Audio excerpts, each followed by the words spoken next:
19 years ago, gates to another dimension ripped open across Earth, unleashing hordes of monsters. From that day forward, humanity awakened new powers and a new kind of person was born. The player. While other players got rich hunting monsters, our guy here is a little different. He's a player too, but he spends his days hauling heavy loads at a construction site just to make ends meet. This is Choi Hyeon-seong. 3 years ago, his father suddenly fell ill, forcing him to drop out of school to work. Choi Hyeon-seong was resigned to thinking his life would just be ordinary. But then, one day, he awakens a power so rare it's almost unheard of. The crazy part? He discovers his level is only 1, while other new players start at a base level of 10. Compared to them, his stats are pathetically low. Just his luck, right? Shaking it off, Choi Hyeon-seong checks out the system's item shop. He buys a strength-enhancing pill and a skill book. But after the purchase, the system slaps him with a 20% service fee. What a total ripoff. The next day, Choi Hyeon-seong goes to the Player Association to register, but the receptionist tells him he looks way too old to be a newly awakened player. That's when Choi Hyeon-seong looks in a mirror and freezes his face has aged into that of a middle-aged man. It turns out the currency for the system shop isn't money, it's the player's own lifespan. After selling a few unnecessary items, his face returns to normal. But even after selling, the system still takes a 20% commission.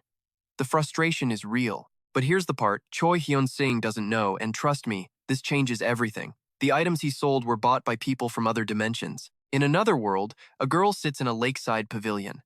The items on her table are the very ones she just bought from Choi Hyeon-seong. Among them is a smartphone, and seeing one for the first time, she has no idea how to use it. But after fiddling with it for a bit, she quickly masters the art of the selfie, just like any girl would.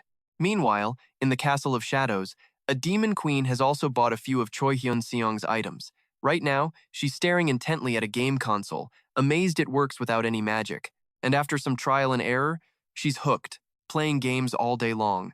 And whenever she gets a game over, she rages just like any other gamer out there. The next day, Choi Hyeon-seong suddenly receives a customer complaint. The system warns that too many complaints will lower his seller rating and could even lead to a suspension. Choi Hyeon-seong then sees all the items he listed have been sold. He thought no one would even buy them. He decides to raise the prices a little to make some extra profit.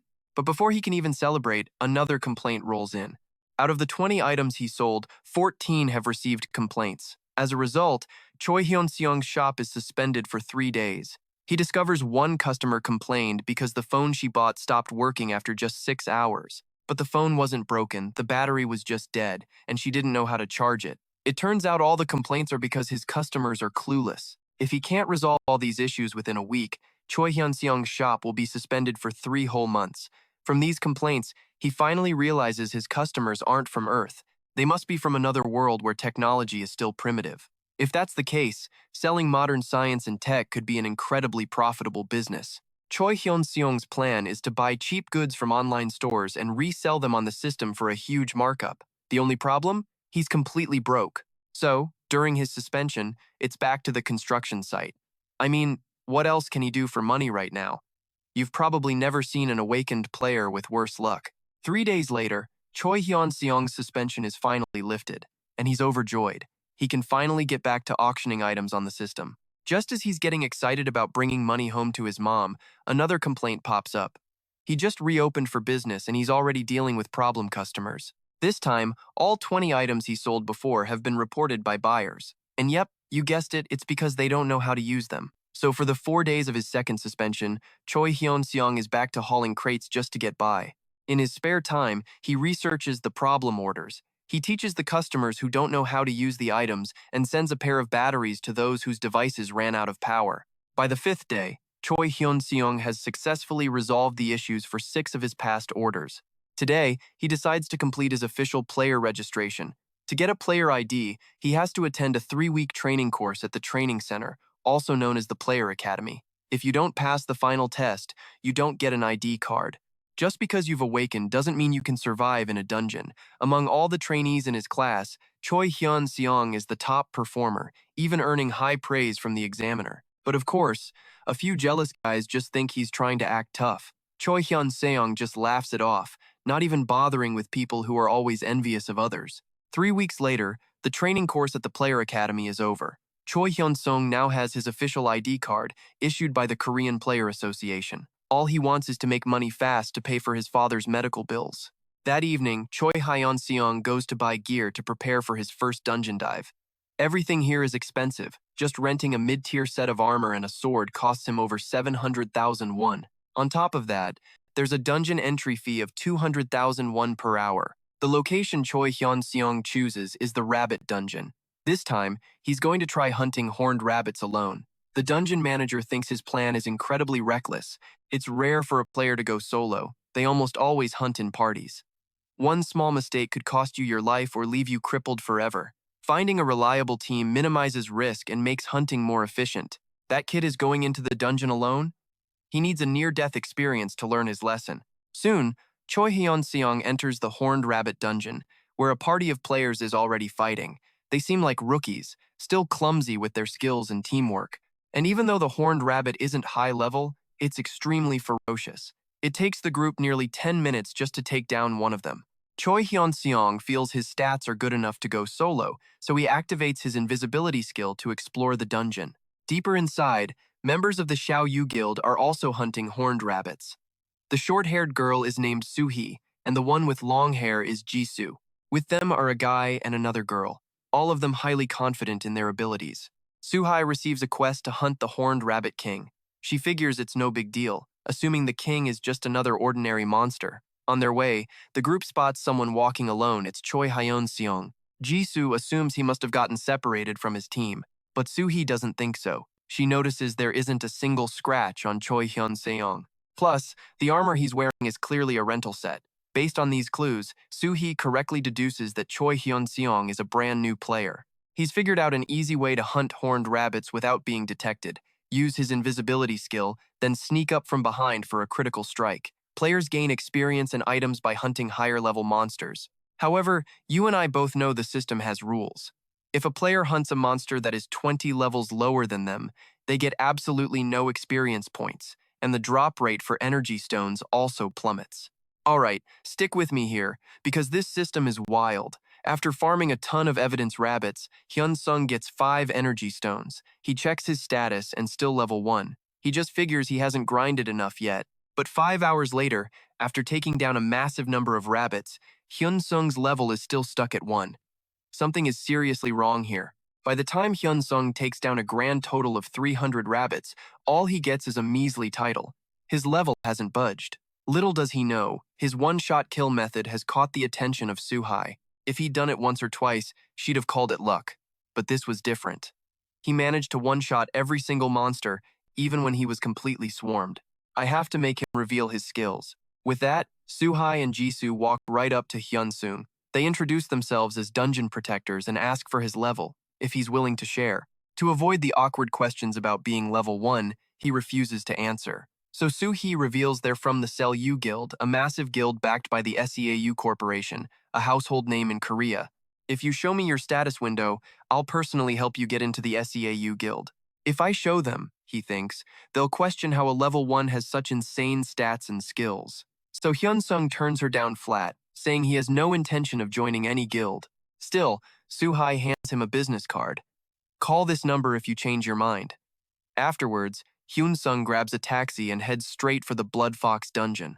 Just as the name implies, the place is crawling with foxes whose fur is as red as blood. Using his old stealth and ambush tactic, Hyun-seong farms a ton of blood foxes inside. And just like last time, after killing 300 foxes, all he gets is the Blood Fox Hunter title. His level is still stuck at 1. Though his level isn't changing, his raw power is definitely increasing. By the end of the day, Hyun-seong has a huge haul of mana stones. Standard procedure requires players to report their earnings to the manager. Please place all the items you've acquired, including the mana stones, into the basket on your right. Hyun-seong has collected a ton of stones and even a rare skill book. After conversion, the stones alone are worth 840,000 won, and the center will call him once the book sells. In less than a single day, Hyun-seong has made nearly 1,000,000 won. He thinks to himself that he should rent a room nearby. The commute is just wasting too much time. A few days later, he achieves something incredible. He earns the Celestial Rank Blood Fox Hunter title, the first player ever to reach Celestial Rank. And this is where it gets absolutely insane, because his level is still 1. 10 days later, he's killed a total of 10,000 blood foxes. earning the legendary rank Blood Fox Hunter title. The reward? A massive plus 40 points to all of his stats. At this point, he doesn't even need to use his stealth skill anymore. He can now wipe them out with complete ease. That night, he gets a notification from the center. The next day, he goes to collect his payment, only to find they took a 42% cut for taxes. What a blood-sucking system. Hyeon-seong calculates that in these low-level dungeons, he can make about 10 million won in 10 days just selling mana stones. That could be up to 100 million in a month. If he keeps this up, he can buy that life-saving elixir way sooner than planned. His family never had much money, and his parents struggled just to raise him and his older sister. But that all changes now that he's a player. Hyun-seong's mother works at an electronics factory, not getting off her shift until late into the night. Tonight, Hyun-seong waits for her outside the factory. He notices how the hard life has etched new wrinkles onto her face and how much thinner she's become. She tells him she can't go home yet. She has another part-time job at a restaurant. She presses some money into his hand, telling him to go eat, promising to cook a big meal for him in the morning. But Mom, you haven't eaten either. Why don't we eat together? She shakes her head. I can eat at the restaurant. You go on home ahead of me. I'll come with you and help. You must be exhausted. You don't need to. Actually, he says, I came here because I have something to tell you. And this moment right here, this is what he's been fighting for. I've awakened, Mom. I've become a player. That's why you can finally quit your jobs at the factory and the restaurant. But her face fills with worry. But isn't your job dangerous? Don't worry. My safety is always my top priority. So please, quit. I can't, she insists. Players don't always make money, and I heard it's very expensive to get started. Mom, don't worry. I basically hit the lottery. If you don't believe me, just look at this. Her eyes go wide in shock. What is this? Is this 1 billion won? I found a rare item while hunting and sold it. With this money, we don't have to worry about Dad's hospital bills or any of our other debts anymore. Hearing this, she's overwhelmed with emotion, seeing that her son has grown up enough to carry the family's burdens. Thank you, my son. True to her word, his mother still goes to her restaurant job, but she brings Hyun-seong along to introduce him to her colleagues. There, Hyun-seong helps his mom wash dishes and run errands in the kitchen. Her coworkers are green with envy that she has such a filial and considerate son. Thank you for all your help, Hyun-seong. Thanks to you, everyone gets to go home early tonight. After finishing up at the restaurant, the two of them head home, where his older sister is waiting.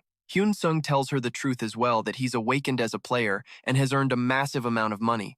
He tells them that from now on, no one in the family has to work so hard anymore because he'll take care of everything, moving his sister to tears. Still, his mother worries. She tells him not to focus so much on money. His safety is the most important thing. No matter what he chooses to do, his family will always be there to support him.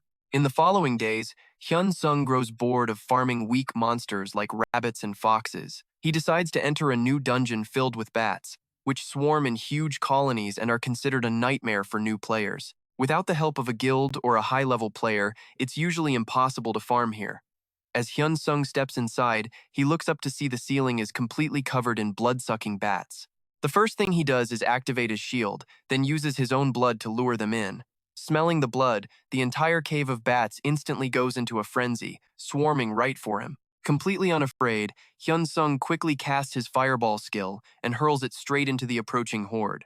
A massive explosion erupts, instantly vaporizing dozens of bats. Thanks to his shield, he's completely unharmed by the blast.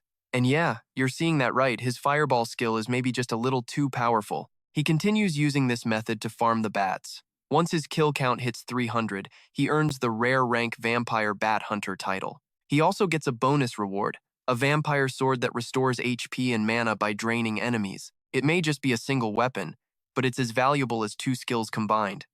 A week later, Hyun-seong has collected a massive hoard of magic stones from hunting the bats. He even gets a rare grade vampire cloak to go with his sword.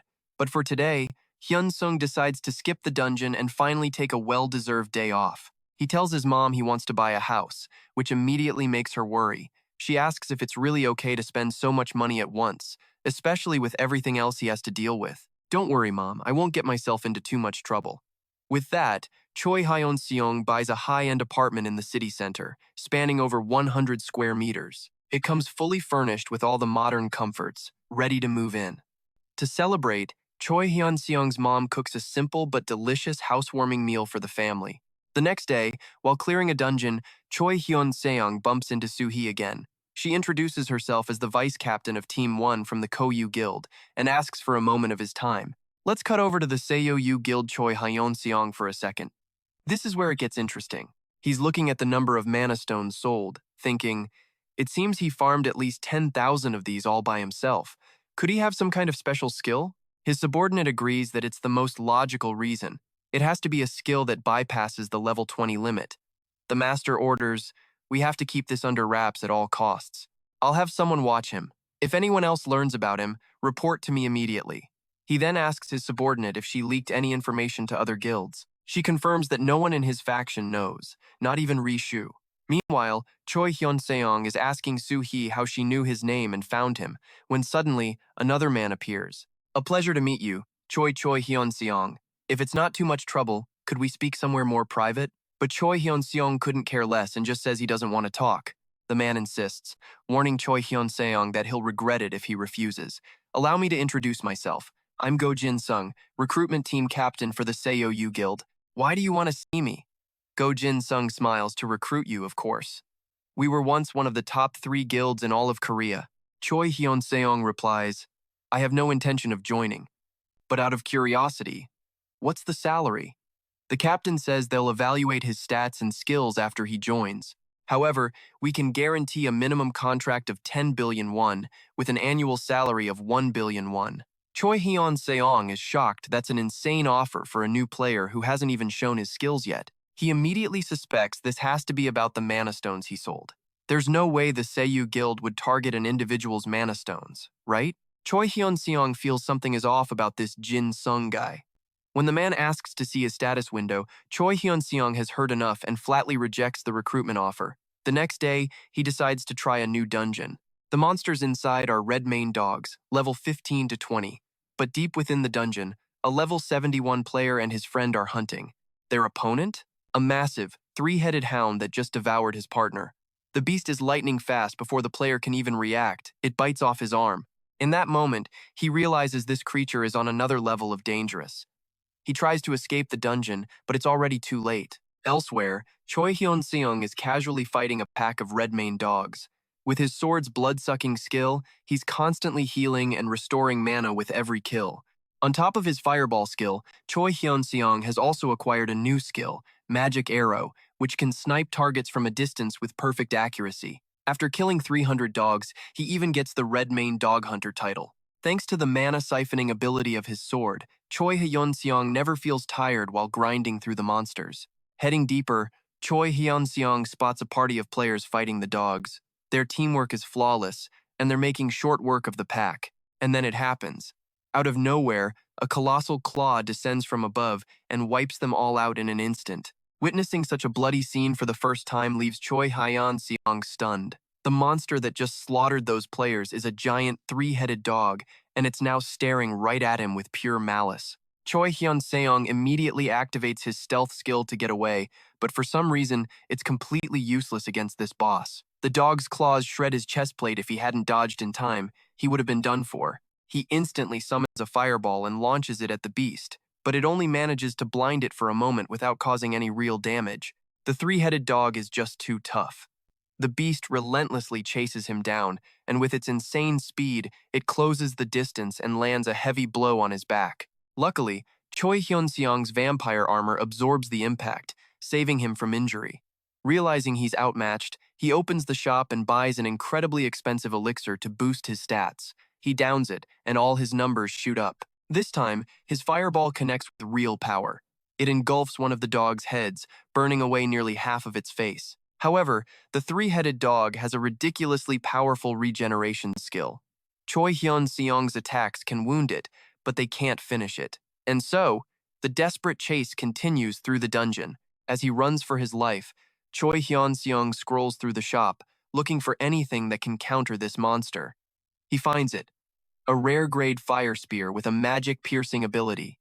The price is insane, but with a monster on his tail, he buys it without hesitation. Choi Hyeon-seong immediately summons the spear and hurls it at the dog. One of its heads instantly explodes. Because the fire spear has a magic-negating property, Choi Hyeon-seong easily takes out the second head as well. But just as the dog is down to its last head, he checks his status.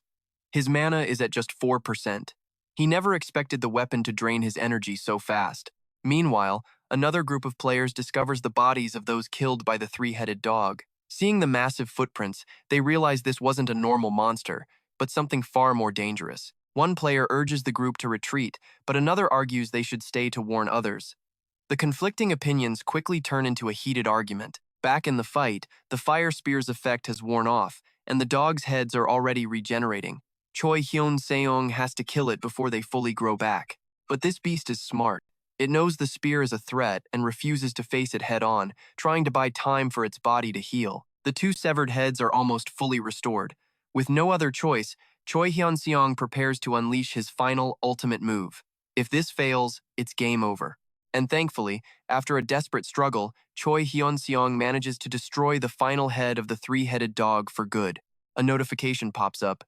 You have slain a high-grade rare monster, Greedon. You have received the title, Greedon's Bane. As the dog's corpse vanishes, Choi Hyeon-seong finds a book left behind. It's the Book of Immortality, a unique rare-grade item. Its passive skill, Recovery, instantly heals all wounds. You cannot die unless your head is destroyed. Now let this sink in for a second. This means as long as Choi Hyeon-seong protects his head, he's practically immortal. He's never seen a skill this broken in the item shop. Even though it's only rare grade, its effect is on par with epic or legendary items. More importantly, its unique status means it's the only one in the world. Choi Hyeon-seong learns the skill, and instantly, all the wounds on his body heal completely. This new skill uses his stamina to rapidly heal injuries. And just like that, all of Choi Hyun-seong's stats get a massive boost, totally worth getting chased by that beast all day. Meanwhile, you and I both know something big is brewing elsewhere. The player union has arrived, responding to reports of a high-level monster slaughtering other players. Their leader is this woman, Shin Jun-ae. She immediately orders all other players to evacuate the dungeon, as the casualty count has already doubled. Are there any clues that could point to a high-level monster? Nothing. Just the usual red-maned hounds. Hold on, I've found a player. What direction are they coming from? How many are there? It's just one player. He's completely alone. The player the Union is looking for is, of course, Choi Hyeon-seong. It doesn't take them long to find him. Are you all right? Yeah, I'm fine. You look like you've seen a ghost. You must have seen it then, right? A high-level monster shouldn't be in a red-maned hound dungeon. Choi Hyeon-seong knows it's better to keep the fact that he soloed it a complete secret. He claims he only caught a glimpse of it, and Jun-ae eagerly asks where it is. Realizing she might be coming on too strong, Jun-ae offers Choi Hyeon-seong a healing potion. He instantly recognizes it as a rare-grade healing elixir that sells for a fortune. Its effect is to drastically speed up the natural recovery process. There's something else I should mention, he says, about the monster I saw. It was a giant, three-headed panther with fur as black as ink. I've never seen a monster like it. It was as big as a house, and it ran off in that direction. After Choi Hyeon-seong points the way, the group thanks him and quickly departs. They move with such incredible speed that Choi Hyeon-seong can barely track them. Yep, they're high-level players, all right. It's a good thing he already killed that three-headed beast, or the casualty numbers would be way higher by now. Deep inside the dungeon, the player union stands before a massive gate. So we just head back after we enter this gate? It seems so, but this problem could get much more serious. Once it has a taste for blood, we have no idea when it might attack again. We need to report this to the association first. Thinking about it, I wonder if that guy we met earlier got out safely. He probably lost his party and was just lucky to survive. But the truth is, our main character is celebrating his new, expensive potion. All of you, wait here. Leader, where are you going? But here's the thing, a player of her caliber has a sixth sense. I just want to check on the player we left behind. Something about him feels off. We'll wait for you here then. Thanks, guys. Juna heads back to check if Choi Hyeon-seong is okay, only to discover he's already left the dungeon. Well, she thinks, I guess he's safe now. The next morning, Choi Hyeon-seong is sprawled out on the sofa enjoying his day off. He has no plans to do anything after his very profitable haul yesterday. You're home early today, what happened to your face? Shoot, he thinks, I spent too many points yesterday. It's nothing, Mom, I'm just a little overworked. All right, I'll make you something to eat right away. Just wait there. While Choi Hyun-seong's mother is cooking, she suddenly gets a news alert many hunters were killed in the dungeon today. So that's why you came back early. I didn't even see it, Mom. You don't have to worry. I think this is too dangerous. You're risking your life for this family. Don't worry, Mom. I'm only doing this because I love it. I enjoy hunting monsters and getting stronger. Following the three-headed monster incident, the Red-Maned Hound dungeon is temporarily closed. 2 security officers died here. They couldn't even put up a fight. There are signs the monster entered this area, but no tracks showing that it ever left. The player tracking the monster is named Kim Dong-soo. So the monster is still in the dungeon? But we've already searched this entire place. Even I don't know what's happening. For now, let's just follow its trail. Cerberus attacked a few low-level players here, and then it moved over to the other side. Okay, now this is the detail you and I have been waiting for. Cerberus attacked a lot of players, but one of them actually survived, fought back, and repelled it, and they continued to fight using magic attacks. The player fought right here. It wasn't a group, it was just one person. I can feel the faint remnants of fire magic. It seems this player has an extremely high agility stat. Anyone who could fight Cerberus head-on has to be a magic swordsman. Cerberus was gravely wounded around here and lost a lot of blood. I think it was the magic swordsman, but it could also be a magic user with incredibly high agility. It seems some kind of magic spell was used to finish it off. The opponent completely annihilated the monster. There's no corpse, which means it turned into magic stones or items. This is absurd. There are only a handful of magic swordsmen in the world because it's such a difficult class. Did that person really solo this monster? Based on this hunt, we can be certain this player's level is at least 24, and no player can enter this dungeon without help from a guild. Something's definitely off. Besides, if that person hunted Cerberus, there's absolutely no reason for them to be hunting in a low-level dungeon like this one. Have we found any trace of the person who hunted Cerberus? Let me try to find it. The player's tracks vanished the second the battle ended. It looks like we're going to have a hard time tracking this player down. This dungeon isn't exactly an ideal place for finding someone. Junei is determined to find the player from that day because she believes he's a high-level and extremely powerful individual. If a player like that exists, she must immediately recruit him to the association. The player association is managed by the state, while each guild is a separate, private organization.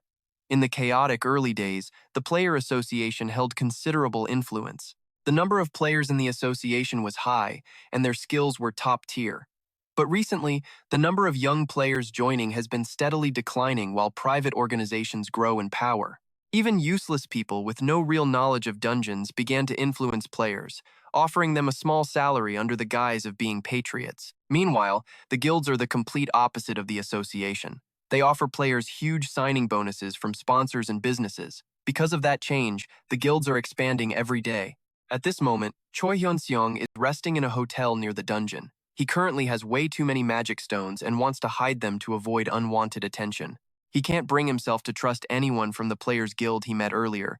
What's the reason they check a player's personal items anyway? To check for monsters or monster eggs? The real reason for this is to prevent players from evading taxes on their loot. Choi Hyeon-seong thinks there has to be a way to hide the magic stones he collected, and while checking the item shop, he finds an active skill book. And trust me, what's inside is about to change the game all over again. Players can use it to open a subdimension, but with one condition, it can't hold living creatures. The skill is expensive, but Hyeon-seong needs it, so he bites the bullet. After mastering the skill, Hyeon-seong opens it with his bare hands. He peeks inside and sees the space is way bigger than he thought, about the size of the study room he once lived in. That night, Hyeon-seong heads back into the dungeon to grind. But stick with me here, because something weird is about to happen. The manager sees his name, Choi Hyeon-seong, and suddenly asks for a fingerprint scan. He doesn't think much of it, just assuming it's part of the dungeon's registration process. Once inside, Hyeon-seong hunts even more red-maned dogs, bringing his total count to 1,000. He's rewarded with a new title, Red Mane Dog Hunter. He tucks all the mana stones into his secret space, keeping just one out to fool the dungeon guards. Meanwhile, in a towering skyscraper, a group of people are in a meeting. Any new rookies catch Ma Ji-hoon's attention? Yes, but he's good at staying under the radar, so gathering information is difficult. I think he's the one we need, says Seo Do-yoon, the captain of the Seiyu Guild's Team 2.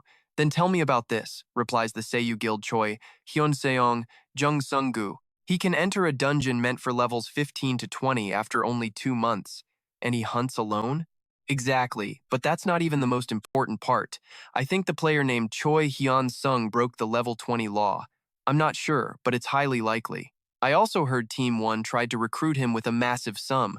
How much did they offer? 100 billion won, which is about $83 million. For 100 billion, we could get any high-level player instantly. Team 1 wanted to see Hyeon-seong's status window before signing, but in the end, Hyeon-seong refused.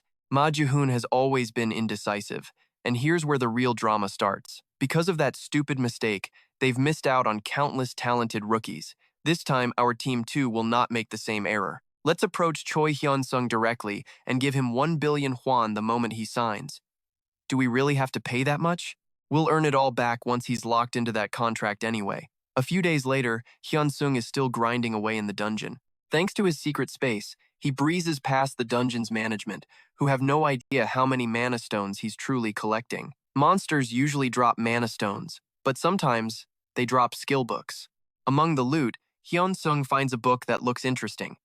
Wind's Return, a normal grade passive skill that increases recovery speed. This skill book is famous not just among players but also regular people, since it's so easy to learn. But when Hyun-seong tries to absorb it, the system says, acquisition failed. He's never even heard of this happening before. Absolutely wild.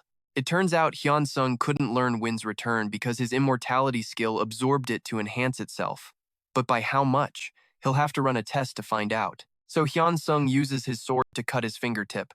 In just a moment, the wound heals and completely vanishes without a trace. He feels like Immortality's recovery skill barely improved. This means it has to absorb a ton of skill books to level up, and they aren't cheap, costing around 30 million apiece. After leaving the dungeon, Hyun-seong gets a call from an unknown number.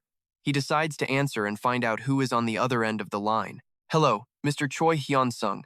I'm Seo Doyeon, commander of the Seiyu Guild's Team 2. I told you not to call me unless you agreed to my demands. You're talking about the 100 billion won, right? We accept. Let's meet and sign the contract. Are you being serious right now? Yes, I am completely serious. When a deal involves money, we never lie.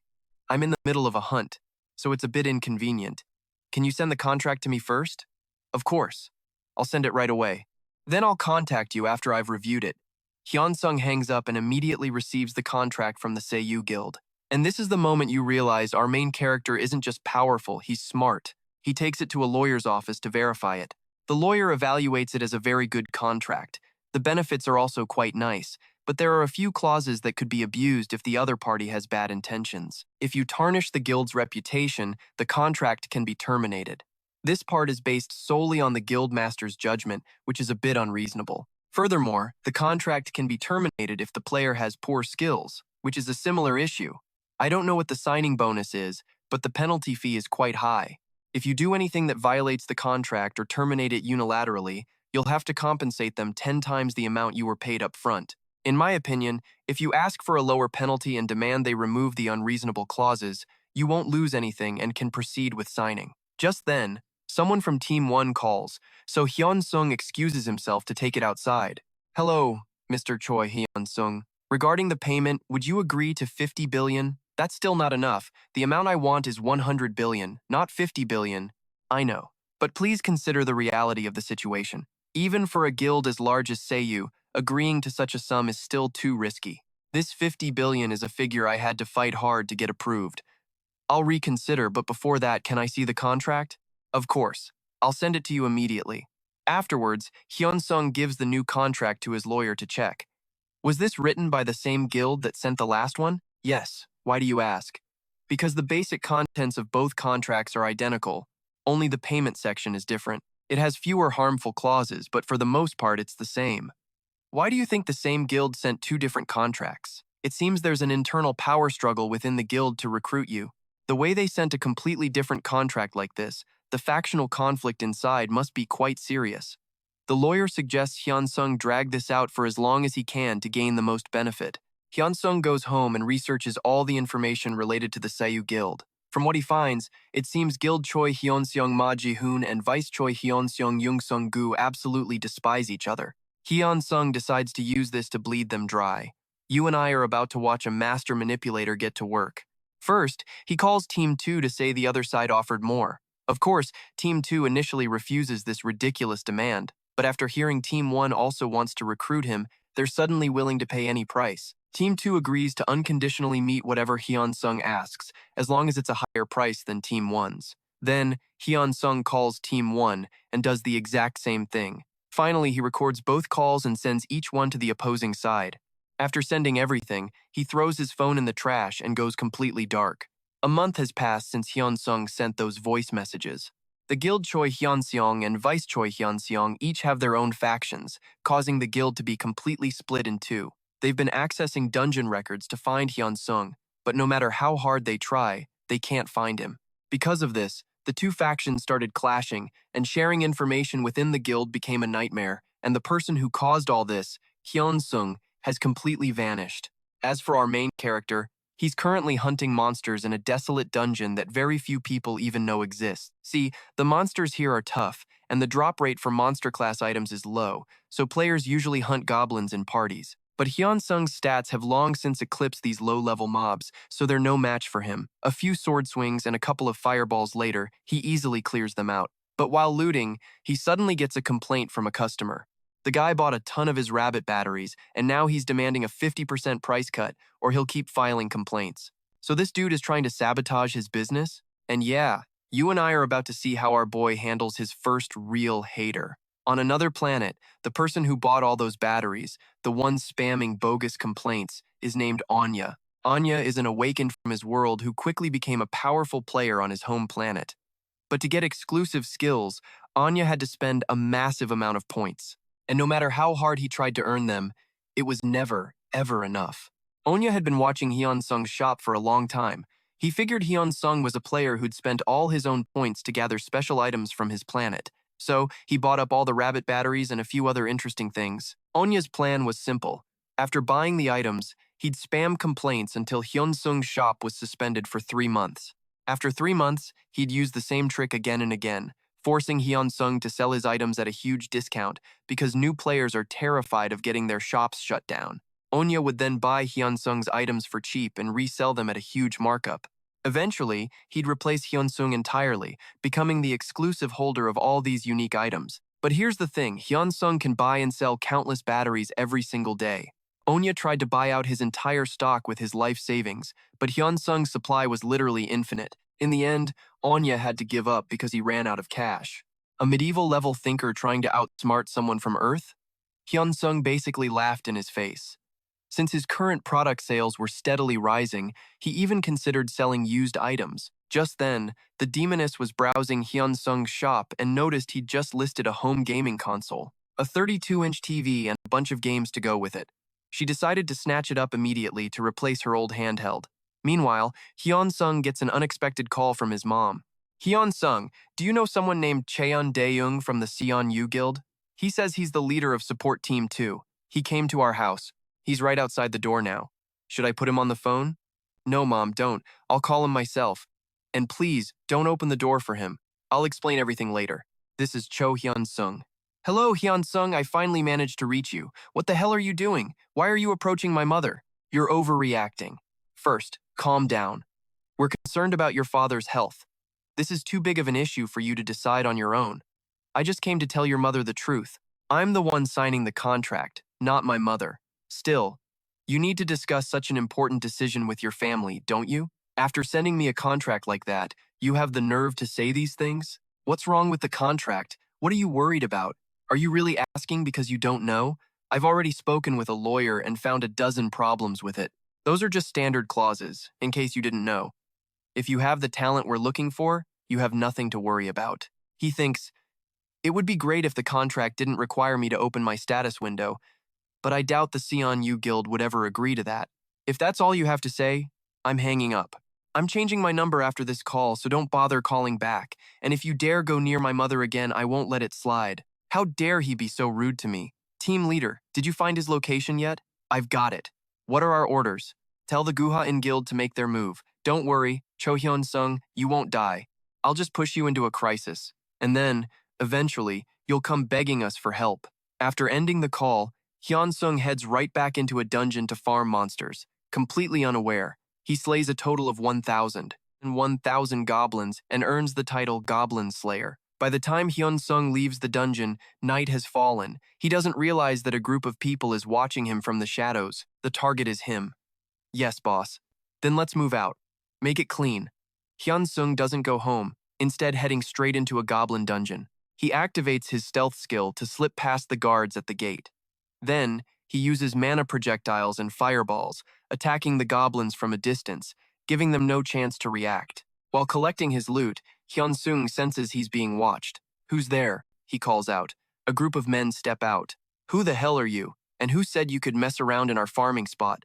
I know what you're thinking. And yep, this is a classic MMO shakedown. You think you can just waltz in here and do whatever you want? I paid the fee to enter just like you guys. Why can you be here but I can't? This is where we farm every day, so obviously it's our spot. Since you hunted on our land, you have to hand over your magic stones.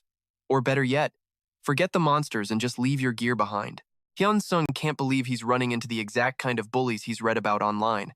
He warns them they're making a huge mistake, but they just laugh at him mockingly. Looks like you don't get what we're saying. In dungeons, modern weapons like guns and bombs and other electronics don't work. If any trouble happens between players inside a dungeon, even a fatal incident, it's officially blamed on monsters, and there are always people who take advantage of that loophole. They steal items and equipment from other players, or worse, silence them for good. I guess since you don't understand, we'll have to show you. They draw their weapons, but Hyun-seong is no longer a rookie. With his combat skills and experience, he completely outclasses them, taking them down one by one. The leader, seeing his men are no match for Hyun-seong, decides to step in himself. "I think I should deal with you quickly, but at the very least, I should take one of your arms, right?"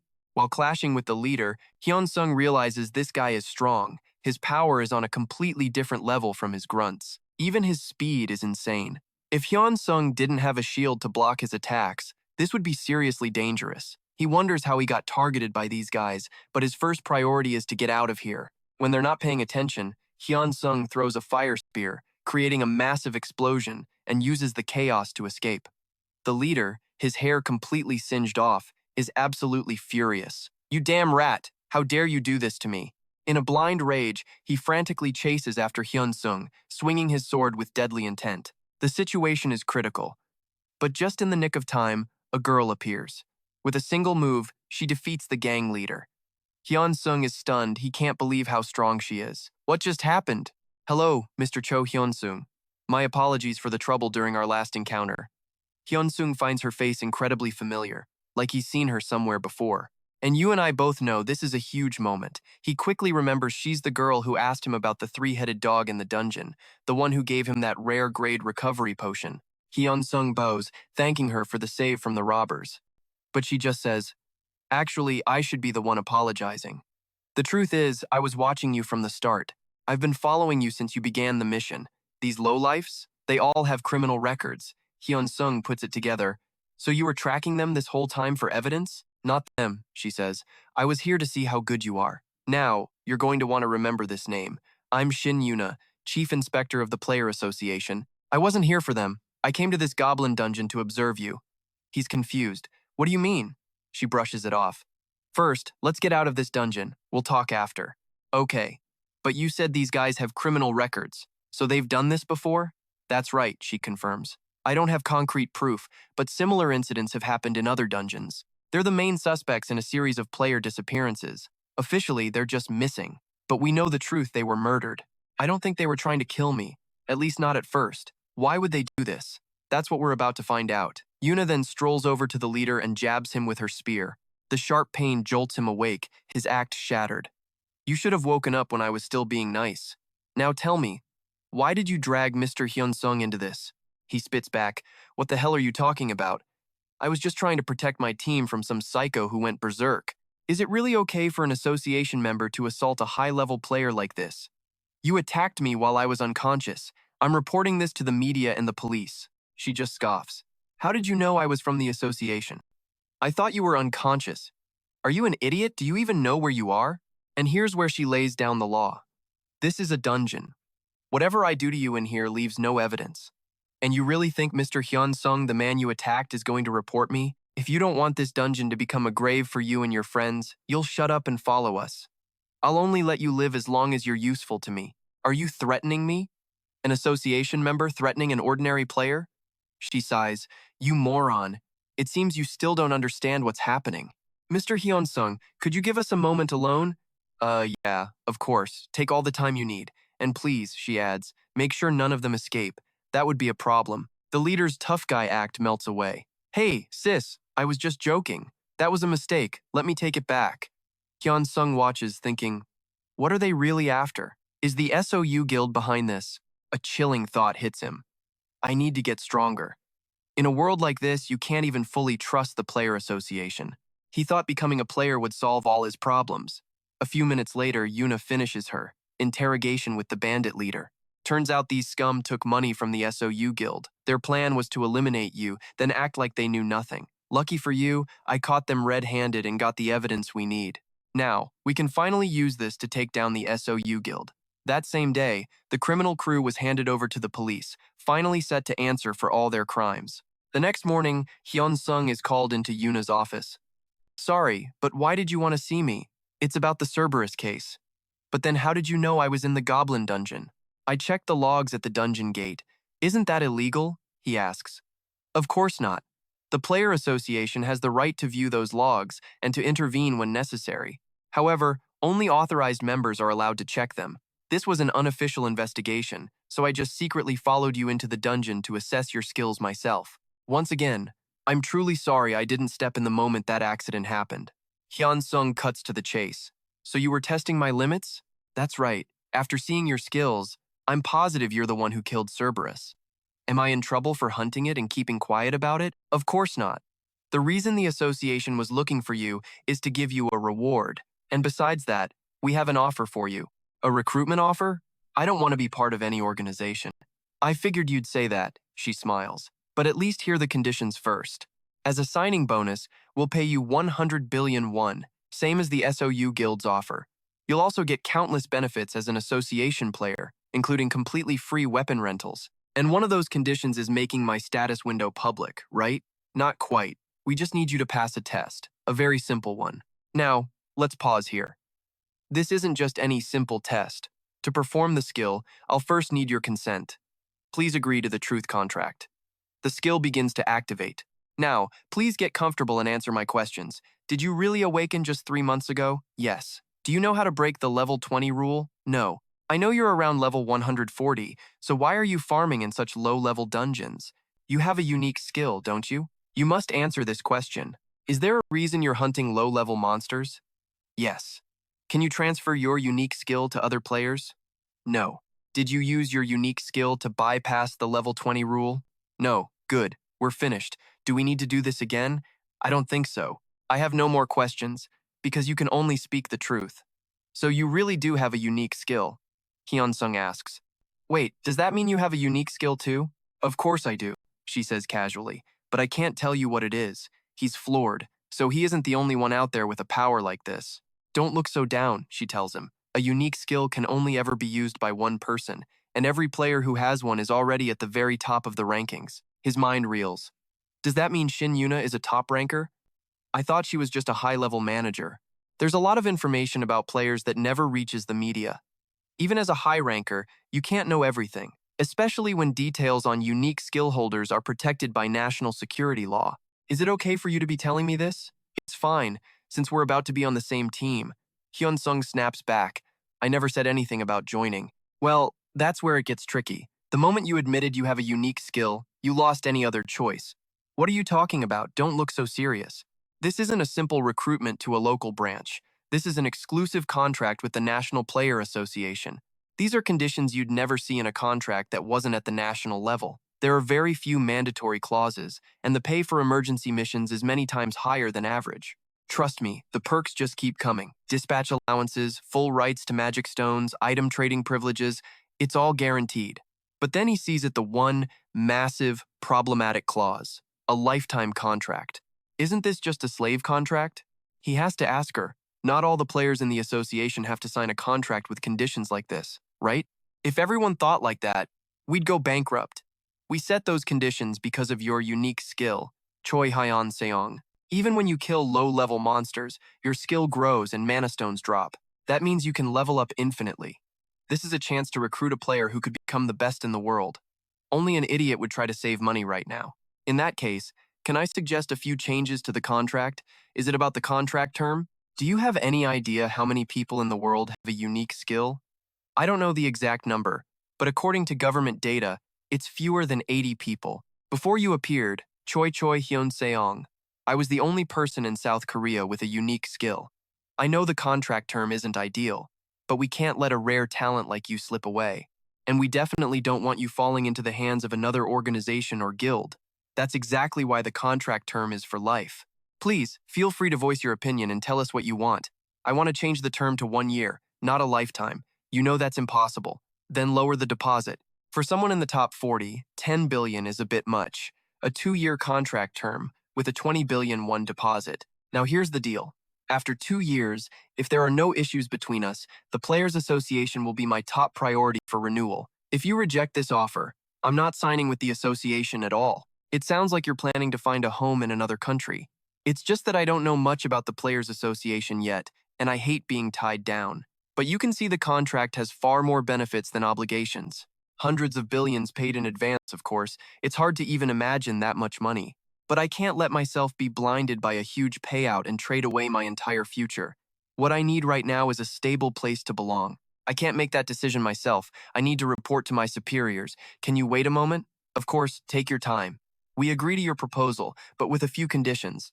When you receive an invitation from another country's association or guild, you must inform the Korean Players Association first, no matter what. The contract is signed.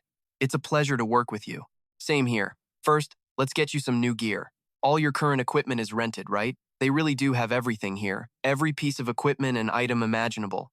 If I were a direct member, could I rent all of this? The item level you can rent depends on your player level, but of course, you're an exception.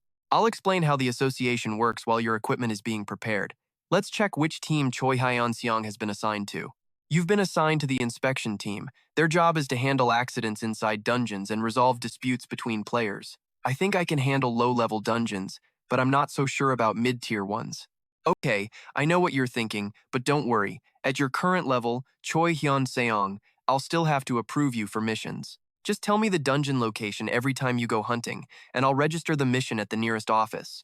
I'll also give you a separate card to cover your rent. Is this really okay? Of course not. If the other members of the association found out about this, they'd be furious, so let's keep it a secret. Thank you. I have to do my best, right? Maybe you'll sign a new contract with us in 2 years.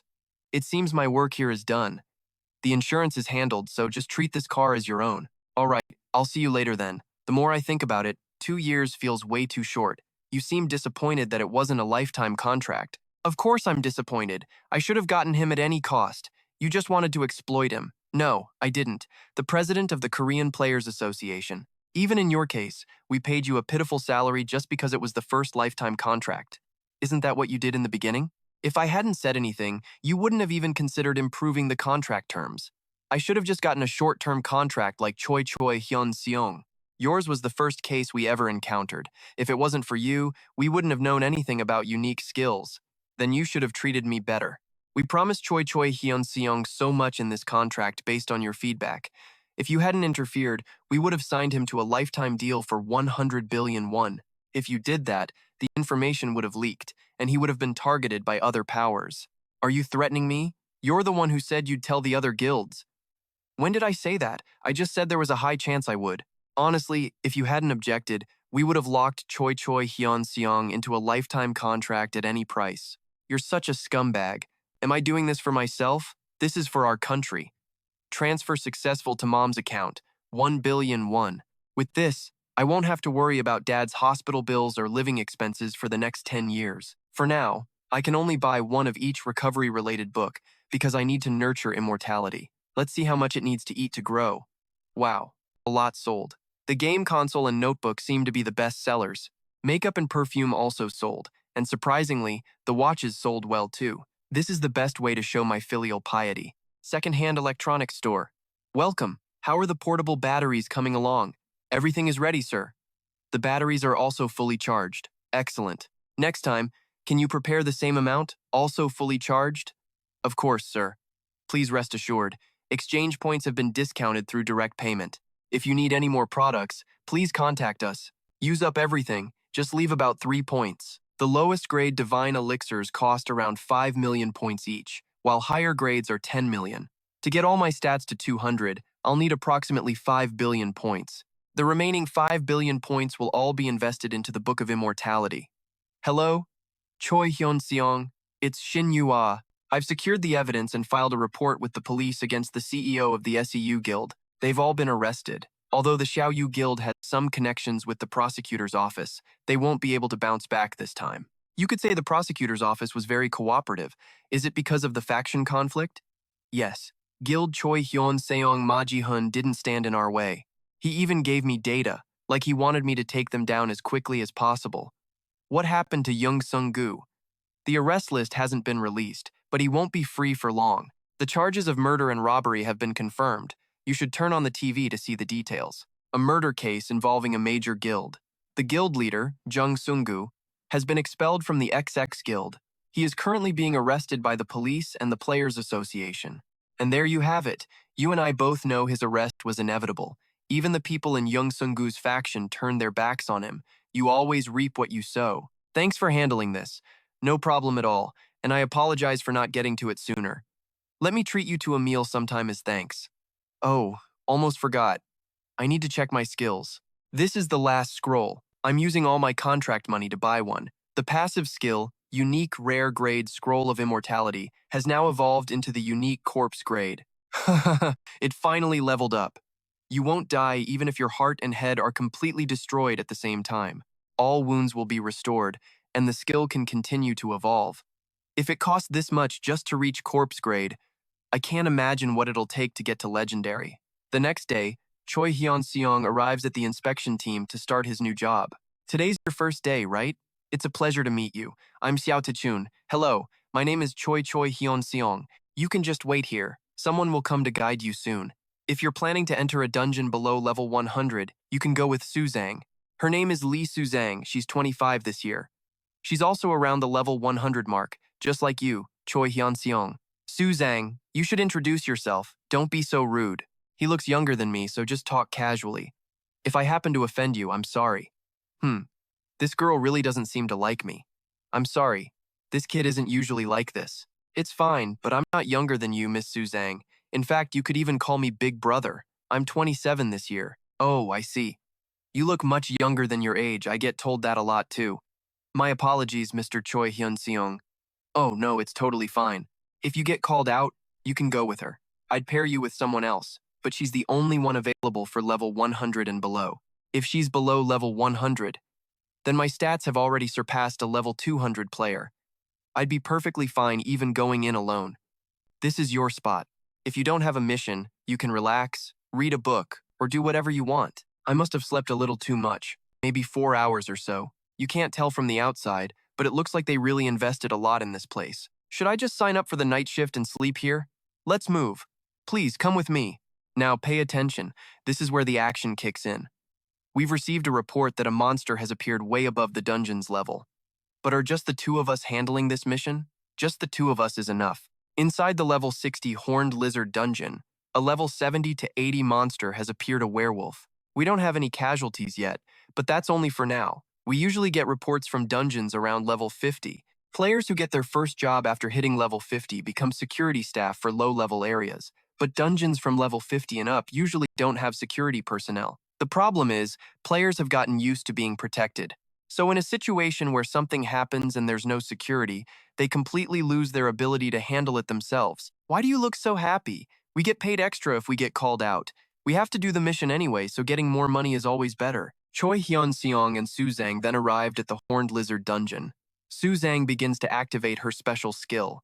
She can beastify, gaining the predatory traits of a wild animal. Are you turning into a cat, girl? Not a cat, a snow leopard. Is that so? Sorry, I thought you were a kitty. If you're slow, I'm leaving you behind.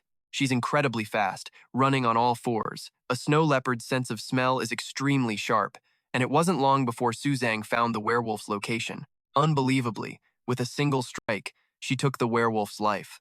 Her attack speed was so fast that Choi Hyeon-seong couldn't even see it happen. Suzang tells Choi Hyeon-seong that the hunt isn't over yet because she can smell more werewolves nearby. Looks like the first one already called for backup. Does this happen often? Not really, but it happens from time to time. When it does, the dungeon's name and level will change. For now, let's just handle this pack and file a report later, okay? Okay, I know what you're thinking. Easy mission, right? Wrong. While Choi Hyeon-seong handles the minions, Suzang's opponent is the Werewolf King. She's no match for it, and it bites her in the neck. By the time Choi Hyun-seong gets there, Suzang is critically injured and bleeding heavily. He quickly uses his recovery skill to stop her bleeding. Just then, the Werewolf King appears from behind, trying to ambush Choi Hyun-seong, but he swings his sword and slices its claws right off. You could have had the upper hand from the start, but you waited for me to join this fight. You called your subordinates here to stall for time, didn't you? I'll take you all down, one by one. Choi Hyun-seong then unleashes all of his skills at once. Every single wolf is pierced by magic spears except for the Werewolf King, whose movement speed is off the charts. Good dodge. You're much stronger than the others. In that case, let's see if you can dodge this rare skill. The Werewolf King tries to escape but is trapped by Choi Hyun-seong's Ice Wall skill. Finally, he finishes it off. Now, let's see what the Werewolf King drops. What in the world is this? Heart of the Werewolf King, rare grade. Allows you to transform into the Werewolf King for 60 minutes. During the transformation, strength, agility, and stamina stats will increase by 30%. But after the transformation ends, your stats will be permanently reduced by 10%. What a bummer. First, I have to get Suzang back. I heard Suzang was bitten by the Werewolf King. Is she okay? Her external wounds have all disappeared, but just to be safe, I think it's best to take her to the hospital. Thank you. If you hadn't been there, Choi Hyeon-seong, it would have been a disaster. I'm also a member of the team, so this is just what I'm supposed to do. The next day, Suzang's wounds had fully recovered. Thank you, Choi Hyeon-seong, for saving me. Don't worry about it. We're colleagues after all. At first, I thought you were some rich young master. It's rare to see someone hunting with rare-grade equipment. Actually, I was working manual labor jobs right up until my awakening. Sounds like your financial situation wasn't great. Well, my father isn't well, so he has to stay in the hospital constantly. My family has to work a lot just to be able to pay the hospital bills. Actually, there was an unofficial order from the higher-ups to take good care of you, Choi Hyun-seong. Is that right? That's why I thought you were a rich kid. So I've been misunderstood as some brat born with a silver spoon. Looks like Captain Shin Yuna has taken a special interest in me. You know Captain Shin Yuna? Yes, she's the one who recruited me. If the captain herself scouted you, then you must be the most promising rookie here. I'll go deliver these documents before heading to bed. Mr. Choi Hyun-seong, I am truly sorry. I was rude to you because of my own foolish misunderstanding. I guess you could say I misjudged you because of someone I met on a previous dispatch. Did something happen before? The son of a high-level manager once recklessly put the team members in grave danger. Of course, he wasn't punished, but the team members had to suffer the consequences. And just like that, we see a classic misunderstanding turn into a real bond.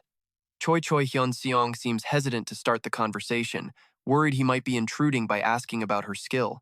But contrary to his worries, Lee Suzang just smiles comfortably, saying she's used to these kinds of questions. She doesn't hesitate to reveal that she can turn into a cat, a premium VIP version of a cat, that is. Xu Yang explains it's an activation skill that lets her transform into a snow leopard, giving her a massive boost to her strength, agility, and stamina. As she shares this, Choi Hyeon-seong mentally analyzes her build. With solid offense and defense, she could be a great sub-tank or even a main damage dealer. But her fatal flaw is low magic and spirit, making her a glass cannon against magic attacks. While Professor Xu Yang spills all her secrets, Choi Hyun-seong can't help but think she really didn't need to reveal so much critical information. A week later, Choi Hyun-seong's life is unusually peaceful, and you and I both know that in stories like this, peace never lasts. Sprawled out on his bed, he tells himself everything is still under control. Despite that dramatic first encounter with the monsters, everything since then has been strangely quiet and calm. His reputation may have taken a hit, but on the bright side, his battery and electronics business is absolutely booming. With a steady income stream, Choi Hyeon-seong starts planning to buy a new hero-grade skill soon. Feeling a bit bored, he stretches and stands up, deciding to go on a hunt to blow off some steam and grind for more points. The moment he steps outside, a man in a suit blocks his path. "Hello, sir. Player identification card, please." Choi Hyun-seong quickly complies and starts searching his pockets. Choi Hyun-seong casually pulls out his card. "Here you go." But the second the man sees it, his face drains of all color, and he breaks into a cold sweat. What the? The association's inspection team? The man's attitude does a complete 180. He bows deeply and respectfully. "Please, have a wonderful hunt, sir." Choi Hyun-seong just glances at him and replies curtly, "Yeah, thanks for your hard work. Deep inside a dark cave, Choi Hyeon-seong finds himself surrounded by a pack of horned monsters. Without a single moment of hesitation, he thrusts his hand forward and activates his skill, Firestorm. A massive torrent of fire erupts from his hand, forming a fiery vortex that incinerates every target in sight. Standing among the ashes, Choi Hyun-seong looks at his shield and nods, satisfied. Mythic-grade items are on another level. This feels amazing. He realizes the combination of this skill and his rare-grade shield is incredibly effective. In mid-tier zones, it's decent, but in low-level areas like this thing is basically a cheat code. But just as he's thinking that bam, and let me tell you, this is where everything goes sideways. A cloaked stranger smiles with pure satisfaction. The world spins. Choi Hyeon-seong clutches his wound and whirls around to confront his attacker. "Who the hell are you?" he demands, ambushed out of nowhere. The stranger just keeps on smiling that mysterious smile. "You don't recognize my face?" Well, I suppose that's possible." He slowly pulls out his blood-stained sword. "Curious who I am? Well," he continues, "it's always better to know who's sending you to your grave, right?" Choi Hyeon-seong tenses as his opponent's face is finally revealed. He pulls back his hood. "I am Dung Sung-yu," he introduces himself. "And until not too long ago, I was the vice president of the SOU Guild." Choi Hyun-seong is stunned, clutching his bleeding shoulder. "Why me?" Dung Sung-yu casually replies. "Let's just say I'm venting. Out of everyone who caused my downfall, the only one I can actually get my hands on is you, Choi Hyun-seong." Choi Hyun-seong roars with fury. "If you touch me, you'll have the law to answer to." But Dung Sung-woo just advances, sword at the ready. "You can scream your throat out. It won't do you any good here." Dung Sung-woo reveals he already set up items to block all sound and sight from the area as part of his meticulous plan. He gestures smugly to the armor he's wearing. "Tell me, do I look like a high-level player?" With a sinister grin, he says he looks more like a rookie who hasn't even hit level 50. A cold sweat drips down Choi Hyun-seong's back as he realizes the terrifying truth behind that simple disguise. Dung Sung-yu openly admits he forged his ID papers. It's a major crime, but he couldn't care less since he plans to leave the country today. He flashes a passport, ready to start a new life under a new name. Then, he coldly reveals his original, twisted plan. "I was going to kill your whole family for fun, but they had too many bodyguards. I want you to suffer the pain of losing what you treasure most, just like I did." Choi Hyun-seong screams in pure rage, "You absolute psycho!" The man just scoffs, saying that getting past the guards to kill his family would have been easy, but it would have made escaping Korea much harder. So, he decided to target Choi Hyun-seong the moment he stepped into the dungeon. All he has to do is get rid of the body cleanly, and he can hide the disappearance for a few days, more than enough time to get away. Seeing Choi Hyun-seong's injury closing, Dung Sung-yu remarks, "Oh, that wound is healing up fast. Seems you've learned a pretty good skill." Choi Hyun-seong flinches. Caught off guard, his attacker grins, admitting he knew all along he was just stalling for time to recover. Dung Sung-yu asks with utter contempt, "But do you really think you can beat me just because that little wound has healed?" He raises his blood-soaked sword and declares coldly, "Die." Choi Hyeon-seong is blasted backward, crying out in pain. From a distance, Dung Sung-woo watches with a smug grin still plastered on his face. "Not bad. I'm actually surprised you managed to block that." His lips curl into a sneer as he states that to stop him from healing again, his original plan was to just chop off his left arm completely. Backed into a corner, Choi Hyun-seong drops to his knees amidst a mysterious dark aura, but he's not giving up. He activates a special item that looks like a relentlessly beating heart. "Trust me, you're gonna want to see what happens next." Seeing this, Dung Sung-yu looks genuinely surprised. "Oh? You even have a high-end transformation item like this?" Instantly, a colossal entity begins to form, dwarfing the assassin with its sheer pressure. Staring at the ferocious wolf head growling before him, Dung Sung-yu calmly observes, "Your stats must have increased significantly, huh?" Still analyzing stats in a fight, the beast stomps the ground and lunges forward with terrifying speed. It gathers energy into its palm, creates a blazing sphere of fire, and hurls it straight at him. A world-shaking explosion rocks the dungeon, obliterating a massive area and kicking up a thick cloud of dust. But Dung Sung-yu had already dodged the attack in a flash. He raises his bloody sword, a cruel smile spreading across his face. "You think you can run from me?" he taunts, his eyes flashing as his razor-sharp blade finds its mark. Dung Sung-yu closes the distance, slashing deep into the beast's back, making it roar in pain. Reeling from the blow, Choi Hyeon-seong in his wolf form roars with fury as a raging fire ignites in his palm. The monster lets out a ferocious howl and throws the fireball directly at its opponent. The beast charges forward in a wild frenzy, but Dong Sung-yu easily parries its deadly claws and fangs with his sword. He smirks with absolute confidence. With a casual expression, he declares this fight is completely under his control, still within my grasp. It doesn't matter if you turn into a wolf or a dragon. As the wolf begins to show clear signs of exhaustion and strain, Dong Sung-yu suddenly unleashes a lightning-fast series of slashes, forcing his opponent back relentlessly. The beast groans in agony before being sent flying into a cliff face, carving out a deep crater. From a distance, Dong Sung-yu offers some sarcastic praise, truly impressive. He slowly walks closer to the stunned creature and asks, "But hey, do you happen to know what my nickname is?" Brilliant blue lightning begins to envelop his body and his sword, and that right there, that's the cliffhanger you and I have been waiting for. And just like that, his gaze turns colder than ice as he declares the name of his attack, Thunder Sword. You've got to see this. A massive charge of lightning erupts from his hand, blasting straight down onto the beast with terrifying force as the wolf howls in pure agony, completely overwhelmed by the current. As the dust settles, Dong Sung-yu casually slings his sword over his shoulder, looking down at his defeated foe with a look of pity.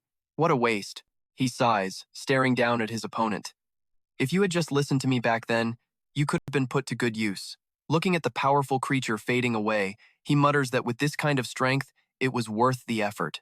He slowly walks over, crouching beside the beast, and asks with a voice dripping with calculation, "Spit out the cheat code, now." He then cracks a smile, adding an alternative. "Or you could just tell me the secret to how you got so strong, so fast." Despite its wounds, the beast just growls, full of defiance.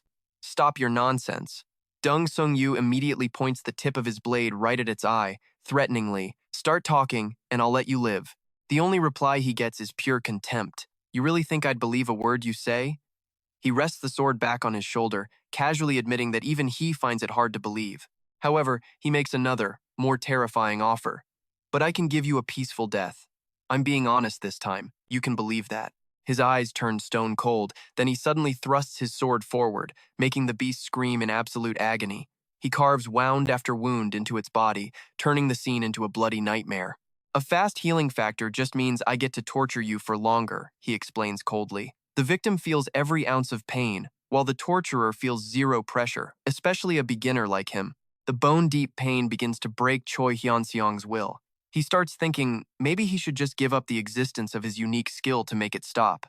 But in an instant, he realizes the man before him is nothing but a scumbag, and that his real reason for coming here was never just about simple revenge.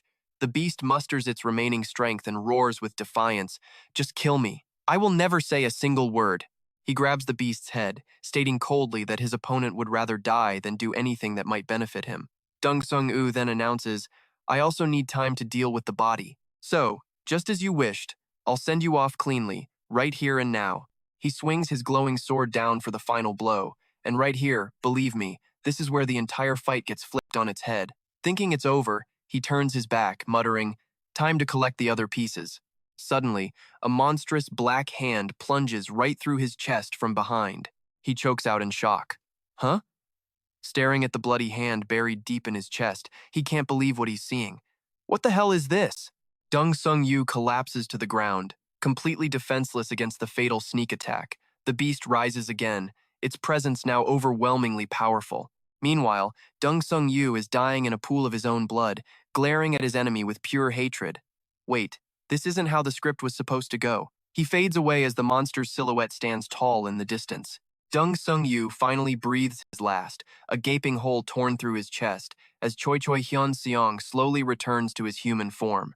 He slumps to the ground, panting with relief. "I'm alive." The main character's plot armor is just too thick. He's still stunned that his body can even move after taking a slash to the neck in his beast form. Touching the wound, Choi Hyeon-seong thinks to himself, "But what am I supposed to do with Dong Sung-yu's corpse?" He knows he absolutely cannot let this leak. Reporting it to the Players Association is way too risky. Choi Hyeon-seong analyzes the situation. If they find out a player at his level took down a ranker like Dong Sung-yu, they definitely start digging into his true abilities. He walks over to the body and tells himself, "There's no reason for me to expose my own secrets." Choi Hyeon-seong raises his hand, activating his skill, Fireball. A raging inferno erupts in his palm, ready to incinerate every last trace of evidence at the scene. In the middle of the desolation, Dong Sung-yu's armor and sword are now nothing but scattered fragments on the ground.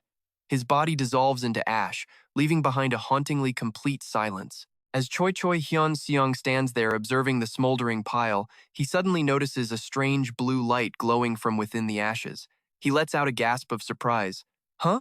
And can you believe this? A shimmering skill card materializes out of thin air, making him wonder, isn't this something only monsters are supposed to drop? It's an item, dropped after an enemy is defeated. Choi Hyeon-seong walks closer, picking up a skill book titled Breath of Lightning. A system notification pops up, detailing that it's a hero-grade active skill that creates a powerful electric shield around the user. It also enhances all attacks with the power of lightning and paralyzes enemies with no cooldown time. Looking at the treasure in his hands, Choi Hyeon-seong can't help but smile, deeply satisfied. Oh. The system prompts him, acquire the Breath of Lightning skill? He doesn't hesitate for a second, thinking, it's free in its top tier. Why would I possibly say no?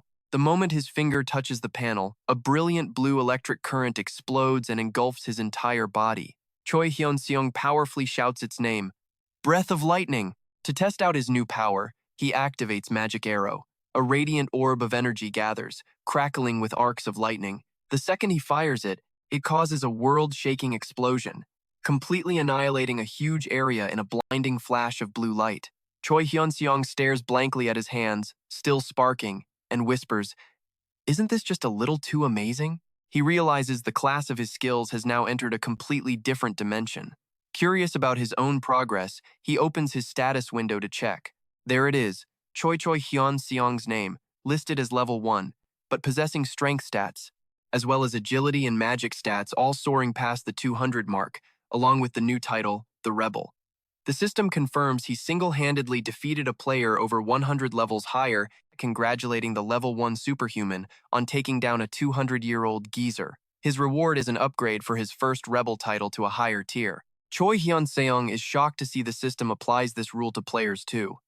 Looking at the lightning dancing around his hand, he wonders, if I fought him now, could I have beaten Dong Sung-yu? An image of that bastard flashes in his mind, that cruel smile as he cornered him. He had coldly declared, let me send you on your way. I promise it won't hurt a bit. Choi Hyeon-seong grinds his teeth, vowing to become even stronger as his eyes blaze with a halo of electric power. He realizes a critical weakness in his Breath of Lightning state. He needs to limit his use of long-range skills. The massive mana consumption means he'll have to think much more strategically in a fight. 1 month later, in the bustling district of Sinchon, Choi Hyeon-seong sits with his chin in his hand, lost in thought. On the screen in front of him is the shop interface, displaying 2 extremely tempting hero-grade passive skills, Primal Instinct and Hemo Drain Arts. He wonders to himself, which of these 2 should I buy? Even though he desperately wants both to boost his power, the reality of the situation isn't so simple. Being a broke tryhard is a real thing, people. Choi Hyeon-seong breaks into a sweat, his face tense. I don't have enough points. The math is staggering. A grand total of 600 billion points? His feet feel heavy as he walks across the floor, deciding to put it off. I'll just sleep on it and decide tomorrow. And that's where we leave him. He grabs the remote, shuts off the TV, and collapses onto his bed, staring wearily at his phone. He tells himself that he needs a break after all. This is his only day off for the entire week. Choi Hyeon-seong is sprawled out on a massive bed, soaking in a rare moment of peace. On the TV, a handsome main character is confessing, I like you, let's go out. Right after, the scene cuts to an intense sword fight, sparks flying with every clash. The hero screams, get out of the way! I have to save them now. Choi Hyeon-seong, hugging his pillow, watches the climax unfold as another character tries to stop the hero. You can't, guild leader. If you go in there, everyone will die. Choi Hyeon-seong grabs a chip, thinking to himself that this must be the hit drama commemorating the 20th anniversary of the Great Change. He realizes the production team really splurged, decking out the actors in full sets of rare-grade equipment. Watching these scenes reenacting the past, Choi Hyeon-seong lets out a sigh, remembering the hardships he went through on that fateful day. And on the exact 20th anniversary, the whole world was on edge, worried that another catastrophic event might occur. But just like the 10th anniversary, nothing out of the ordinary happened. The only buzz came from a few reporters spreading fake news about dungeons disappearing, causing a brief stir online. Back on the show, the female lead is sobbing, "I love you, guild leader." Choi Hyeon-seong gets goosebumps, cringing at the drama's incredibly cheesy dialogue. He turns off the TV and flops onto the bed, his eyes lost in thought. Choi Hyeon-seong tosses and turns, still struggling to decide which of the awesome skills he should spend his points on. Suddenly, a powerful tremor shakes the room with a deep rumble. He sits up, instantly on alert. What was that? A loud explosion rings out, followed by a woman's terrified scream from outside. Choi Hyun-seong leaps out of bed, wondering if it's an earthquake. And now look at this. This is where a quiet afternoon turns into absolute chaos. Outside the window, dust and debris rain down from collapsing buildings. In the panicked crowd, a horrified shout cuts through the noise. Monsters! Two giant creatures wielding massive clubs begin to stomp through the streets, turning the bustling district into a war zone. Choi Hyun-seong clenches his teeth in fury. Damn it. He smashes through the window, diving from above with his hands already burning with combat flames. Down on the street, a girl screams in despair as a brutal ogre grabs her. In a flash, Choi Hyun-seong appears like a god, his sharp sword slicing the monster apart to save her. His eyes turn ice cold. He focuses all his power and activates his skill, Firestorm. A colossal pillar of fire erupts, incinerating everything and leaving behind nothing but smoldering ruins. Looking at the scene, he clicks his tongue worriedly. Fighting is easy, but I'd hate to accidentally roast a client. The rampaging ogres charge, capturing innocent civilians trying to escape. Choi Hyun-seong grits his teeth, his face tense. What do I do now? Just as a couple is about to be struck down, other player groups and mage forces finally arrive to push back the attack. A red scarf soldier shouts to Choi Hyun-seong, "I'll handle the easy ones, you take care of the tough ones." Choi Hyun-seong quickly replies, "Thanks," and gets a determined, "You got it," in return. Just then, emergency sirens begin to wail across the sky. On the large screens downtown, an urgent message flashes. Martial law has been declared. The military arrives with heavy weaponry. A powerful man in a suit appears on the national broadcast, making a clear announcement to all players in the country. Okay, you and I both know what's coming next, but it still hits hard. Effective immediately, an emergency general mobilization order for all players is now in effect. Choi Hyeon-seong listens in silence. He tightens his grip on his weapon, his determined gaze fixed on the high-rise building where the monsters are pouring out. Amidst the sirens echoing through the ruined city, Choi Hyun-seong quickly answers his phone. Yes, this is Choi Hyun-seong. On the other end is the urgent voice of Shin Jun-ah. This is Shin Jun-ae. Where are you? Standing before the red poison dungeon near Sinchon Station, flames blazing in his hand, he calmly reports that a space gate suddenly opened, letting the monsters flood out. When she asks about the current situation and the enemy's level, Choi Hyun-seong says luckily they're only low level and he's coordinating with other players. Recognizing his competence, Jun-ae immediately gives an order. I'm appointing you as temporary commander. Once you've cleaned up, lead the players to the southern district. She explains that another space gate has appeared there, and they are critically short on manpower to handle it. Choi Hyun-seong, while cutting down an ogre with his sword, gives a short reply, "Understood." Then, some unexpected good news arrives.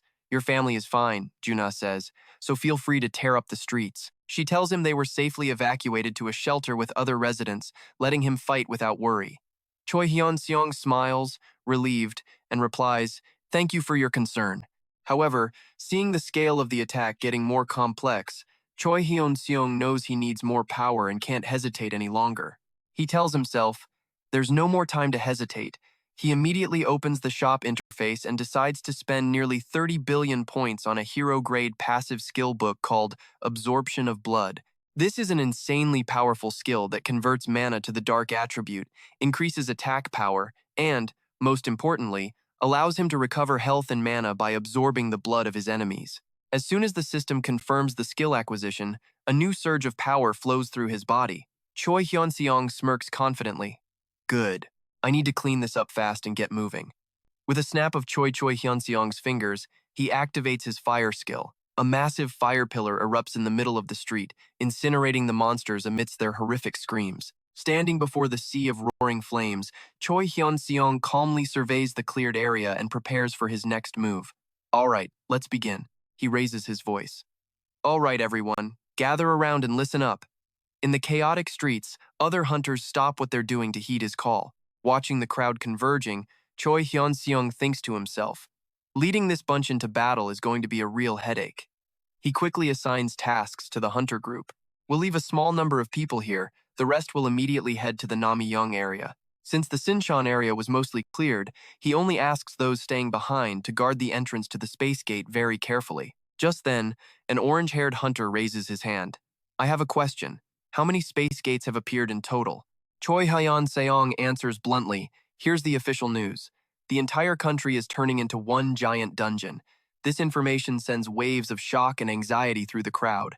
Meanwhile, in the vicinity of Nam-yong Station, the situation is absolutely dire. Skyscrapers are heavily damaged under a dark night sky.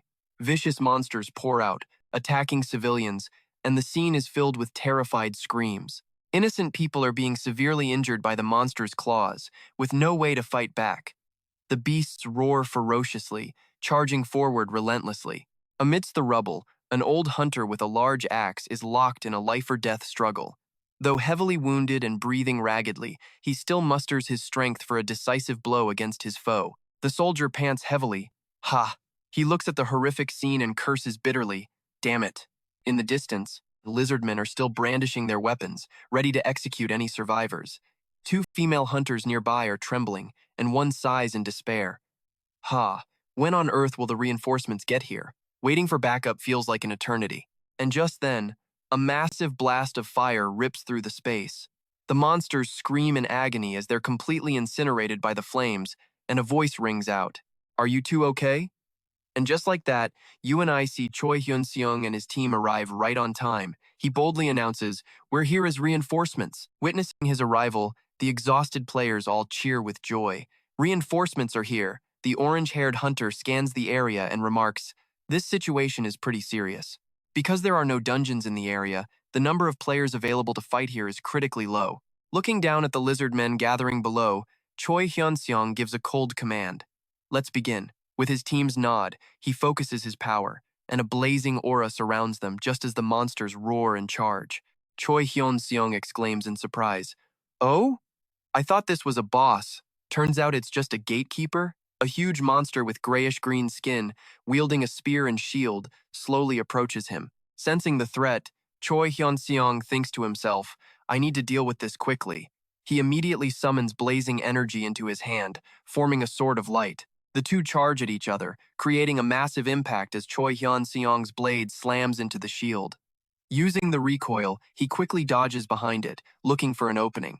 Landing on a nearby rock ledge, he casually remarks, he's not that strong. Without giving his opponent a moment to react, he dives down at terrifying speed.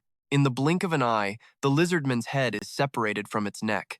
Choi Hyeon-seong stands firm next to the corpse he just dropped. Suddenly, a terrified scream rings out, making Choi Hyeon-seong turn to his two teammates. What was that? He sees monsters swarming toward them. And now, this is where it gets absolutely insane. He realizes in shock. An army this huge? My arm's gonna get tired. An entire force of vicious lizardmen is deployed before him. Without hesitation, he activates a wide-area skill. Firestorm. Massive pillars of flame erupt, sweeping through and incinerating the monsters amidst their horrified screams. Observing the ones still standing, Choi Hyeon-seong frowns. Their fire resistance is high. Behind them, a mysterious purple portal radiates a dark energy. He halts his attack, sensing something. Choi Hyeon-seong spots a strange weapon hurtling towards him. As it flies, the monsters seize the chance, grabbing onto him and roaring with aggression. Trapped, he grits his teeth in anger. Let go! I just bought this shirt, you'll rip it! Before he can break free, Choi Hyeon-seong sees spears of light aimed right at him. A massive explosion erupts. Choi Hyeon-seong braces for the impact, grunting in pain as he's hit. Just as he regains his balance, he freezes, sensing an immense pressure weighing down on him. What is this? In front of him stands the Lizardman King, with its huge frame, dark green skin, and rippling muscles. The boss monster looms like a mountain, menacingly holding a giant trident. Looking into its sharp eyes and pointed teeth, Choi Hyeon-seong knows. That's definitely the Lizardman King. The shield on his arm shatters and falls after a powerful blow. Unfazed, Choi Hyeon-seong immediately draws his other sword, his eyes showing pure determination. From above, spears of brilliant white light rain down. The Lizardman King stands against the night sky, surrounded by deadly energy waiting to explode. A trident of light tears through space, hurtling toward Choi Hyeon-seong. He quickly dodges, but the powerful shockwave still hits him. Instantly, two Lizardman minions seize the opportunity to attack. He immediately yells, "Flame on!" A powerful blast of fire erupts, forming a blazing shield to block the pressure. With cold eyes, Choi Hyun-seong leaps into the air, gathering a giant fireball and launching it at the boss's head. Facing the direct attack, the Lizardman King tilts its head back and lets out an earth-shattering roar. Choi Hyun-seong is stunned as a huge wave of energy sweeps past, leaving a trail of devastation. Let's be real, he knows this is a tough one. This will drain me, but I'm going all in. Instantly, he activates his ultimate skill, Breath of Seth. Choi Hyun-seong's entire body is now covered in brilliant blue lightning. His eyes flash with power, ready for the counterattack. Below, the Lizardman army charges madly. Seeing the other players struggling, Choi Hyeon-seong tells himself, "I have to hold the line." He realizes that besides himself, no other player here is strong enough to handle even these regular monsters. If he doesn't stop them here, everyone will be annihilated. But instead of fear, he just sighs in relief. Good. He's relieved because the monsters are all focused on him instead of the weaker players. Lightning crackles on his blade as he nimbly dodges heavy strikes raining down from all sides. An earth-shattering explosion of electricity erupts, wiping out the surrounding lizardmen in the blink of an eye. Amidst the blinding lightning, Choi Hyun-seong's gaze remains unnervingly calm. The monsters scream in agony, and he gives them no time, unleashing a powerful slash that finishes them all. An hour later, the atmosphere on the battlefield becomes strangely silent. The other players are exhausted, drenched in sweat. Choi Hyun-seong calmly walks past the fallen monsters, eyes his final opponent, and declares coldly, "And then there was one." Choi Hyun-seong covers his entire body in that brilliant blue lightning once more, and he proclaims, the monster roars furiously and charges, but Choi Hyun-seong slips past it, delivering a critical blow. Holding his charged blade, he states, "A one-on-one? This will be over in a second." With terrifying speed, Choi Hyun-seong closes in, dodging the Lizardman King's attack by a hair. A powerful slash gives the king no time to react, and his opponent collapses to the ground. He sits down amidst the ruined streets, looks around, and quietly assesses. The situation isn't too bad. Though exhausted, he's still hoping for a worthy reward. Hope something good drops. Immediately, a brilliant blue light erupts from thin air, and he exclaims in excitement, "Here comes another game-breaking skill." A mystical skill book appears before him in a shower of sparkling light. Choi Hyun-seong takes it and realizes it's a rare one.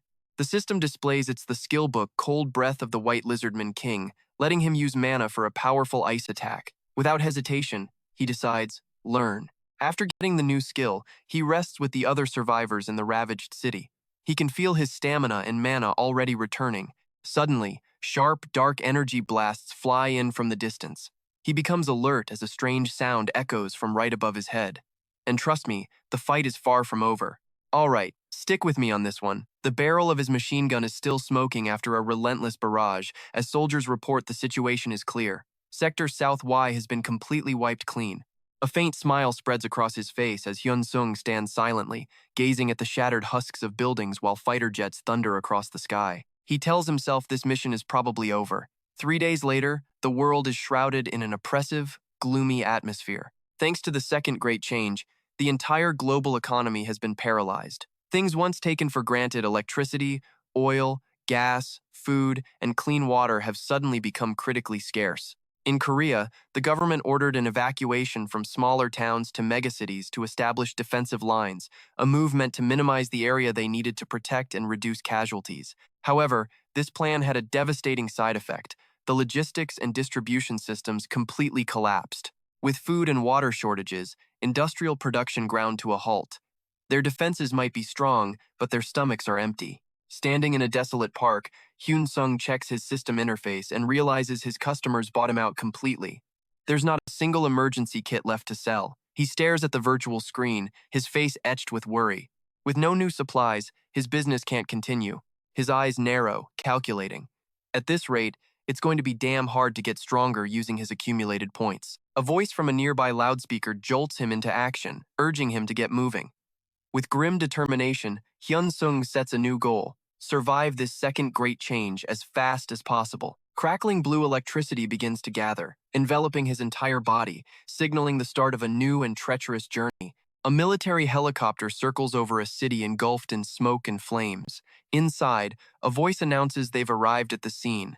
Hyun-seong stands silently by the window, observing the chaos below. From this height, he can see a colossal pillar of blue energy burning in the middle of an intersection, surrounded by monsters brandishing their weapons. In the cabin, fully equipped warriors stand ready for the coming battle. Hyun-seong turns to them for one final confirmation. Everyone knows their assigned zones, right? The other players respond in a decisive chorus. Of course, sir. Immediately after, the helicopter descends, its landing gear slamming onto the ground amidst a thick cloud of dust. Standing at the wide-open ramp, Hyun-seong looks down at the battlefield and announces, "I'm handing over command to the team captains." Now, this is where you realize our main character isn't like the others. His eyes turn ice cold as he looks down at the swarm of monsters. "You guys can take the rope. I prefer to jump straight in." Without a second's hesitation, Hyun-seong launches himself from the helicopter, free-falling through the sky. The wind screams past his ears as he plummets toward the ground at terrifying speed. The moment he gets close to his target, he roars, "Firewall!" A massive pillar of flame erupts, incinerating an entire city block. Orcs scream in agony as they're consumed by the fire, their bodies sent flying by the fiery shockwave. Fast as a lightning strike, Hyun-seong draws his razor-sharp sword, unleashing a powerful flurry of devastating slashes. Behind him, the other hunters join the fray, coordinating their attacks to push back the assault, while other player groups move quickly to surround the monsters. Standing in a battlefield littered with enemy corpses, Hyun-seong calmly sheathes his sword.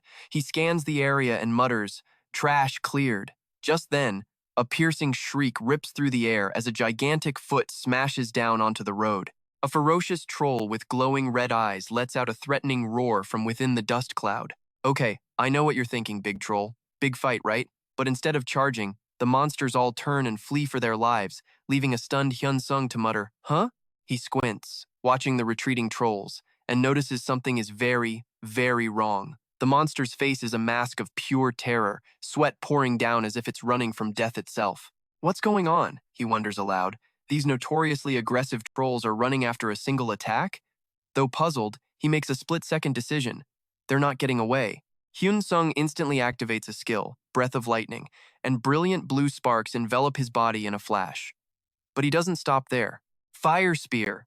With a confident smirk, he stomps his foot on the ground and launches forward at an impossible speed. Closing in on his target, Hyun-seong swings a powerful blow that creates a world-shaking explosion on the giant troll's back. He continues to weave through the battlefield, lightning crackling at his fingertips. A blazing fire spear materializes in his hand and he hurls it, piercing through an enemy and erupting into a colossal pillar of fire that consumes everything around it. As the smoke and flames dissipate against the blue sky, Hyun-seong casually raises a hand and starts counting the number of enemies he's taken down. 15 down, any more left? He asks himself, scanning the ruined landscape. Was that the last one? In front of him, the lower half of a monster's body is still smoking, charred black from the electricity. Hyun-seong stares blankly and exclaims, "What is that?" A deep, rumbling growl echoes right after. A dark blue arm appears. He stares in shock, wondering why that thing is here. A pair of sharp, glowing yellow eyes flashes. This is a creature of at least level 350, possibly even breaking level 400.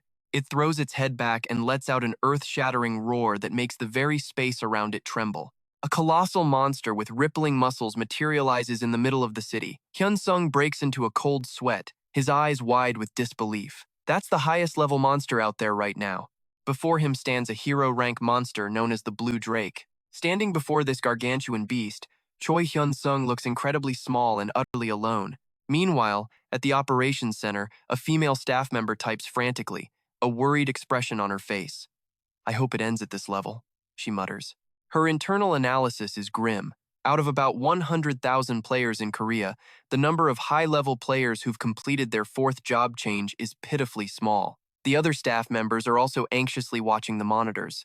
They know that while the military's firepower can handle low to mid-tier monster zones, a much bigger problem is brewing. As the number of dimensional gates decreases, high-level monsters are appearing more frequently, creating a critical shortage of top-tier players. Suddenly, a blaring alarm echoes through the system as an operator shouts, "Emergency situation!" A new dimensional gate just opened in the Gassian area. The manager immediately demands to know, "What kind of monster?" The operator quickly replies, "We're confirming now." An image of winged creatures soaring through the sky flashes on the screen, and the operator yells out, "A whole flock of wyverns has broken through." So what do you and I take from this? The manager clutches his head, exhausted. Is it a sale on hero rank monsters or something? Another staffer asks. Isn't the Gazian area under the Doctors Guild jurisdiction? Upon getting confirmation, he reports that the Doctors Guild is desperately requesting immediate backup. Their main forces are tankers and melee fighters, and the staff can only watch in horror as the situation spirals completely out of control. All right, let's jump right into the chaos. At the command center, the captain urgently asks if any other guilds can be mobilized near Gaeseo Yoon. An operator reports that the Yugwa Guild is in the Garrick Dong area with their main magic users on standby. Without a moment's hesitation, she grips her weapon and gives the order to dispatch the Yugwa Guild immediately.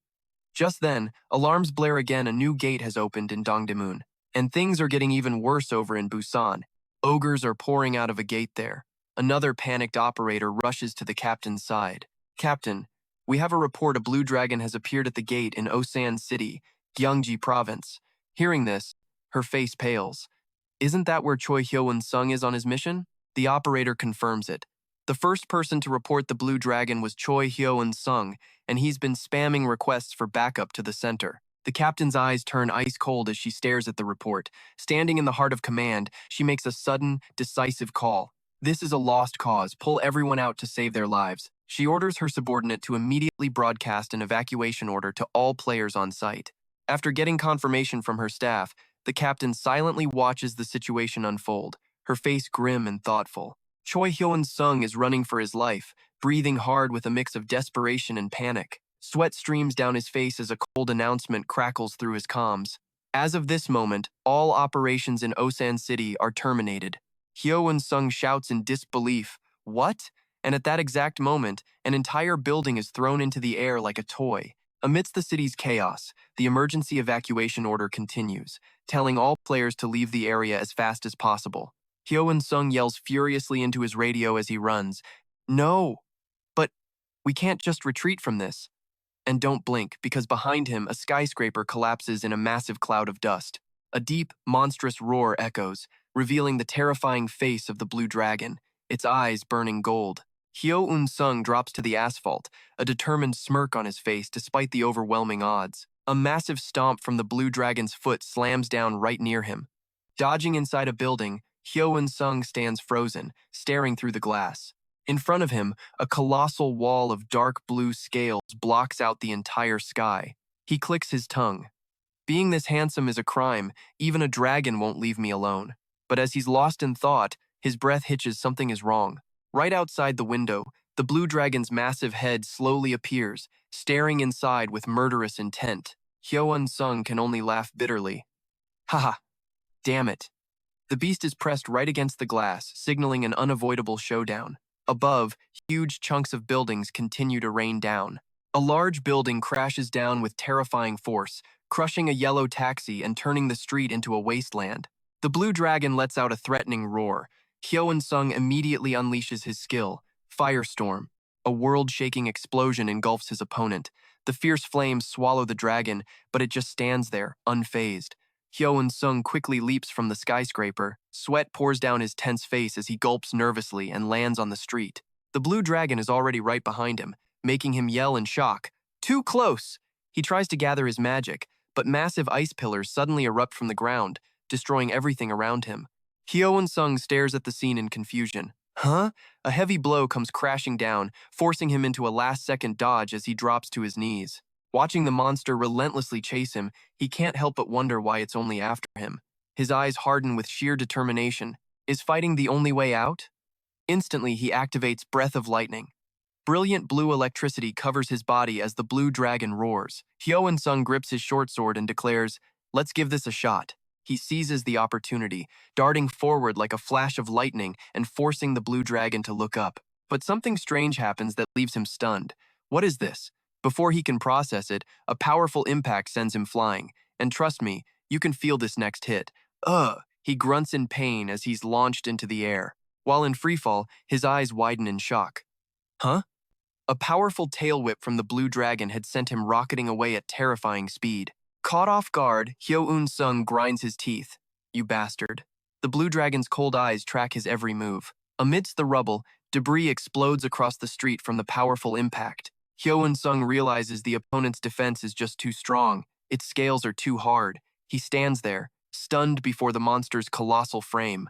He quickly calculates. The only possible weak point is, Hyeon-seong's eyes flash with sharp resolve. He takes his stance and dashes like lightning towards the giant dragon in the middle of the intersection. Hyeon-seong gets in close, leaping onto the creature to find an opening. He aims straight for the target he has in mind, the underbelly. With all his might, he swings his weapon, slashing the monster's lower body in a brilliant aura of electricity. His face shows intense focus as he executes the risky attack. He lands firmly on the ground, crackling electricity still surrounding his body, and looks at the scratch he just made on its thick hide. Hyeon-seong exclaims in shock, "Are these scales thicker than my ex-girlfriend's face?" The monster's threatening roar makes him break out in a cold sweat. Immediately, it swings a massive arm, a devastating slap aimed right at him. Hyeon-seong leaps high into the air to dodge, thinking, so fast, but while he's suspended in midair, he suddenly freezes in disbelief. Huh? Faced with immense pressure and a blinding light, Hyeon-seong shuts his eyes, gritting his teeth against the shockwave.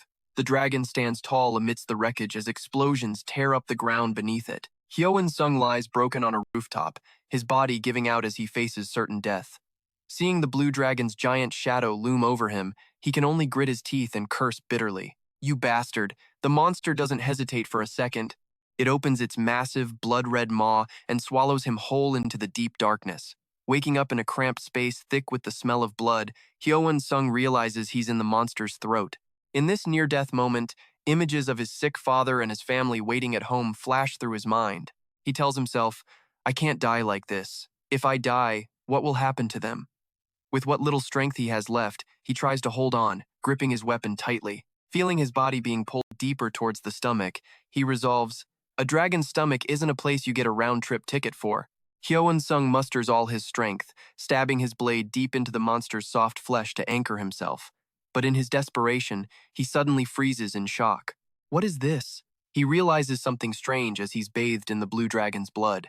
And you and I just found the twist. This dragon's blood is even better than a hero-grade potion. Miraculously, his wounds begin to heal. Trust me, you're about to witness one of the most insane survival plays ever as his eyes blaze with hope, diving into the chaos and furiously stabbing his weapon into the soft flesh. Meanwhile, back at the command center, a wave of shock washes over the room as the terrible news arrives. The manager, stunned, asks for confirmation. Choi Hyeon-seong is gone? The staffer can only nod grimly, saying that's what they have to assume. She's furious, demanding to know how this could happen when she gave a crystal-clear order for every single player to evacuate the scene immediately. Another staff member with a tablet explains that Choi Hyeon-seong was handling the critical task of sealing a spatial gate, which meant he was the one closest to the blue dragon. He tried to move the second he got the retreat order, but the hero-grade monster appeared so suddenly, he just didn't have enough time to escape. The manager bows her head, whispering a pained, "Damn it." She anxiously asks if his family has been notified about this yet. The employee reports that while the association hasn't sent a direct death notice, the list of fallen players was made public online, so his family has likely already seen the news. The manager sighs helplessly, covering her face to hide the exhaustion and regret taking over. At that same moment, deep inside the beast, another sharp attack is unleashed. After a violent struggle, he's sent tumbling and rolling around within the cramped confines of the creature's stomach. Slumped down and exhausted in his juggernaut armor, Choi Hyeon-seong looks over his body when his eyes light up with a crucial realization. He leaps to his feet, pure excitement on his face as he whispers, "All right, the status bar is stabilizing." And this right here is where our guy completely flips the script. A mobile blood bank, he grins, ready to take on the entire dragon family. He realizes this is an endless source of life-sustaining power. Without a moment's hesitation, he starts stabbing the fleshy walls again and again to activate his absorption skill. Feeling his strength slowly return, he lets out a satisfied smile. Nice. Suddenly, a massive tremor rocks the space around him. Stunned, Choi Hyeon-seong shouts, "Whoa, is this dragon having some kind of indigestion?" His entire body gets flung through the air, slamming hard into the fleshy walls as the monster moves violently outside. He grits his teeth in pain. Damn it. In this perilous situation, Choi Hyeon-seong uses all his strength to dig his weapon into the wall, keeping himself from being thrown again. He hangs there, suspended inside the beast, breathing heavily. Choi Hyeon-seong's mind races. What the hell is going on? His eyes are wide with a mix of dread and sharp vigilance against the continuous tremors. Meanwhile, outside, the blue dragon is on a rampage, stomping furiously, shattering the ground beneath its colossal feet. Witnessing the horrific scene, Lee Soo-yang is frozen in terror. What is that? The hunter with her can only reply in shock, I know. Lee Soo-yang just stares as the blue drake continues its bizarre rampage. She wonders to herself, does that dragon have a serious stomachache? The monster lets out an earth-shattering roar and begins to thrash wildly. The surrounding skyscrapers crumble into dust and smoke. Soo-yang gasps in horror as the area instantly becomes a desolate wasteland. Deep inside the monster's body, Choi Hyeon-seong makes his way through the dark fleshy walls, letting out an excited cry. Found it! Seeing the intricate network of channels ahead, he confirms, the blood vessels are definitely here. Immediately, Choi Hyeon-seong activates his sword fusion skill, swinging his blazing sword to destroy them from within. The bone-deep pain makes the blue drake scream in agony. Choi Hyeon-seong holds on tight and thinks, good. He can feel his wounds closing rapidly thanks to all the blood around him. With a triumphant smirk, he gathers power into his weapon again, his feet sloshing through the deep red fluid. Let's pause right here. In front of Choi Hyeon-seong is a colossal mass of pulsing flesh, the monster's heart. He doesn't hesitate, plunging his sword right into its center and tearing through the vital organ. Suddenly, all movement stops. He looks around, baffled. What in the world? Instantly, a flood of system windows and notifications rings out. The passive skill, Immortal Lightning, has officially leveled up to the unique hero grade. At the same time, the active skill, Breath of Lightning, is also powerfully enhanced to the hero level. The system notifications continue. Breath of Lightning has reached unique hero grade and has been renamed to Breath of the Thunder Dragon. Choi Hyeon-seong can't believe his eyes. That's a cool name. From now on, call me Thunder Dragon. He's stunned by the unbelievable achievements for single-handedly defeating the Blue Dragon Jetos, a hero-grade monster over 300 levels above him. Looking at the wreckage around him, he murmurs to himself, I knew this thing was no ordinary beast. Choi Hyeon-seong scans the now silent space and wonders, is it over? The system then announces the rare item, Blood-Sucking Sword, has been successfully restored. Choi Hyeon-seong blurts out, huh? Instantly, the sword is upgraded to unique hero grade with a new name, Dragon's Blood Sword. Holding the menacing new weapon in his hand, he can't help but smile. Oh ho! Suddenly, his eyes fly open in shock. A glowing blue spellbook is just hovering there in the void. Choi Hyeon-seong approaches and takes the book, named Scales of the Thunder Dragon, Hero Grade. It's a passive skill book that drastically increases physical defense, skill resistance, and resistance to electric-type attacks. He nods, satisfied. This is good. With armor this great, who could possibly beat me? Facing the system's prompt to learn the skill, Choi Hyeon-seong gives a confident smile and confirms, of course I'm learning it. The book glows brilliantly before dissolving into his body.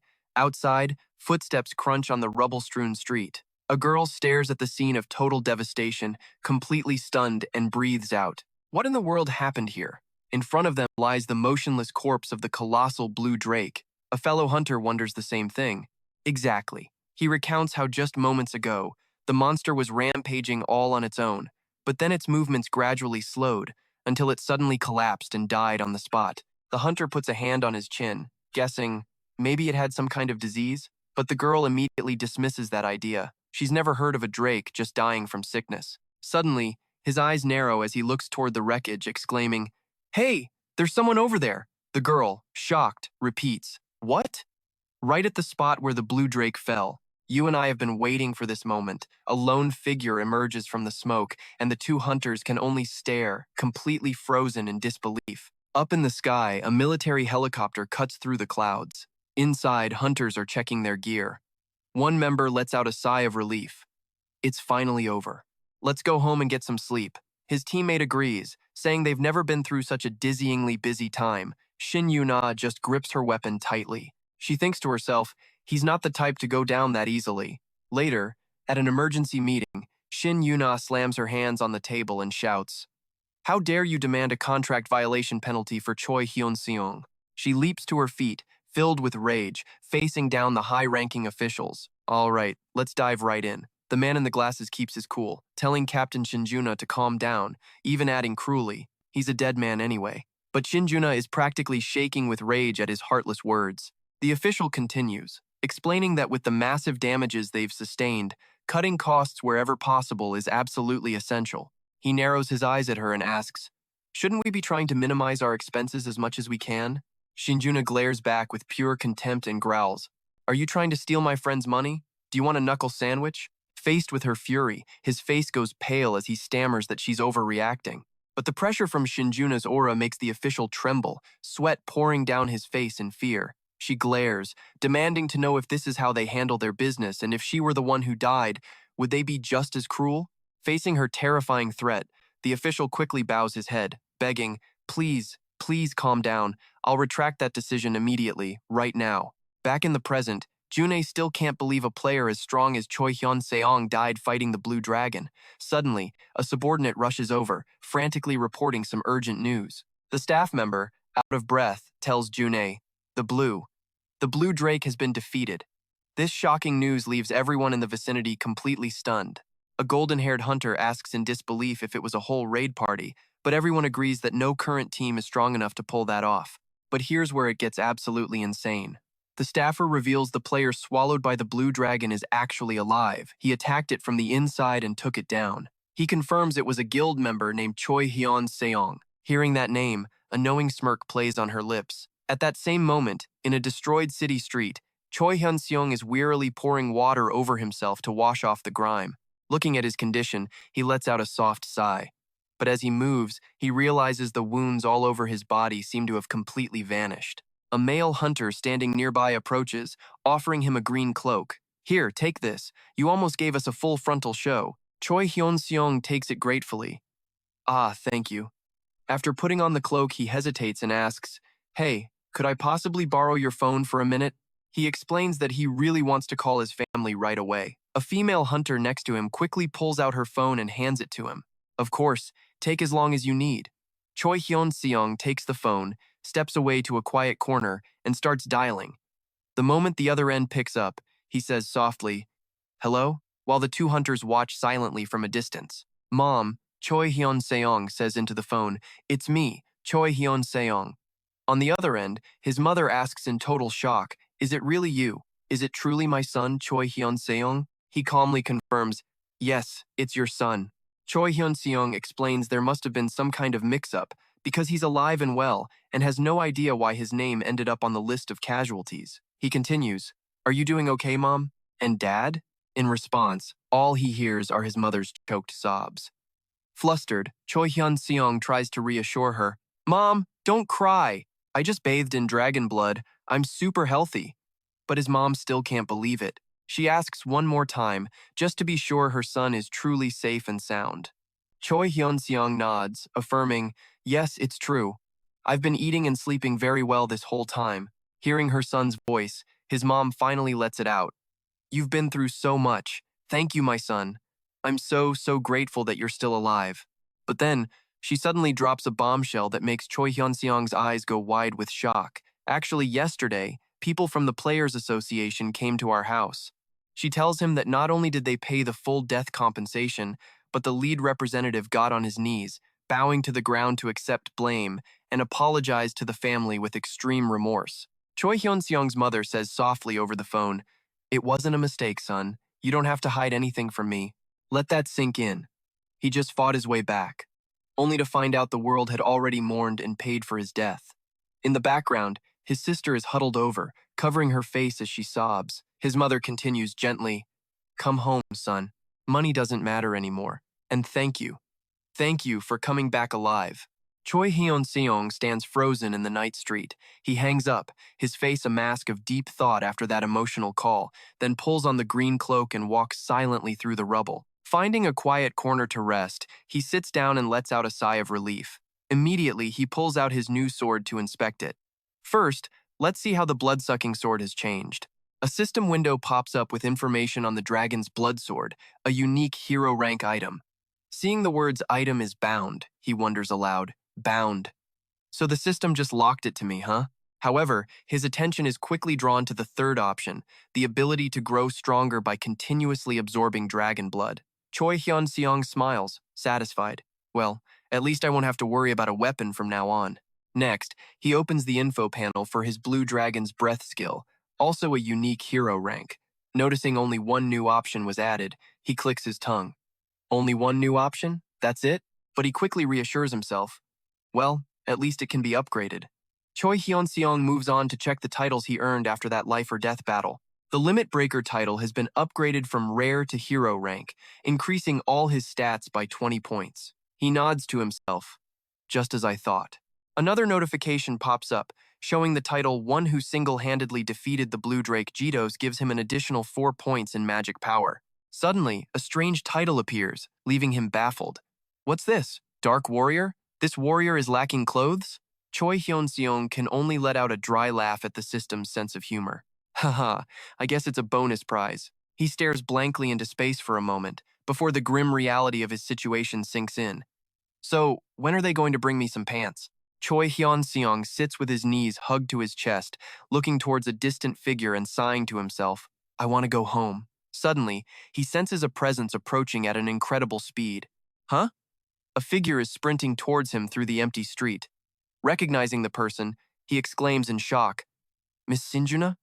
She crashes right into him, hugging him tightly, sobbing. If you had died, I would have destroyed this entire damn association. Shinjuna buries her face in his shoulder, crying with relief. I'm so glad. Choi Hyeon-seong just stands there, completely frozen and flustered, looking at her with an embarrassed expression. It's only then that Juna realizes something is off. She pulls back and stammers, Oh, where are your clothes? Her face turns beet red as she sees he's only wearing a single cloak to cover himself. Choi Hyeon-seong scratches his head, sweating nervously. Ah, well. He gives a bitter smile, explaining his pathetic situation. They were melted away by the monster's stomach acid. Just then, a soldier approaches and offers a red uniform to Choi Hyeon-seong. Please wear this for now. Choi Hyeon-seong takes it and replies politely, Ah, yes, thank you. Standing nearby, Shinjuna looks at him, completely flustered. She blushes slightly and looks away to avoid staring. But suddenly, she notices something unusual and lets out a small, huh? A man with blue hair and shining silver armor is slowly walking towards them. A bright smile on his face, he says, Well, now isn't this a touching reunion? And just as our hero gets back on his feet, a new player enters the game. Trust me, you're not going to want to miss what happens next. All right, you and I are jumping right back into the drama. The green-haired punk smirks at Juna. So your pilot boyfriend just took down a dragon, huh? He points right at a bewildered Hyeon-seong and keeps going. He's the boyfriend you've been hiding all this time, isn't he? Hyeon-seong immediately starts breaking out in a cold sweat. Panic is written all over his face at this insane misunderstanding. June instantly shuts him down with a glare. Stop with the ridiculous jokes. Seeing her get so defensive, the guy keeps pressing while June stays on high alert. But why are you even here, he asks.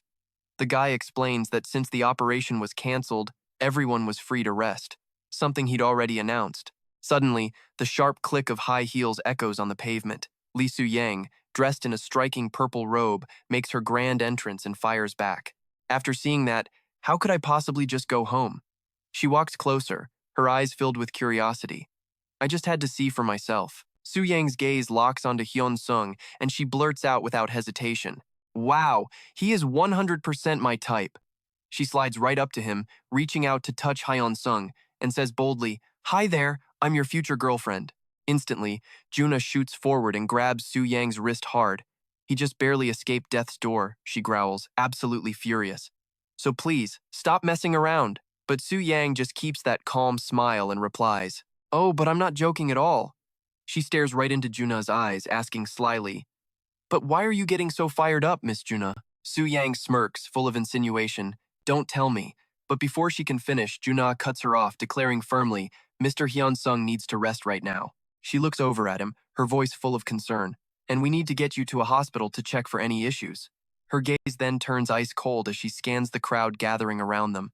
It seems like everyone here is just curious about Choi Hyeon-seong taking down Blue Rocket. Now, watch how she lays down the law. But this is incredibly disrespectful. She turns back to Hyeon-seong, her voice softening. First things first, let's get you to the hospital. He gives a small nod. I understand. June then faces the other players and declares with absolute authority, that helicopter you all just arrived on?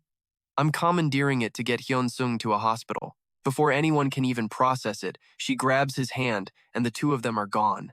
Watching them go, Lee Soo-yang just clicks her tongue in frustration. Shh, she mutters to her teammates. That woman. Next time, I'll be sure to get to know him properly. From behind, the green-haired hunter watches them disappear, murmuring, Still, I'm seriously curious.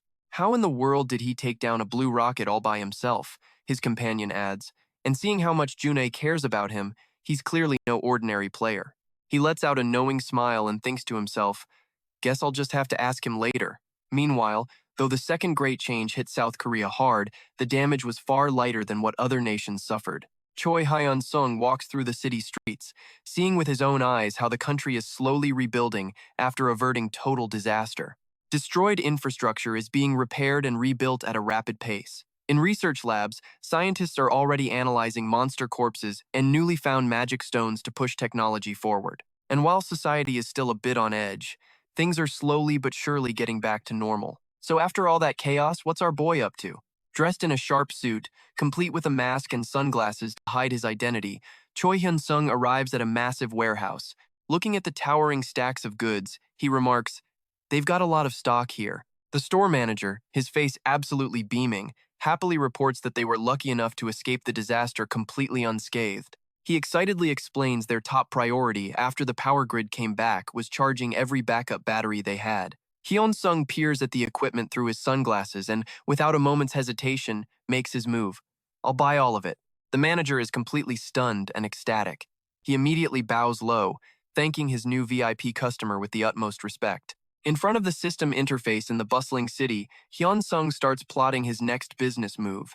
He knows that high-capacity portable power banks from Company 20 are still incredibly rare, so he decides to crank the price up to nearly 60 million points per unit. The second he hits the confirmation button, a notification chimes. A sales successful message instantly appears, leaving him absolutely speechless. Whoa, even I thought that was a crazy price, and you guys are still fighting over them. Disbelieving, Hyun-seong hikes the price even higher, but the result doesn't change. The items are sold out in a flash. A wicked grin spreads across his face. This means I can go even higher. A few days later, Hyun-seong heads to a retail store to buy up even more inventory. But when he asks for a massive quantity, the manager starts sweating bullets. He explains awkwardly, I only ordered the amount you usually buy, so we don't have enough. Hyun-seong, cold and imposing in his black suit and mask, says flatly, then place a new order. Immediately. The manager quickly promises the factory is running smoothly so production won't be an issue, and even offers to contact other branches to gather every last unit for him. You need the entire supply chain by yourself. As Hyun-seong turns to leave, the manager pleads, if you just leave your number, I'll call you the second it arrives. But to keep his identity a secret, he flatly refuses. No need, I'll be back tomorrow. Walking down the street, Hyun-seong thinks, it'd be so much easier if I could just deal directly with the factory. He remembers trying to contact the factory before the second Great Change. They shut him down flat, telling him they don't work with private individuals. Even when he promised to place a colossal order, they were firm they only took orders from corporations or officially licensed businesses. Standing in the middle of the bustling street, Hyun-seong is lost in thought. Should I just register a business and buy a warehouse myself? But then an even bolder idea hits him, his eyes going sharp with determination. No. What if I open my own electronics store? A few days later, he stands before the massive HEI Mart building. Wreaths of congratulatory flowers line the entrance. Seeing the massive crowd, he notes, it's so packed for a weekday. Suddenly, a woman with long brown hair calls out with a smile, Hyun-seong. Seeing his sister, he thinks, knew I made the right call leaving this to her. You just handle the business side of things. Your job is to go hunt dragons and bring home the cash. She updates him on the inventory. I just had a few sets of batteries moved to the warehouse. They should be there by now. Hyun-seong waves.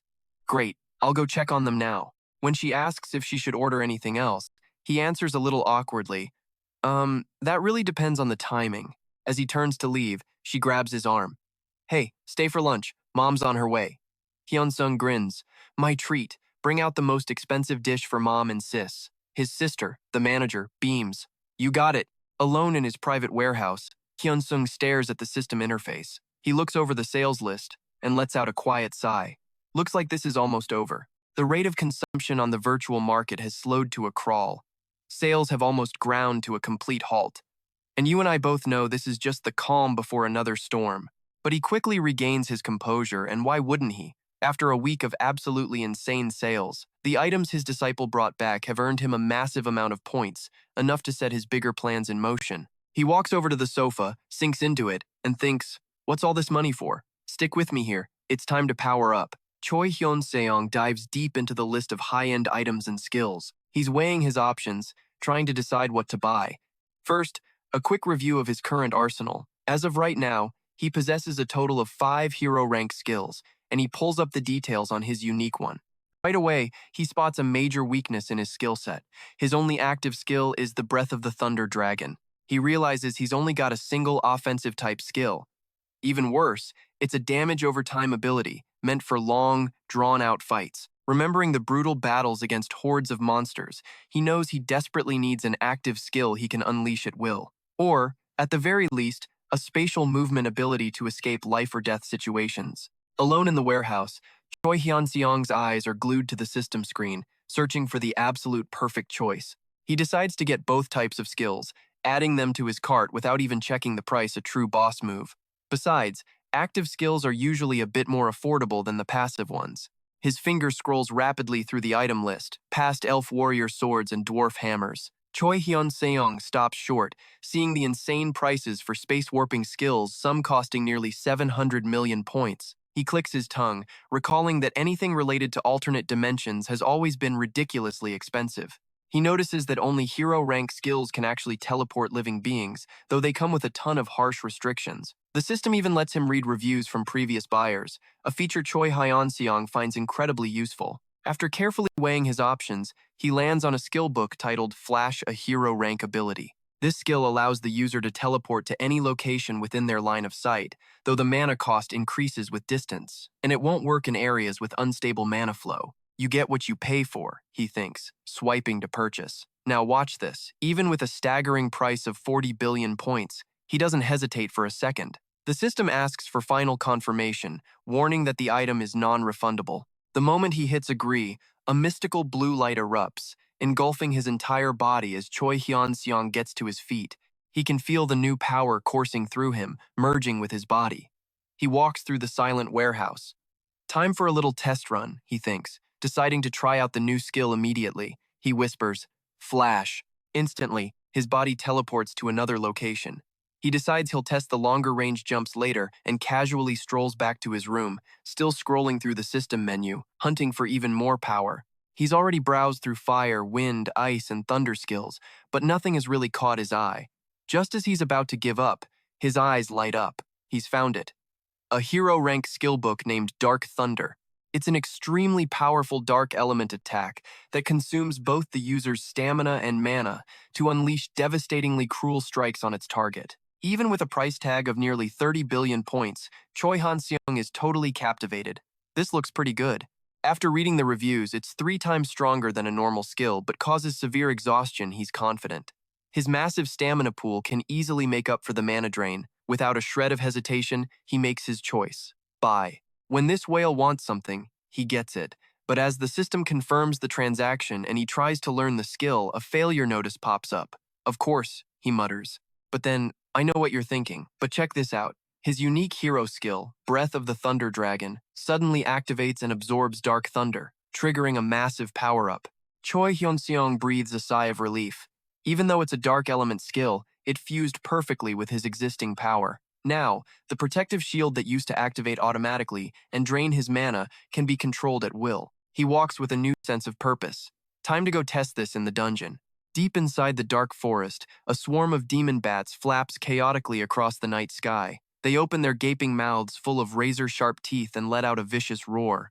He raises a hand, activating his skill, and glowing magic circles appear right above the attacking monsters. The burning purple energy in Choi Hyeon-seong's ice-cold eyes sends the monsters into agonizing screams. Standing amidst the smoke, dust, and crackling purple lightning that fills the air, he smirks in satisfaction. Not bad at all. This new power was absolutely worth the fortune he spent. Burning all my points on this was the right call. Spending money really does make life better. 5 hours pass, and the only things left are smoldering embers and piles of monster corpses. Suddenly, a system notification appears, recognizing an unbelievable hero rank achievement. Choi Hyeon-seong single-handedly wiped out 5,000 high-level demon bats, earning him the title Demon Bat Butcher. Sweat streams down his exhausted face as he pants. Man, that was tiring. I think I'll stop here for today. Choi Hyeon-seong quietly leaves the dungeon just as the lights of the HEEMAT building begin to glow. The lights cut through the city's darkness. Sister, you haven't gone home yet? She takes in her brother's rugged state and asks, have you been out hunting this whole time? After Choi Hyeon-seong gives a short reply, she offers an encouraging smile. You've worked hard. The supplies are already stored in the warehouse. Go ahead and check. He nods. Thanks, sis. When Choi Hyeon-seong returns 30 minutes later, he finds his sister still waiting in the lobby. Are you working unpaid overtime, or are you waiting for me to give you your salary? He flashes a bright smile and suggests, let's go home together, sis. But in stark contrast to his cheerful mood, his sister's expression turns dead serious. Sit down for a minute. I have something important to tell you. Sensing the shift in the atmosphere, he asks hesitantly, you waited all this time just to talk to me? After she confirms with a nod, Choi Hyeon-seong starts to feel tense. What's so serious, sis? She looks him directly in the eyes and starts to speak slowly.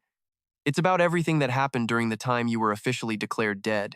Choi Hyeon-seong now sits across from his sister, a cup of coffee steaming on the table between them as she calmly recounts the darkest days their family ever faced. Mom fainted the moment she heard you had died.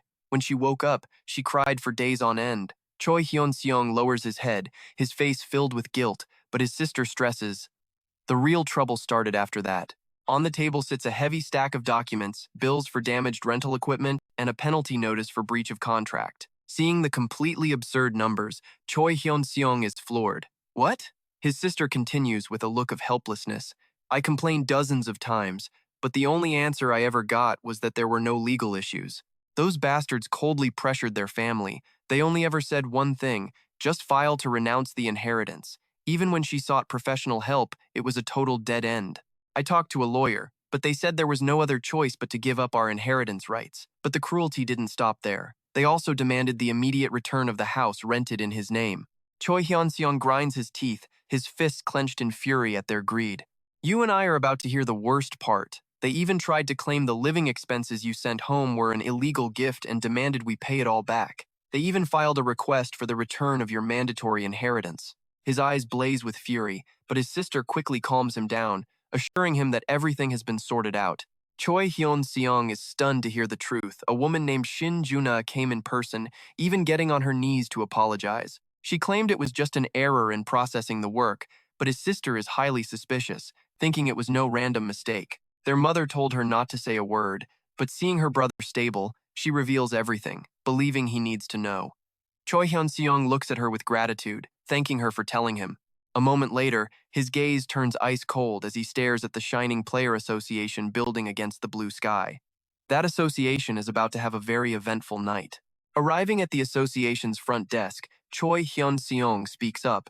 I have an appointment with Captain Shin Juna. The receptionist, a bit surprised, replies, you're a little early. Captain Shin Jun-ah hasn't returned yet. Choi Hyeon-seong explains with a slight smile, I contacted her beforehand, and she told me to just wait in her office. The receptionist's attitude changes instantly. Oh, is that so? Then let me show you the way. As they walk, she asks politely, would you care for tea or coffee, sir? Standing inside the luxurious office, Choi Hyeon-seong bluntly refuses. No need, thank you. The second the employee leaves and the door shuts, his expression immediately turns dark and menacing. Alone in the room, he mutters to himself, time to begin. Choi Hyeon-seong's eyes suddenly glow with a mysterious blue light as he activates his skill psychometry. He concentrates intensely and commands the system, search Choi Hyeon-seong, and now, pay close attention. Magical circles and info panels instantly explode into view, and he reaches into the data stream to uncover the hidden truth. Inside a memory, a cold-hearted official announces, it appears the subject has perished at the scene. An image of June A appears, her face filled with sorrow and exhaustion. Choi Hyeon-seong dives deeper into the memory, seeing June furiously demanding over the phone. What in the world is the meaning of this? Why would you treat Choi Hyun-seong's grieving family this way? The voice on the other end replies with a soulless tone. I already told you. It's regulation. The man coldly insists. I'm just doing my job according to the rules.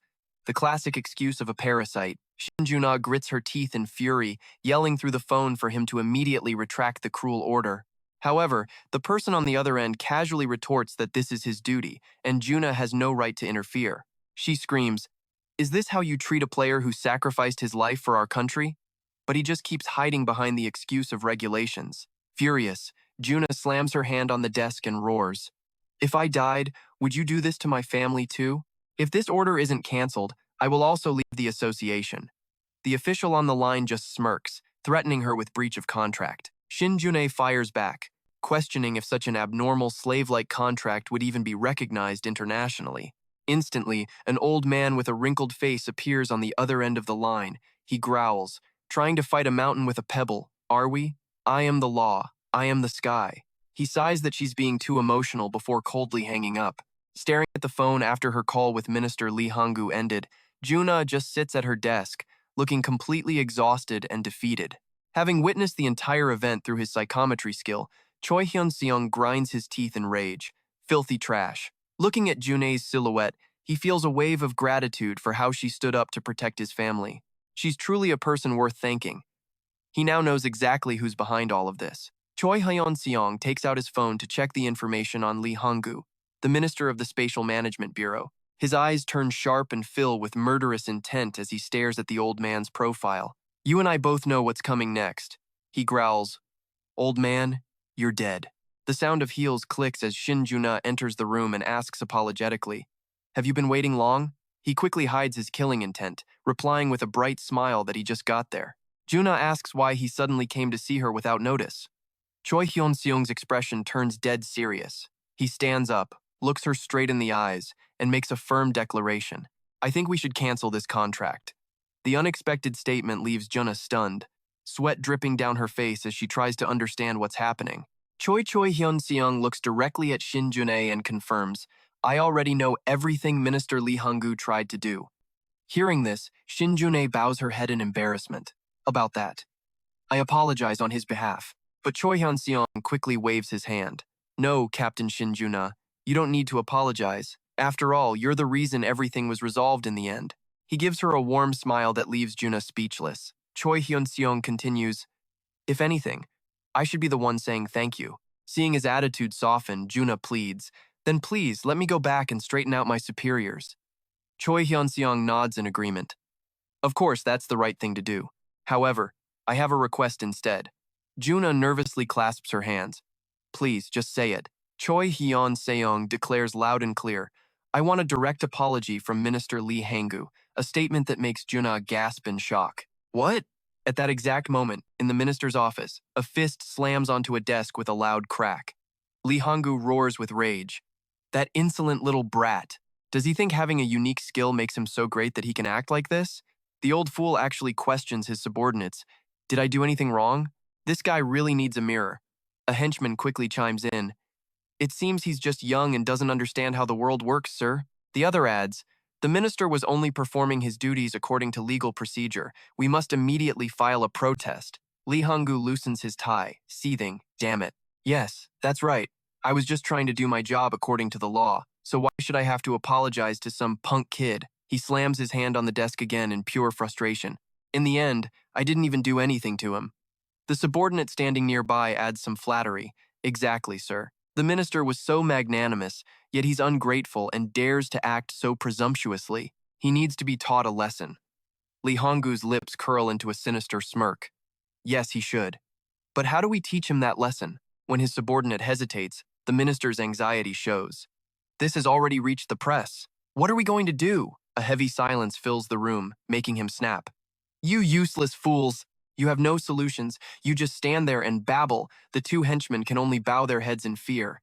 We're sorry, Minister. Suddenly, Lee Hong-gu orders, Tell that kid to shut up and come here to see me. Seeing his subordinate's confusion, he roars, Am I supposed to lower myself and go to that brat's house to apologize? I'm very busy. If he wants an apology, tell him to drag himself over here. The henchman quickly runs off to deliver the message. Yes, I'll pass it on right away. Left alone, Lee Hong-goo's eyes burn with hatred as he clenches his fists. I will absolutely not lower myself to go see that brat. Meanwhile, Choi Hyeon-seong stands in front of the government building, thinking, he tells me to come here and then makes me wait like this. He walks down the empty hallway, realizing he's later than planned, but thinks to himself, for me, that's not a bad thing at all. And trust me, you and I both know this isn't just a meeting. This is a reckoning. Scanning the scene, he pegs this place as a pit of corruption, where major guilds and dungeon managers collude. But then he notices the staff are all just normal people, and a slight smirk crosses his face. All right, you and I are about to watch our boy walk right into the lion's den. The sharp click of high heels echoes down the hall as a secretary in a black suit approaches, signaling for him to follow her. She informs him the minister is waiting. Choi Hyeon-seong just stretches and casually replies, I got it. He silently follows her into the office, ready for a head-on clash with the man running the whole show. The second minister Lee Hong-goo sees him. He speaks with a condescending tone. So you're the battery-selling brat? You look pretty ordinary, the old man says, looking him up and down before adding that Choi Hyeon-seong is probably the same age as his grandson. He starts rambling about kids these days, but Choi Hyeon-seong cuts him off cold with a direct question. Let's get straight to it. Where's my apology? At the same time, he quietly activates his mind's eye skill to see the man's true intentions. Lee Hong-goo clears his throat and forces out a half-hearted apology. I apologize for that incident. The old man starts making excuses, saying a minister can't let personal feelings interfere with public duty. But through his skill, Choi Hyeon-seong sees the truth. This guy is in bed with everyone involved. What a filthy bastard, he thinks. Lee Hong-goo continues his righteous act, hiding behind the shield of the law. Taking money legally, you see, he says. Choi Hyeon-seong's eyebrow twitches as he fires back. Lawfully, you say. He points out that the minister's logic is flimsy and full of holes. Now pay close attention here, because this is where everything flips. Choi Hyeon-seong directly questions the compensation demand for damaged equipment when it was clearly an issue that came up while performing his official duties. Bullseye. Lee Hong-goo's face darkens as he roars. What? Choi Hyeon-seong presses on, questioning the absurd contract violation fee the association slapped him with. He emphasizes that he was officially declared dead on a mission assigned by this very man. I was processed as deceased while carrying out the terms of the contract. I died doing the job you sent me to do, and this makes sense to you?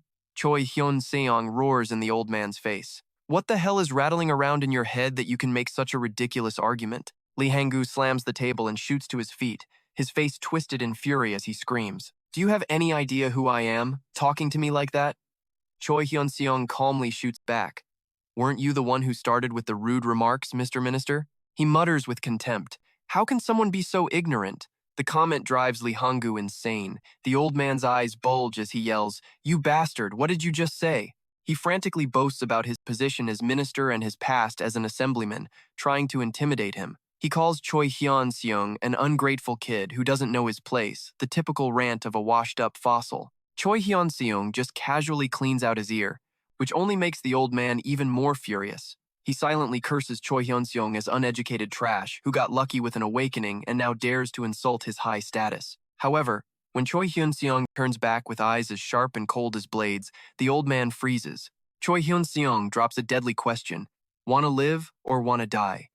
He casually offers to send the minister to meet Blue Dracula himself. Seeing the true killing intent of a man who's walked through death's door, Lee Hong-goo breaks out in a cold sweat. Choi Hyeon-seong steps closer, getting right in the terrified old man's face and warning him, from now on, try to live with a little more class. And please, use that brain of yours before you spew any more nonsense. He lightly taps the old man's forehead. This isn't just for decoration, you know. Tapping the minister's forehead like a bell in front of his terrified subordinates, Choi Hyeon-seong then pulls out his phone and coldly announces, by the way, I've recorded every single one of your insults. I'll be filing a formal complaint about this, and I can also file a criminal report for defamation. See you in court. Choi Hyeon-seong leaves him with that one last line and calmly walks away. Behind him, the minister's helpless roars of rage echo down the hallway. Choi Hyeon-seong just smirks, thinking to himself, this skill, it's even more useful than I thought. He realizes that against normal people, the provoke skill is basically a cheat code. easily making his opponents lose control and attack blindly.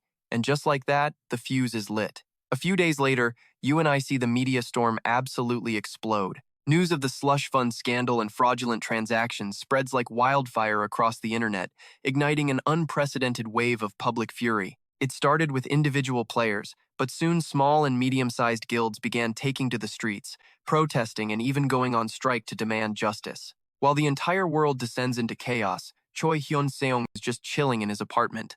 He's carefully reviewing the information on the mind's eye skill he just used so effectively. It's an incredible ability that lets him read past information from objects as images and sounds. Choi Hyeon-seong thinks smugly, with a 4K hidden camera like this, I'll know everything they're trying to hide. Just then, his phone buzzes. The caller ID shows Shin Dong-ae. Choi Hyeon-seong is a little surprised. Huh? He picks up. Yes, Miss Dong-ae. When she asks if they can meet right now, he cheerfully replies, yes, any time is fine. However, when Dong-ae suggests coming directly to his place, Choi Hyeon-seong shoots up in a panic. Wait, hold on a second. Is he afraid of revealing his secret lair? Or his pajamas? He frantically searches on his phone and quickly suggests a different location. I think you should come to the small cafe near Sangdo Station instead. Getting her agreement and a confirmation that she'll be there in 30 minutes, Choi Hyeon-seong quickly throws on a jacket and leaves the house. Understood. At the small cafe, she gets straight to the point. I'll ask you directly, the recent scandal involving Minister Lee Hang-gu, was that your work? Choi Hyun-seong calmly takes a sip of his coffee and asks back, why would you think that? She states with absolute certainty that he's the only one capable of pulling off something so massive. She also warns him that government officials are reacting very sensitively. Since Choi Hyun-seong is the prime suspect, she advises him to be extremely careful. Choi Hyun-seong thinks for a moment, then poses a hypothetical. If it was discovered that I did it, what would happen? The woman coldly informs him he could be arrested for illegal entry and theft. Choi Hyun-seong realizes that under the special laws for players, his punishment would be even more severe. She stresses that if that scenario plays out, his only option would be to rally public opinion to his side. Choi Hyun-seong nods in agreement. I see, but he cracks a knowing smile and insists, I'm innocent. I'm just a battery salesman who was passing by. Despite his denial, the woman doesn't forget to warn him to be extremely cautious. She reveals a harsh truth. Those in power absolutely do not want players to gain any real authority. However, she admits that this incident was definitely a powerful enough warning shot to the officials. She continues her analysis, noting that Choi Hyun-seong has certainly made a lot of enemies, and the government's surveillance of him will increase tenfold. Therefore, she advises him to lay low and avoid drawing attention for the time being. Choi Hyun-seong just laughs and replies, well, even though it has nothing to do with me, things are pretty chaotic right now, and you and I both know laying low is probably the smartest move. For now, he makes it clear he doesn't want to get tangled up in any more baseless suspicions. The woman is satisfied with his quick compliance, confirming his thoughts were correct. It's best to stay out of it. Suddenly, the scene shifts. A missile rips through the sky over Pyongyang, creating a cataclysmic explosion in the heart of the city. And this is where our story truly kicks off, in a city reduced to ashes. Before the fiery wreckage, North Korean soldiers ask each other in panic, is it finally down?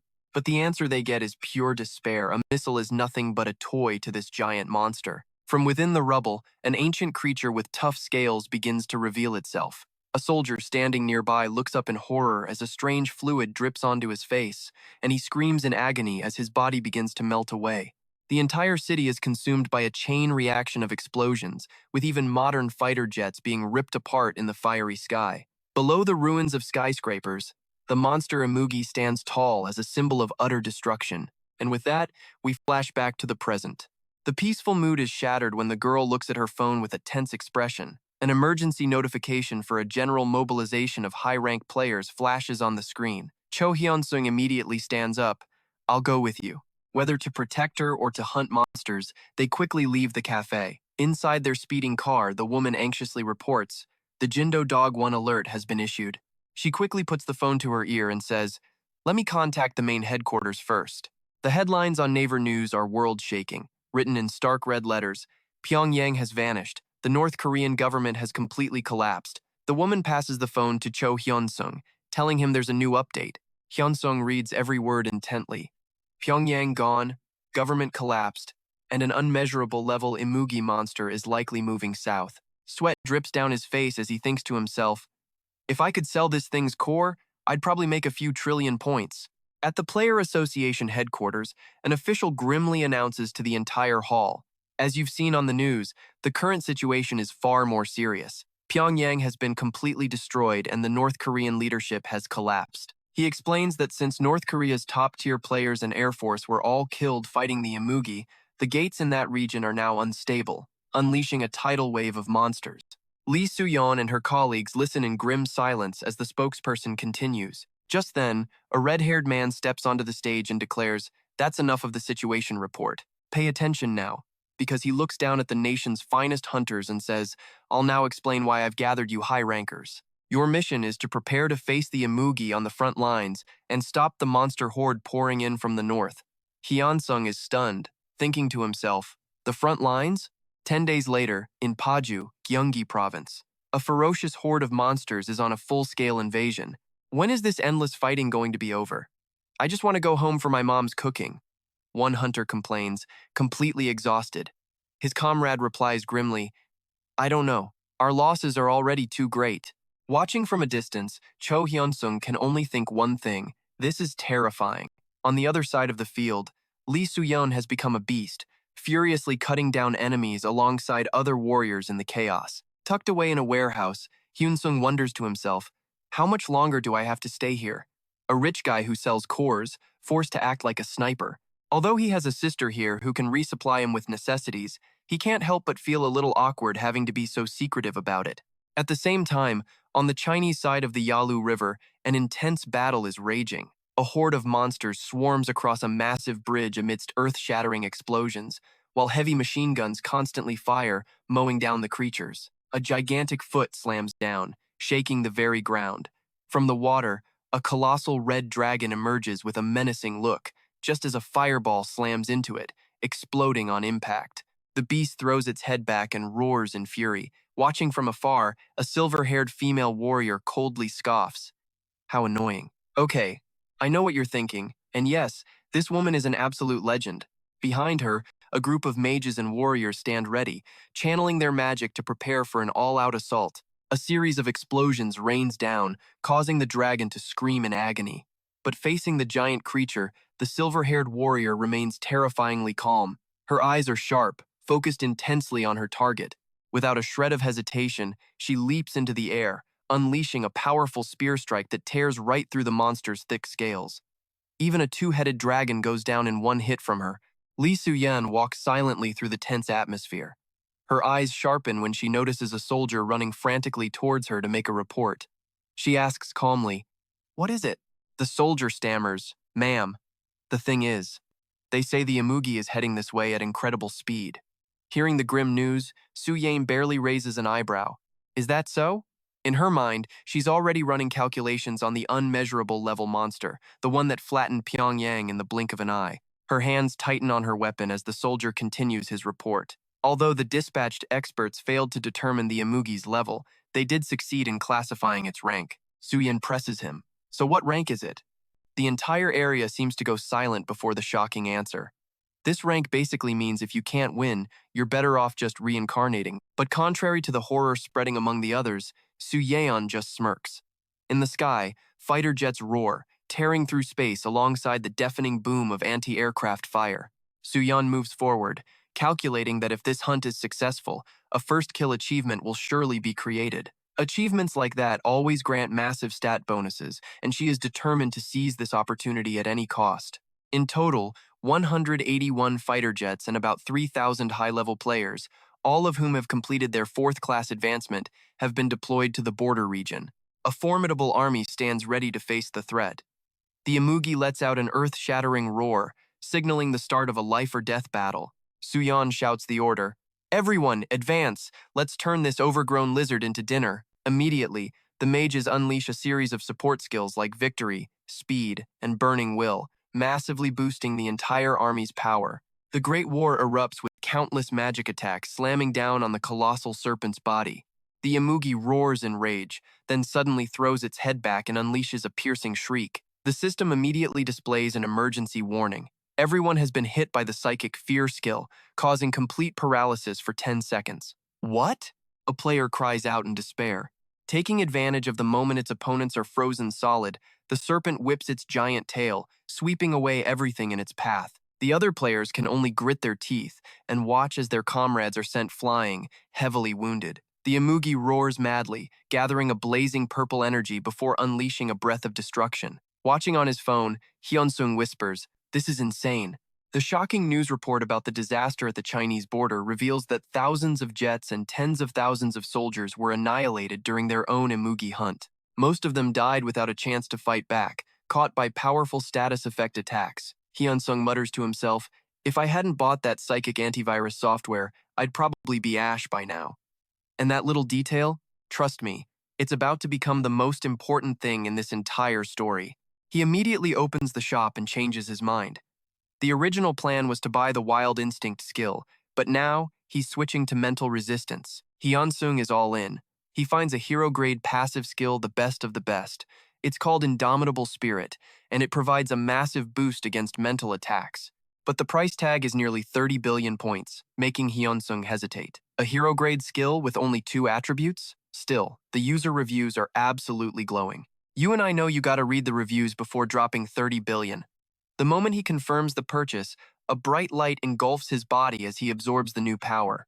Feeling the change, Hyeon-seong mutters to himself that he doesn't feel much different. Oh well, time to sign up for the test and see for himself. He leaves to prepare for the Annihilation Squad's exam. At the assembly point between towering skyscrapers, the atmosphere is incredibly tense. Choi Hyeon-seong quietly steps into the test area, drawing the attention of everyone around. Looking around the waiting room, Choi Hyeon-seong realizes there are way more applicants than he ever imagined. He figures most of them have a simple goal, just show up and grab a little bit of early fame. However, he can also spot a few in the crowd who are clearly here for entirely different reasons.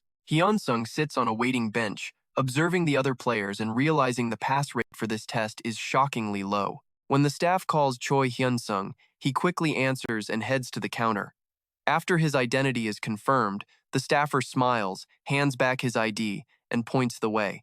Walking down the quiet hallway, Hyeon-seong thinks the room ahead looks just like an interrogation room from the movies. He stands in the middle of the empty room, facing a large mirror, and hears a voice confirm from the other side. A cold voice rings out. "Well then, let's begin the test." Hyeon-seong focuses, bracing himself for the challenge to come. Instantly, a flood of system notifications appear. He's been hit by the Queen's Dignity, a mental pressure skill. The system warns he'll fall into a state of chaos for 10 seconds. But here's the thing, that Indomitable Spirit skill he just bought kicks in immediately. Thanks to it, Hyeon-seong completely and perfectly resists the mental attack without any trouble at all. He calmly turns towards the mirror and asks, "Hey, have you guys started yet?" The voice on the other side replies, full of confirmation, "Yes, you've passed the test." Choi Hyeon-seong gives a slight bow. "Then I'll be on my way." The association staffer politely replies, "Good work." As his silhouette fades down the hall, the woman in charge of the test thoughtfully brings a hand to her chin. She quietly mutters that Hyeon-seong is a truly impossible man to figure out.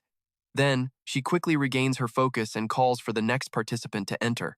A few days later, near the demilitarized zone, the rumbling of tank treads begins to shake the earth. After tense international discussions, the South Korean government has officially ordered its troops to advance north. In the sky, fighter jets complete their entry into the target airspace and report back to command. Now pay attention, because here's where the fireworks start. Receiving the order to advance, warships off the coast immediately unleash long-range missiles, aimed directly at the enemy. A world-shaking explosion slams into the giant dragon monster, causing it to roar in agony before collapsing to the ground. But don't celebrate yet. If that thing gets back up, they're in big trouble. Choi Hyeon-seong observes the shimmering purple energy on his hand and notes that everything is going incredibly smoothly. He's amazed by the synergy between rankers and modern weapons, a feat that would have been a massive struggle for him alone. 1 week later in Beijing, China, a high-level meeting is convened in a tense atmosphere. An official declares that this monster, the Imugi, must be handled by them and them alone. A series of explosions tear across the mountain range where the ancient creature is hiding, creating a horrifying scene. Someone suggests mobilizing all the strongest rankers in Beijing to help take down the target, but that idea gets shot down instantly. Send all our forces to hunt it? What if another dragon shows up at our door? They fear that if all their forces are scattered, another legendary-grade monster like the Imugi could suddenly appear and attack the capital. Elite troops, guns at the ready, remain on high alert for any unpredictable shifts. The tactical discussion continues in a tense room as someone nervously asks if using local rankers to confront the Imugi is asking too much of them. The official in the suit coolly replies, "Asking too much?" He asserts that if they assemble the top elites from each region instead of a bunch of nobodies, the plan is perfectly viable. On the actual battlefield, however, the reality is far more brutal. The Imugi lets out a menacing roar, unleashing terrifying pressure. It feels like one breath could wipe them all out. Chaos erupts as hunters are gravely wounded by the ancient monster's ferocious attacks, sending shockwaves across the land. Amid the pandemonium, healing mages desperately try to restore their teammates' vitality with green magic. But the Imugi relentlessly lashes out with its powerful tail and unleashes deadly purple lightning from its body. A warrior with a shield braces himself, protecting his comrades from the brutal assault. Seizing a moment when the monster reveals an opening, a determined voice shouts, "Now is the time!" A barrage of magical attacks from fire and ice to pure energy rains down on the Imugi's head. A bewildered hunter lets out a confused, "Huh?" as he senses something is wrong. The provoked monster throws its head back and lets out an earth-shattering roar that rips through the night sky. A scream of pure agony echoes across the battlefield. Oh no! The survivors are in a terrible state. A green-haired hunter collapses to his knees, breathing heavily as he painfully surveys his remaining forces. The number of survivors. Looking at his fallen comrades, he bitterly realizes almost everyone is gone. Only 10 slots left for the finals. His eyes turn ice cold as he grits his teeth with resolve. Time for Plan B. Shields are thrown to the ground as the hunters switch to an all-out offensive, while the remaining warriors gather their firepower, preparing for a final decisive blow. The Imugi roars through the thick smoke, and the green-haired commander shouts to inform the team of the monster's movement. It's moving south, towards Korea, a legendary boss, coming right to them. An emergency alert pops up on a phone. Breaking, Imugi moving into mainland China. Choi Hyeon-seong sips his coffee while staring at the screen, thinking with a hint of regret, was that title supposed to go to another country? Around him, the other players also look dejected. Everyone seems pretty disappointed. Huh. Suddenly, the ground begins to shake violently, and Hyun-sung's expression completely changes. An earthquake? Another hunter is just as confused. What's that? An earthquake? An emergency announcement cuts through the silence. The Imugi is moving towards our military camp at high speed. The commander immediately barks an order. All vanguard forces, prepare for battle. The soldiers below are completely stunned. What? You and I are about to see this get wild. In contrast to the panic, some rankers actually look thrilled. So does this mean we can take it down? Looks like it. Hell yeah. A confident smile plays on Choi Hyeon-seong's lips as he stands surrounded by crackling purple energy. But as you and I can see from the commander's worried face, this is no time to celebrate. She reveals a terrible truth: the Chinese guilds have failed yet again. An image flashes of badly injured players being dragged away in a desperate retreat. Her voice is grim. Some of the retreating Chinese players have baited the Imugi, and it's heading straight for our camp. A thunderous explosion rocks the ground as an attack hits the beast's feet, and one enraged hunter screams, "Those lunatics!" A warrior grinds his teeth in fury.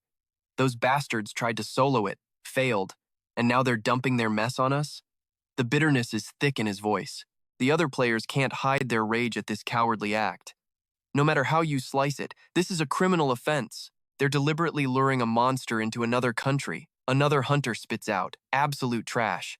Amidst the rising chaos, the brown-haired commander's voice cuts through the noise. "Everyone, calm down," she orders, her gaze fixed forward. "All units, prepare for battle." Choi Hyeon-seong and his comrades grip their weapons, eyes locked on the approaching enemy. The great Imugi hunt has officially begun. Across the fiery battlefield, a scout sprints back, yelling a report. "It's here, boys! Almost on top of us!" he screams, alerting his comrades. And in an instant, the colossal Imugi appears. Now, get ready for this. It opens its maw, lined with razor-sharp teeth, ready to devour the player standing right in its path. The giant serpent's hardened scales and piercing eyes are enough to paralyze anyone with fear. As the waterborne Imugi rises, its massive, powerful body fills the horizon. Immediately, the system flashes with warnings. Players have been hit by the fear skill, leaving them completely paralyzed for 10 seconds. However, Choi Hyeon-seong's passive skill, Indomitable Spirit, automatically kicks in, allowing him to perfectly resist the Imugi's mental assault. 30 billion points well spent. Choi Hyeon-seong remarks calmly, letting the beast roar its heart out. Meanwhile, warriors with shields are struggling to hold the line. Seizing the opportunity, other hunters leap into the air, unleashing sharp, precise sword strikes against the serpent's massive body. A barrage of magic attacks detonates on the monster's scales, creating a blinding series of explosions. A warning rings out. Be careful of the storm around its body. The Imugi shrieks in pain from the relentless barrage of firepower. In the middle of the chaos, Choi Hyeon-seong stands his ground, purple lightning arcing in his hand. He gives a slight, confident smirk. Behind him, the pink-haired female mage remains focused. She continuously casts bright support magic, empowering the entire assault team.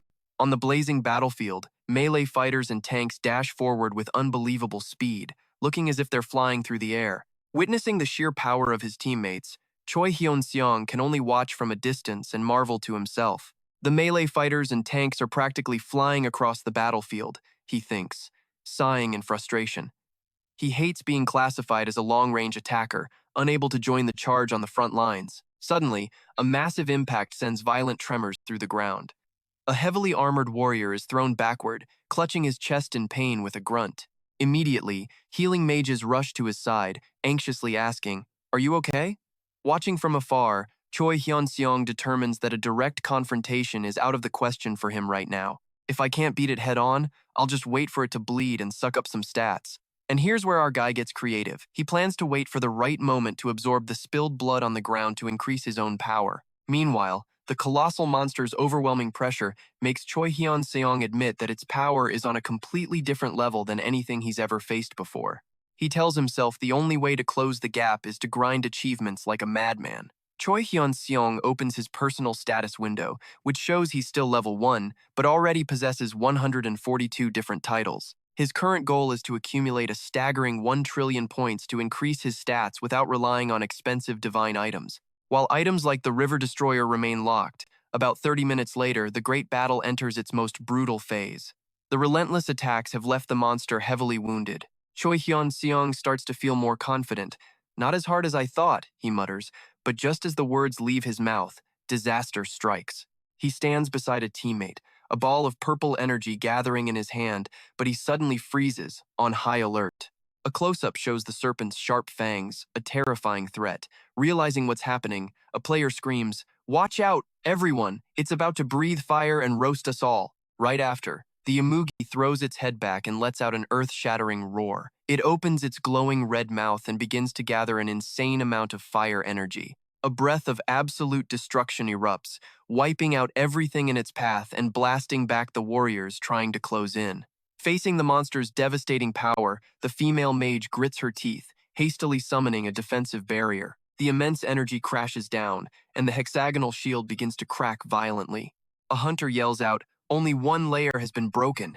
He urgently pushes his teammates, "Please, keep maintaining the skill." Below, mages focus their power, activating magic circles on the ground while the tank squad advances with their massive shields raised. A hunter hiding behind a shield notices a change and shouts, "The attack has stopped!" The monster rears its head back and roars again, but is immediately pelted by a barrage of magical light beams. A violent explosion erupts right on the ancient creature's massive body. Watching the scene unfold, Choi Hyeon-seong gathers purple lightning in his hand and casually remarks, "I guess it's about to end, huh?" Through the thick smoke and dust, the monster's glowing red eyes flash with murderous intent. It throws its head back and lets out a roar so powerful it seems to shake the very fabric of space. A terrified hunter realizes, it's turning black. Choi Hyeon-seong watches the lightning crackle on his fingertips and analyzes the situation. It's sacrificing its armor for more damage. The beast's giant footsteps slam into the ground, creating continuous shockwaves. A blonde warrior roars with fighting spirit, trying to rally his comrades. However, the atmosphere suddenly turns strange as a blue-haired hunter stares blankly at a system notification that just appeared. Huh? A moment later, all the surrounding players freeze in unison as they receive the same unusual notification. What is this? One hunter's face drains of color as he reads the message. Skill activation failed. Failed? How? He stammers in disbelief. System error? Player death notice? A blonde female warrior swings her sword to attack, but stops, bewildered. Huh? She realizes something is terribly wrong with her own body. While everyone is still reeling in confusion, a female hunter screams a warning, "Everyone, get back!" Choi Hyeon-seong flinches as he feels a surge of destructive energy about to explode. A world-shaking explosion of blinding white light engulfs the entire battlefield, swallowing everything in an instant. Witnessing the horrific scene, another warrior roars in absolute fury. "You bastard!" Han Dingong charges forward with his sword, finally understanding the enemy's sinister plan. "You and I just saw it all go wrong. It's ignoring their attacks and aiming only for the mages and healers." The immense pressure sends the hunters flying, completely out of control. Amidst the rubble and ruin, Choi Hyun-seong is scrambling for his life, desperately trying to escape his pursuers. He goes to use his teleport skill, Blink. But a cold system notification suddenly flashes. "You have been afflicted by the evil eye of the Imugi." He can only stammer, "What is this?" Red alerts flash one after another, warning him he's been trapped in a fear state for a full 20 seconds. Instantly, his indomitable spirit passive skill kicks in, slashing the debuff time down to just 1 second. But the worst has already happened. His blink skill is officially cancelled, letting the giant Imugi roar to the heavens before slamming its massive tail right at him. The impact is catastrophic, sending Choi Hyeon-seong flying, smashing hard into the ground as he groans in agony. Ugh.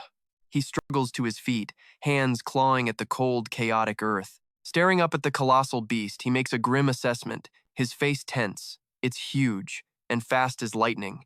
No amount of luck is going to save me from this. Choi Hyeon-seong kneels amidst the dust and smoke, gritting his teeth as he reaches into his own pocket dimension to pull out his combat gear. In a flash, he's armed with a razor-sharp sword and a sturdy shield, bracing for a life-or-death showdown. Amidst the wreckage, Choi Hyeon-seong cries out in pain. The monster tears through everything in its path, setting off an explosion that rocks the entire mountain range. Lying defeated on the ground, Choi Hyeon-seong can only groan in exhaustion. Ugh. He forces himself up, breathing a sigh of relief. Phew. That was way too close. Almost got turned into hunter-flavored paste. Looking back at the battle, he's surprised to see the monster is preoccupied. It's relentlessly attacking the other hunters, throwing the entire battlefield into chaos. Choi Hyeon-seong clicks his tongue. What a complete mess. But then, he realizes something is terribly wrong. His hands. They're empty. His most important weapon is gone. Huh? Where did my sword go? He panics, frantically scanning the area to get it back immediately. But a surprise system notification pops up. The unique hero-grade dragon's blood sword has matured. Choi Hyeon-seong stares, unable to believe his eyes, wondering, could it be? In the distance, the Imugi is still fighting off a relentless barrage from the other warriors. And that's when he sees it. Watch this. His sword is lodged deep in the monster's tail, stuck between its tough scales. Looks like it got jammed in there when I blocked that tail attack. He sees the sword absorbing power, leveling up right there on the enemy. Maybe I don't need to recall it just yet. He starts moving, preparing the next step of his plan. The battle with the colossal serpent enters its fiercest stage as a hailstorm of arrows and magic rains down on its massive body. Observing the fight, a female warrior declares that the outcome of this clash has already been decided. Amid the chaos, Choi Hyun-seong suddenly freezes as another system notification appears. He's totally baffled. Huh? The message confirms it. The unique hero-grade dragon's blood sword has officially leveled up. Staring at the blinking screen, he marvels at the constant alerts. Choi Hyun-seong wonders, did absorbing the blood of a legendary class monster really make his sword grow this fast? The blade is still plunged deep into the monster's scales, furiously draining its lifeblood. The beast roars in pain, but it's quickly surrounded by a group of elite hunters. The serpent throws its head back and lets out a world-shaking roar, its crimson eyes glowing with killing intent. It screams, thrashing wildly to shake off the hunters clinging to its body. A series of magic explosions erupt one after another, engulfing the Imugi's colossal frame in smoke and fire as the hunters press their relentless assault. Brothers, the boss is almost out of health. Hit it with your ultimates. A volley of energy arrows and fireballs creates earth-shattering explosions all over the ancient creature's back. The Imugi is completely exhausted. All it can do is groan in pain, its breathing heavy amidst the rubble as its massive body rises from the water. And amidst all that chaos, a single, small figure is clinging bravely to the ancient creature's head. His sharp sword plunges deep into its tough scales, and a system window appears, confirming he's achieved a hero-class epic accomplishment. The system congratulates Choi Hyeon-seong for his first ever participation in a legendary monster hunt, rewarding him with the title First Legendary Monster Hunt Contributor. Cheers echo across the battlefield. We won. The hunters leap into the air, shouting with pure joy. We finally took it down. Their faces are lit up with smiles as they share the moment of victory after a battle for their lives.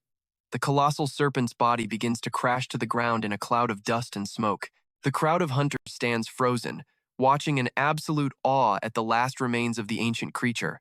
Against the bright blue sky, a blazing red object suddenly separates from the corpse. The sharp sword lands perfectly on the ground, standing firm in the ruined battlefield, a symbol of absolute power. Choi Hyeon-seong stands silently in the radiant sunset, his hand gripping his newly awakened weapon. Immediately, the system chime rings out over and over, signaling a flood of incredible achievements. Blue notification windows pop up one after another, recognizing him as the first person to obtain hero-class achievements for possessing a legendary weapon and a legendary skill. Faced with these unexpected rewards, Choi Hyeon-seong can only gasp in astonishment. Whoa. He stares at the shimmering dragon's bloodsword in his hand and murmurs, I wonder how much it's changed. This weapon has to be a game breaker. Choi Hyeon-seong taps the virtual screen to check the details. The dragon's bloodsword has now reached the unique legendary grade. It has the ability to absorb blood to restore the user's health and mana while explosively increasing their attack power. Choi Hyeon-seong gives a slight nod. Just as I thought. Next up is the skill. So this is what legendary class feels like, he remarks. No wonder I'm the server's top player. Choi Hyeon-seong begins to piece it all together. That's why 3 first achievements appeared at the same time. He analyzes the situation, realizing he never even knew achievements exclusive to unique grade items existed. Then, a crucial truth dawns on him. If he has a unique item, then there are definitely other players out there who have unique skills or items too. Satisfied with what he's received, Choi Hyeon-seong stretches and tells himself, well, this is good. He thinks that for a reward like this, all the effort was more than worth it. But just as he's about to leave, the system chimes again, stopping him in his tracks. Huh? Another hero-class notification appears, recognizing him as the highest contributor in the legendary monster hunt. Choi Hyeon-seong is stunned to see his name at the #1 spot on the contribution leaderboard, along with a reward of plus 10 points to all stats. You and I both know what that means. He just got a massive power boost. His gaze falls upon the sword, which is radiating a brilliant red light. Choi Hyeon-seong gently strokes the blade and says gratefully, You're amazing at sucking blood, little buddy. I'll treat you to a spa treatment tonight. However, he quickly snaps back to reality and worries about splitting the loot. How are they going to divide the items? Looking over at the other players gathered in the distance, he knows that according to custom, contributions are usually converted into a cash payout. However, after some thought, Choi Hyeon-seong decides to keep this a secret. Revealing my contribution level now would only cause trouble. He understands that exposing too much of his strength would only bring unwanted complications. And with that, you and I watch him turn his back, walking off alone toward the horizon, leaving the stunned group of players behind him like the hero of an American action movie. Let's dive right in. The whole world's attention is now fixed on South Korea, thanks to some earth-shattering news. For the first time ever, humanity has conquered the legendary monster, Imugi. However, every single detail from the list of players who participated in the hunt to the items and skill books that dropped is being kept under a total lockdown. The Korean government decided not to publicize any data to prevent vital information from leaking overseas. Despite that, the hype is still off the charts as offers to buy the legendary items continue to pour in. In fact, some foreign rankers, hungry for power and the ambition to achieve their own firsts, didn't hesitate to book flights straight to Korea just a few days later. At the HEMAT warehouse, we find Hyun-seong sitting deep in thought on a sofa. He stares at his phone and thinks to himself that buying an item will be nearly impossible. Even as a member of the special task force, he has the right to join the auction, but the reality is brutal. His phone screen shows a notification that he just received 300 million won as a reward for the expedition. But that amount is nothing compared to the actual value of the items. Hyun-seong clicks his tongue. These are legendary grade items, so even the worst of them will have a starting bid in the hundreds of billions of won. He collapses onto the sofa, trying to push away the disappointment, telling himself it's fine, while internally dying to get in on that auction. Just then, his phone starts buzzing non-stop. Hyun-seong answers, Hello? A familiar voice comes through the other end. This is Shin Juna. He quickly straightens up. Ah, yes, Miss Junah. Hyun-sung curiously asks, but what's the reason for your call? Junah just sighs lightly. She continues with a playful, suggestive tone. Can I call you without having a reason? Hyun-sung gets a little flustered. Well, it's not exactly that, but he's absolutely certain she's calling for a reason. Junah sighs in defeat.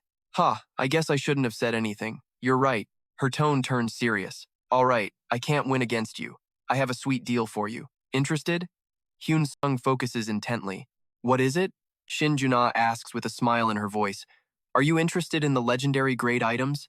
Choi Hyun-sung is utterly shocked, breaking into a cold sweat as he answers bluntly. Of course. Is there any player who isn't interested in legendary items? Immediately, she drops a tempting offer. I can help you buy one of the newly dropped legendary items. And trust me, you're going to want to hear the catch. Realizing such a prize is never free, Hyun-sung narrows his eyes. A free legendary item only exists in dreams. Just state your condition. Junah calmly stirs her coffee and confirms. Naturally, Hyun-sung's mind races, speculating, what is it? Don't tell me it's a lifetime contract? Junah's eyes turn sharp. She reveals the government is using all its resources to collect the items from the Amugi. She asks confidently, do you think any single player has enough financial power to outbid the entire government? Hyun-sung is confused, but isn't the right to participate in the auction exclusive to members of the Special Task Force? Junah smiles smugly. She explains that's exactly why she's contacting him. Currently, within the task force, only she and Hyun-sung are players directly affiliated with the association. He asks skeptically, then why don't you just hoard them all for yourself? Junah lets out a cheerful laugh over the phone. She admits that was her original plan, but one of the skills is completely incompatible with her attributes. She asserts, it would probably suit you better than me. Standing in the warehouse, Hyun-sung proposes, can I inspect the item I'm supposed to buy beforehand? Junah casually replies, of course you can. However, as she takes a step in her high heels, she adds that it can't be done right away. She explains that the decision was made to release item information to task force members exactly 1 day before the auction begins. Junah fairly states that he will get the info at the same time as everyone else. Hyun-sung raises an eyebrow slightly, observing, that's a pretty short window. If the information were leaked too early, other countries might try to poach their members. Choi Hyun-sung replies calmly, you're only investigating that now? I'm pretty sure they've already finished their poaching attempts. In response to his assertion, she states the government is looking into it. Standing in the warehouse, Hyun-sung makes his stance clear. First, I'll see the item, and then I'll decide. Let's do it that way, but I'm sure you won't regret it. A few days later, at the Player Association headquarters, Hyun-sung is stunned holding the new item's information. Wow. He's amazed to realize that while it grants immense power, it doesn't come with any overly severe penalties. And here it is. A legendary grade active skill book called Punishment of the Black Dragon. You and I are about to see just how broken this thing really is. This skill converts mana to the dark attribute, massively increasing attack power while reducing recovery ability. Most importantly, it allows the user to summon a black dragon at will, with no cooldown time. Hyun-sung gulps, thinking to himself, I can use it freely whenever I want, and there's no cooldown. However, he still wonders if a hero grade skill can even absorb this legendary grade one. Junah looks at him and asks, you're really not going to learn it, are you? Hyun-sung hesitates, explaining, my mana is originally of the holy attribute, and most of my main skills are set up to correspond with it. She casually sits on the desk and continues, well, if you refuse Hyun-sung, it will probably go to one of the other ranged attackers. This girl is a master of psychological manipulation. She smiles knowingly, revealing that the government wants to recruit someone and plans to use this skill book as bait. Time is short, so you'd better decide quickly. Under that pressure, sweat drips down his face. Hyun-sung finally makes his move. If you agree to one condition, I'll do it. When asked what that condition is, he declares firmly, in the future, if I pay back the exact winning bid amount, you must allow me to terminate the lifetime contract. Hyun-sung adds defiantly, if that's impossible, I will walk away without hesitation. She thinks for a moment, then proposes a new plan. Let's do this then. It won't just be the bid amount. From today until the contract is terminated, we'll apply an additional statutory interest rate. Hyun-sung asks about the rate and is told it's 5% per year. When he asks if it's simple interest, she looks at him sharply and confirms, of course, it's compound interest. This is already a very big concession. Death by interest, basically. After a moment of consideration, Hyun-seong nods. I'll do it. She smiles, satisfied. Good. Then the contract is signed. She takes the documents and announces she will report to her superiors. Hyun-seong gives a slight bow. Thank you for your consideration. She just smiles back. Oh, I haven't done anything yet.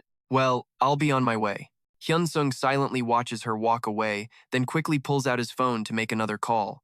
The auctioneer stands on a high platform, scanning the entire hall before asking in a booming voice, "Are there any more bids?" And that, my friends, is where we leave it. The real battle is just about to begin. Model. As the guests fall silent, the auctioneer begins the countdown, giving the tycoons moments to decide who is the richest in the room. You can feel the tension as Hyun-seong and the other players hold their breath. Congratulations, the auctioneer roars, slamming the gavel down. The HAM long spear officially belongs to the player Shin Juna. The screen for lot 003 displays a record-shattering price, over 1.1 trillion won. Hyun-seong claps, silently admitting this bidding war was way more intense than he'd expected. He knows that kind of money is beyond any individual player. It has to be the work of major corporations. Just for a single skill book and one weapon, the total spent on these two items has already hit nearly 2 trillion won. And now, for the final item of the auction, the auctioneer announces, grabbing everyone's attention. Hyun-seong watches intently as the staff wheels out the most valuable item of the night. It's the legendary skill book, Punishment of the Black Dragon. The book, with its ancient and intricate carvings, is unveiled to the stunned amazement of everyone present. In the now empty auction stands, Hyun-seong sits stunned, staring at a document in his hands, a helpless whisper escaping him. His eyes are wide with shock, fixed on the horrifying numbers staring back at him. The debt he has to carry has exploded into the trillions. With a 5% compound interest rate per year, he starts to panic, wondering if he's now chained to the Players Association for life. Meanwhile, Shin June stands frozen in the hallway, clutching her new spear with a look of pure confusion. She can't believe her eyes, asking herself, what is going on? The thing that's bothering her most is that the first achievement notification never appeared. No announcement popped up at all, and she can feel that something is deeply, fundamentally wrong. Something's off. And this, right here, is where the real mystery starts. Looking at the contribution chart, she's shocked to see she's only ranked second. The title for the first hero rank achievement? It's completely vanished. The strangest part is that out of all the raid members, absolutely no one has stepped forward to claim they ranked first. June thinks back to previous battles, like when she first defeated a hero rank monster. She was guaranteed the #1 spot and earned 5 rare first achievements. Even though she missed out on the titles for equipment and accessories back then, the rewards for weapons and skills were still incredibly valuable. I was so great back then, but now some nobody has snatched everything from under my nose. Back in the present, Juna's face is filled with worry. I thought it would be the same this time. Then a shocking truth hits her. This is impossible unless someone solo hunted a legendary grade monster. Staring at the reward announcement for hunting the legendary monster, she can only stand there dumbfounded, wondering, how in the world did this happen? To get 2 first achievements at the same time, it was something far beyond her calculations. Juna is seen discussing with an official, revealing she intentionally arranged for the punishment of the Black Dragon skill to be last in the auction to create an opportunity. She grips her spear tightly, muttering to herself, so stupid. She deeply regrets not being completely honest with Hyun-seong from the very beginning. Just then, Hyun-seong approaches from behind with a sarcastic congratulations. Congrats on spending 1 trillion just to buy a title. How very suspicious. Well, I'll be leaving first, Hyun-seong says, turning to go. The woman behind him watches with a troubled expression, then suddenly calls out to make sure. You've already learned that skill, haven't you? Hyun-seong pauses for a second, then nods. Ah, yes. Seeing this, she smiles in relief and lets out a soft breath. Then, please be careful on your way. As Hyun-seong turns to leave, he suddenly feels something strange. What was that? The sound of hurried footsteps echoes from behind him, chasing him down. The woman runs up to him, her face full of guilt and confusion, and says, I'm sorry. And I know what you're wondering what for. To a bewildered Hyun-seong, she begins to explain the real reason behind the auction's item order. She confesses the truth behind the item placement. The government intentionally prioritized the items I chose so that I could monopolize the first achievements. That's why, she admits. Your item was pushed to the very end of the auction list. Hyun-seong quietly observes her as the pieces start clicking into place in his mind. The first achievement.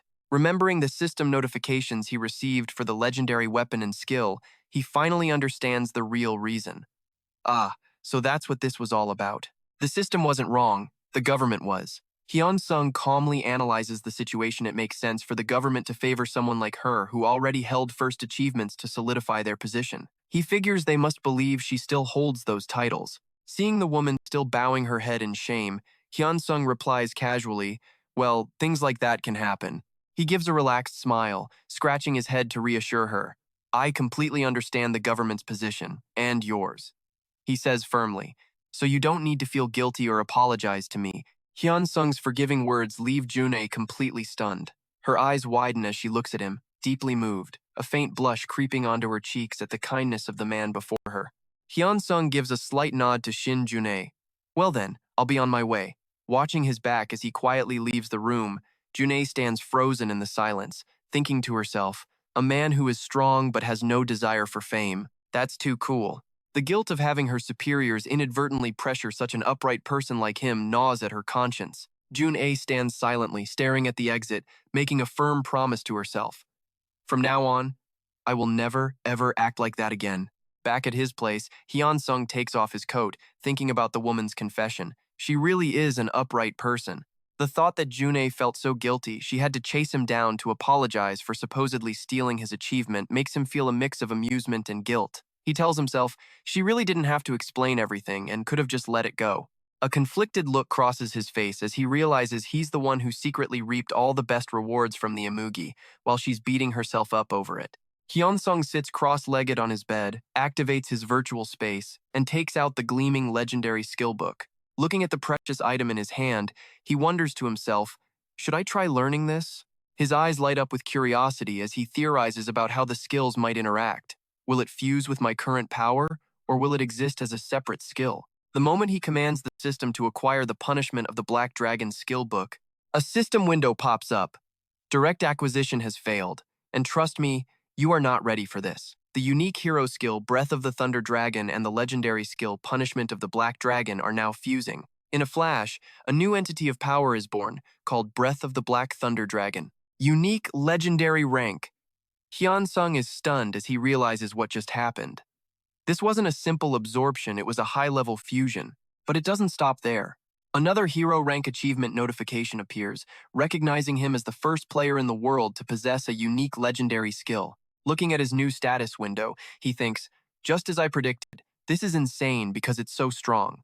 Hyun-sung concludes that joining the Imugi hunt was the best decision he's ever made. The stat boosts from his new titles alone add up to a massive 450 points. Facing a horde of snarling, one-eyed monsters, he calmly checks his newfound strength. With his current skills, this is truly a monumental leap in power. The info panel displays the details for the skill. Breath of the Black Thunder Dragon. Unique legendary rank. Model.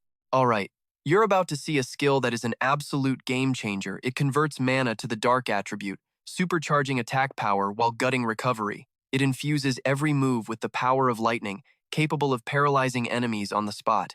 Best part? It has zero cooldown and can be leveled up by absorbing other lightning items. A confident smirk plays on Choi Hyeon-seong's lips. He's definitely going to have some fun testing this out. Let's kick things off with a bang. Purple lightning starts crackling on his hand, and a moment later, a massive bolt of thunder descends from the void, annihilating the monster horde in a flash. A deafening thunderclap, and the monsters turn to ash. The raw, brutal force of the current melts and completely distorts their grotesque bodies. Witnessing this terrifying power, Choi Hyeon-seong can only gasp in astonishment. He stares down at his hands, where purple sparks still crackle, his eyes shining with excitement. Standing amidst the desolate battlefield, Choi Hyeon-seong calmly assesses his strength. He clicks his tongue, annoyed that the monsters vanish too quickly for him to get a real feel for his power. The monster's shrieks rise again as another swarm of green-gray creatures rushes in to surround him. Choi Hyeon-seong walks past the dead, thinking he needs a place packed with monsters, like a blood-sucking dungeon, to truly train. He glances around, wondering if a place like that even exists. Time passes, and a new offer suddenly appears on his phone screen at 8:05 in the morning. A message from Shin June flashes with an urgent tag. I need to discuss something. Please contact me as soon as you see this. When the lady calls, you know it's important. Choi Hyeon-seong wanders through the night streets, wondering what's going on as he stares intently at the phone in his hand. The phone rings. Hello? It seems you're out of the dungeon. Choi Hyeon-seong replies briefly, yes. She continues with her proposal. Mr. Choi Hyeon-seong, are you interested in hunting in the northern dungeons? Seeing his confusion, she explains the low and mid-level dungeons there are critically short on manpower. And check this out, monsters are swarming, the hunters have all bailed, and she's offering him double the emergency pay. Choi Hyeon-seong analyzes. With a confident smile, he quickly agrees. Of course I'll help. After all, I'm the one who signed a lifetime contract with the Player Association, aren't I? The manager happily replies, great, thank you. I'll prepare a helicopter so you can leave immediately. Seeing her rush, Choi Hyun-seong remarks, seems like the situation is pretty urgent. She explains while moving quickly that the number of dungeons is increasing too fast. It's not bad enough for an emergency player summons yet, but it could be soon. Choi Hyun-seong nods. I'll do my best. 2 weeks later, over the mountainous region of North Han, a military helicopter cuts through the sky. Suddenly, a blue system notification window materializes before Choi Hyun-seong, announcing, total accumulated points have exceeded 300 billion. You can now use the mercenary system. Choi Hyun-seong blurts out, whoa, this game has a personnel management mode too? He stares, completely astonished, at the newly unlocked interface. He stands in a gray void, facing down a horde of armed monsters. Choi Hyun-seong raises an eyebrow in thought, then ignites a blazing purple aura around his body. He lifts his hand, powerful purple sparks crackling from his fingertips as he gets to work. Choi Hyun-seong opens his personal status window to check his overwhelming power stats. But he quickly realizes there's nothing special in his status window. Curious, he swipes through other tabs and exclaims, whoa, okay. And this is where the game completely changes. A new interface named Higher Mercenary pops up, with a long list of warriors from hero to rare. Choi Hyun-seong realizes he can hire hero-level players too. He curiously taps on the info for a warrior named Von Saviki. A detailed panel appears for Von Saviki, a tanky melee assassin with insane stats. But the price makes his jaw drop. 600 billion points? And that's just for a measly 2 hours? At this price, who can even afford to play? His face shows pure helplessness at the ridiculous cost. He decides to switch gears. First, let's scroll down and check the rare ranks. But even there, the prices tens of billions per hire make him click his tongue. Huh? He spots a rare rank warrior named Lucia with a price tag way cheaper than the rest. She's got to be the cheapest of all the rares. But you get what you pay for, right? But as he reads the description, a warning says not to trust her because she's a backstabber and a failure. Choi Hyun-seong hesitates. This line really makes you worry, though. He squints, trying to analyze the real meaning behind that warning. What does this actually mean? Does she just cancel contracts whenever she feels like it? Choi Hyun-seong stares at the interface, thinking, first things first, I need more information. Points are just points, he thinks. To test the system, he decides to select her name from the list. Instantly, a bright notification window pops up. You have hired the rare rank mercenary, Lucia. Remaining hire time, 180 minutes. A brilliant white light erupts behind Choi Hyun-seong. From the halo, a woman's figure gradually appears. She bows her head respectfully. Thank you for hiring me, Choi Hyun-seong. It's Lucia, a female warrior with long silver hair and a dark robe. She stands tall, her gaze firm as she declares, I will fight with all my strength. Choi Hyun-seong is taken aback by her dead serious attitude. He scratches his head awkwardly and replies, there are no enemies right now. Lucia freezes, then lowers her sword, surprised. Choi Hyeon-seong quickly explains, I just have some questions for you. Lucia regains her calm and asks, Choi Hyun-seong, is this your first time using the system? Choi Hyun-seong smiles tiredly. Yeah, it literally just unlocked. Understanding the situation, Lucia quietly sits down and says gently, I see. Then please, ask away. I will answer everything within my knowledge. Choi Hyeon-seong looks at her gear and gets straight to the point. What's a mercenary's real identity? Lucia replies calmly. I'm a player, Choi Hyeon-seong. Just like you. A player? Like me? Choi Hyeon-seong stammers, completely shocked. Lucia maintains her calm gaze and clarifies. Yes. To be more precise, I'm a player who possesses a unique skill. Just like you, Choi Hyun-seong. Choi Hyun-seong is frozen to the spot, his face a mask of shock as he realizes he isn't the only one with this special power. Lucia clarifies that she means buying and selling services. Choi Hyun-seong asks if her world is also attacked by monsters, and why the spatial gates even appeared. Lucia admits her world suffered a similar fate, but she herself doesn't know the reason for their appearance. She tells him if he wants to learn more about the gate's secrets, he must hire legend rank mercenaries or higher. Yeah, this system is a total cash grab. She reveals that even the hero rank mercenaries she'd met didn't know the answer. And trust me, that's where we leave things with a mystery that goes deeper than he ever knew. Hearing this, Ratman, Form, paused. So that's how it was. He shared that 20 years had passed in his world since the portals appeared, and while they'd been through two great changes, things had finally started to stabilize. With a worried look, he asks if she knows when the next great change will hit. Lucia confirms that from what she knows, the two transformations were the end of it. Ratman, Form, is stunned. Is that really true? Lucia explains that for the next 20 years or so, there probably won't be another great change. But she can't guarantee anything beyond that. When Ratman Form asks why, Lucia's haunted eyes reveal a devastating truth about the world she came from. And trust me, you're gonna want to hear this. 40 years after the first great change, her world was completely overrun by monsters, leading to its total destruction. Lucia looks down, her voice low. In my description, you must have seen the words defector and failure, right? Do you know why they call me that? Faced with his silent, questioning gaze, Lucia admits bitterly, I'm not a failure because I was weak. I'm a failure because I chose to run away to survive. Memories of a glorious yet tragic past flash through her mind, a once peaceful village with wooden houses and a slow, simple way of life. But then, the blue sky suddenly tore open, revealing a black, death-filled rift. A massive spatial portal emerged. It flared with blinding light, unleashing hordes of vicious monsters onto the world. Hideous orcs with massive nose rings roared with savage fury, beginning a bloody massacre.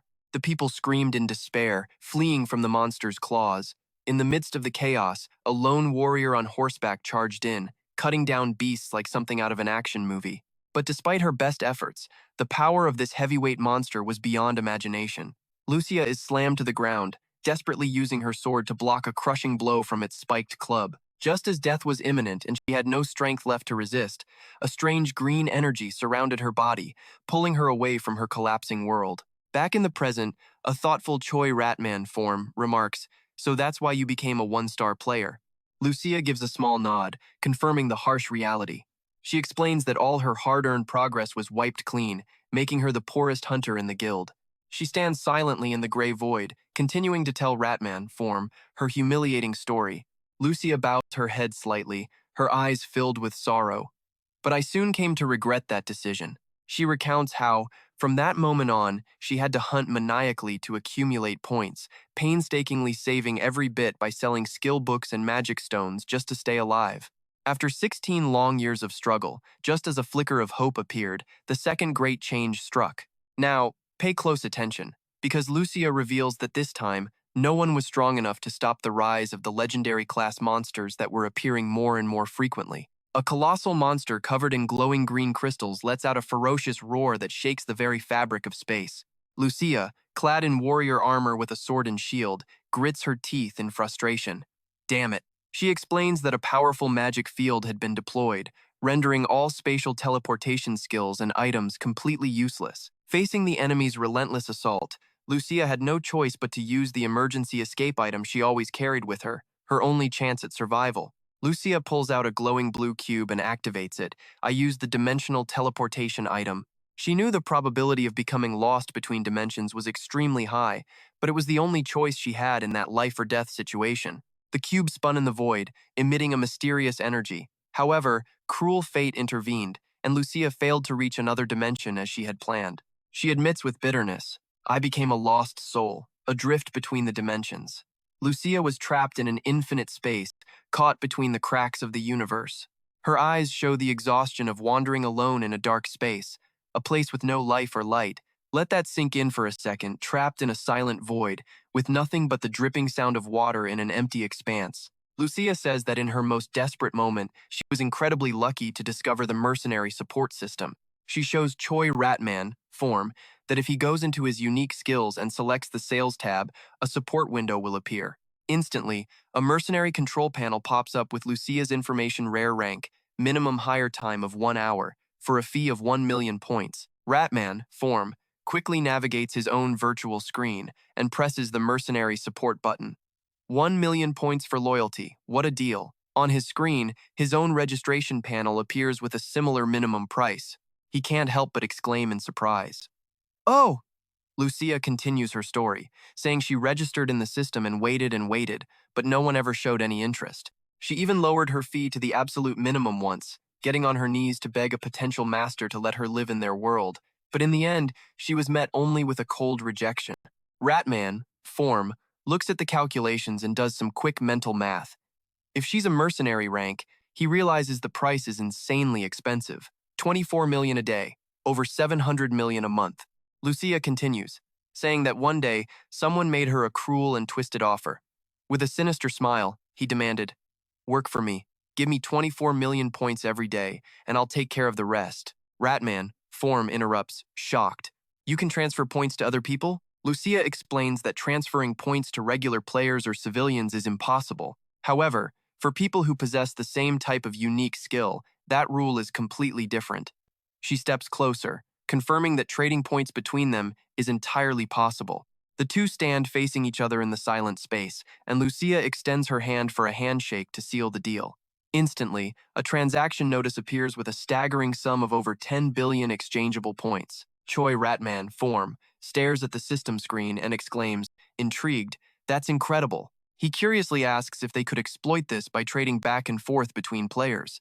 However, Lucia immediately shuts down that idea with a firm statement, "That's impossible." She explains that when players trade points, their accumulated points are deducted accordingly, and this rule also applies to the mercenary system. Ratman, Form, immediately understands the problem. He asks if that's why she accepted the previous offer, but Lucia replies decisively, "I refused." She adds that just like selling items, the mercenary system charges a commission fee of up to 20% of the contract's value.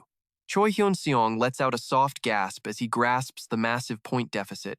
Lucia quietly recounts her harsh past, how the situation grew more desperate until that person sent her another higher request, this time for nearly 300 million points. Looking at the confirmation screen, Choi Hyeon-seong thinks to himself, "Seeing you in such a tough spot, I'll just have to bail you out and have you join my team." She begins to describe the endless nights of hunting monsters to earn points, only to grit her teeth and hand over the full 24 million point rental fee to her master, down to the last coin, grinding day and night and still losing money the life of a slave hunter. To make up for the deficit, Lucia had to cut her sleep and meals to a bare minimum, throwing herself into one bloody battle after another. And that's the brutal reality she's forced to live. You and I just witnessed how a hero becomes a slave to the system. Lucia's backstory is tragic. Even after she busted her gut to earn 5 million points a day, her former master's bottomless greed forced her to finally break their contract. The red-haired man completely lost it when he lost his prize point earner. Ever since, she's been fighting for survival alone between dimensions until Choi Hyeon-seong summoned her. With an exhausted look, Lucia admits she couldn't have lasted more than 3 months if that kept up. With unshakable resolve in her eyes, she looks directly at Choi Hyeon-seong and makes her play. "I have a proposal for you." Lucia promises to pay him the minimum rental fee of 24 million points every single day, and on top of that, she's ready to charge into any hellish battlefield he points her at. She looks at him with a desperate, serious plea. "So, will you please allow me to continue existing in this world?"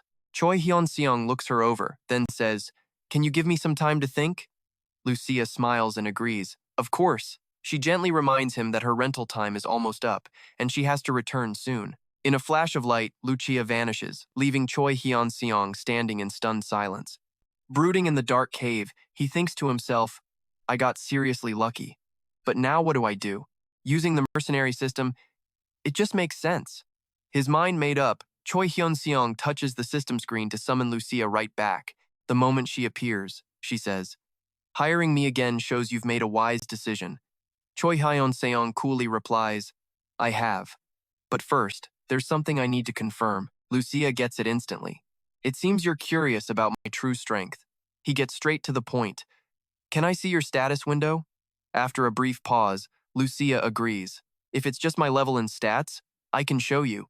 Choi Hyun-seong figures that to a level 1 player like him, her level doesn't really matter anyway. Besides, everyone deserves to have a few secrets. "Good," he replies, realizing she's only showing him the basic stats. With that settled, the two of them start walking. Lucia calls up her status window, and the numbers that appear leave Choi Hyeon-seong floored. So high. Her total stats blast past 3,500. And trust me, for a normal player to hit that, they'd need to be level 700. Still, he's confident. His own stats might be about 700 points lower, but he knows he can close that gap. He figures Lucia must also be loaded with legendary or hero-grade skills. It makes him wonder just how monstrous the enemies out there are, that even a powerhouse like her is forced to work as a mercenary. Lucia cuts through his thoughts. Are you satisfied? Choi Hyun-seong lays out his terms. For now, let's sign a temporary contract. Lucia seems a little taken aback. A temporary hire? You mean on call? He explains his plan. I'll summon you when I enter a dungeon. When the hunt ends, the contract ends. I'll provide food for free. So you'll only call me to this world when you need to hunt, is that right? Lucia confirms. Choi Hyeon-seong nods. That's right. She smiles. Fine by me. For me, there's absolutely no downside to that offer. She vanishes into thin air, leaving Choi Hyeon-seong alone. Moments later, in the darkness, a brilliant blue light erupts from the forest. He immediately breaks into a dead sprint towards the light. Lucia's eyes are razor-sharp as she charges headfirst into a swarm of horned rabbits with a blood-curdling war cry. Though completely surrounded, she calmly raises her shield, activating a radiant blue barrier. Lucia pours energy into it, unleashing a powerful shockwave that sends the monsters flying. Watching from the back lines, Choi Hyeon-seong grins. His own hands begin to crackle with immense purple energy as he prepares to join the fray. Monster after monster crumbles under Lucia's sharp blade.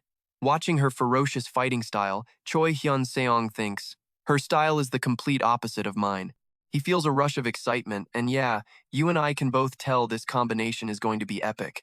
Wasting no time, he unleashes a devastating sweep of purple energy, creating a vortex of death that the monsters have no chance of escaping. Standing among the carnage, Lucia comments on what a fantastic hunting ground this is, explaining that in the worlds of her previous masters, things were much, much harder. She says those places were crawling with too many players, and all the decent farming spots were monopolized by powerful lords. You had to pay an absolutely insane fee just to get access. Her eyes gleam with curiosity as she looks at Choi Hyun-seong. Choi Hyun-seong, don't tell me you're one of the monarchs of this world. He just laughs it off. Not a chance. I was just asked to take care of this place for a bit. After several intense battles, he checks on her. You still have energy to fight? He gets a firm yes from Lucia. He glances at his interface and says, all right, I'll call you again later. Lucia bows respectfully. I will be waiting, my lord, and vanishes in the blink of an eye. A week passes. In the quiet forest, a surge of blue energy flares to life. Choi Hyun-seong is blown away by his own progress. He does the math where he used to grind all day for 10 million points. He's now earning 3 times that amount. On top of that, in just 1 week, Lucia has brought him a staggering 300 million points. Choi Hyun-seong can't help but smile. I really am lucky. Lucia privately thinks it's cute how happy he is with a mere 300 million points. Meanwhile, Choi Hyun-seong scratches his head, feeling a little bad that he can make hundreds of millions a day just by using some electronics. Just then, Lucia approaches him. Hey, Choi Hyun-seong. He turns around. What is it? She speaks hesitantly. If you don't mind, there's something I'd like to ask. He gives her the nod, and she gets straight to it. Today, I saw you fighting the monsters in close quarters combat. Aside from ranged attacks, do you plan to keep fighting up close? Choi Hyeon-seong gives a firm, of course, explaining he wants to master both styles to adapt to any fight. Lucia mulls this over for a second, then asks, you've never had any formal swordsmanship training, have you? Choi Hyeon-seong admits he only has the swordsmanship knowledge skill. Lucia advises, in that case, I suggest you hire a swordmaster for proper training. Choi Hyun-seong asks, is there a particular reason? Looking at him seriously, Lucia lays it out plain. Your swordsmanship is too simple. It might be fine for now, but once you face hero-grade humanoid monsters, your attacks will be completely ineffective. Is the difference really that huge? Choi Hyeon-seong asks. Skeptical. Lucia immediately counters with an offer. Would you like to spar with me? No active skills allowed. The words sparring match catch Choi Hyeon-seong by surprise. He's touched that she's so willing to help him improve. Lucia explains that he'll only truly understand what she means by experiencing it himself. Choi Hyun-seong's gaze hardens with resolve. All right, he says decisively, drawing his weapon. They create some distance. The air becomes thick with tension just before their duel begins. Choi Hyeon-seong makes the first move, lunging forward at blistering speed. He swings his weapon straight for her, but Lucia raises her shield in a flash, deflecting the blow. She simultaneously defends and counters, effortlessly neutralizing every single one of his sword strikes. And trust me, you and I are about to witness just how big the gap between them truly is. Alright, stick with me as we dive into a fight that quickly spirals into something much, much darker. Sizing up his opponent, Choi Hyeon-seong can tell she isn't even using her full power. He stomps down hard, launching himself into the air for a devastating overhead strike. Lucia remains perfectly calm, raising her shield to block the blow before immediately countering with a sword swing of her own. Hyeon-seong clicks his tongue in frustration as every attack gets blocked, but while he's stressed, Lucia just keeps that calm, confident smile on her face. 3 minutes pass, and Hyeon-seong is already panting, dripping with sweat, weapon still in hand. How can the gap between them be this huge? Lucia calmly walks forward, her expression unchanged. Realizing the massive difference in skill, he bows his head and admits, "I lost." Lucia sheathes her sword, replying, "I expected as much, but your proficiency is truly lacking." Hyeon-seong repeats the word, confused. Proficiency? He knows the sword forms, but he never really thought about mastering them. Lucia explains that even though it doesn't show up on a status window, in some ways, proficiency is way more important than stats or skills. She stresses that for players, skills both active and passive are powers gained instantly. Just knowing how to use them doesn't mean you've hit the skill's true limit. Hyeon-seong is still confused. But isn't the method automatically engraved in you? Lucia confirms that's not nearly enough, using horse riding as an example. When you learn the skill, you can freely run, stop, and turn while on horseback. But that doesn't mean you've mastered riding. She explains that combat power varies massively based on your proficiency.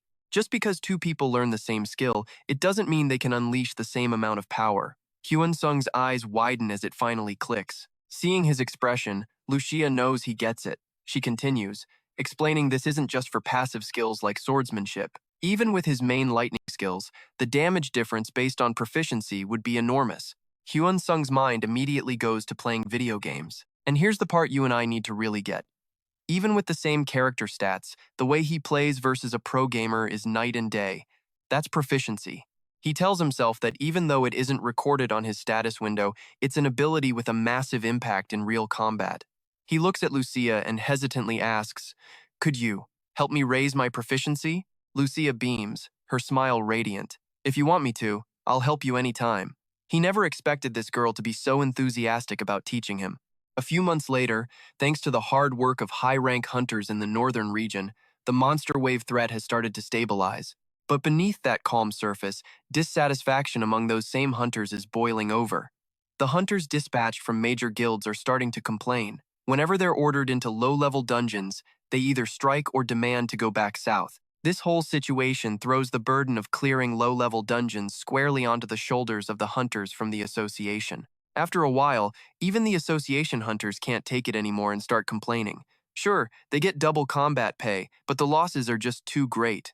They can't gain experience to level up, and they can't gather any valuable items or mana stones. Life here is brutal too. With a lack of facilities, they're forced to sleep in tents, surviving on instant meals and dry rations day after day. As this drags on for months, even the dedicated association hunters begin to slack off on the job. But instead of joining the strikes, one hunter seems more fired up than ever. While everyone else rests, Hyeon-seong quietly slings his backpack on, his spirit higher than ever. After an intense training session, they're eating. Lucia remarks, "This world really has an amazingly developed civilization. I'm starting to get used to it and like it here." Hyeon-seong explains that in this world, even normal people need an ID card for any economic activity. Hearing this, Lucia nods in understanding. "So that's why you haven't summoned me outside a dungeon." Hyeon-seong looks at her calmly and continues, "Lucia, you are a highest-level player. For players like that, every country monitors them very strictly." Seeing Lucia go a little stiff, he offers a reassuring smile. "Once this current job is over, I'll find a way for you to live in Korea. Getting an ID card and registering as a player is crucial." Lucia smiles gently. "You can take your time. I'm very happy with how things are now." She then shyly mentions that if her ID has a portrait and looks at Hyeon-seong expectantly. "If I'm getting one anyway, a younger look would be better, right?" This very feminine question catches Hyun-seong a little off guard, but hey, every girl wants to look good, right? He lets out a bright laugh and agrees. Yeah, getting it with a younger look would be better. The two continue their cheerful chat in the quiet of the dungeon. Lucia's eyes are full of relief and trust as she looks at her master. She hesitates, then says, I think it would be better if you took it back now. Hyun-seong turns back with a smile. Just consider it tuition. You've taught me so much. Lucia nods with determination. Then I'll teach you even more strictly. Okay, hold on. This is where the story shifts big time. We cut to a cold, snowy mountain at night, where a helicopter has just landed near a group of waiting hunters. Hyun-seong, bundled up in warm clothes with his pack, walks right past a man busy on his phone. The man quickly says into the receiver, Wait a minute, I'm on a business trip right now. Standing right next to him, a mysterious hooded figure with sharp eyes thinks to himself, Finally, I've seized the opportunity. He seems incredibly excited for this trip. A dangerous, dark aura begins to radiate from him while Hyun-seong just keeps walking forward. Deeper into the Rocky Mountains, Hyun-seong suddenly freezes, senses on high alert. His eyes narrow as he feels it. The wild instinct has activated. Someone's here. Behind him, a mysterious black smoke is rapidly closing in. Hyun-seong steps into a dark cave, sensing imminent danger. An enemy? He swallows nervously, thinking, first things first. Then, monstrous figures, half human, half beast, reveal themselves with threatening growls. Facing these massive creatures, Hyun-seong lets out a short breath, then breaks into a wide, excited grin. All right, let's give this a try. He quickly pulls a sharp weapon from his backpack. Standing before the snarling pack of monsters, he grips his weapon tight, his powerful stance crackling with intense purple lightning. After clearing out his targets, he picks up a sparkling blue mana stone and carefully tucks it into his backpack. He opens a water bottle, takes a long swig to recover his stamina, and then taps open his status window to check his progress. Still level 1, no job class. But owning 164 titles brings a proud, satisfied look to his face, an incredible feat for a low-level hunter. Tired but determined, Hyun-seong knows he has to keep pushing. Instantly, he feels a murderous aura and realizes an enemy is close.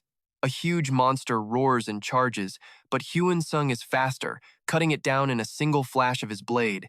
His eyes lock on as he senses the real threat approaching. Here it comes. A mysterious black shadow zips past him at unbelievable speed, and you are not going to want to miss this. Without a shred of hesitation, Hyun-seong gathers crackling purple energy in his palm and unleashes a direct hit on the stranger, whose scream of agony echoes through the air.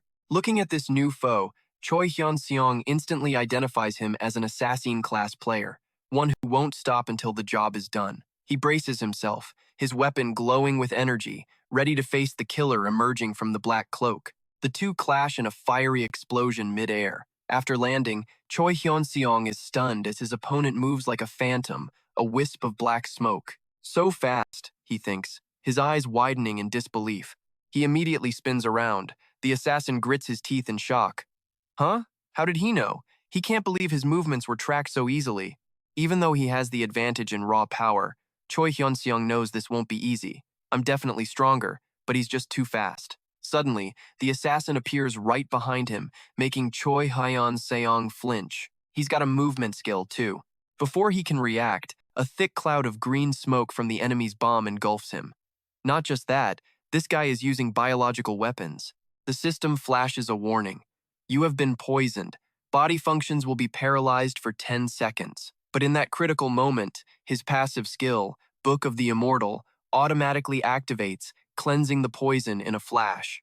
From above, the enemy dives in for another attack, forcing Choi Hyeon-seong to quickly gather energy to retaliate. A massive purple explosion erupts, but the assassin vanishes like a ghost to dodge it. Choi Hyeon-seong watches the fleeting shadow. Can't hit him with a sword, and even skills are missing. This is draining way too much energy. If this war of attrition continues, he'll be at a serious disadvantage, and that's where you and I see his real genius shine through. He takes a deep breath, his eyes locking onto the razor-sharp blade in his hand. He reminds himself that he only gets one shot at this. Just one chance, he resolves. Can't afford any mistakes. After a relentless assault, the assassin is panting, sweat pouring down his face. He realizes the situation is out of control. Choi Hyun-seong is completely unharmed. I have to get out of here. Now, he thinks. This mission is a total failure. He can't help but wonder in terror what kind of person his target is. How could a newly awakened player with less than a year of experience be this overwhelmingly strong? He sprints with everything he's got, but Choi Hyeon-seong is already right behind him, sticking to him like a shadow. The assassin can only think one thing in pure horror. He's a monster. Choi Hyeon-seong's sword strikes fly out relentlessly, forcing the assassin to parry desperately. With ice in his eyes, Choi Hyeon-seong coldly asks, "Trying to run?" Even as the assassin uses every movement skill in his arsenal to escape, Choi Hyeon-seong easily keeps pace with his every move. Choi Hyeon-seong whispers a single word. Instantly, he teleports behind his opponent and unleashes a fatal blow, severely injuring him. The assassin crumples to the ground in agony, completely unable to fight back. Standing over his defeated enemy, Choi Hyeon-seong sheathes his sword, looking down at the gasping assassin. Suddenly, the assassin lunges forward with terrifying speed, and all Choi Hyeon-seong can manage is a single thought. So fast! The cold blade slices across Choi Hyeon-seong's neck, leaving a bloody gash in an instant. Not giving him another chance, a massive, powerful purple energy explosion erupts with incredible force. The assassin screams in agony amidst the destructive power. When the light fades, the attacker's body has completely vanished, leaving only shimmering particles of light in the darkness. Choi Hyeon-seong stares, confused. Huh? From the spot where the assassin disappeared, a strange, ancient-looking skill book begins to materialize. It's a hero-grade item called Veil of Night, capable of completely concealing the user's appearance, sound, and even their magic. Picking up his spoils, he smiles, satisfied. Nice. Beside it, a short sword and a sparkling necklace also appear. This guy was carrying a lot of gear. First, the short sword of the Dark Elf King, which can inflict poison, bleeding, and a terrifying curse. Next is the Grace of the Guardian accessory, which significantly boosts skill resistance. Its most special feature is the Guardian's Shield passive, which reduces incoming damage from critical hits by a whopping 50%. Choi Hyeon-seong nods to himself, so that's how he survived. But his eyes narrow with a serious question. And this is the part we've all been wondering about. Why was he the target in the first place? Choi Hyeon-seong frowns at the items he's collected and raises his hand to activate a skill. Psychometry. Immediately, the system displays a message. Activation of active skill has failed. Cannot view the past of items tainted by dark magic. Choi Hyeon-seong clicks his tongue in annoyance. Figured it would fail. He suddenly remembers something. First, I should talk to Lucia. As soon as she's summoned, Lucia remarks, "You called me a little later than usual." Choi Hyun-seong looks slightly flustered. About that actually. They both sit down to discuss what just happened. After listening, Lucia thoughtfully says, "I see." She wonders, in this world, is it rare to be attacked by other players? Choi Hyun-seong explains that it is quite rare. Except in hidden areas, players don't openly fight each other. He's still baffled, but why would they target me? Lucia speculates that perhaps he made an enemy without realizing it, or maybe they're suspicious of his incredibly fast power growth and want his secret. Choi Hyun-seong asks worriedly, "Is this going to happen again?"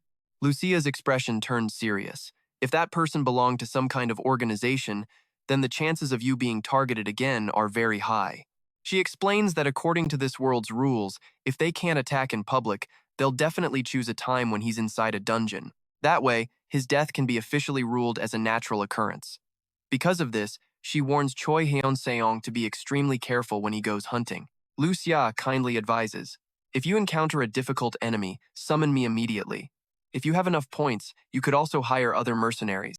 Choi Hyun-seong smiles and replies, "I understand." Night falls over the cold, snowy mountains. The helicopter that dropped him off flies away, leaving Choi Hyun-seong alone to carry his pack deep into the treacherous region. From a distance, a mysterious girl in a black cloak silently watches his retreating figure. She wonders in shock, "What is this? Did they not go through with the plan?" Her face shows clear confusion as she sees the situation unfolding differently than expected. She begins to follow him, whispering, "Hunter's Eye," activating her special tracking skill. "I need to find out what happened that he's still on the move." Her eyes glow with an enchanting red light, allowing her to see the magical traces left on the ground. Warning symbols appear, leading her straight into the depths of a dark cave. She quietly follows the glowing tracks, entering the damp and cold space. Suddenly, she freezes, on high alert, sensing an unusual presence just ahead. The mysterious girl stops at the scene where the residual red energy still lingers.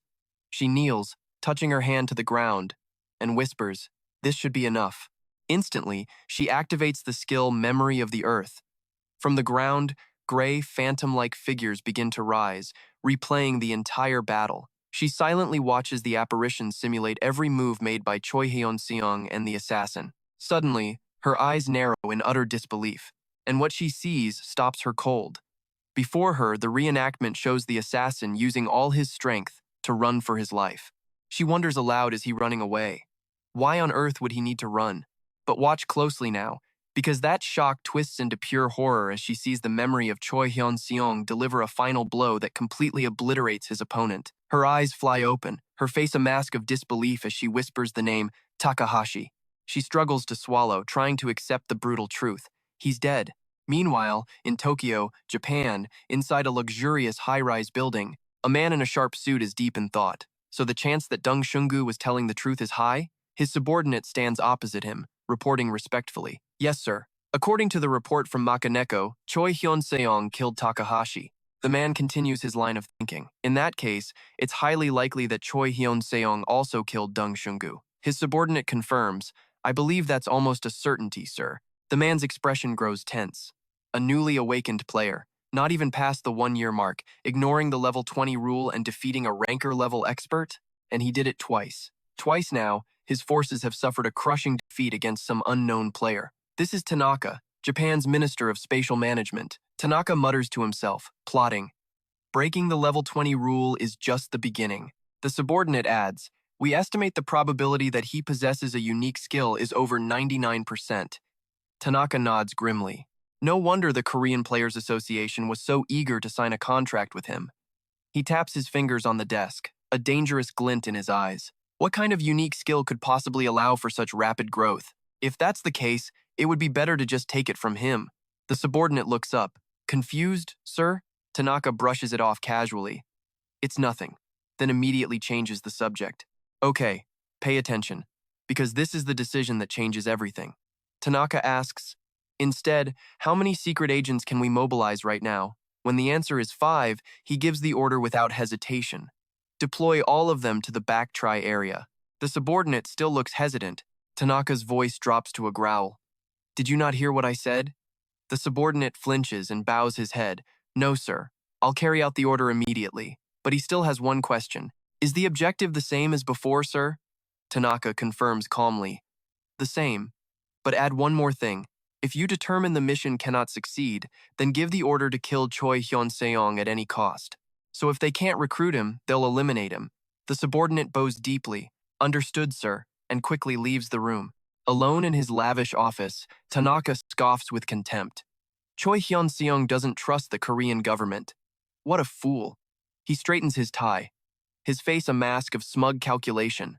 Meanwhile, in a secluded area, Choi Hyeon-seong is concentrating intensely, trying to master a new skill. He softly chants the spell, and a brilliant blue stream of energy begins to gather between his palms. Lucia stands beside him, quietly observing his every move. Suddenly, the energy flares up and then vanishes, making Choi Hyeon-seong exclaim in frustration, Arg, I was so close to succeeding, I just needed a little more focus. Seeing this, Lucia offers a gentle, reassuring smile. You don't have to be so frustrated. We still have plenty of time. Choi Hyeon-seong gives a slight nod in response. I know. Lucia then announces it's time to begin their sparring session, and the two quickly draw their weapons for the next phase of training.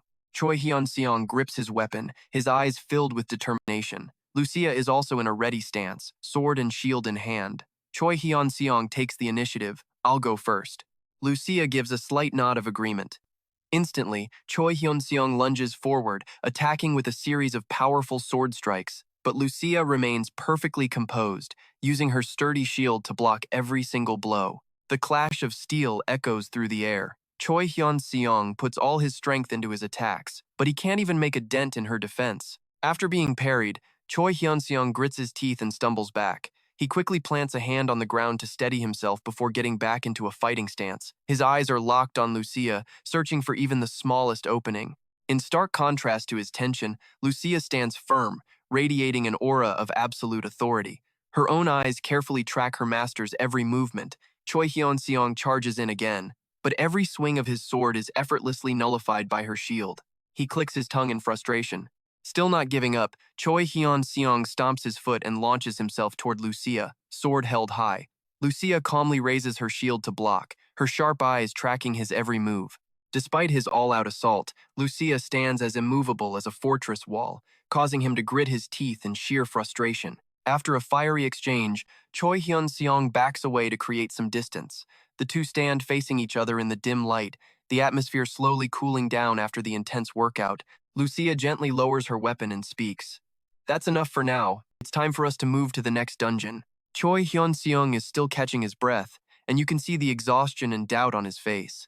We've all been there, asking ourselves, am I really getting any stronger? I haven't even won a single round. Seeing her master's disappointment, Lucia smiles encouragingly. The timing of your attacks on my openings has gotten much sharper than before. She notes that his wasted movements while dodging have decreased significantly. She admits with a smile, "To be honest, I didn't expect you to grow this quickly." Choi Hyun-seong thinks for a moment, then says, "I want to learn how to properly use a shield too." But Lucia immediately shuts him down. "It doesn't suit you, Choi Hyeon-seong." She explains that to master the shield, patience is the most crucial element. But isn't his style to always charge ahead the moment he sees an opening? In that case, a shield would only get in your way. Choi Hyun-seong just scratches his head with an awkward laugh. "I've tried to hold back, but it doesn't seem to work out too well." Lucia's bright smile returns as she confirms, "That's just your natural inclination." She states frankly, "Honestly, a Choi Hyun-seong holding just a sword is far more difficult to deal with than a Choi Hyun-seong holding both a sword and a shield." Lucia continues, explaining that for his left side defense, the metal arm guard he's already wearing is more than enough. Choi Hyun-seong nods in understanding. "I get it." Lucia bows. "Then I shall take my leave now." Choi Hyun-seong waves cheerfully. "See you later, teacher." The comment seems to fluster Lucia a bit as she replies shyly, "I'm not really a teacher," before vanishing in a flash of light. Now alone, Choi Hyun-seong walks on, letting out a long, tired yawn. He mutters to himself, "All right, time for the next dungeon, I guess." As he walks, he suddenly freezes, sensing an unusual pulse from up ahead, his eyes narrow with caution. Huh? Deep in the darkness, the glowing red eyes of monsters are staring right at him. He realizes there are strangers present, but a sense of unease tells him it's not just one person. A man with fiery red hair steps out from the shadows. He speaks with a smug tone. "Well, well, I've been watching you for a while now." Choi Hyun-seong immediately demands, "You're from Japan?" The red-haired man admits it without hesitation. "That's right."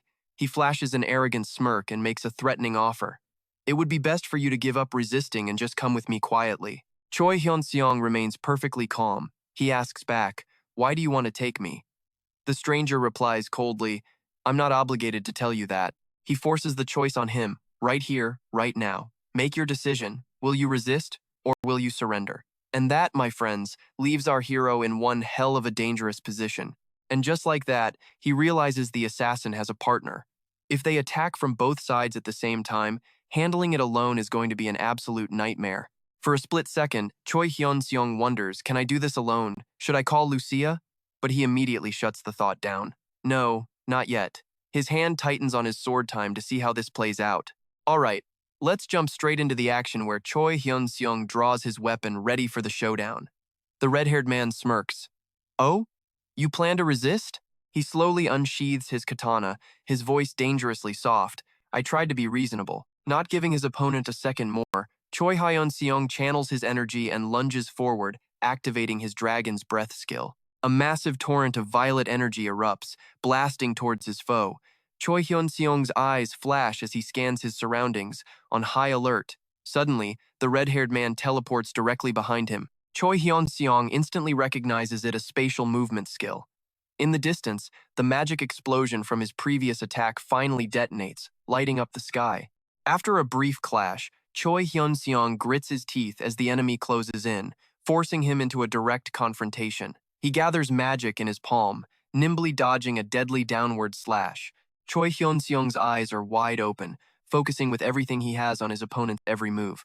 The man swings his blade in a powerful arc, but Choi Hyun-seong ducks just in the nick of time. The man laughs, amused. "Ho, your reaction speed is pretty impressive," he notes, as Choi Hyeon-seong lands in a defensive stance. The red-haired man smirks. "Your items seem decent too, but how long can you last?" He immediately rushes forward with terrifying speed, unleashing a relentless barrage of attacks. Choi Hyeon-seong strains to block, grunting with difficulty. This guy is seriously powerful. The impact kicks up a cloud of dust in the cave as the two fighters quickly create distance to observe each other. The man's eyes gleam with excitement, while Choi Hyeon-seong remains intensely focused. In an instant, they clash again, their swords striking with such force that sparks fly as Choi Hyeon-seong desperately parries the deadly blows.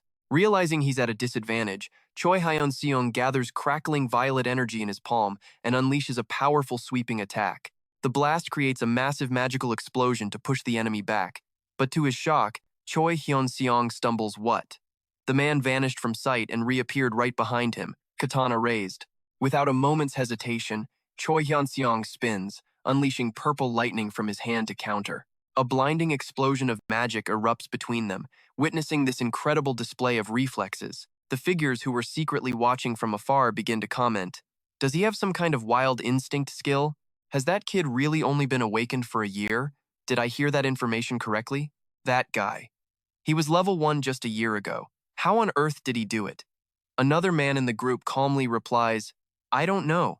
That's what we're here to find out. Hopefully, his method can be applied to other players. Looking back at the ongoing fight, he observes, but it's clear he hasn't reached the pinnacle yet.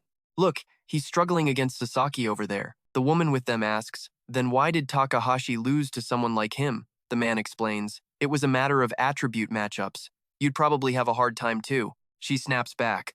What the hell are you talking about? If I had fought him, he wouldn't be alive right now. Seeing the woman flare up, the man quickly tries to calm her down. All right, let's just keep watching for now. Besides, Sasaki said he'd handle it himself. Blades continue to clash, sending shockwaves through the cave. Choi Hyeon-seong tries to attack but is constantly countered. Sasaki's blade grazes his arm, drawing blood. Choi Hyeon-seong grits his teeth, thinking, I'm still too weak. I should have trained even harder. Looking at his opponent, Sasaki internally sizes him up. He's a madman. His fighting style is too dangerous. He decides not to drag it out any longer. This next attack will end it all. Sasaki leaps into the air, raising his sword for a powerful downward strike aimed directly at Choi Hyeon-seong. A triumphant smile spreads across his face. It's over.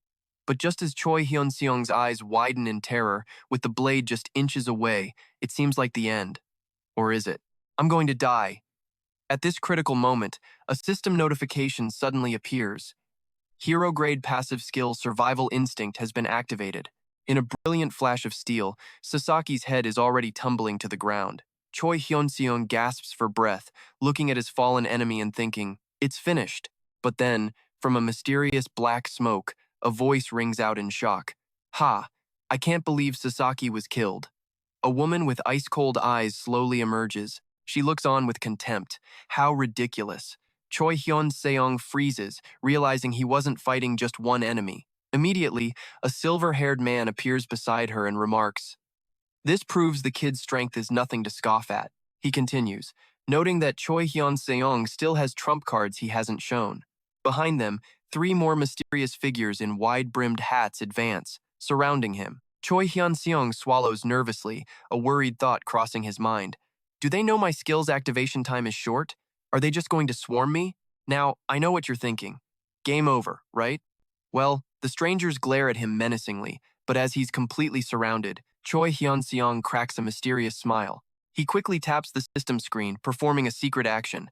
Instantly, several powerful mercenaries begin to appear, ready for an all-out war. Choi Hyeon-seong walks forward calmly and gives a cold command. The request is to capture the enemy alive. If you find them too hard to control, killing them is also fine. Lu Xia replies firmly, yes. The bald warrior grins confidently, understood.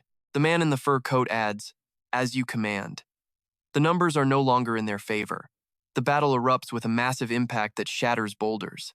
An enemy female assassin is sent flying as Lucia silently advances on the defeated foe with sharp, focused eyes. The female assassin trembles, unable to believe what's happening. What is going on? She gasps, her face a mask of terror as she realizes the overwhelming power of Choi Hyun-seong's mercenary group. Facing this terrifying strength, the attackers can only cry out in despair. They're too strong. They're panting, completely panicked, their will to fight shattered as they watch their comrades fall one after another. A hulking mercenary leaps high into the air, brandishing a massive mace and roaring, "It'll be a hassle if you die, so you better dodge this carefully." A thunderous blow slams into the ground, creating a devastating shockwave that gives the enemy no time to react. He casually grabs a fallen enemy by the neck and remarks, "This one's just unconscious." Glancing at another motionless body, he clicks his tongue. "But this one's already dead?" The bald man slings the body over his shoulder with an indifferent look. "Oh well. The master did say if they're too hard to control, just kill them." In another corner, the enemy female assassin is completely restrained by energy chains, able to do nothing but writhe in agony. Sharp blades flash repeatedly as she screams in pain, her eyes wide with terror. Looks like she won't be taunting anyone anytime soon. Lucia stands silently beside the one she just took down. Her expression remains calm, almost cold, as if eliminating these enemies was no trouble at all. The silver-haired enemy pants and forces a laugh, admitting, "Haha, you are truly terrifying." Facing him, Choi Hyeon-seong's masked assassin simply utters a single, contemptuous phrase, "How laughable." He silently watches his heavily wounded opponent collapse against the cliffside. And observing this completely one-sided domination, Choi Hyun-seong smiles, satisfied. "You and I both know the tables have officially turned." The masked assassin steps forward respectfully to report. "Mission complete, Choi Hyun-seong. Do you have any further orders for me?" Choi Hyeon-seong glances back at him, his voice ice-cold as he gives the command. "Keep an eye on them until the minimum contract time is up." The mercenary captain nods. "Understood." Turning to his defeated captives, Choi Hyun-seong gets straight to the point. "Why did you target me?" He needed to know why this foreign group was after him. But his question is met with dead silence. Sweat pours down their faces, but not a single one dares to speak. Choi Hyun-seong smirks. "Looks like you have no intention of answering." Instantly, the bald mercenary roars with rage. "Why aren't you answering? The master is asking you a question." He swings his giant mace down with earth-shattering force. The massive impact makes the man in the conical hat scream in pure agony. Witnessing the horrific scene, the other two turn pale, trembling uncontrollably in fear. The bald merc leans in close, his face a mask of pure menace. "Right?" he growls. Faced with this suffocating pressure and raw brutality, the girl is too terrified to lie and confesses everything. "We were ordered to kidnap Choi Hyun-seong and bring him to Japan." The man in the hat quickly adds that their goal was to find out how he broke the level 20 rule and why he's getting so strong, so fast. After hearing them out, Choi Hyun-seong just says an ominous "good." But a moment later, a look of suspicion crosses his face. "What?" Choi Hyun-seong narrows his eyes, thinking, "Let me double-check something." He orders the giant mercenary to gather all the enemy's items and bring them over. With that confirmed, he opens his control panel to cross-reference the information. While the defeated party sweats bullets, Choi Hyun-seong keeps his eyes glued to the system window. The silver-haired man forces a weak smile, trying to calm himself and hide his crippling anxiety. But Choi Hyeon-seong has already seen through everything. And trust me, you're gonna love how he calls them out. "Why?" he asks coldly. "Are you lying to me?" The sudden question makes the silver-haired man jump. That is, but before he can even make an excuse, the giant mercenary swings his heavy mace down in a thunderous blow. The bloody mace rests on the ground after the brutal punishment. And that's when Choi Hyun-seong learns a shocking truth. They have more teammates waiting outside the dungeon. The female assassin lowers her head and admits it. "Yes. But their skills aren't that exceptional." Choi Hyun-seong presses her coldly. Their exact location. She trembles as she points them out. Looking down at the whimpering figures at his feet, Choi Hyun-seong's eyes narrow in thought. His expression hardens as he turns to his mercenaries. "I'll be out for a moment. I'll be right back." Lu Xia and the others listen intently as he continues. "While I'm gone, make sure these people don't escape. Watch them closely. He wants to catch every last one of them." The muscular mercenary rests his mace on his shoulder and replies respectfully, "Be careful, sir." Stepping out of the dungeon, Choi Hyun-seong raises a hand to his eyes and mutters. After pinpointing their direction, he says to himself, "Okay," and instantly activates a skill, vanishing in a flash. In the quiet forest, Choi Hyun-seong reappears right behind the enemy lookout. The man in the conical hat spins around in shock, letting out a single, terrified scream. Before he can do anything else, Choi Hyun-seong's sharp blade swings through the air. A fatal slash takes the enemy down instantly. Back in the dungeon, the bald mercenary approaches him. "Sir, we'll be taking our leave now. Their contract time was up." He then asks, "I don't suppose you'd like to extend the contract?" Choi Hyeon-seong calmly replies, "You can go back. This is fine. Thank you for your hard work today." The bald guy laughs heartily. "Ha ha ha, it was nothing. If you need anything else next time, just give us a call." The other mercenaries chime in enthusiastically. "This is the first time I've ever..."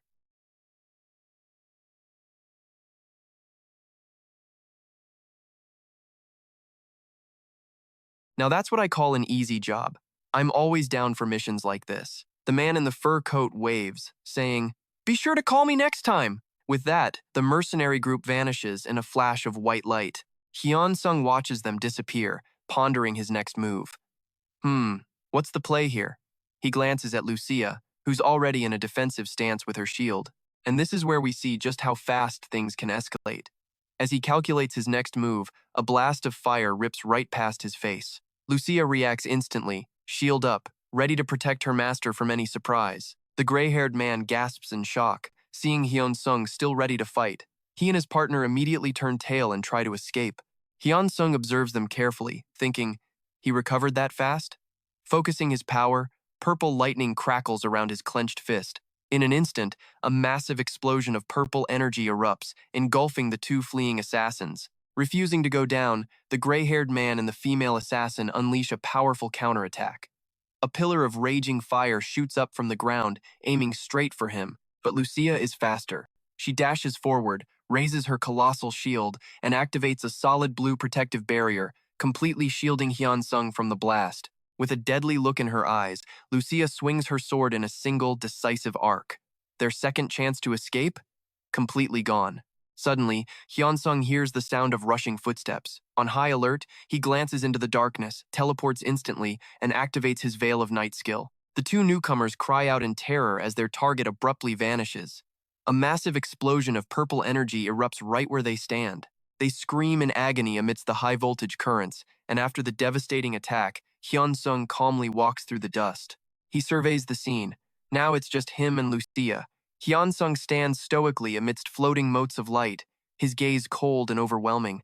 He silently poses a question to his defeated foes, a chilling taunt for the fallen. "Did you really think you could run away?" After dealing with all the pursuers, Hyeon-sung looks around the battlefield, assessing the results. Not only did he not lose anything, he came out way ahead. He gathers the loot, telling himself there's no need to report this to anyone. Walking alongside Lucia, he considers the situation. They were just criminals from Japan, organized to take him out. He knows they'll just send more assassins after him next time. As he collects the skill books, he realizes what's truly important from this point forward: his family's safety. This is the part you and I need to watch carefully. He understands the real threat now. The association's guards can't stop opponents of this caliber. He immediately opens the system shop, his eyes landing on a hero-grade item, the Guardian Ring.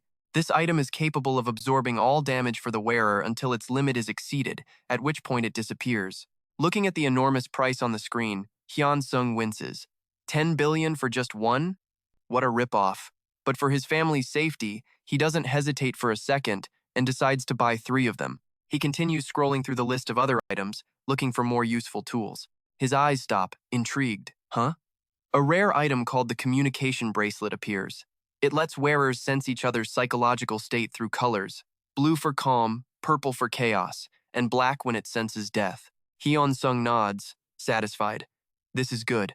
He decisively buys them, 3 of these as well. Right after, he finds a hero-grade long-distance teleportation scroll and notes, "This is also good." Of course, he's buying it. Moments later, he appears in a large shopping mall. On the table are the protective items he just emptied his wallet for: a teleportation scroll, a ring, and a bracelet. His older sister looks at him with worried eyes and asks, "You're not doing anything dangerous, are you?" Seeing his sister's concern, Hyeon-sung laughs it off, waving his hand reassuringly. "Of course not. I'm giving you this just in case," he explains. The two of them sit and talk for a while in the quiet coffee shop.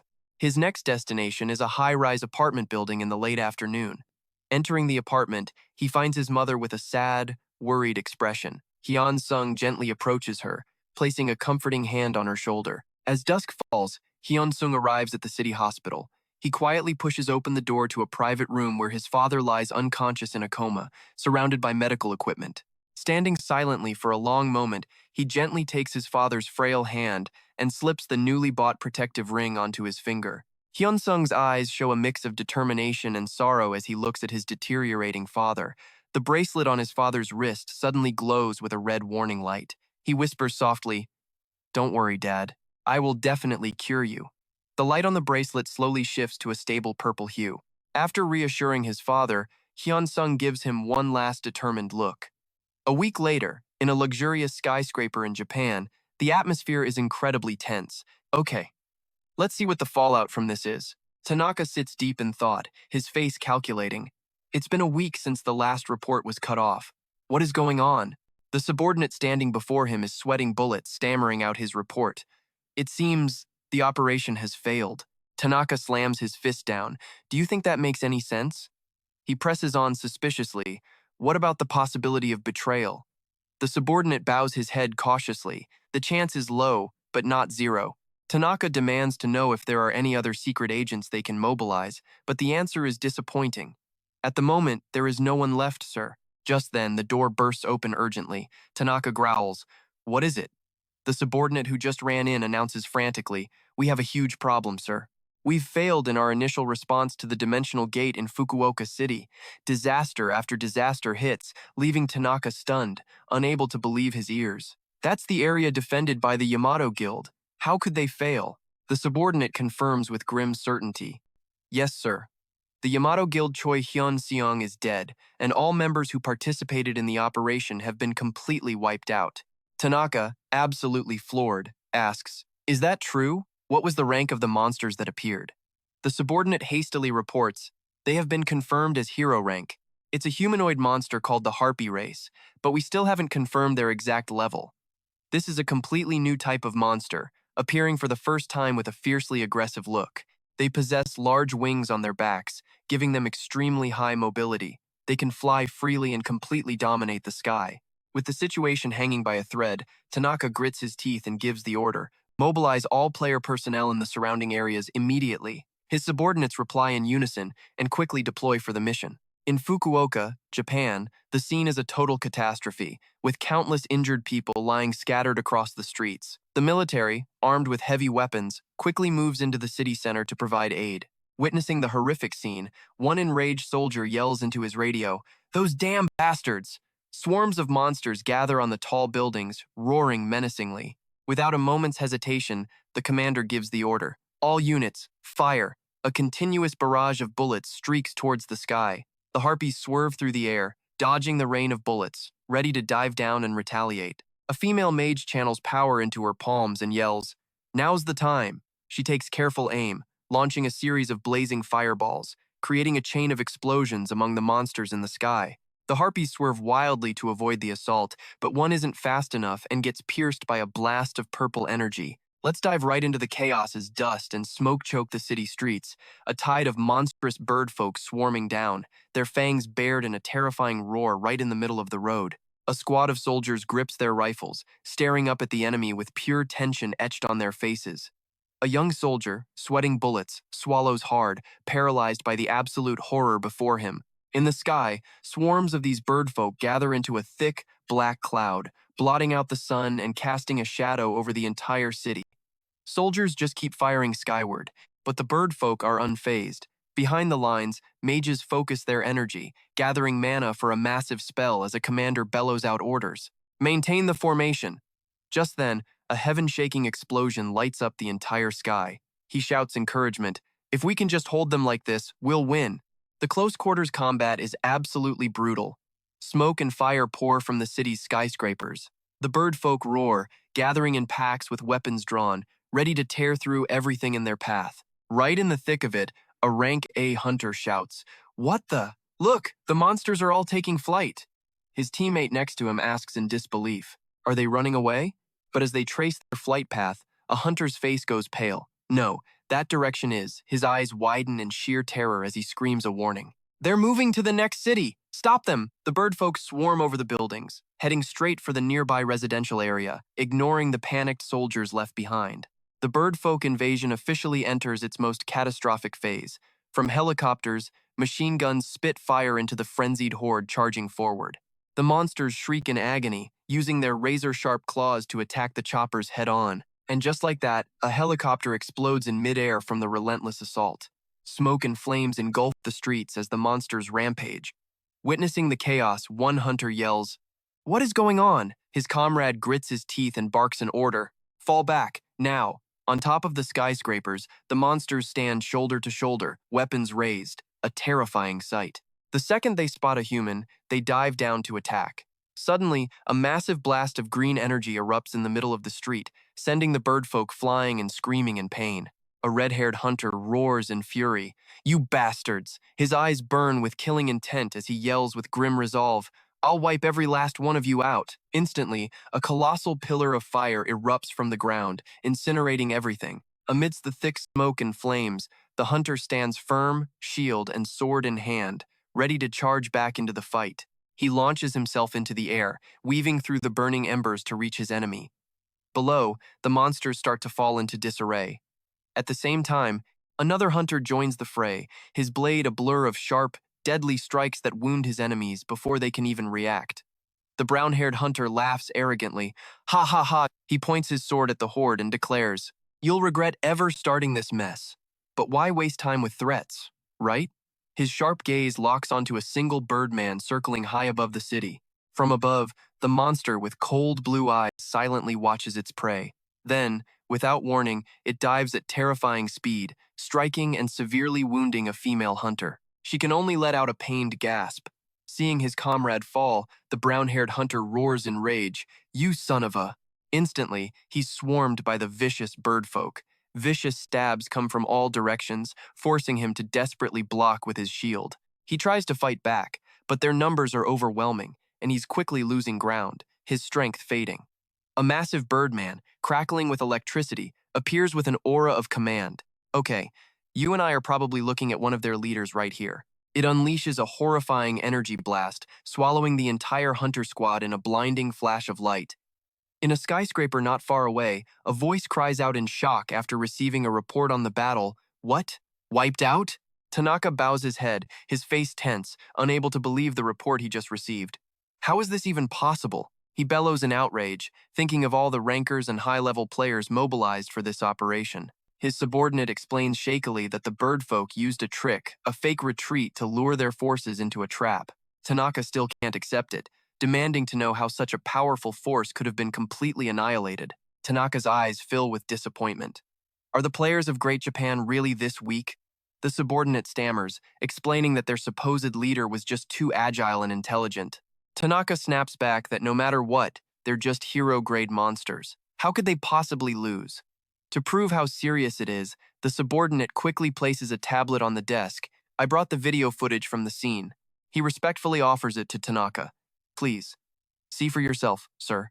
Tanaka takes the device, his expression growing gravely serious as he watches. His eyes narrow in shock as he witnesses the horrific images on the screen. Meanwhile, in a helicopter waiting room, Choi Hyeon-seong sips his coffee while chatting with another hunter. "So you're saying a new type of monster just appeared in Japan?" The hunter confirms they're hero-grade birdfolk, and the situation is absolute chaos. He then drops a bombshell. All the Japanese rankers and high-level players sent to fight them were completely wiped out. Choi Hyeon-seong is stunned. Is something like that even possible? The hunter explains that these monsters are incredibly intelligent and strategic. In the end, the Japanese government had to publicly request international aid. Choi Hyeon-seong wonders if any country has the resources to spare, but gets a no for an answer. He thinks to himself, well, they probably don't have time to mess with me now. He's somewhat relieved they won't be causing trouble for him or his family. Back in the dungeon, Choi Hyeon-seong summons Lucia and speaks. "Lucia, before we fight, I have something to ask." Lucia respectfully replies, "Please, ask anything." But when Choi Hyeon-seong mentions the name Birdfolk, her expression instantly changes. Lucia asks in shock, "Wait, have the Birdfolk already appeared in this world?" After getting a nod from her master, her eyes fill with deep concern. Lucia warns in a low voice, "In my world, an entire kingdom was once overthrown by the Birdfolk." She stresses just how dangerous they are, stating, "If you leave them be, an entire nation could disappear." Choi Hyun-seong listens in silence, his face growing grim as he understands the gravity of the situation. Lucia warns grimly, "The casualties will be immense. They are highly intelligent and incredibly coordinated. Plus, they live in flocks. so they almost always move together. If you treat them like common monsters, the losses will be catastrophic. Standing in the dungeon, Lucia continues her tale of the vicious birdfolk. If their leader is that intelligent, this won't be easy. If possible, the nations of the world should gather their strength to deal with this. Seeing a flashback of burning cities, Choi Hyeon-seong sighs, other countries don't exactly have resources to spare. Lucia continues seriously. Even so, leaving them alone for too long will be disastrous, because the birdfolk are monsters capable of growing to the legendary grade. Choi Hyeon-seong is stunned. Seriously? And trust me, Lucia's final explanation is what changes everything. Even monsters, just like players, have their own growth limits. Stick with me, because this detail about monster evolution is key. Lucia explains they grow stronger by hunting, and a big win means a massive level up. They also absorb huge amounts of mana stones and even skill books. Choi Hyeon-seong, completely shocked, asks, "Skill books, sure, but they absorb mana stones too? I had no idea they were that formidable." Lucia looks at him, explaining that monsters, other creatures, and even players hunt each other to gain experience in mana stones. And trust me, those stones are the key to breaking their racial limits. Hearing this, a light bulb goes off in Choi Hyun-seong's head. He asks, curious, can players also absorb mana stones to grow stronger? Lucia confirms. As far as I know, that's impossible. She explains that countless empires and kingdoms have poured fortunes into experiments, but every single one ended in failure. So that's why Choi Hyun-seong mutters to himself, while Lucia adds that even in her world, using mana stones to strengthen players has never once succeeded. Suddenly, Lucia seems to remember something. But before she can speak, Choi Hyun-seong says, "It looks like we won't have to worry about being attacked for a while." Lucia asks, "Why is that?" He grins and replies, "Right now, they're probably too busy to even think about us. All thanks to that Harpy tribe. They won't have the energy to spare on me anymore." Hearing this, Lucia smiles in satisfaction. They're finally being punished for their insatiable greed. Choi Hyun-seong nods in agreement. Exactly. After stirring up so much trouble, who knows if they can handle the fallout?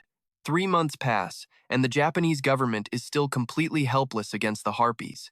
The monster's vacant eyes stare from the ledges of skyscrapers as they slowly expand their territory, flooding every single alleyway of Fukuoka City. And just like that, the entire region is officially overrun by the Harpy flock. Now, while Japan desperately awaits international aid, you need to see what's happening in Korea. They've already recovered from the second great cataclysm. Restoration in the North Korean region was also completed quickly. Soon after, the South Korean government became the first nation to open the northern territories to hunters. The players are beyond excited, swarming toward the new lands, ready for conquest. Choi Hyun-seong thinks to himself that despite his best efforts, he still couldn't clear all the dungeons in the north by himself. As the wave of players grows larger by the day, he finally decides to return to the south, back to his own home. Standing before the familiar apartment building, he whispers, "I'm home." His sister sees him and immediately scoffs. "Wow, getting to see your face is a real challenge these days, huh?" Choi Hyun-seong just asks, "Where's Mom?" Hearing she's in the kitchen, he quietly walks in. Seeing her son suddenly appear, his mother is stunned. "Choi Hyun-seong, you're back?" He hesitates for a second, then formally greets her. "I'm home." His mother smiles warmly. "Yes, come on in, son." On the stove, a pot of hot tofu stew is bubbling away, its delicious aroma filling the entire room. His mom asks with concern, "Have you eaten dinner yet? You must be starving, right?" Choi Hyun-seong just scratches his head and grins. "I wanted to eat with everyone, so I even skipped lunch just to get back here." Ha ha! Sometime later, near the Player Association headquarters, Choi Hyun-seong appears, looking deep in thought. He quietly slips into a deserted alley to prepare for his next plan. Stopping in a hidden corner, Choi Hyun-seong murmurs, "All right." He holds his hand out, beginning to focus his mana to perform a summoning. And here it is, the moment we've been waiting for. A brilliant white light erupts, illuminating the dark alley. From within that powerful energy, Lucia's figure appears as Choi Hyun-seong smiles brightly to welcome her. "Welcome, Lucia." She looks around at the bustling city in awe, whispering, "So this is the world where you live, Choi Hyun-seong." They walk together on the sidewalk, surrounded by the busy flow of people and cars. Choi Hyun-seong smiles and says, "First, let's go get you an ID card." He carefully instructs her. "Just do exactly what I say," and Lucia seems incredibly excited. "Yes, I understand." She can't hide her absolute joy at being able to officially stay here. Seeing her determined face, Choi Hyeon-seong thinks she'll probably be fine on her own, though a flicker of worry remains. They head inside the Player Association headquarters.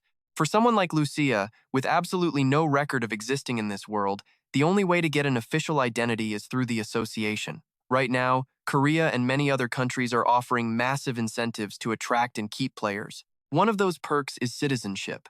In an era where the number of players is a direct measure of a nation's power, governments do everything they can to make them citizens. Even illegal residents or undocumented immigrants can officially receive citizenship the moment they awaken their powers. However, there are, of course, a few mandatory conditions that come with it. According to the rules, newly registered players can't join foreign guilds and are banned from leaving the country for 5 years. Sitting in the waiting room, Choi Hyeon-seong feels confident his plan will work, since he's disguised Lucia as a stateless refugee. In reality, since the first Great Cataclysm, many nations were completely wiped off the map, unable to stop the overflowing gates. This makes her cover story the safest possible option. Lucia quietly follows a staff member to finish the paperwork. Choi Hyun-seong glances at his phone.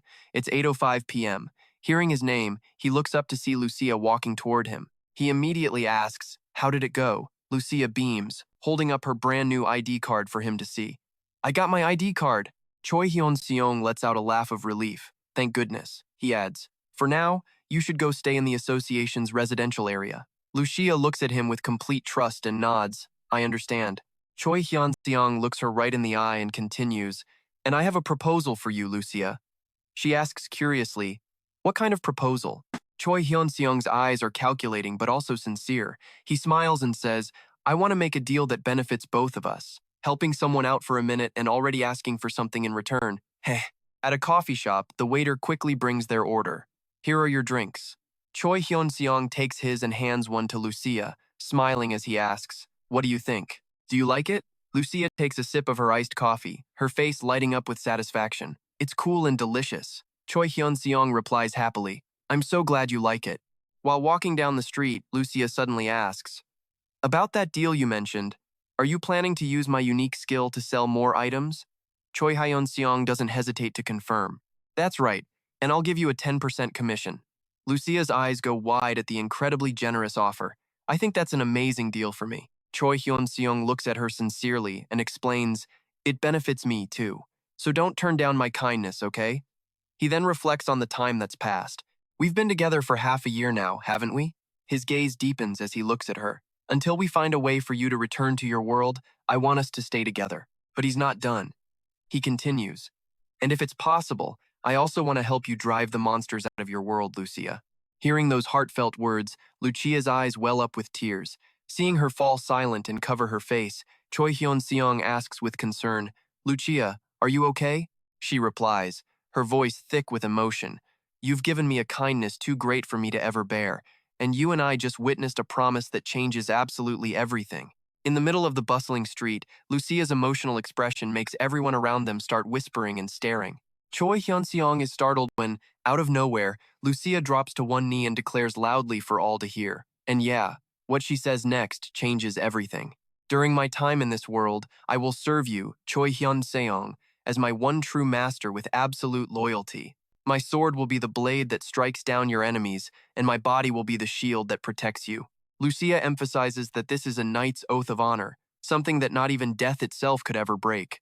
Immediately, system windows start popping up, notifying him that he's received a knight's sincere pledge of loyalty. Her oath just triggered a system quest. Choi Hyeon-seong is completely bewildered as an advancement quest called Qualification of a Monarch officially begins. A pop-up asks if he will accept the oath of the immortal knight, Lucia. This makes no sense to Choi Hyun-seong. As far as he knew, job advancements were only possible once a player hit level 50. Noticing the growing crowd, he quickly bends down to help her up. "Lucia, get up," but she remains firm. "I will not rise until you accept my oath." Trapped in this awkward situation, a flustered Choi Hyun-seong gives in. "Fine, I'll accept it, so please get up," he says, grabbing her hand to pull her to her feet. The second he accepts, the system unleashes a storm of game-changing notifications. Choi Hyun-seong has completed the quest and officially advanced to the legendary class job, Monarch. Not only do all his stats jump by 20 points, but he also gets exclusive skills and the world's first legendary achievement. With the title First Monarch, Choi Hyeon-seong stares at his status window, stunned by the insane turn his life has just taken. And it was all thanks to this girl, a completely random and unbelievable gift. Now in a quiet room, he looks at Lucia and asks, "What was all of that about?" Lucia replies respectfully, "It was to repay even a fraction of the grace my lord has shown me." Choi Hyun-seong thinks to himself that whatever world Lucia is from, his country doesn't have a class system anymore. As if reading his mind, Lucia states that this world's standards don't matter to her. "I am a knight," she declares, "and I pledge loyalty only to a master whose character and strength are worthy of my service." Choi Hyun-seong hesitates for a moment, and Lucia just smiles at him, adding, "Besides, didn't you already accept my pledge of loyalty, my lord? I know what you're thinking. How did that happen?" Choi Hyeon-seong asks her the same thing, telling her he became a monarch the instant he accepted her oath and wants to know why. Lucia calmly explains it was just a natural process. The only person who can receive a knight's pledge of loyalty is, by definition, a monarch. Choi Hyeon-seong then asks if she has a job class too. She confirms she holds the hero class job, Immortal Knight. This shocks Choi Hyeon-seong, who wonders how that's possible when she's not even level 50. Lucia explains that while level is important, it's not everything. She recounts her past, fighting and earning merits on countless battlefields. All her skills came from real combat, allowing her to become a knight early on. It seems jobs are decided by one's life journey and fighting experience. Furthermore, if special conditions are met, additional job advancement quests can be unlocked and given out. Choi Hyun-seong nods in understanding. Lucia bows her head, apologizing for not telling him sooner. She confesses that she only showed him her level and stats to hide her true job class. Lucia continues, explaining that her high strength, stamina, and spirit stats are because they were boosted by her job advancement rewards. Choi Hyun-seong nods again, getting it now. He chuckles to himself, "And here I thought I'd go my whole life without ever getting a job." Lucia smiles gently and encourages him. "Perhaps even without me, my lord would have succeeded in getting a job eventually." He asks her how long it took after her awakening to get one. Lucia calmly replies, "I believe it took about 15 years. The answer leaves Choi Hyun-seong speechless, his eyes wide with shock. That's an insane number, considering how young she looks to have 15 years of combat under her belt. "Yes," she confirms. "You should check your class-exclusive skills first. You need to familiarize yourself with them to use them proficiently." Choi Hyun-seong agrees and opens his status window. A screen appears showing all the details. His job is Monarch, and he has over 217 different titles. His base stats are now outstanding, but the special class stat, Dominion, has reached a staggering 3,192 points. Looking at his new skills, Choi Hyun-seong thinks, "So these are my class-exclusive skills." Lucia adds, "If you continue to advance, the number of skills will increase." This piques Choi Hyun-seong's interest. "Can I advance my job again later?" Lucia confirms that for a monarch, if the number of subordinates under his command increases, he can indeed continue to advance to higher ranks. Choi Hyun-seong laughs. "Ha ha, I wonder if that's even possible." He looks at his status again. "But what is this class-exclusive stat?" It says Dominion. Lucia explains that the Dominion stat is determined by the sum of all his other stats. Choi Hyun-seong carefully studies the numbers on the screen. He spots an anomaly, but it's short by 60 points. Lucia immediately clarifies, "That is because I am currently under your command. This means he'll need more people to avoid a point deficit." She adds that the Dominion stat will increase or decrease depending on the number and level of the players he recruits. For normal players without a job, she analyzes. It's about 10 points. And I believe it increases by 10 points for each job advancement. Choi Hyun-seong lets out a gasp of surprise as Lucia smiles confidently. "That's right," she says. "I am a player who has completed her 5th job advancement." A system notification dings, showing a force status window with Choi Hyun-seong as the monarch and Lucia as his knight. Choi Hyun-seong stares, stunned, at the screen. When he touches it, Lucia's detailed status window unexpectedly pops up. Seeing her at level 1 with the hero class job Immortal Knight and sky-high stats, Choi Hyun-seong is speechless. Her full status is actually visible in his system. Lucia calmly explains that this is a basic ability for a monarch. He needs to know his subordinates' true strength to deploy them effectively. Choi Hyun-seong scrolls through his other skills. A notification appears for the banner of the monarch skill, which boosts stats based on the number of subordinates. With only one, The increase is currently 0%. He thinks to himself, yeah, this is pretty useless for now. Next up are the skills Recruit, for gaining followers by spending Dominion points, and Dismissal, for canceling their oath. You and I both know that second one comes with a huge penalty. Any points spent are gone for good. Lucia nods, confirming it's true, but adds that the penalty for a fired subordinate is just as harsh. Choi Hyeon-seong asks, curious, what kind of punishments they would face. Lucia explains that for a period equal to their service time, that person is barred from joining any other monarch's forces. Hyeon-seong looks a bit confused, and honestly, so are we. Is that really a punishment? It sounds more like freedom than a penalty, doesn't it? She clarifies that their level, stats, and skills will all take a hit. Hyun-seong is stunned. They decrease, but Lucia reassures him it's not permanent. They can just level up or relearn the skills. Hyun-seong looks at her, worried, and presses for details. Do you know exactly how much they'll lose? Lucia explains that any levels, stats, and skills a subordinate gains after pledging allegiance will be completely wiped, resetting them to their original state if they're dismissed. He lets out a surprised, ah, then curiously asks, can a subordinate request to leave on their own? Lucia confirms they can, and the penalty is exactly the same. Hyun-seong thinks for a moment, then asks, how many people are needed for the monarch's flag skill to even start working? Lucia smiles and replies, from what I know, the minimum is 10 people. Hearing this, Hyun-seong sighs. It'll take forever to get that many. It sounds like a lifetime away, maybe even impossible. He's clearly not confident about recruiting others. He forces an awkward laugh at the difficult reality, but Lucia looks at him with complete faith, insisting, that's not true.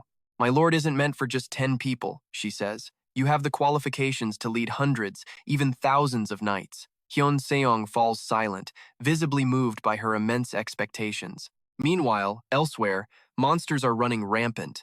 A harpy-like creature lets out a terrifying screech, baring its sharp, threatening teeth. They carry long spears, soaring through the city sky on powerful wings. Below them, green monsters have started flooding the streets. From above, thousands of monsters swarm the skyscrapers, turning this bustling metropolis into a terrifying, living hell. Trust me, you can feel the desperation here. The few lucky survivors don't dare show their faces. A TV screen shows a live broadcast of harpies covering the sky as Tanaka asks, still no results from the UNA negotiations? His subordinate rushes to report that everything is in its final stages. He says that America, the EU, and all the Asian nations have agreed. The harpy race must be exterminated first, he confirms. If nothing changes, Fukuoka will be designated as the #1 target. Tanaka nods, satisfied. Of course. How much money have we poured into this? His eyes gleam with calculation as he asks about the monster's status. The subordinate confirms, yes, it appears they've already established their own ecosystem. Tanaka thinks to himself that with just a little more patience, his plan will be complete. He gives a cold order. Even if they expand their territory, do not engage, just retreat. Not killing the harpies, but giving them room to thrive, this is pure betrayal. The subordinate bows, I will issue the order. Tanaka's eyes narrow in triumph. It's almost over. Meanwhile, on the streets of Fukuoka, a single goblin is running for its life in absolute terror. Suddenly, a harpy dives from above, landing right on the goblin's head, pinning it down completely. The vicious monster stares down at its helpless prey. Instantly, a massive explosion rips through the boulevard, kicking up a thick cloud of dust that engulfs the entire area. The sickening sound of chewing echoes from the rubble. The harpy leader, with its yellow skin and cold blue eyes, perches on a rooftop, stroking its chin with a calculating look. Behind him, spear-wielding soldiers stand guard, surveying the entire city of Fukuoka, which has now become their territory. They're proud of how easily they conquered it. They let out savage shrieks, then spread their wings and patrol the empty boulevards, turning the city into a true dead land. In another corner of the city, the sign for a magic stone storage facility lies on the ground, announcing its temporary closure. A brilliant blue light flashes in the quiet night, and wouldn't you know it, there's Hyeon-seong, standing with a backpack on, looking absolutely exhausted as he mutters, today's efficiency wasn't great, was it? Seeing this, Lucia gives a gentle, comforting smile. You don't need to be so regretful, my lord. She looks at him with trust, adding, you just need to get stronger, bit by bit. Hyeon-seong nods. Yeah, you're right about that. As they walk, he suddenly stops. Wait a second, Lucia. His phone is buzzing a call from Yuna at the UNA. Fearing trouble, he quickly answers. Yes, Yuna? On the other end, Yuna asks for confirmation. Hyeon-seong, you just got out of the dungeon? He replies simply, yes. Yuna gets straight to the point. Do you have any intention of going to Japan? He answers honestly, if it's not mandatory, I'd rather not go. Yuna gently explains, oh, it's not mandatory at all. I just thought it was a good opportunity, so I reached out. Hyeon-seong politely declines. Thank you for the thought, but for now, I plan on resting in the southern region. Yuna understands. You've been very busy lately, Hyeon-seong. I get it. She continues their chat while walking through her office. He asks curiously, are you going to Japan, Yuna? She confirms. Yes, that's right. The Japanese government has offered some pretty generous terms. Yuna continues. That's actually why I called you. Many of the conditions are too good to miss. Hyeon-seong and Lucia walk towards their waiting car. He tells her sincerely, please be careful. Always prioritize your safety. Yuna replies, yes, I know. Then she abruptly asks, by the way, Hyeon-seong, when are you going to treat me to that meal? Her sudden, off-topic question leaves him completely stunned. Huh? Yuna reminds him. You said you'd treat me to a meal to thank me. Don't tell me you forgot? Hyeon-seong suddenly recalls his promise to treat her to dinner. Seeing his silence, Yuna presses him. You weren't just saying things, were you? Hearing his hesitation, her voice turns dangerous. Don't tell me you were bluffing. Hyeon-seong breaks out in a cold sweat and quickly reassures her. Ah, no, of course not. When you get back from your business trip to Japan, I'll treat you to a grand feast. Yuna sounds pleased. All right then. I'll be waiting. See you later. The call ends with a long beep, and Hyeon-seong breathes a sigh of relief. Lucia asks curiously, the Player Association? Hyeon-seong nods. Yes, that was them. They asked if I intended to go to Japan. Lucia guesses. And you refused. I take it. Hyeon-seong calmly replies, there's no need to willingly walk into a tiger's den. However, Lucia thinks differently. I think if your safety were guaranteed, it wouldn't be a bad idea. It seems she wants to go and meet the harpies. Hyeon-seong is a bit surprised. Oh, really? Lucia smiles and explains, you have to enter the tiger's den to catch the tiger's cub. After all, if your safety is assured, you should go to Japan and use the opportunity to wipe out those targeting you. I think it's a good plan. Hyeon-seong sighs. That's not exactly easy. Lucia reassures him. My lord, you don't need to do it yourself. If you use me, she says confidently, you can easily eliminate your enemies. Hyeon-seong asks, you mean through the mercenary system? After getting a nod from Lucia, he grows thoughtful. I don't think we should do that. There's no urgent reason to eliminate them right now, and you and I both know famous last words. Seeing her master's resolve, Lucia agrees. Yes, you're right. As you say, there's probably no need to eliminate them right now. And honestly, if they keep sending assassins, it only benefits her master. There's no downside at all. He'll just farm them for loot as they show up. A few days later, at the Horned Turtle dungeon entrance recommended level 60 Choi Hyeon-seong thinks to himself that if it weren't for other business, he'd have cleared this place ages ago. Since this is a rare dungeon, even for the northern region, Choi Hyeon-seong fights with everything he's got against the horde of monsters. Just a little more, he thinks. After finishing his hunt, he quietly steps out of the portal, wondering if Lucia is actually attending her classes properly.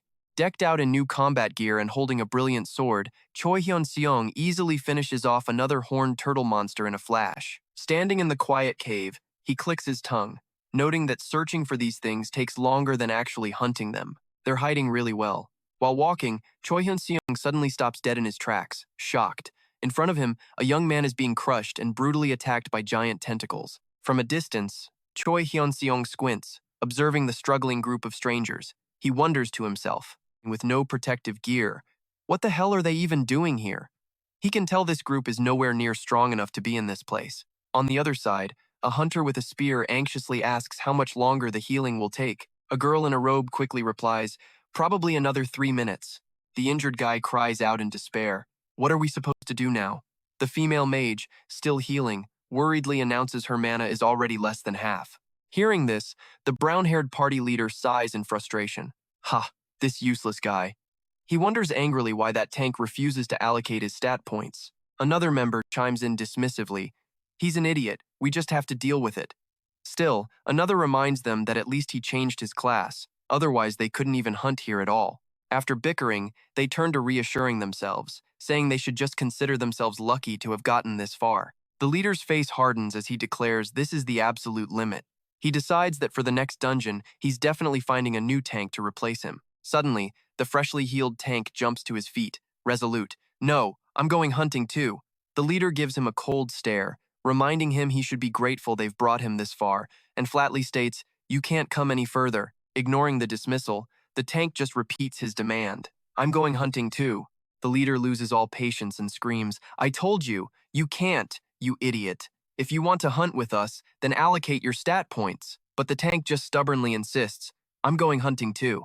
This drives the leader absolutely insane. So please, just allocate your stat points. He points right in the guy's face and yells, you still have unassigned points in your status window. Use them to increase your vitality and spirit. But in response to all this pleading, the tank gives the same unchanging reply, I'm going hunting too. Watching this scene, another member sighs, calling himself an idiot for even bothering. The others click their tongues in annoyance. If he'd just allocate his points, they could definitely squeeze a bit more use out of him. The party leader stands there, dumbfounded, completely unable to understand why the tank is so stubborn about not using his stat points. The battered tank, still bruised, just firmly repeats, I am going hunting too.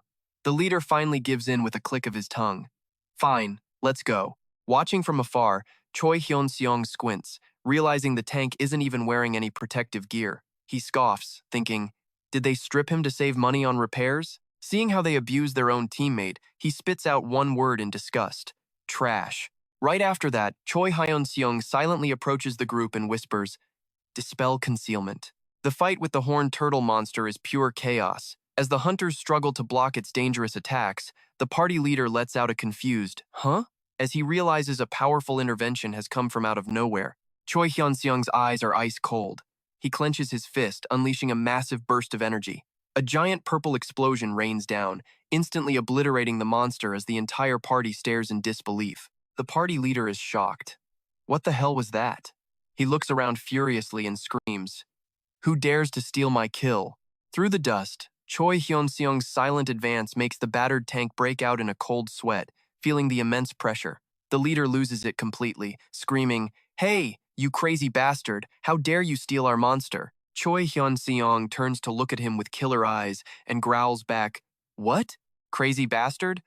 His overwhelming presence leaves the other man speechless. He coldly commands, say that again.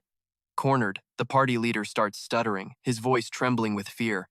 Well, you clearly stole the monster we were hunting. Talk about a paper tiger, the second someone stronger shows up, he just folds. Suddenly, a skill book drops from the monster's corpse. The gray-haired female hunter gasps in surprise. Whoa, it's a skill book. The whole party immediately gathers around, amazed at the massive prize. Awesome, it's a rare grade. Choi Hyeon-seong just watches them silently. He figures the residual mana must have crystallized into a drop. Typical when you're actively looking for one, they never appear. The party leader quickly steps forward, loudly declaring ownership. Since this item dropped from a monster our party was hunting, that skill book belongs to us. He glances at Choi Hyun-seong's reaction, then reassures his team. We have nothing to be afraid of. Unless he's crazy, he won't attack us first. Ignoring their greedy words, Choi Hyun-seong walks over to the stunned tank and calmly asks him a question. Are you okay? Looking at the man's injuries, he asks, why are you hunting without armor or a shield? Did those people make you do it? Seeing how the others mistreated him, his conscience wouldn't let it go. Choi Hyun-seong continues to press for the truth. After a hunt, do you get paid in full? How much is your share, can you tell me? Faced with this barrage of questions, the tank just silently lowers his head and shakes it, resigned to his fate. Seeing his team's secret about to be exposed, the leader rushes over aggressively. Hey, isn't it enough that you suddenly appeared and stole our monster? Now you're asking about another party's finances? Choi Hyun-seong calmly replies, your party just looked so unusual, I had to ask. The leader glares at him with sharp eyes. What's that got to do with you? He raises his weapon, aiming it right at Choi Hyeon-seong, and lets out a threat. Mind your own business and go hunt, unless you want to get hurt. The party members start whispering among themselves. Based on the item drop, they figure Choi Hyun-seong's level is at most 10 levels higher than theirs. The leader smirks confidently. He believes that no matter how skilled this guy is, fighting 9 people alone is impossible. And you and I both know he's about to learn a very hard lesson. And yet, Hyun-seong remains perfectly calm. All right, You and I are about to watch him shut this down completely as he pulls out his ID and declares, I'm with the Player Association's inspection team. Now, am I allowed to intervene in your party's business? The team leader's face goes pale, sweat pouring down as he gets a good look at the official inspector's ID from the association. All right, let's watch some karma get served. Han's face goes pale as he asks the party's tank how much he gets paid per run, and the guy gives a short, simple answer. A lot. Choi Hyeon-seong narrows his eyes, a deep sense of doubt clouding his expression. Looking at the tank's resigned face, he knows asking more won't reveal the truth. Meanwhile, the party leader nervously grips his weapon, sweating bullets. No more wasting time. Choi Hyeon-seong activates his skill. Psychology. He's getting to the bottom of this, right now. A memory flashes, the tank roars with power, charging forward and knocking down a massive monster. Watching from the back, the other party members casually comment, he's doing better than I thought. Another one smirks. He might be an idiot, but I guess he's useful. After the battle, the tank wipes his sweat, a naive smile on his face as he hears their fake praise. You worked hard, Baek Yusin. The party leader points a finger in Yusin's face and screams, Hey, you idiot, is that all you can handle? He's furious, tired of repeating himself over and over. Yusin just stands there silently, sweat pouring down his exhausted, accepting face. The leader keeps yelling, Why don't you understand what I'm saying? He then turns to his teammates, complaining that Yusin's pay is way too much for a tank who doesn't even know how to allocate his stat points. He coldly declares, This is all your fault, so you have to take responsibility. You agree, right? Yusin just lowers his head, not daring to fight back against his team's oppression. He does all the work, but they reap all the rewards. Suddenly, a swarm of red-winged monsters attacks in a relentless wave. Yusin braces his shield, holding the line in a desperate defense. Amid the chaos, a voice yells a warning. The 6 o'clock position has been breached. While Yusin struggles alone against the horde of ferocious beasts, the other members just stand back and watch from a safe distance. Seeing the tank's gear getting damaged, the leader coldly gives an order. Repair fees are expensive. In the end, Yusin's shield and helmet are left discarded in the dark dungeon after being used to their breaking point. Night falls on a quiet street. Yusin walks home, his body completely drained, as a gentle hand touches a wound on his face, trying to comfort him. In a painful memory, Yusin's little sister worries over him. Don't overdo it, big brother. I've started working weekends too, so I can help with mom's hospital bills. We can't afford for you to get sick too. Sitting in front of his sister with a weary face, Yusin quietly replies, I know. The truth is, he endures his team's abuse because he desperately needs money for his mother's treatment. The party leader pulls Yusin aside into a corner and threatens him. Hey, Baek Yusin, don't you dare tell anyone how much you're getting paid. And don't mention the broken gear in the dungeon either, or you won't be able to raid with us anymore. Now, pay attention, this is where our hero steps in. Choi Hyeon-seong stares down the party leader, his voice ice cold. Do you have any idea what mistake you've just made?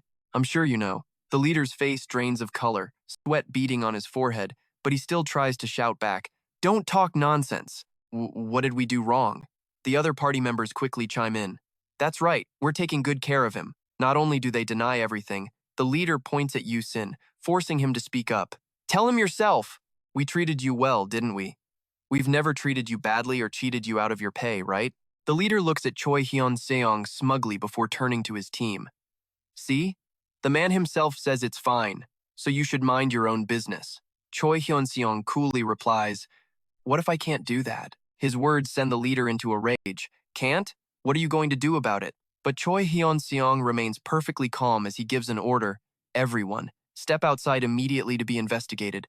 If you're so confident, then talking to a few investigators should be no problem at all, right? Seeing a few members start to waver, the leader gets even more aggressive. Who the hell are you to order an investigation? You think that association supervisor title is a big deal? They're still trying to use their numbers to intimidate him. Choi Hyeon-seong quietly places a hand on his weapon. You should listen while I'm still being nice. His gaze is sharp enough to pierce right through them. If you don't want to see something ugly, the hunters in the back start whispering nervously. The leader grits his teeth in pure hatred as a crazy idea forms in his mind. If this guy disappears, then nobody will ever know. He turns to rally his team. Hey, you guys. Okay, I know what you're thinking. And yes, they're really about to do this. Choi Hyeon-seong narrows his eyes and asks, What is the meaning of this? The leader just gives a wicked smile. What? Scared now, are you? The entire party draws their weapons, surrounding him with murderous looks on their faces. One of them laughs victoriously. You brought this on yourself. The leader stares at Choi Hyeon-seong's gear with pure greed. Your equipment looks pretty damn good. He then declares that he's going to put it to good use. He turns to mock Yusin. You think that idiot can help you? Seeing Yusin's resigned expression, Choi Hyeon-seong speaks up quietly. Baek Yusin. He gently instructs, close your eyes and just wait a moment. Choi Hyeon-seong continues with absolute sincerity. This way, you'll be able to pay for your mother's treatment. Yusin is stunned to hear his deepest secrets spoken aloud. Choi Hyeon-seong adds, and you'll also be able to buy your little sister a new school bag. The leader screams in fury, get him! He grins wickedly, ordering his men to attack, but in the blink of an eye, his sword arm is sent flying into the air from a single, decisive slash.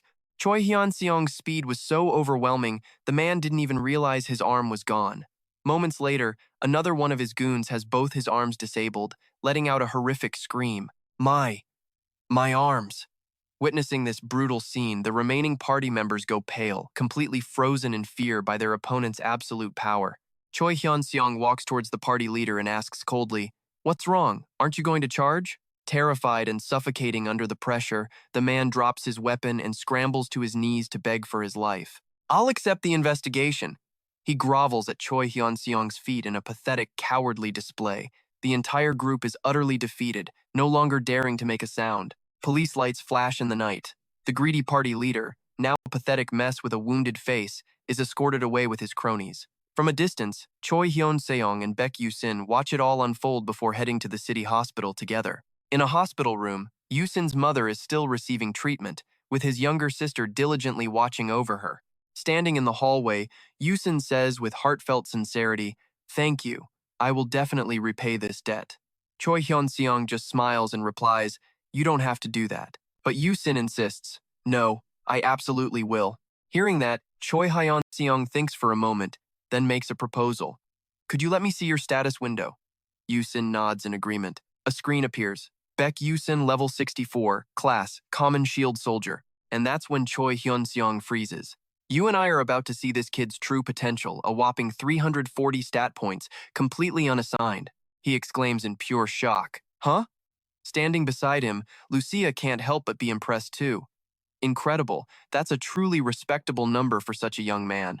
Lucia looks at Yusin and declares with confidence, you have the qualities to become a true knight. She turns to Choi Hyeon-seong and makes an offer.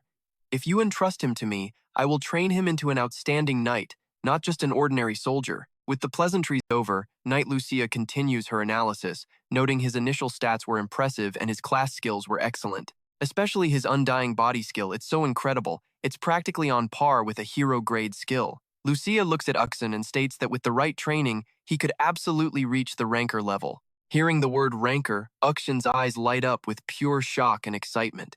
He'd never even dared to dream of reaching that level. However, she reminds him that getting stronger is impossible if he doesn't allocate his stat points.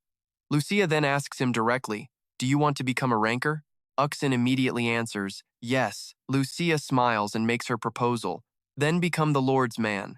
The comment makes Hyeon-seong blush with embarrassment. How did the conversation suddenly take this turn?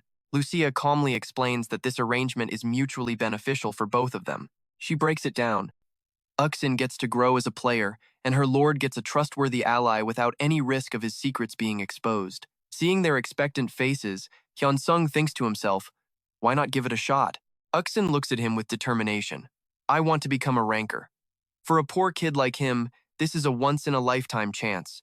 Hyeon-seong officially extends the offer. Will you become my man? The second the words leave his mouth, a system window pops up instantly. You have offered to recruit player Baek Uksun.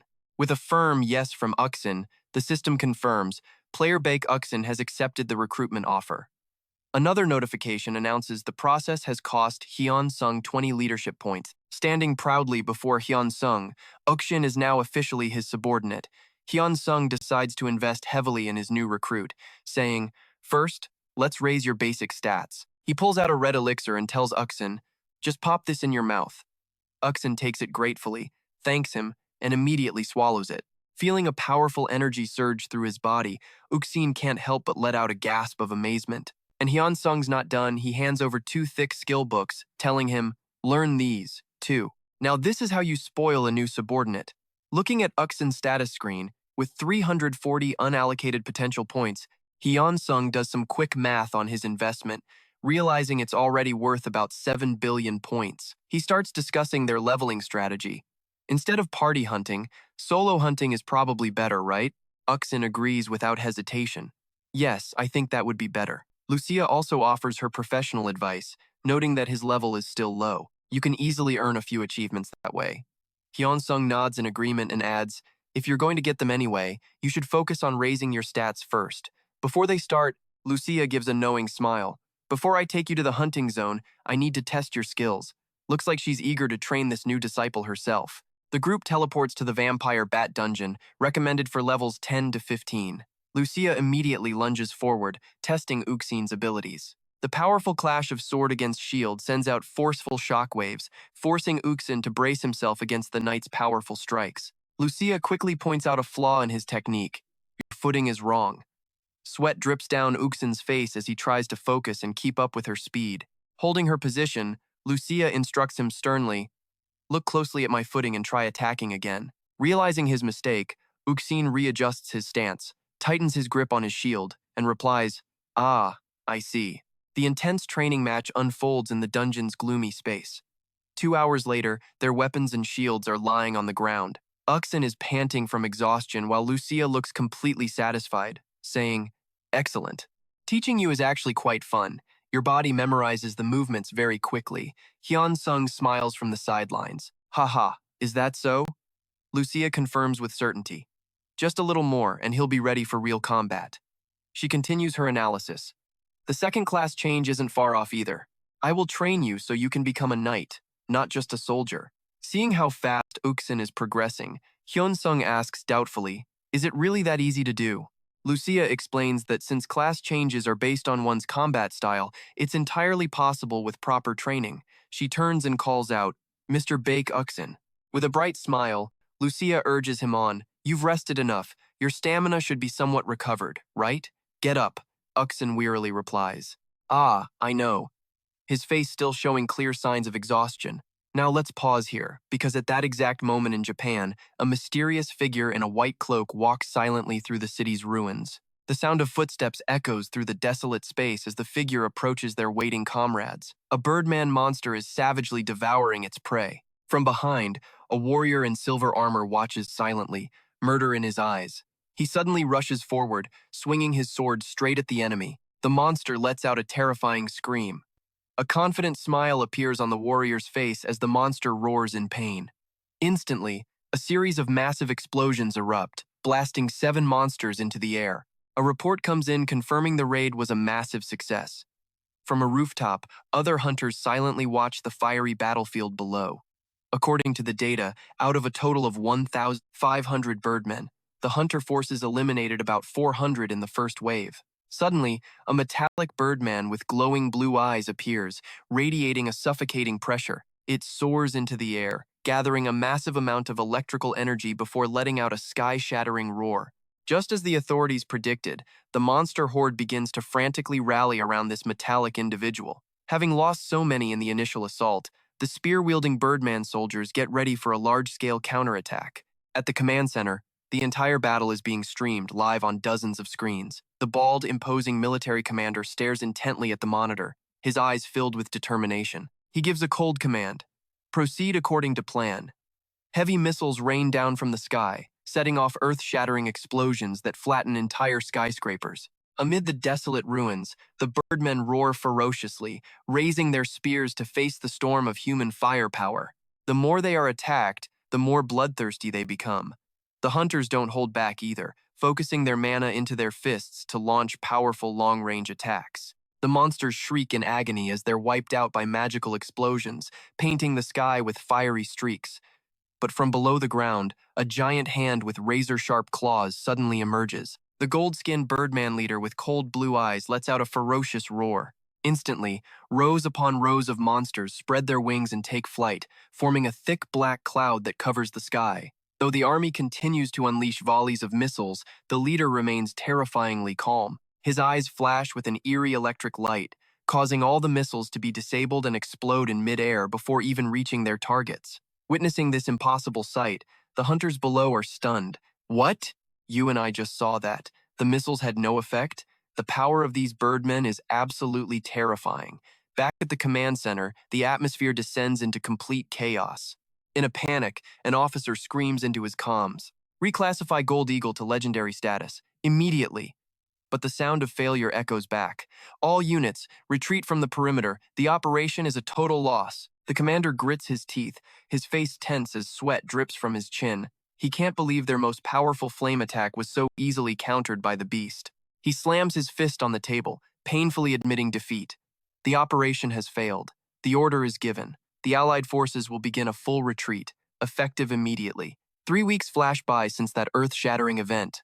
Driving his car, Hyeon-seong thinks to himself, 3 weeks went by fast. I passed both the theory and practical exams without a hitch.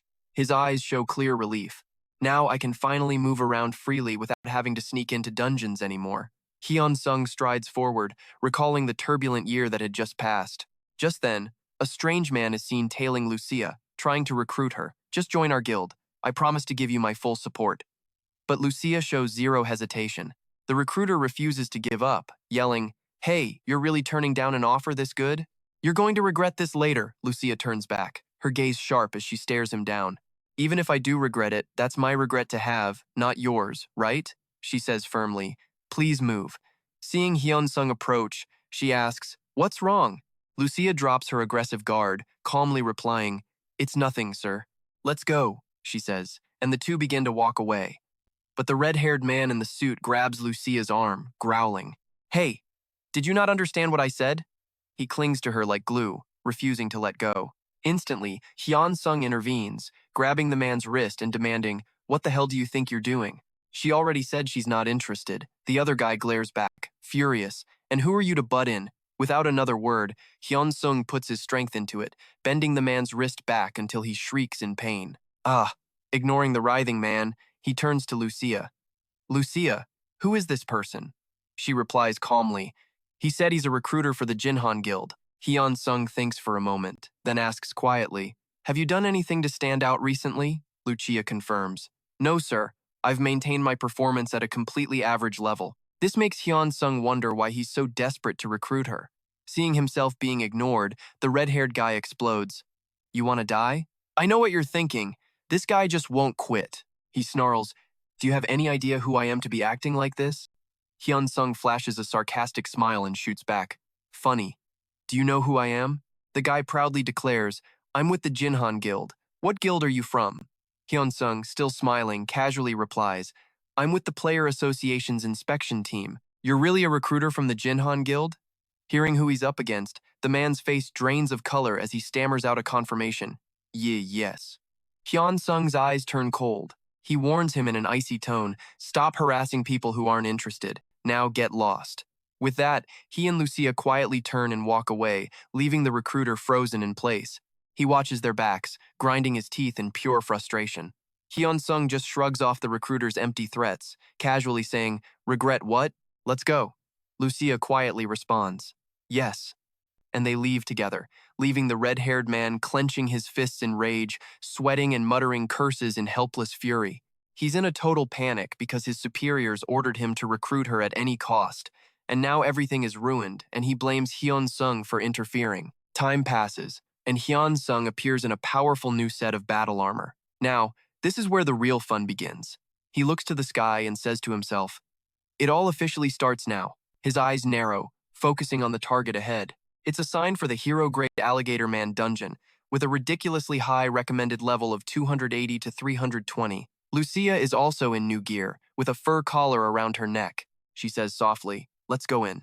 Standing before the dungeon entrance, Hyeon-seong can't help but ask with concern, Do you think Baek Iseon will be alright? Lucia calmly reassures her master, I put him through some seriously harsh training. A simple solo hunt will definitely not be a problem for him. She adds that she can sense him instantly if he's in danger, so Hyeon-seong doesn't need to worry so much. Hyeon-seong lets out a laugh. So you're aware of just how harsh your training was, huh? After all, she put him through the ringer herself back in the day. Lucia smiles and admits, Of course I know. She explains seriously that a drop of sweat on the training ground is as valuable as a drop of blood on the battlefield. According to Lucia, The more brutal the training, the higher Ision's survival rate will be in a real fight. Hyeon-seong smiles and replies, I don't think he needs to worry about surviving a solo hunt. Venturing deep into a dark swamp surrounded by ancient trees, Hyeon-seong wonders, can Baek Ision assign his own stat points yet? Lucia considers it. Right now, it's a bit difficult, but he'll definitely be able to do it later on. She explains that the spirit stat isn't just about skills. Ision has actually started showing positive changes ever since he used the elixir you gave him. Hyeon-seong nods slowly, admitting, that's true. He then muses aloud, I'm curious what would happen if he poured all his unassigned stat points into stamina and spirit. Lucia smiles confidently. He'd probably become the toughest tank in the world right now. Becoming the world's strongest tank would be an incredible achievement for the kid.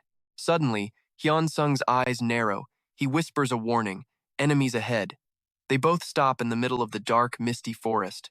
Out of nowhere, spears come flying, plunging deep into the ground.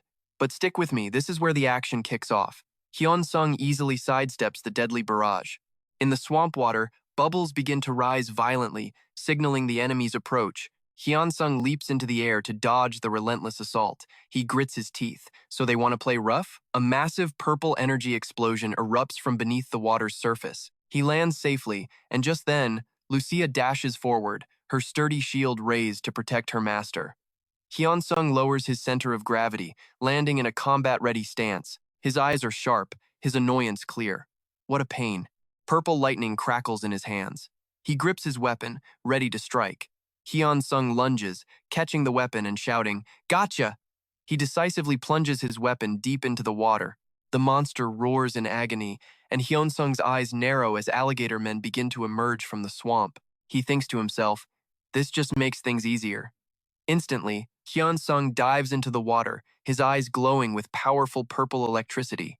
A colossal energy explosion erupts, wiping out everything around in a blinding flash of light. Looking at the defeated alligator men, Hyeon-seong lets out a light sigh. Lucia approaches him. How are you, sir? Are you all right? He calmly remarks. Among all the hero-grade monsters, these guys are definitely the weakest. Let's kick things off with a look inside our hero's head, where Choi Hyeon-seong is recalling that high-level giant coral dragon, admitting that last enemy was on another level entirely. Seeing her master still dwelling on the past, Lucia smiles encouragingly. This is just the beginning, my lord. You're about to get stronger, and much faster. She explains that while the coral dungeon is tricky, it's the perfect place to train passive skills like wild instinct. Choi Hyeon-seong listens quietly, his face filled with determination, then says, Good, let's keep going. Lucia respectfully replies, Yes, my lord, and the two head deeper into the dungeon. The scene then cuts to the office of the Jinhan Guild. The guild leader is absolutely furious as he reads the failure report. Recruiting one rookie should be simple. How did you mess this up? He roars. What exactly are you even good for? If you keep screwing up, get the hell out of my sight. Berated and threatened, the pink-haired recruiter sweats bullets as he stammers out an explanation. It's because the player association's monitoring team suddenly interfered. The guild leader freezes, repeating the words. The monitoring team? He snarls. So what? What right do those rats have to block our guild's recruitment? His subordinate bows, reporting, It seems they're close with the target, and most importantly, the target seems to have zero intention of joining any guild. Hearing this, the guild leader slams his desk, yelling, Then you should have offered him better terms. I told him over and over again, the subordinate quietly replies. Seeing his boss calm slightly, he continues. But even so, he flatly refused. The guild leader is shocked. He refused even after hearing the conditions? After getting confirmation, he falls deep into thought. Could it be another sponsor already got to him? Or maybe the guy isn't short on cash? Sensing the tension, the subordinate cautiously suggests, Sir, maybe we should just let this one go? The guild leader's eyes turn cold and calculate, and here's where things get personal. So what if he's with the association's monitoring team? The Jinhan Guild's leader thinks, gritting his teeth in fury. He can't believe his subordinate would just give up on such a huge opportunity. He holds up a picture of Lucia and growls. The investor himself personally ordered us to bring that girl here. He's feeling the pressure from above, so failure is not an option. He orders his subordinate to immediately investigate the so-called association member. The pink-haired man bows. Understood. Alone, the guild leader stares at Lucia's photo. He feels something is wrong, that the client is way too insistent on getting this specific new player. He figures the person on the other side of this deal definitely has some ulterior motives. Later that night, Choi Hyeon-seong meets up with Baek Woo-sin after his hunt. He smiles warmly, asking, "Any problems while you were hunting?" Seeing his concern, Woo-sin eagerly replies, "Nope." He proudly shows off a bag full of mana stones and a skill book. "I managed to get all of this!" Woo-sin tries to give the loot to Choi Hyeon-seong, but he quickly waves his hand, refusing. "You don't have to give me anything. It's all yours." This statement leaves Woo-sin completely stunned. Nearby, Lucia quietly observes her master's generosity before speaking up. "Please follow me." The three of them leave the dungeon and return to the city. Inside an office building, Choi Hyeon-seong hands Woo-sin a thick envelope, explaining, "This is the money from selling the mana stones." Seeing Woo-sin is still in a daze, he adds, "As for the money from the skill book, we'll have to wait until after the auction ends." Baek Woo-sin stares at the cash in his hand, his eyes wide with shock. "Whoa," he says, deeply moved. "I'll definitely repay this kindness." Seeing the kid feels a bit guilty, Choi Hyun-seong smiles reassuringly. "You can pay me back slowly later. For now, set some aside for your mother and sister." Touched by his sincerity, Woo-sin bows his head in gratitude. "Thank you." Choi Hyun-seong then asks about his subordinate's new home. "How's the new place?" "It's in the same apartment complex as me, so it's convenient, right?" Woo-sin replies excitedly, "It's amazing. Woo-hee absolutely loves it." Lucia, standing by, also smiles in agreement. "It was a wise choice, my lord. Being in the same area will make it easier to respond to an enemy attack." Choi Hyeon-seong muses, "We have to stay ready, since we don't know when those Japanese." Looking at Woo-sin, he encourages him, "Just do as well tomorrow as you did today." Woo-sin replies confidently, "Yes, sir." Night falls at the Jinhan Guild headquarters. "Okay, you and I both know what time it is. Classic villain monologue time." A hunter examines Choi Hyeon-seong's file and scoffs, "Just a rookie awakened for a year and a half? And he's dragging around some idiot too?" The pink-haired recruiter standing beside him offers a plan. "I think we can wipe them all out in one go." The guild leader flips through the documents with contempt. Besides his title with the player association, this guy is a nobody. Judging by his constantly changing mission locations, his actual skills are probably worthless. He continues smugly. What's more, he has no close colleagues. Seeing his chance, the guild leader gives a sinister smile and issues the order. "Good, let's make our move tomorrow." At the apartment complex, Choi Hyeon-seong, Lucia, and Woo-sin are preparing to leave. He suddenly freezes, his eyes locking onto a black van parked in the distance. Sensing something is wrong, Choi Hyun-seong narrows his eyes, wondering, "What is that?" The group gets in their car and drives off, but his suspicion is quickly confirmed as the black van silently tails them the entire way. From the driver's seat, Lucia issues a warning. "Someone is following us." Choi Hyun-seong glances at the rearview mirror and asks, "You mean that black van?" Lucia confirms, "Yes." "Based on the mana flow, I can feel they both sense trouble is brewing." She continues, "It seems there are other players inside it." Choi Hyun-seong quietly speculates, "Could it be those Japanese guys?" Lucia considers it. Compared to them, this tailing is a bit clumsy, but we can't rule out the possibility. Choi Hyeon-seong makes a firm decision. "First, let's head to the dungeon where Baek Woo-sin is hunting." "I understand," Lucia replies respectfully. Choi Hyun-seong and Lucia stand in a brilliant blue light. He stares into the darkness and says, "Let's move deeper inside." "Yes, my lord," Lucia replies. The three of them silently advance into the shadows. Lucia quietly notes, "They're approaching slower than I thought." Now that the prey has walked right into their trap, Choi Hyun-seong calmly suggests, "Well then, shall we get started?" In the darkness, sharp eyes follow their every move. A group of strangers in cloaks gradually appears, wicked smiles on their faces. Choi Hyun-seong lets out a soft, "Ha!" He sizes them up and remarks, "Their equipment looks a little crappy, doesn't it?" Lucia agrees. It seems most of it is just common-grade gear. Looking at the mob surrounding them, Choi Hyun-seong calls out, "Hey, who are you people?" The enemy leader scoffs. "Huh, this bastard's got guts." He glares at them, menacingly. "Haven't you realized how serious your situation is yet?" Choi Hyun-seong pauses for a second, thinking to himself, "Huh? So it's not the Japanese guys after all." Seeing his casual reaction, the leader explodes. "Is this punk messing with me? And trust me, you're going to love this reaction."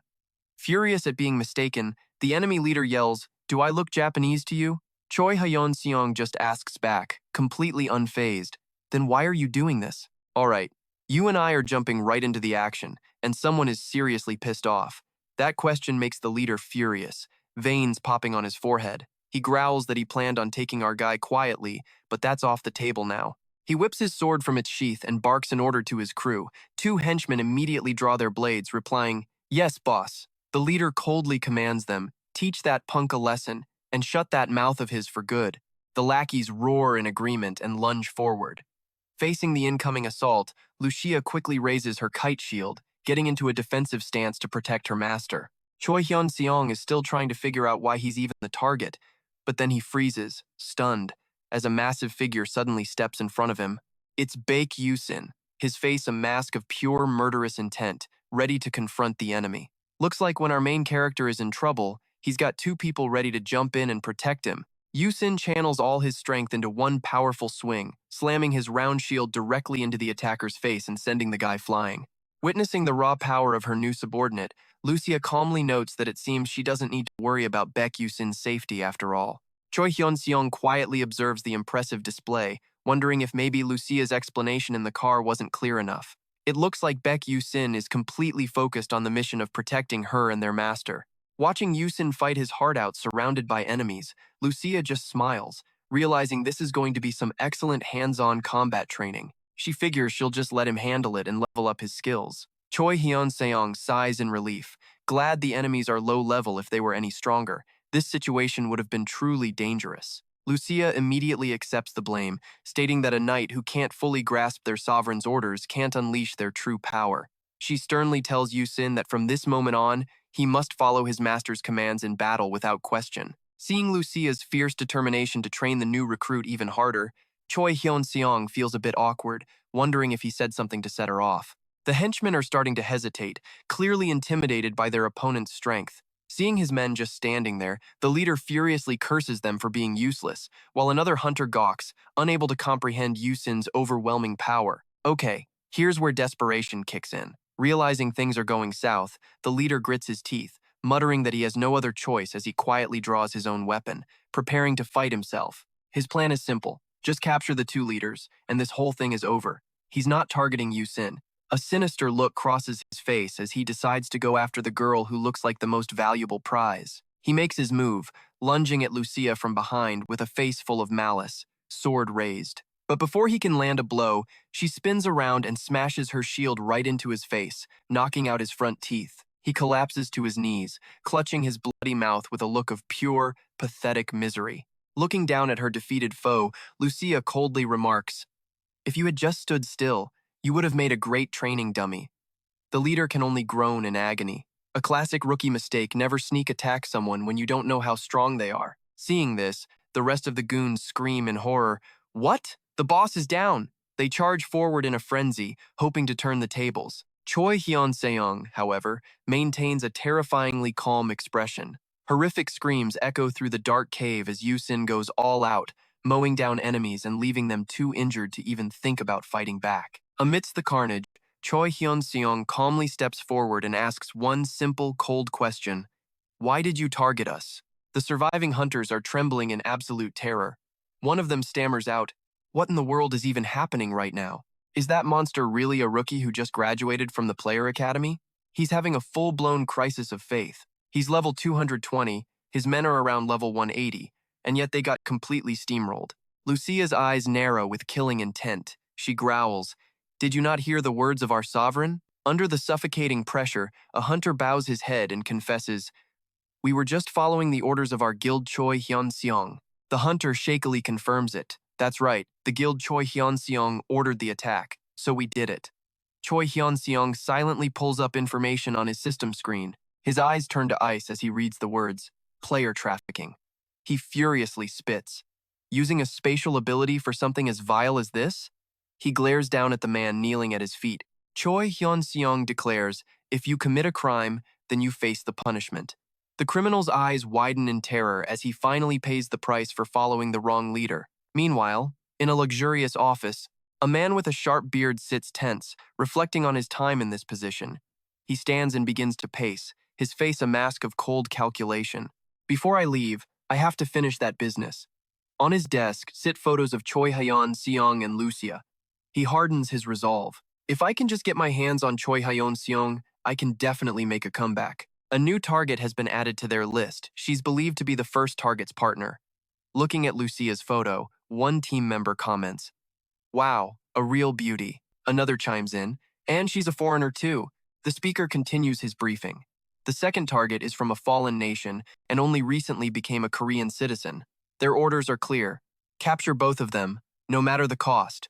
But there are some very odd details in her file. According to her records, just 1 month ago, she was a brand new rookie, fresh out of the player academy. His eyes sharpen as he drops the bombshell. However, we have now confirmed she frequently enters hero-ranked dungeons alongside Choi Hyeon-seong. A murmur spreads through the crowd. Is that even possible? If she just left the academy, she must have only just awakened. The speaker clarifies that just because she enters the dungeon doesn't mean she's fighting directly. Looking at Choi Hyeon-seong's picture, he speculates, if the first target's ability is to nullify the level 20 restriction, then this whole thing is not impossible. A man asks, so they can share experience without being affected by the level gap? The speaker confirms, we believe that possibility is extremely high. He continues, normally, when hunting high-level monsters, an experience is distributed based on contribution. That's basic knowledge. He sits in deep thought, trying to piece together the puzzle himself. But why bring a freshly awakened rookie into a hero-ranked dungeon? There must be something more to it. He admits his theory could be wrong, but stresses that logically it's a completely irrational move. Do not lower your guard. His eyes burn with a threatening fire as he asks, you all remember that the team sent before us vanished without a trace, right? A hunter in the group raises his voice, full of skepticism. Couldn't they have just deserted? But the probability of that is incredibly low. Others murmur in agreement. Yeah, they'd be idiots to desert. The sound of determined footsteps cuts through the room as the leader begins to move. He gives a cold command. First, we will proceed assuming the worst-case scenario. A curious hunter asks, what is the worst-case scenario? The leader's gaze hardens as he explains. The assumption that the team dispatched to eliminate the first target was completely wiped out. And trust me, you and I both know what that implies. This statement sends a shockwave through the room. Is that even physically possible? The logic is falling apart for them. Another hunter argues, not even a ranker can annihilate an entire team single-handedly. You know that, right? He simply can't believe that someone who awakened just over a year ago could pull off something that impossible. The guild leader remains firm, looking his subordinates dead in the eye and stating the target's growth rate is unpredictable. Therefore, you and I are about to see them plan for the absolute worst-case scenario. He gives the order for the entire team to be ready to move out at a moment's notice. The second they get the call from the intel division, they strike. Meanwhile, in his apartment, Hyeon-seong is lying down, hand on his forehead, deep in thought. He stares blankly at the ceiling, a hint of worry on his face as he admits to himself that his progress has definitely slowed down. Sprawled out on his bed, Hyeon-seong mulls over his hunting progress and achievements so far. He knows he has to find a way to speed things up. Looking at the system window displaying his massive 700 billion point balance, he tells himself he just needs another 300 billion to level up his shop rank. Once that happens, he can finally get his hands on the elixir. However, Hyeon-seong also realizes that selling electronics is slowly reaching its limit. He buries his face in his pillow, wondering, maybe I should release some new content? Tossing and turning, Hyeon-seong reminds himself not to be too hasty. He knows his current game content is still selling like crazy, so he needs to approach this problem from a different angle. As he's lost in thought, his mother's voice calls from outside, Hyeon-seong, come eat! Hearing her, he happily rushes over to the dinner table and cheers. Wow, is that kimchi stew? His mother smiles warmly. It's your favorite, eat up. You're always saying you just eat kimbap or hamburgers in the dungeon to fill your stomach. Noticing her son constantly glancing at the girl with silver hair sitting next to him, she asks, why do you keep looking at Lucia? Then prods him, hurry up and eat. Urged on by his mom, he looks at the steaming, colorful bowl of stew and reluctantly picks up his spoon. I'm going to enjoy every bite. He eats heartily, praising the food between bites. As expected, Mom's cooking is the best. His mother replies happily, yes, eat plenty. While eating, Hyeon-seong glances at the screen and notices his mom and Lucia are watching an American movie together. He asks curiously, is it any good? His mother enthusiastically confirms, of course, it's amazing. Hyeon-seong reminds her to eat while she watches. She laughs and says she will. Then he turns to Lucia. Lucia, you should eat too. She quietly replies, I am eating. Watching the two of them glued to the screen, Hyun-seong quietly wonders if movies are really that interesting, especially since Lucia is from a completely different dimension. He asks himself if she can even enjoy an American TV show and then asks her aloud, "Lucia, do you like it?" She smiles brightly. "Watching movies and TV shows is my only hobby." He's a little surprised, since her world is so different from his. Seeing this, his mother chimes in admiringly. "I'm so jealous of Lucia. She can buy foreign movies or TV shows and watch them online instantly, while I have to wait for Korean subtitles." She continues to marvel at the abilities of players who can understand foreign languages like a native speaker without ever studying them. His mother's words flash through Hyun-seong's mind like a bolt of lightning. Now pay attention, because this is the exact moment his mother accidentally gives him a trillion-point idea. That's it! Right after dinner, he finds Lucia's room. Seeing her master appear so suddenly, she asks curiously, "Is something wrong?" Hyun-seong gets straight to the point. "I have a question for you. Are movies and TV shows really that interesting? There must be a lot of things you don't understand from your perspective, right?" Lucia confirms, "They're very interesting. Even if there are parts I don't get, I can understand everything just by watching. Besides, learning about a completely new culture is also fun. For a girl, movies and beauty are a passion." Hyun-seong nods. "I see." Lucia asks, "Why do you ask, sir?" Hyun-seong's eyes light up as he reveals, "I was thinking of trying to sell video content." Lucia asks in surprise, "You mean selling TV shows or movies?" He enthusiastically confirms, "That's right. What do you think?" After a moment of thought, Lucia agrees, "I think that's a great idea. Even if it fails, I don't see it being a major problem." Hyun-seong smiles gratefully. "This is all thanks to you, Lucia." When she humbly replies, "What did I do?" he grabs her hand tightly and exclaims, "Because you were so completely absorbed in those movies and TV shows." The sudden action and praise from her master makes Lucia blush. Meanwhile, in a magnificent palace, the system suddenly announces that a new item from Choi Hyeon-seong has been successfully registered. A noble woman with long silver hair wonders aloud, "What is this guy listing now? Okay, let's see how the rest of the world reacts to this brand new product." She inspects the TV and DVD player, muttering to herself, "I hope it's not another useless item." The price is enough to make anyone pause in disbelief. The woman sits down, cross-legged, and starts the device to watch the content inside, witnessing a truck spectacularly transform in the middle of a city street. She gasps, "Oh!" As the giant robots appear in all their glory, she can't hide her absolute shock. Her eyes are glued to the screen, following the earth-shattering explosions and the breathtaking combat between the robots. She's completely captivated by the vivid imagery, wondering, how on earth did they manage to hire these robot actors? Looking at the powerful war machines, she concludes that Choi Hyeon-seong's world possesses an incredibly fearsome military might. Meanwhile, in a warehouse, the system is ringing non-stop with "item has been sold out" notifications. A man stares at the screen in awe and exclaims, "This is insane!" After a long period of silence, he's grateful that Choi Hyun-seong has continued to bless them with these amazing opportunities. The customer feedback is overwhelmingly positive.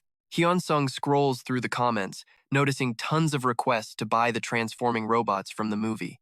He thinks to himself, "I can't sell Bumblebee, but I can definitely sell the car itself." Oh yeah, you just know he's about to cook up something wild. He realizes that buying a car without insurance is possible, and even though operating it would result in a heavy fine, he isn't the one driving, so he couldn't care less. Just then, Lucia approaches and informs him, "Choi Hyeon-seong, the sale has ended."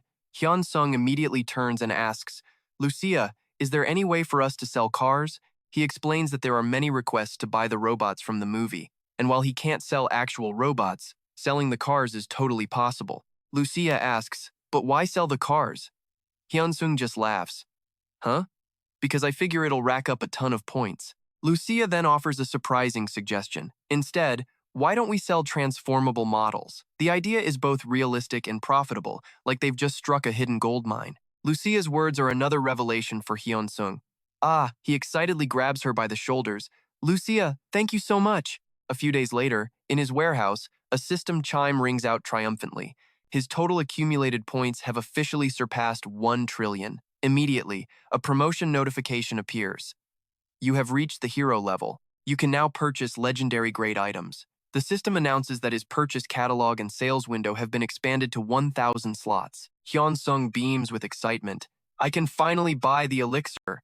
And this, right here, is the moment you and I have been waiting for as he quickly scrolls through the system screen to find the item he's longed for. An info panel appears. Legendary elixir. Completely cures all injuries and diseases rooted in both the body and soul. Looking at the listed price, Hyeon-seong's eyes narrow as he calculates 100 million, 1 billion, 10 billion, almost 100 billion points. Let me show you a moment our main character has been fighting for this whole time. A brilliant blue light erupts, materializing an intricately designed potion vial in midair. He carefully takes the precious item in his hands, his face filled with raw emotion. Lucia stands by, smiling respectfully. Congratulations, my lord. Choi Hyeon-seong softly replies, thank you. He looks at her gratefully, saying, this is all thanks to you, Lucia. I have to go now. Lucia smiles gently, watching her master's form fade. In the next instant, he appears at the city hospital. Choi Hyeon-seong carefully tilts the vial, letting the sacred liquid flow into the mouth of his comatose father. Its mission complete, the empty bottle is placed back on the table. Standing beside the bed, Choi Hyeon-seong quietly watches his father sleeping peacefully. He wonders if he's fully recovered yet. After settling things, he silently slips out of the hospital into the quiet night. Returning to the warehouse, Choi Hyeon-seong collapses into his chair. He opens the system panel and thinks to himself, let's see what's changed. His body is running on fumes, but Choi Hyeon-seong stares intently at the system screen where the mythic grade skill, Thunder God, has just appeared. He whispers in pure shock, mythic grade? Now, pay attention here. Looking at the stats, he's puzzled. Why is this so simple? Choi Hyeon-seong can't even imagine how long it'd take to buy an item like this. He quickly swipes his hand across the screen to check the next upgrade condition. Immediately, a notification appears, requiring total accumulated points to exceed 1 trillion points to reach the mythic level. Seeing his own score of just over 1 trillion points, Choi Hyeon-seong gasps. This time, it's 1,000 times more. Even though the number seems impossible, he reassures himself, I'll definitely get there someday. But seeing the huge gap ahead, he can't help but sigh. But why is it so far away? Choi Hyeon-seong switches to check the legendary grade high-rank strength elixir, a potion that boosts strength by 1 point for players with stats under 400. Looking at the listed price, he muses, just as I expected. Choi Hyeon-seong calculates carefully, realizing that to gain just 1 stat point, he'd have to spend 300 million points. The price is absolutely insane, but he makes his decision. I can't not have it. Choi Hyeon-seong immediately hits the confirmation button for the legendary strength elixir. The system screen flashes with notifications of the successful transaction. The price is brutal, but for more power, you have to be willing to pay. Over at Baekji General Hospital, a worried woman asks the doctor about a patient's condition. Has his situation really improved? The doctor calmly confirms. Yes. Incredibly, the dying cells have begun to regenerate.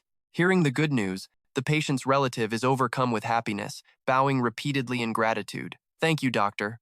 Thank you so much, doctor. The doctor, however, just watches them go, thinking to himself that they don't need to thank him because honestly, I don't understand what happened either. He's baffled. He only administered the usual dose of inhibitors. Still, he tells the family that with proper rehab, the patient can live a normal life. As that family weeps with relief, let's cut to a dark basement. A man fumes. His patient's gone. How much longer are we supposed to wait? The red-haired leader coldly explains that their target's dungeon schedule has suddenly become erratic and unpredictable. He orders the entire team to remain patient. A subordinate asks why they don't just strike when the target enters the dungeon, but the leader shuts it down. I already told you, we operate prepared for the worst-case scenario. Therefore, I will not accept any variables, no matter how small.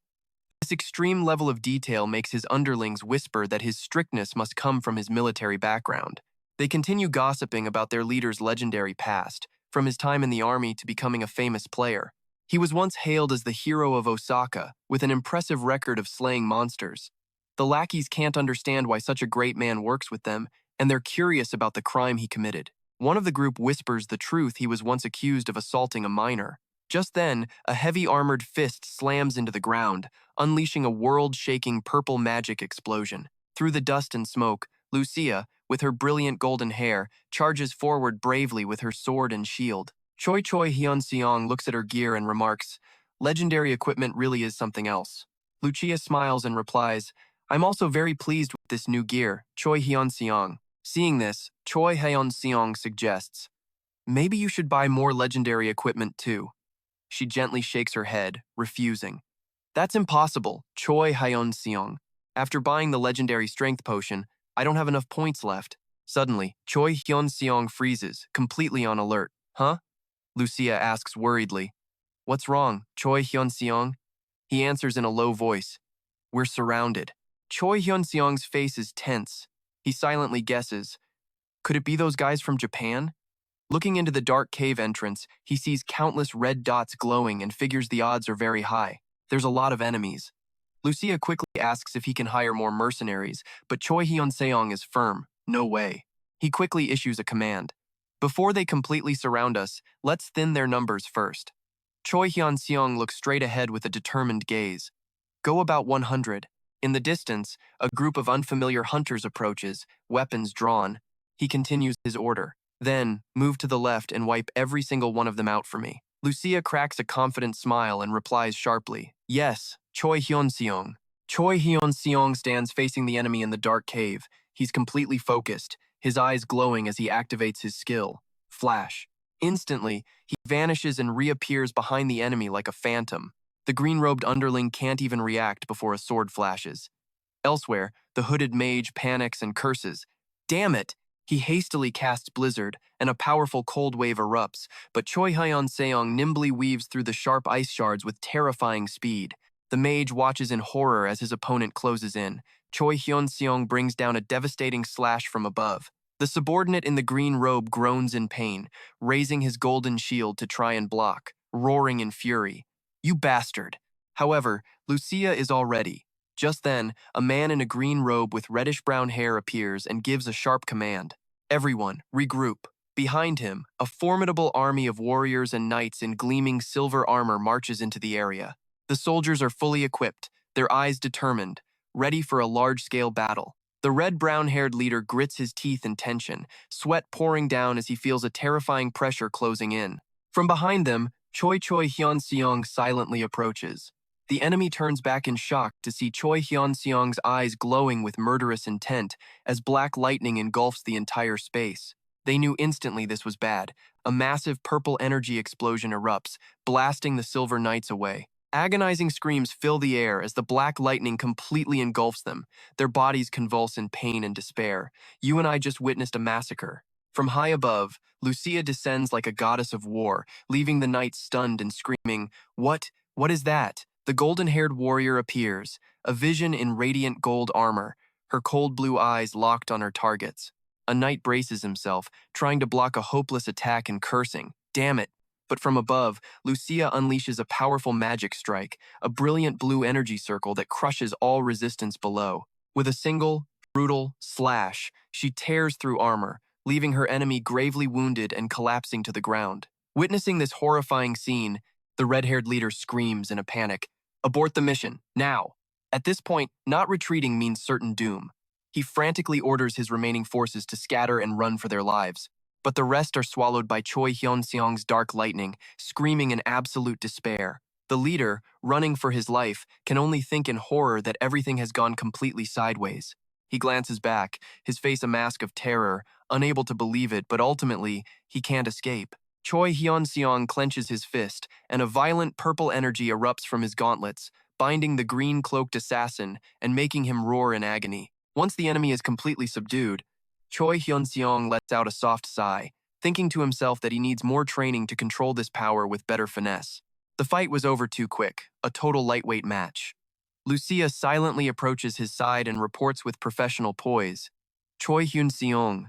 I've gathered the survivors in one place. Choi Hyun-seong nods and gives his next order, help me collect all of their belongings. After getting an understood from the female warrior, he begins to examine the items scattered on the ground. The cleanup is so neat, it's like nothing ever happened. Spotting a red passport along with a watch and compass, Choi Hyun-seong scoffs with a smirk. Just as I thought. They're Japanese. Before him, 3 assassins are on their knees, completely drained of the will and strength to fight back. And watch this. Choi Hyun-seong calmly walks over, extending a powerful hand towards the trembling leader and making a cold declaration. If you want to live, you'd better agree. His eyes flash a deadly crimson as he activates his skill. Pledge of Truth. Choi Hyeon-seong stands before the defeated men, his voice ice as he begins the interrogation. How many agents are still left? The red-haired leader, kneeling on the ground, trembles as he replies that he doesn't know the exact number, but estimates there are still about 20 to 30 more in hiding. Another agent tries to lash out, screaming, "You bastard!" In an instant, a powerful shield bash slams into his face, knocking him out cold. Lucia stands over the now unconscious prisoner, an imposing and powerful figure. Choi Hyeon-seong presses on. How many people know about my existence? The leader confesses that right now, it's probably only the Minister of the Space and Gateway Bureau, Tanaka, and his most trusted subordinates who have the details. He reveals that because Tanaka wanted to monopolize all the credit, he intentionally blocked the information from being reported to his own superiors. Seeing the desperate look on the man's face, Choi Hyeon-seong smirks slightly and asks, "You want to live that badly, huh?" He looks deep into the leader's trembling eyes and suddenly adds, "Is it because of your daughter?" The pocket watch on the ground clicks open, revealing a photo of a small girl. The leader is absolutely floored. Sweat pours down his face as he fails to understand how his deepest secret was just laid bare. "How did you know?" Choi Hyeon-seong casually checks the information on a virtual screen. As the image of his smiling little girl in a hospital bed flashes through the defeated man's mind, he knows he's been cornered. "Tell me your story," Choi Hyeon-seong commands, "and make it quick." Now, our story rewinds 5 years, back to Osaka, as military helicopters roar across the night sky. On the ground, armed soldiers are rapidly deploying into combat formations along the city streets. You see a scene like this, you know something big is about to go down. Amidst the tense atmosphere, one soldier suddenly freezes in shock as a bright blue system window appears before his very eyes. You have awakened. Inside a quiet, traditional room, a powerful man in a luxurious suit speaks. "I heard you possess a hero-rank skill." He gives the young soldier a deep, assessing look and confirms it himself. The young man bows respectfully and replies, "I will do my very best." The two share a formal meal together, marking a brand new beginning. 5 years ago in Osaka, the scene is a gruesome tableau of slain gray-blue monsters, utterly defeated. In the ruins of the city, warriors in blue armor emerge, armed with sharp shields and spears. The young man in the green cloak dives into the chaotic battle, driving his sword deep into a monster's body. He moves with incredible agility, his eyes sharp. Before the enemy can even react, he unleashes a flurry of ruthless, decisive strikes. The other blue-armored warriors have already formed a line, weapons at the ready to sweep away any remaining threats in the city. With a victory cry of, "We finally got it," the battle ends. Elsewhere, a doctor with glasses thoughtfully reviews a set of documents. In a hospital room, that doctor delivers devastating news to a father. "It seems your daughter has contracted mana infringement." He continues with a heavy heart. "The mortality rate is 100%, and there are currently no suitable cures or inhibitors. The only option right now is maintenance treatment, just to wait for a new drug to be developed. It's the only way the girl can continue to hold on." Watching his little daughter happily eat ice cream, the father's heart aches. The little girl looks up and asks, "Aren't you having any, Daddy?" He forces back his grief, gently replying, "It's okay if Daddy doesn't eat." The child remains carefree, while the adult's heart is breaking. The father closes his eyes, forcing a strained smile. "I'll buy you some often, okay?" "Okay," she replies innocently. But reality is a harsh slap in the face, as his phone constantly buzzes with debt collection notices and overdue payment warnings from the bank. At his lowest point, the powerful man appears and says, "I've heard your story. You're carrying a huge debt because of hospital bills, aren't you?" He looks at the father, now dressed in his warrior's cloak, and expresses his condolences. "I'm very sorry to hear about your daughter." Then, he makes an offer. "If you agree to work for me, those hospital bills will no longer be a problem." The man bows his head and declares, "I will do my very best." Back in the present, watching all this unfold, Choi Hyeon-seong calculates in his head. "Looks like I can use this." He mulls over the strange disease, mana infringement. Checking the system shop, Choi Hyeon-seong quietly cheers when he finds what he's looking for. There it is. He's shocked to see the mana neutralization medicine costs a mere 10 million points. Turning to the kneeling leader, Choi Hyeon-seong calls out coldly, "Hey, you." The man quickly responds, "Yes?" Choi Hyeon-seong's gaze turns sharp as he issues a deadly request. "The people in the Japanese Gate Management Division who know about me, can you kill them all?" The assassin thinks for a moment, then answers cautiously, "It may be possible, or it may not be." Choi Hyeon-seong smirks slightly. Open your status window for me, he orders. Looking at the bright blue virtual screen, he can't help but be surprised by his opponent's true power. His agility stat alone is over 1,000. He realizes this is a classic assassin build. The guy looks ordinary, but he's actually a hidden top-tier player. Completely cornered, the assassin bows his head to the ground, begging desperately, "I'll do anything you say. Please, just spare my life." Choi Hyeon-seong calmly points to the screen and replies, "All right, I'll let you live. On the condition that you accept the contract I'm offering." He immediately searches the shop for a hero-rank soul pledge, an item with an immense value of nearly 10 billion points. Choi Hyeon-seong clicks his tongue, realizing the contract is even more expensive than the cure. He places a piece of paper and a pen on the ground and orders, "Now, sign it. But trust me, what's written inside that contract is about to change everything." Model, "All right, let's dive into this." The panicked assassin blurts out, "A cure for mana contamination?" He asks Hyun-sung again, clinging to his last sliver of hope. "Can you really heal it?" Hyun-sung looks down coldly and replies, "You've seen for yourself how effective my items are." He adds a stern warning, "If the contract is broken, they both die." Without a second of hesitation, the assassin screams, "I'll sign it right now," and frantically puts his pen to the paper. A brilliant violet energy erupts, officially sealing the powerful soul contract. As the purple light flares, contract scrolls materialize before Hyun-sung and the other survivors. Witnessing this overwhelming power, the man in the crimson cloak stammers, I'll sign too." Another man, his face covered in scars, desperately cries out, "Me too. Please, give me a contract." But Hyun-sung just looks down at them and delivers a cold refusal. "Not you." Their desperate pleas echo through the air. "Please, save us." Hyun-sung calmly explains that this kind of contract is only valid when there's no coercion or force involved in the decision. His eyes glow as he sees right through their true nature. He states coldly, and more importantly, "You people." Their sinful memories flash before them like a horror film. Hyun-sung grips his short sword, his eyes showing zero mercy, "Are nothing but trash." The words barely leave his lips before he swings his blade, ending the two scumbags' lives. Hyun-sung hands a small vial to the assassin and says flatly, "Here, take this. It might look like vitamin C, but its real purpose is to reset a man's entire life." The moment he takes the vial, a series of system notifications pop up, confirming the conditions of the soul contract have been met and are now active. Hyun-sung starts giving orders. First, report that the mission was a failure and return to Japan. He adds a ruthless command. "If anyone knows anything about me, eliminate them all." The assassin bows his head in obedience. "Yes, I understand." After a moment, Hyun-sung studies him and remarks, "With your current strength, the chance of failure is pretty high." He decides to give him a little boost to ensure the plan goes smoothly. Hyun-sung raises his hand, and instantly, a new notification appears before the assassin, Inukuso. Seeing the man's confused look, he urges him, "Just accept it for now. I'll explain everything later."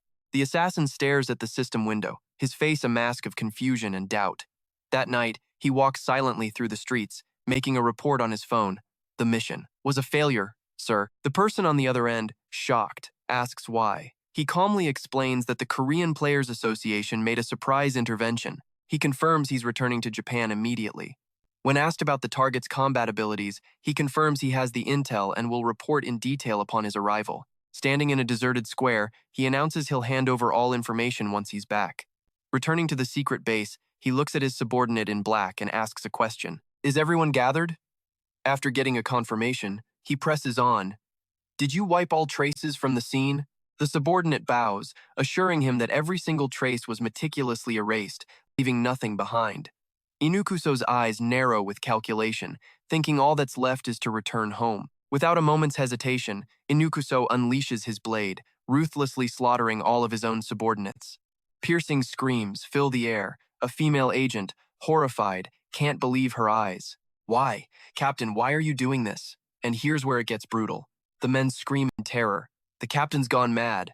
But Inukuso's face remains cold, terrifyingly blank. Finally, Inukuso corners the last agent, pointing the sharp tip of his sword right at her throat. Battered, bloody, and crying, the agent desperately pleads for her life. "Please, please spare me, Captain." Facing his subordinate, Inukuso utters a single heartless word. "Sorry." Every trace of anyone who knew Choi Hyun-seong's secret has now been completely erased, just as planned. A few days later, shocking news breaks across international headlines. A phone screen displays the title, Japanese Minister of Gate Management and Close Aides Commit Suicide. Reading this, Choi Hyun-seong smirks, satisfied. Neat. He's walking down the street with a beautiful blonde woman. She asks him curiously, "So, how do you plan on using him?" Hyun-sung pauses for a moment in thought before speaking. He muses, analyzing the situation. Leaving him there to quietly gather information is a very good option. Or, he continues, I could use him as a foundation to build my own power base. Not a bad idea at all. Hyun-sung gives his blonde companion a slight smile and suggests, haha, let's. But just as he's about to move, his phone buzzes insistently. Seeing the caller ID, it's his mother, he immediately changes direction and heads for the hospital where his father is being treated. As he enters the room, his mother's emotional voice calls out, "Honey!" She's tightly holding her husband's hand. The whole family, along with the blonde girl, gathers around the bed now that Hyun-sung's father is awake. Hyun-sung approaches and gently asks, "Dad, can you hear me?" Seeing the color return to his father's face. Everyone breathes a sigh of relief at the good news. The doctor said, "You're completely cured, Dad. Now you just need to focus on recovering." Suddenly, his father bursts into tears, moving everyone in the room. "Dad!" A worried voice calls out as he tries to move. His hands tremble, and he slowly raises a finger, pointing directly at Hyun-sung while breathing heavily. Seeing this, his sister smiles gently. "I think he's trying to thank you, Hyun-sung." But our main character is still stunned by his father's sudden action. Huh? But then, Hyun-sung's expression freezes as he notices something strange. Mana? A mysterious blue energy begins to glow and envelop the tip of his father's finger, pointing at him. Hyun-sung is completely shocked, thinking to himself, but the doctor definitely said he was fully recovered. Noticing his strange reaction, his sister asks a question. "What are you talking about? He's all better now, isn't he?" But here's where the plot takes a wild turn that you and I did not see coming. The blonde companion offers a shocking theory. Could it be that he's awakened as a player? Could this be something they didn't know about? She looks at the father and gently says, "Sir, try willing your status window to appear for Hyun-sung." Instantly, a glowing blue screen materializes in front of Hyun-sung, leaving him completely stunned. It's his father's status window. Choi Hyung-gyu, newly awakened at level 1, but possessing a mana stat of 22 and a rare active skill called Fire Spear. Hyun-sung is ecstatic, thinking, he really awakened. His mother, wiping away tears, smiles happily. It seems your father's sudden recovery has a lot to do with this awakening. His sister, standing beside them, excitedly adds, "Even the doctor couldn't find a reason for it. But now it all makes perfect sense. The doctors gave up, but the system pulled through." Still, you and I are left with the same question as Hyun-sung. How did this happen? Was it really just a coincidence? The thought of that miracle potion flashes through his mind. Could the elixir of life really turn a normal person into a player? A week later, at his father's hospital room number 301, Choi Hyeon-seong pushes the door and steps inside. "I'm here, Dad." Seeing his son, the father smiles warmly from his bed. "Choi Hyeon-seong, you made it. You must have had another long day." He replies softly, "Don't worry about me." Then, with a bright smile, Choi Hyun-seong adds, "You look even healthier than you did yesterday." His father stretches, boasting with a grin that he feels strength flooding back into his body day by day. Seeing her son, his mother decides it's the perfect time to head out. "Since you're here, I'm going to pop home for a little while." Choi Hyun-seong immediately urges her to go home and get a good night's sleep, promising he'll stay the night to look after his dad. Noticing how tired Choi Hyun-seong looks, his father insists, "You've had a long day too." He assures his wife this private room is perfectly comfortable. "Go on home and get some rest. I want to have a little chat with our son tonight." His mom smiles, relieved. "Okay, I'll go sleep then. I'll bring more supplies tomorrow." His dad nods. "Sounds like a plan." Choi Hyun-seong asks with concern, "Let me walk you home, Mom." But she firmly refuses. "No, you stay here. I'll be fine." The door clicks shut. His father turns to him and says softly, "Choi Hyun-seong." He answers respectfully, "Yes, Dad?" His father's eyes are filled with emotion as he says, "Thank you, son. The only reason I've recovered like this is because of you." Choi Hyun-seong just scratches his head, trying to be modest. "I didn't really do anything. It was your awakening that did it." But his father isn't having it. "No, I know it was you." He looks him dead in the eye and drops the truth bomb. I'm healthy again because of that potion you gave me. Don't worry, I'm not going to ask any questions about it. His father's gaze is full of love as he reassures his son. He knows that if the secret to a miracle cure got out, it would cause nothing but trouble. I get it. I really wanted to thank you properly. Touched by his father's honesty, Choi Hyeon-seong asks about his plans for the future. With a spark in his eye, his dad proclaims he's still in his prime. Form is temporary, but class is permanent. But what his dad says next, trust me, it throws Choi Hyeon-seong for a total loop. I'm going into the dungeons. Instantly worried, he pleads, "No, I just want you to stay home. Aren't I making enough money for us?" But his father just takes a calm sip of coffee, insisting that at 57, he can still contribute. Choi Hyeon-seong is not backing down. Dungeons are incredibly dangerous places where you can never predict what might happen next. Seeing the genuine fear in his son's eyes, his father's tone softens. It sounds like you've been through some terrible things. With a steely gaze, he declares he has zero intention of sitting around, living off money his son nearly died to earn. Then he flips the script entirely. In fact, from now on, you're forbidden from entering dungeons. He says, with the money they have now, Choi Hyun-seong doesn't need to keep risking his life. Facing that unshakable will, he asks one last time, "You're really serious about this, aren't you?" Getting a firm it's already decided, Choi Hyun-seong pulls out his trump card. There's no way Mom is going to let you do this. The classic final boss summon everybody is scared of Mom. But his dad just smirks, shattering his hopes completely. I already got her permission, so you have nothing to worry about. A stunned Choi Hyeon-seong gasps. Mom is going with you? He can't believe what he's hearing. Later, at the Valor Cafe, he sits lost in thought, a worried look on his face as he lets out a heavy sigh. Ugh, what a mess. Across the table, Lucia finally speaks up, breaking the tense silence. Do you really hate the idea that much? Choi Hyun-seong's answer is immediate. Of course I do. Lucia calmly sips her drink and offers her take. I don't think you should be so blindly against it. Seeing his confused face, she explains that in a world, this chaotic awakening as a player is actually an incredible blessing. Now, Lucia brings up a point that you and I might not have considered. If a monster wave suddenly appeared, what could normal people do? Nothing but wait to die. But players, Lucia says with conviction, as images of heroes in battle flash by, are a different story. Still, Choi Hyun-seong isn't convinced. But still, the chances of that happening are pretty low, right? Lucia immediately shuts that down, arguing those chances are only going to get higher. She warns that gates will keep opening without end, unleashing high-level monsters like ancient dragons. The world will never be safe again.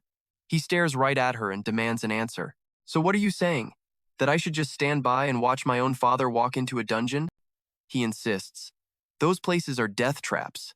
You know that better than anyone, Lucia. She calmly meets his gaze with a simple suggestion. With your power, Choi Hyeon-seong, can't you just guarantee his safety? Her eyes drift to the shimmering elixir of life, reminding him that his father already knows about its existence and its miraculous power. The secret isn't a secret anymore. Choi Hyun-seong quietly does the math. Even if more people found out about the elixir, it probably wouldn't matter much now. In fact, if his father got stronger, it would actually lighten his own burden as a monarch. Back at the hospital, his dad is as stubborn as ever. No matter what you say, son, I'm going. Seeing that determined look, Choi Hyun-seong sighs. I know, Dad. I'm not here to stop you, so don't worry about that. But then he immediately lays down a condition. Instead, from now on, you have to do exactly what I say. Because when it comes to being a player, I'm your senior. Faced with that undeniable logic, his father nods. Fair enough. I'll do it. Choi Hyun-seong holds up a finger. First, accept my proposal. Instantly, a glowing blue system window pops up in front of his father. The monarch, Choi Hyun-seong, has offered to recruit player Cho Hyun-gyu. Will you accept? Staring at the virtual screen in shock, his dad asks, what is this? Choi Hyeon-seong just urges him. Just accept it for now. He does, and the system announces the recruitment was a success. Choi Hyeon-seong gives a mysterious smile. Mom and sis don't know this, but I'm a pretty special kind of player. Witnessing the mana swirling around his son, his father has to agree. It certainly seems that way. Choi Hyun-seong looks his father straight in the eye and gives him a serious warning. You have to keep what happens next, an absolute secret. He then raises his hand, a sparkling blue mana stone held between his fingers. His dad stares at it, confused. What's that? Choi Hyun-seong's reply is simple. Try eating it. Yeah, you heard that right. He's full of doubt. You want me to eat this thing? But he takes the stone, examines it, and pops it in his mouth. The effect is instant. His father gasps as a status window appears, showing his mana has just gone up by 1 point. He stammers, My stats just increased? Choi Hyeon-seong explains, it's a special item that raises your stats pos model. The father stares, stunned, at the 5 glimmering blue stones in his son's hand. Aren't those incredibly rare? Choi Hyun-seong just nods calmly. Yeah, they are. Because in this entire world, I'm the only one who can get them. He tells his dad not to worry to him. These stones aren't a big deal. His father asks again, stunned. Are you the only one who can get these? Hyun-sung nods. Yes. That's why I kept it a secret even from Mom. If the existence of this elixir ever got out, it would cause absolute chaos. His father thinks for a moment, then asks, the medicine that cured me was this, wasn't it? Hyun-sung confirms. That's right, but he can't reveal any more details. He's keeping this secret under lock and key sometimes. Knowing less is safer. Seeing his son went to so much trouble, the father hesitates. I don't have to eat it, but Hyun-sung urges him, please, eat it now before someone shows up. Once it's bought, you can't return it. He looks his dad straight in the eyes and adds, hurry up and eat it so you can help me. Faced with his son's firm resolve, the father finally relents. If you put it that way, I have no other choice. He picks up the stone while Hyun-sung encourages him. You'll have to get used to this. Seeing the skill books on the table, Mr. Choi Hyung-gu picks one up, looking puzzled. You mean I should just provide support from a distance? Choi Hyeon-seong simply nods, reminding him that his natural position has always been a long-range damage dealer. As the book glows with a mystical blue light and absorbs into his body, the father smiles in agreement. All right, I'll do it that way. Hyun-sung adds that inside the dungeon, he just needs to stay with the person he designates. Mr. Hyung-gu asks curiously, you're talking about Seo, right? But Hyun-sung shakes his head, revealing there's another, much sturdier tank who will protect him. He sits down across from his father, seriously asking him to go with that person, and Mr. Hyung-gu quickly agrees. Staring at the pile of gleaming blue mana stones, the father suddenly has a question. But, this secret elixir, can a normal person drink it? Hyun-sung pauses, admitting he doesn't know since he's never tested it, and it's not exactly something you can just casually experiment with. He lets out a small laugh to break the tension. His father reasons that if normal people can learn skills from books, maybe they can use the elixir too. Seeing his father staring intently at the mana stones, Hyun-sung asks him straight up, do you want to give it to Mom? Mr. Hyung-gu clenches his fist, feeling the power coursing through him. He exclaims that after using the elixir, he feels like he's 30 years younger. Looking at the precious stones, he says wistfully, I just think it would be great if your mother could use it too. However, Hyun-sung immediately shuts it down, explaining that if his father wasn't joining the dungeons, he never would have revealed the elixir's existence to him in the first place. He makes it clear. If his father had no intention of becoming a player, this secret would have stayed buried forever. The father thinks it over, then nods in agreement. Having too many people know about this power is definitely not a good thing. Eager to start, he asks. So, when can I enter a dungeon? How about we go tomorrow? Freshly buffed and ready to test his new power when you get good gear, you use it right away. Hyun-sung calmly tells his father to first handle the hospital discharge tomorrow. After that, the most important thing is completing the course at the Player Academy. Realizing he got ahead of himself, the father scratches his head, laughing sheepishly for forgetting such an important rule. All right, let's switch gears. Over at the Japanese Prime Minister's residence, the air is thick with tension. Minister Tanaka's death has been confirmed to be the work of a player with a hero-rank stealth skill. Prime Minister Akunabe asks in a low voice about the killer's identity, but his subordinate can only bow and report that they have no leads. The old man's brow furrows. How many people in Japan even have a hero-rank stealth skill? The subordinate explains that since players often hide their skills, it's impossible to know the exact number. Akunabe's face twists with rage. He growls, how dare those low-life players assassinate a high-ranking government official? Immediately, he orders security to be tripled to ensure everyone's safety. In his mind, suspicion begins to fester. He wonders if this was an attack by the opposition or perhaps a conspiracy from a rival faction. Though he doesn't know who's behind it yet, he clenches his fist in fury, vowing he won't let them get away with it. Akunabe turns to his female assistant, who is in charge of the secret agents right now. The woman reports that since all the top brass were killed, the situation has changed. With the team leaders gone, whoever survived gets promoted. She informs him that Inukuso is temporarily in command. A flicker of surprise crosses Prime Minister Akunabe's face. You mean the hero of Osaka? After she confirms it, he gives an order. Summon him here, secretly. I have a job for him. The assistant bows her head in obedience. Elsewhere, a phone on the bed vibrates endlessly. The name on the screen reading Inukuso. Just stepping out of the shower with a towel on his head, Choi Hyeon-seong lets out a small huh and quickly answers the phone.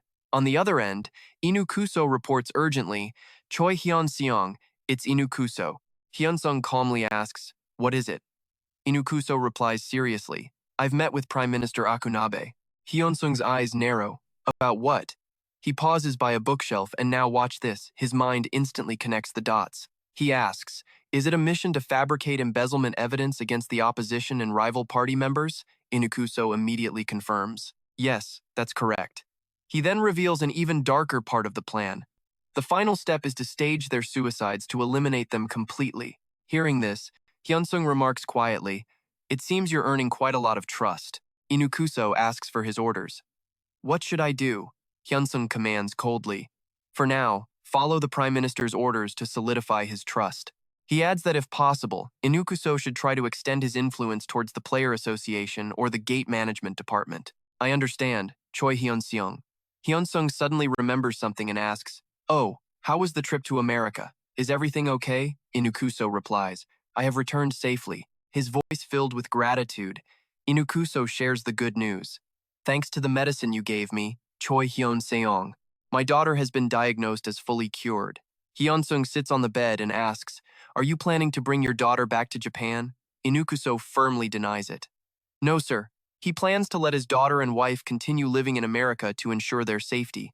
Hyeon-seong nods in approval but doesn't forget a crucial warning. It's best you hide the fact that your daughter is completely cured. He stresses that this is absolutely necessary to avoid suspicion from their enemies. He adds in a decisive tone, from now on, unless it's a major event that affects me or South Korea, there's no need to contact me.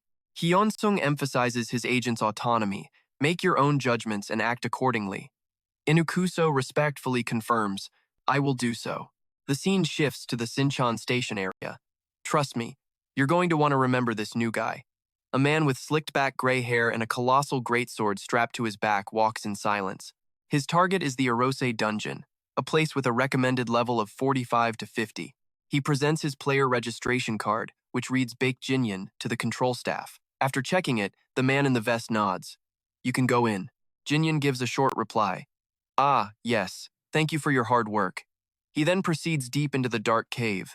A horde of ferocious orcs, armed with battle axes, is already gathered and waiting for the intruder. And I know what you're thinking because looking at these monsters, Jinyan's only thought is, man, it would be great to work here. A sudden burst of fire erupts, engulfing his arm and the massive blade. Facing the roaring orcs, Jinyan grips his flaming greatsword and issues a cold, simple challenge. Come on. Alright, let's jump straight into the action.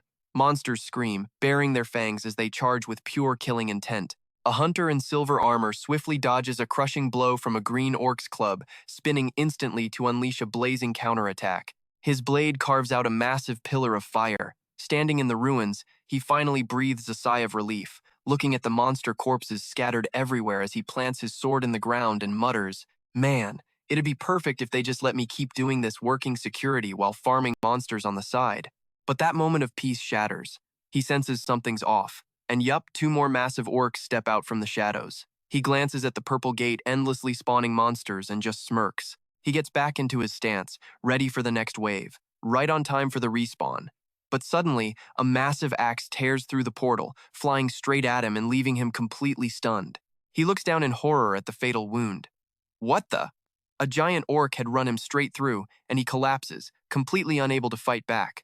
Watching from the safety of the security desk, two other guards are shocked. What? He's dead? One says casually, almost mocking him. What kind of dumbass move did he pull to get himself killed like that? The young, spear-wielding hunter standing nearby can only watch, frozen in place, pure shock written all over his face as he stares at the horrific scene. The Hunters Association officer barely gets out a confused, huh? Before he too collapses from a mortal wound. And there, standing in the rubble, is a towering orc with long hair and heavy armor. Another orc lets out a threatening growl as its allies gather around it. The pressure becomes suffocating as their leader appears a beast with blazing red eyes and a giant axe, looking like a literal god of destruction. His aura is so intense, it feels like the fight is half lost before it even begins. Seeing this nightmare unfold, a hunter yells out, "What the hell are those orcs?" But before he can even process it, a giant gray hand simply crushes another player's head. The orc chieftain just watches the slaughter, his eyes completely cold and empty. Screams of "run" echo in total despair. The monsters are relentless. A female warrior lets out a final scream as a brutal axe comes crashing down right behind her. Now, pay attention, because here's where this contained disaster goes public. The scene cuts to a calm blue sky, but a massive tremor suddenly rocks the entire city. People on the streets stop, confused, as the ground itself starts to crack wide open. A girl wearing headphones looks up, startled by the sudden chaos. A player's body plummets from the sky, landing in the middle of the street. A woman shrieks in terror. Then, a desperate cry rings out, "Monsters! They're in the middle of the city!" A massive legion of orcs begins pouring out of a spatial gate. The air fills with screams as the streets turn into a bloodbath, a horrific massacre unfolding in broad daylight. Innocent civilians scream for their lives, and amidst all the chaos, the orc chieftain just stands there, watching it all unfold under the city sky. A portal suddenly rips open, glowing with a mysterious blue light. Choi Hyeon-seong, who was walking with Lucia, stops dead in his tracks. What is that? He glances at his phone and sees a missed call from the association. Choi Hyeon-seong immediately calls back, but it goes straight to an automated voicemail message, leaving him completely confused. Lucia walks over. "Choi Hyeon-seong." She glances at the phone, her tone turning serious. It appears a monster wave has occurred. On a nearby screen, an emergency broadcast flashes a monster wave has erupted at Sinchon Station. Choi Hyun-seong narrows his eyes as he reads the details. "They haven't suppressed it yet?" he asks. Lucia explains that this isn't just a few random stragglers. A true orc army has broken through. Choi Hyun-seong thinks for a moment. "What do you mean by that?" She reminds him of what she said before: monsters are constantly evolving, getting stronger. "This invasion," she explains, "is terrifying proof of just how much they've grown. Now, this part is super important, so you and I need to file this away." Lucia explains that orcs are the most human-like monsters. The non-combat types are just common grade, but the warrior class ones, they're already ranked as rare grade threats. Choi Hyeon-seong asks, "Are there even higher ranks?" Lucia confirms without a doubt, "Absolutely. Anyone at the commander or chieftain level is considered a hero-grade monster." Then she drops another bombshell. "It's incredibly rare," she says, "but any orc that reaches the rank of Great Chieftain wields the power of a legend-grade threat." The official suppression mission kicks off, a full-scale operation to counter the monster wave. The military goes all in, deploying rows of tanks and elite soldiers across every street.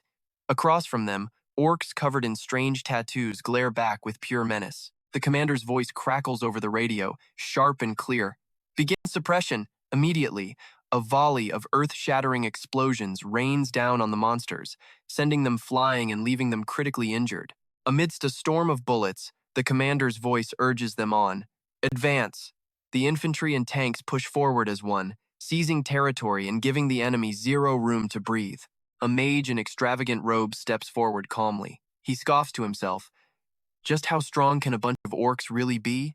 With a look of pure confidence, he and his allies chant together, "Let's wipe them out in one go." Massive blocks of razor-sharp ice rain from the sky, crushing the helpless monsters below before they can even react. More and more orcs fall in the assault. The battlefield is littered with monsters that can no longer put up a fight. In the middle of all this chaos, Choi Hyun-seong's eyes blaze with intensity, focused on a single target. He moves like a blur, closing the distance instantly. One clean slash from his blade severs the monster's neck, and it drops dead on the spot. The battle in the city's heart is absolutely brutal, with knights and soldiers working in perfect sync to wipe out the remaining monsters. Choi Hyun-seong quietly walks past the tanks and soldiers who are now cleaning up the aftermath. He glances around, deep in thought, and lets out a quiet "hmm." Seeing how quickly the military handled things, he starts to wonder, did I worry for nothing? But just as a group of hunters confronts the last few orcs, a massive explosion rips through the area, sending everything flying and filling the air with screams of pain. And through the thick, swirling dust, a colossal figure with burning red eyes and rippling muscles emerges. Choi Hyun-seong stares in utter shock at the new arrival, thinking to himself, "No way, could that be?" The monster bares its grotesque fangs in a cruel, sadistic smile.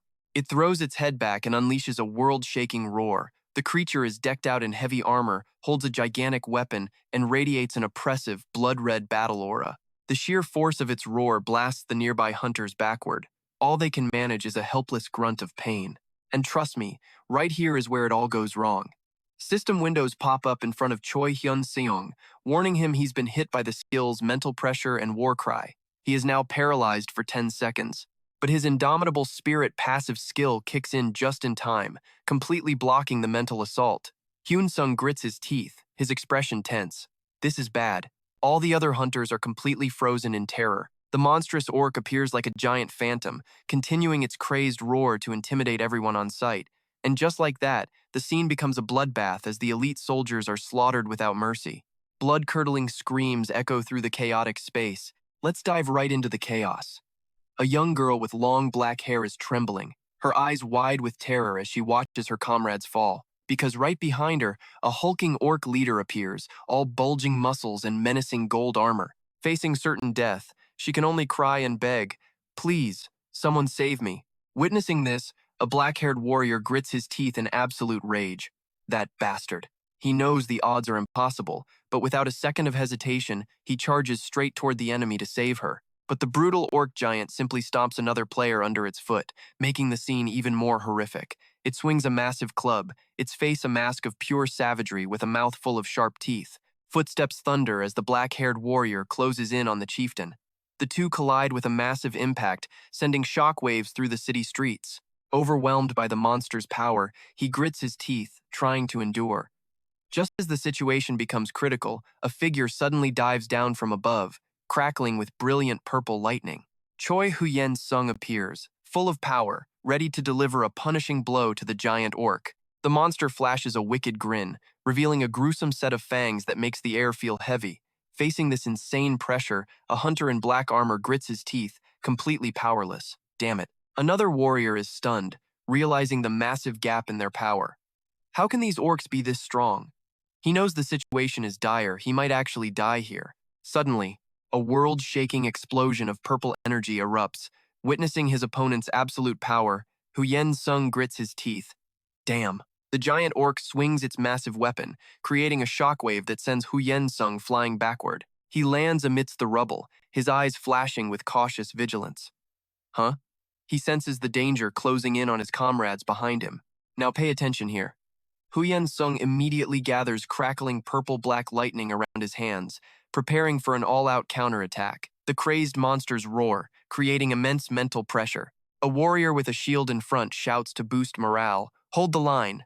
However, the orc leader stands firm like an unmovable mountain, silently watching the slaughter with cold, emotionless eyes. They've run into a brick wall. The enemy isn't even serious yet, and their side is already going all in. Seeing the encirclement tightening, a knight with a large shield shouts, "You have to retreat now." Hyeon-seong quickly replies, "I know," and immediately activates his teleportation skill, Blink. But a cold system notification suddenly appears, warning of an unstable mana flow in the area. His Blink skill is instantly cancelled, and Hyeon-seong realizes the cruel truth. They prepared for everything, didn't they? Sweat drips down Hyeon-seong's tense face. The danger isn't just on the ground, it's above him, too. Surprise! Looking up at the rooftop of a nearby building, a terrifying figure is silently observing the battlefield. It's an old orc mage with a long white beard, clad in a dark robe. He raises his wooden staff, frantically gathering fiery energy to unleash a devastating attack on the entire area below. Amidst the chaotic battlefield, a soldier in silver armor yells in despair, "Everyone, run!" An emergency alert flashes, signaling the terrifying appearance of a legend-grade orc in the middle of Samseong City. Facing this catastrophic scene, Choi Hyeon-seong remains strangely calm. He thinks to himself, "Should I try fighting the way Liu Xia trained me?" Hyeon-seong slowly closes his eyes, with only a single thought in his mind: death. The orc chieftain's savage face looms, its fangs bared. Hyeon-seong knows that if he fails to dodge this next attack, he will either die or be critically injured. The giant monster leaps into the air, bringing its massive axe crashing down on him, and in that split second, a system notification pops up. Passive skill, survival instinct has been activated. A massive, ground-shaking explosion goes off. It completely tears up the asphalt where Hu Yen-sung was standing. Quick as a flash, he leaps high, closing in on his target from behind. The orc chieftain turns in shock, but it's already too late. The monster's face contorts with fury as it takes a deep, ragged wound to its armored body. With cold, determined eyes, Hu Yen-sung continues his assault at a terrifying speed. The orc chieftain roars in desperation, taking a relentless barrage of brutal attacks. Hu Yen-sung moves like a phantom, unleashing countless sharp slashes that surround the beast. Seeing the critical situation, Hu Yen-sung shouts a warning to his comrades, "Get out of here, now!" He urgently tells everyone to leave the danger zone because his support skill can't last much longer. It's an enhancement skill, so it won't last long. Hyun-sung swings his sword directly at the enemy's tough hide, his eyes showing intense focus. The orc monster grits its teeth in fury. Bastard! Amidst the ruined streets, Hyun-sung faces off against the heavily wounded, armored creature. Just then, a system notification announces that his survival instinct passive skill has ended. Looking at the hulking enemy, he thinks, he really is strong, realizing the tide has turned against him. Hyun-sung decides, that's enough for today. He quickly turns and flees, his feet pounding against the pavement to build up speed. In the distance, a soldier in a red cloak yells as reinforcements arrive, "You're finally here!" Hyun-sung keeps running, his face drenched in sweat. A crimson magic circle suddenly appears in the sky above the city, catching the attention of every hunter on the scene. Spotting the danger from above, Choi Hyeon-seong yells to warn everyone, "Get back!" Instantly, a pillar of crimson fire rains down from the void, incinerating the ground in a cataclysmic explosion.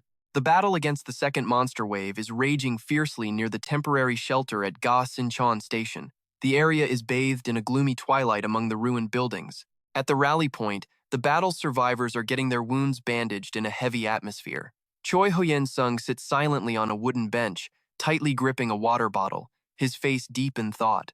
He bows his head and murmurs, "I'm still lacking so much."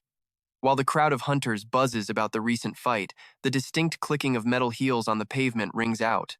A girl with short, silver-gray hair slowly approaches, her eyes sparkling with curiosity as she looks at him. She speaks softly, "Mr. Hyun-sung?" As he looks up from the bench, she smiles and asks, "Do you remember me? It's Kang In-hee."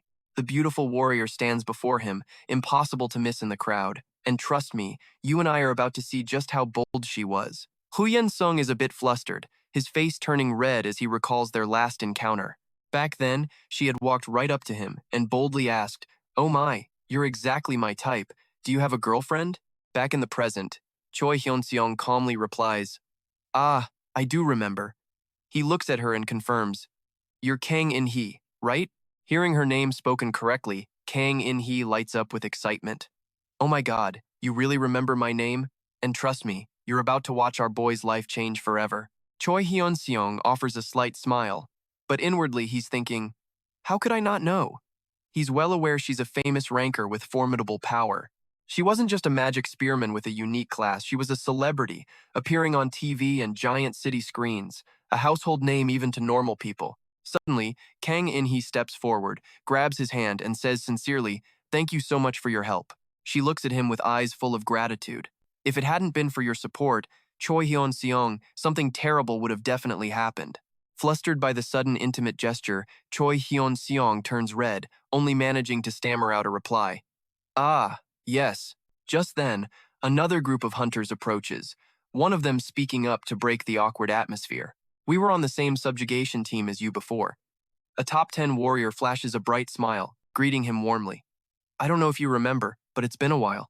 He can take on a boss without flinching, but in front of a pretty girl, he's a total mess. The surrounding crowd buzzes as they see Choi Hyeon-seong pass by, his fame skyrocketing after that battle. Someone asks in awe, "Is that the guy who survived from inside the Kraken's stomach?" The rumors start flying. They speculate he might be a member of some unofficial secret assassination squad.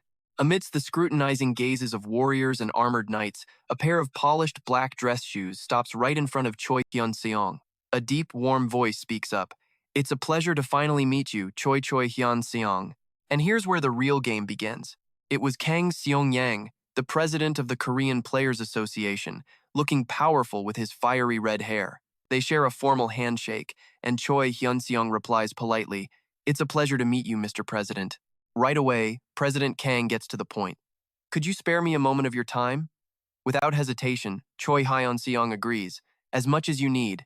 As night falls, they both head to the Players Association headquarters. Leading the way, President Kang smiles warmly.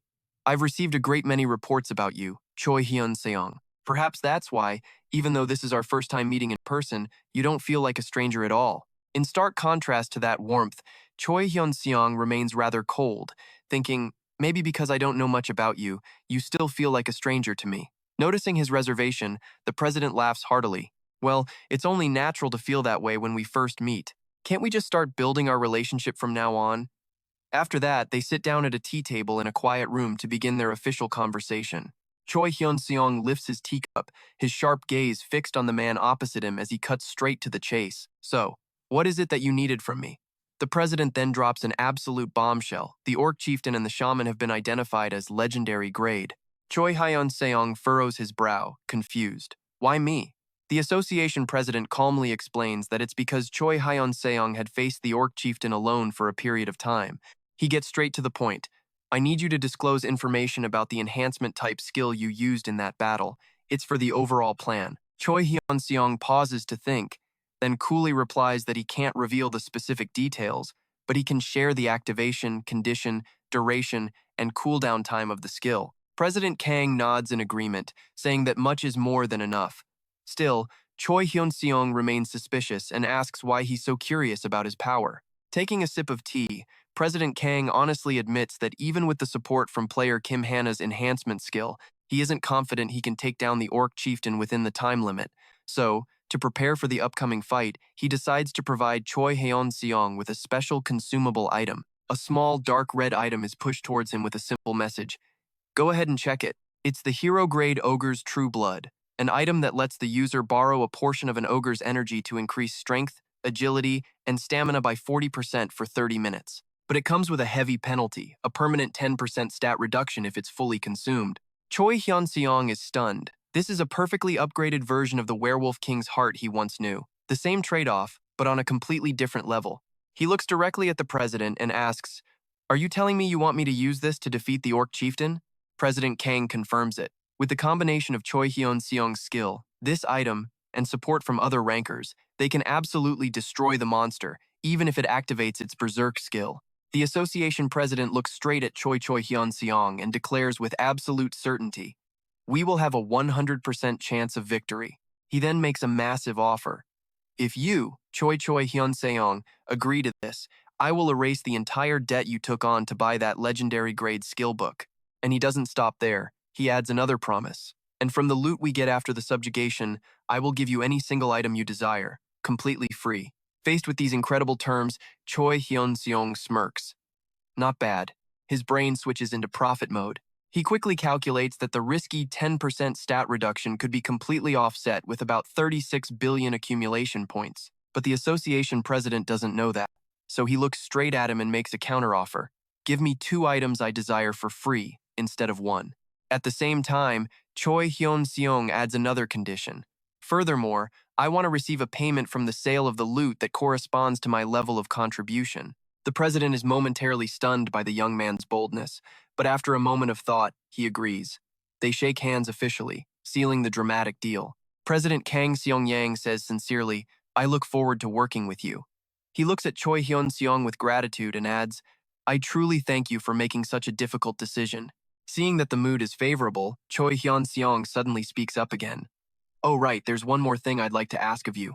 He just closed one deal and is already starting another. The president eagerly replies, "Just say the word." He firmly states, "If it's within my authority, I'm prepared to meet any request." Choi Hyun-seong looks the president straight in the eye and delivers his final proposal. "I want you to promote my rank within the association to team leader." He continues, "Wanting more than just a title, and I want you to form a brand new team, with me at the center." After a moment's thought, the president gives a firm nod. "All right, we'll do it that way." Choi Hyun-seong smiles, satisfied, "And you and I just watched him play the player and level up his entire career." The president looks at him with trust, confirming that with his current abilities and character, Choi Hyun-seong is more than qualified to take on the team leader position. He laughs at the praise. "Haha, you're flattering me," then casually enjoys the delicious pastries that were just brought out by the secretary. Chairman Kang quietly observes, noting that the skill's activation conditions seem incredibly difficult. Hyun-sung takes a sip of tea and declares firmly, "I'll go alone." Facing the other man's shock, he calmly explains that fighting by himself will significantly increase the skill's activation rate. Choosing to solo isn't reckless, it's about the combat conditions. Despite being warned about the danger, Hyun-sung remains steadfast, replying, "A little danger is something I have to accept." Witnessing the young man's attitude, Chairman Kang silently admits he made a huge mistake, thinking Hyun-sung was just some selfish guy looking out for himself. He nods in agreement, "I understand," and promises to immediately prepare everything as requested. Suddenly, the atmosphere turns grim as a shocking announcement rings out: the orc extermination team has failed. News of the catastrophic failure spreads like wildfire, leaving citizens to watch in horror on their screens. The cause is confirmed: the appearance of two legendary-grade orcs with destructive power beyond anyone's control. The entire country falls into a state of absolute panic. A flood of people from Seoul and Gyeonggi begin abandoning their homes to evacuate to the south. With the situation hanging by a thread, the Korean government is forced to summon all guilds and players operating abroad to return and save the nation. At the same time, they request aid from the United Nations Command. Information about the second extermination campaign is broadcast widely by television stations, grabbing the entire world's attention. Behind the closed doors of a meeting room, the air is incredibly tense. The UN leader, Jason, poses a heavy question. Is there any way to stop the mental attack used by the orc chieftain? And trust me, this is the question that changes everything. He stresses that if they can't stop it, the chance of the upcoming mission failing is extremely high. Jason asks everyone to think back to the case of Imugi, the first legendary-grade monster, as a cold, hard warning about the danger of their current target. A red-haired man immediately snaps back. Didn't the extermination team already drag that legendary monster to the outskirts to deal with it? Jason coldly asks in return if they can really hunt a legendary-grade monster in such a short amount of time. He fears that during the battle, a single mental attack is all it would take to cause catastrophic loss of life. Just hearing about it is enough to send a chill down your spine. These words cause the entire room to break out in worried discussion. The red-haired man, furious, argues that this level of danger is something they are forced to accept, and demands to know if Jason plans to just leave the orcs be. Jason remains firm in his stance. Until we have a countermeasure for the mental attack, we cannot take action. The red-haired man leaps to his feet in a rage, demanding to know if they aren't supposed to be reinforcements. If they avoid fighting because it's dangerous, nothing will ever be resolved. Jason's reply is ironclad. If it's a sacrifice for victory, we are prepared to accept any number of casualties, but we have no intention of participating in a flawed plan like this only to die in vain. Sitting in a corner observing this fiery argument, Choi Hyeon-seong crosses his arms and thinks to himself, "What a complete mess." Done arguing, Jason and his entourage silently exit the meeting room. The door slams shut, leaving those behind in stunned silence. The red-haired man grinds his teeth in fury, cursing Jason as a coward who always looks down on players who aren't part of the UN. Inside the room, a purple-haired man crosses his arms in annoyance and growls. They're trying to take advantage of the chaos. He bitterly recalls the past, claiming that this exact kind of behavior in previous discussions is what caused civilian casualties to skyrocket. Choi Hyun-seong quietly listens, his face deep in thought, not saying a word. A female hunter worriedly asks about the possibility of hunting solo, but is immediately shot down with a resolute answer. That's impossible. As the atmosphere becomes deadlocked, since no one can guarantee the orcs will stay put, Chairman Kang speaks up to end the meeting. For now, we'll continue this discussion tomorrow. You've all worked hard. Please get a good night's rest. The group begins to disperse to find their quarters, while Choi Hyun-seong walks silently down the empty corridor. Suddenly, a voice calls out from behind him. "Mr. Hyun-seong!" He turns to see it's Shin Juna. Hyun-seong gives a small, welcoming smile. "Long time no see, Miss Juna." Shin Juna stands before him, her expression clearly hesitant. Just for a moment." She looks him straight in the eyes and asks earnestly, "Could you spare me a little of your time?" As Juna presses the button on the coffee machine, she asks softly, "Would you like some coffee?" Hyun-seong politely replies, "Yes, please," taking the hot cup in his hands. Juna speaks thoughtfully. "I've heard the stories." She looks at him and remarks, "You played a major role in the first conquest, didn't you?" Hyun-seong can only offer an awkward laugh in response. Juna continues her analysis. "Even during the second Great Calamity, your growth rate was astonishing. But it seems that wasn't even everything you had. Okay, you and I both know she's onto him now, she squints suspiciously. You were still holding back then, weren't you? Hyun-sung immediately denies it with a stern face. No, if that were true, I wouldn't have been swallowed by the blue dragon. Junah steps closer, her sharp gaze boring into him. So, you're saying you've just grown at an unbelievable rate? Hyun-sung starts to sweat, caught off guard by her incredible perception. Junah's voice drops to a low warning. I heard you're taking a massive penalty this time. Faced with her concern, Hyun-sung just scratches his head and grins. It's nothing. I get some benefits from it too, but Junah doesn't let up, insisting that no matter how big the reward, a permanent stat reduction is something that can't be fixed. Her eyes show clear admiration. All I can do is be grateful for your iron will. Seeing the mood is a bit too tense, she half-jokingly adds that if he changes his mind, he should just let her know she's ready to take his place. Responding to her concern, Hyun-sung smiles with unwavering determination. My mind is made up. He smirks to himself, thinking about his two legendary items and the massive 100 to billion won debt someone else is handling. As he's lost in thought, Junah hesitantly interrupts. Mr. Hyun-sung, I know this is a bit rude, but can I ask you something?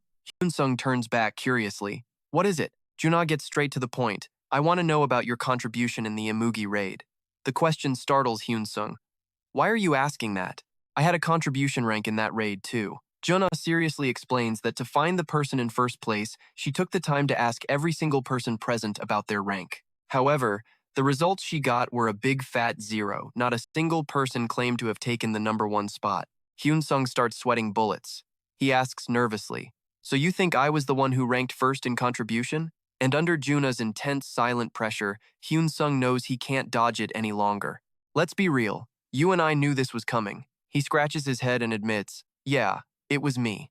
Junah lets out a soft sigh of relief and smiles.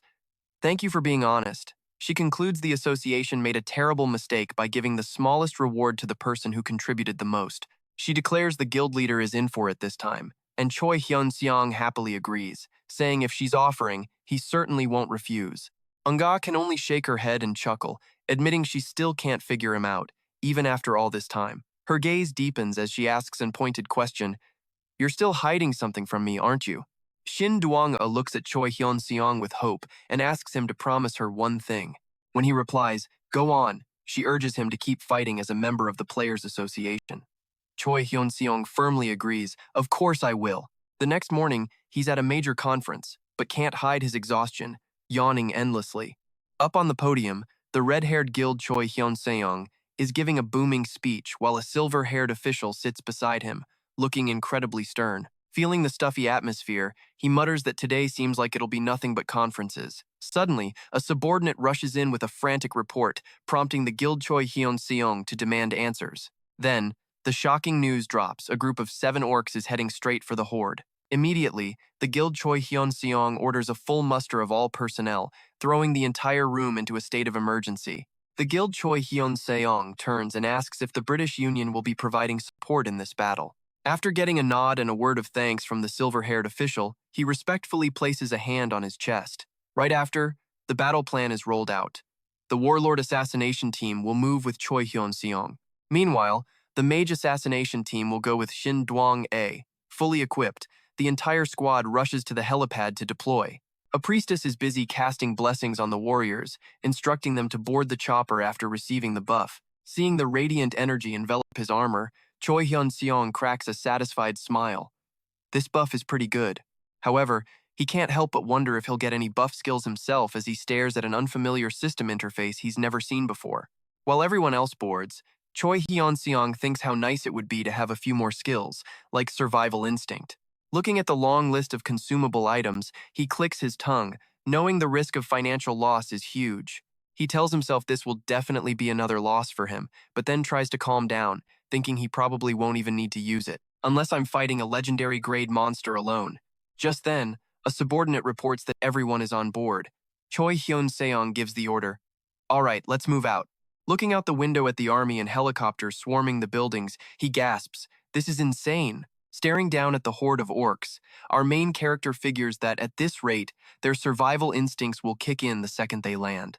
Not wanting to keep his teammates waiting, he steps forward and declares, I'll land first, then strides toward the open helicopter door. And trust me, "You're not ready for this."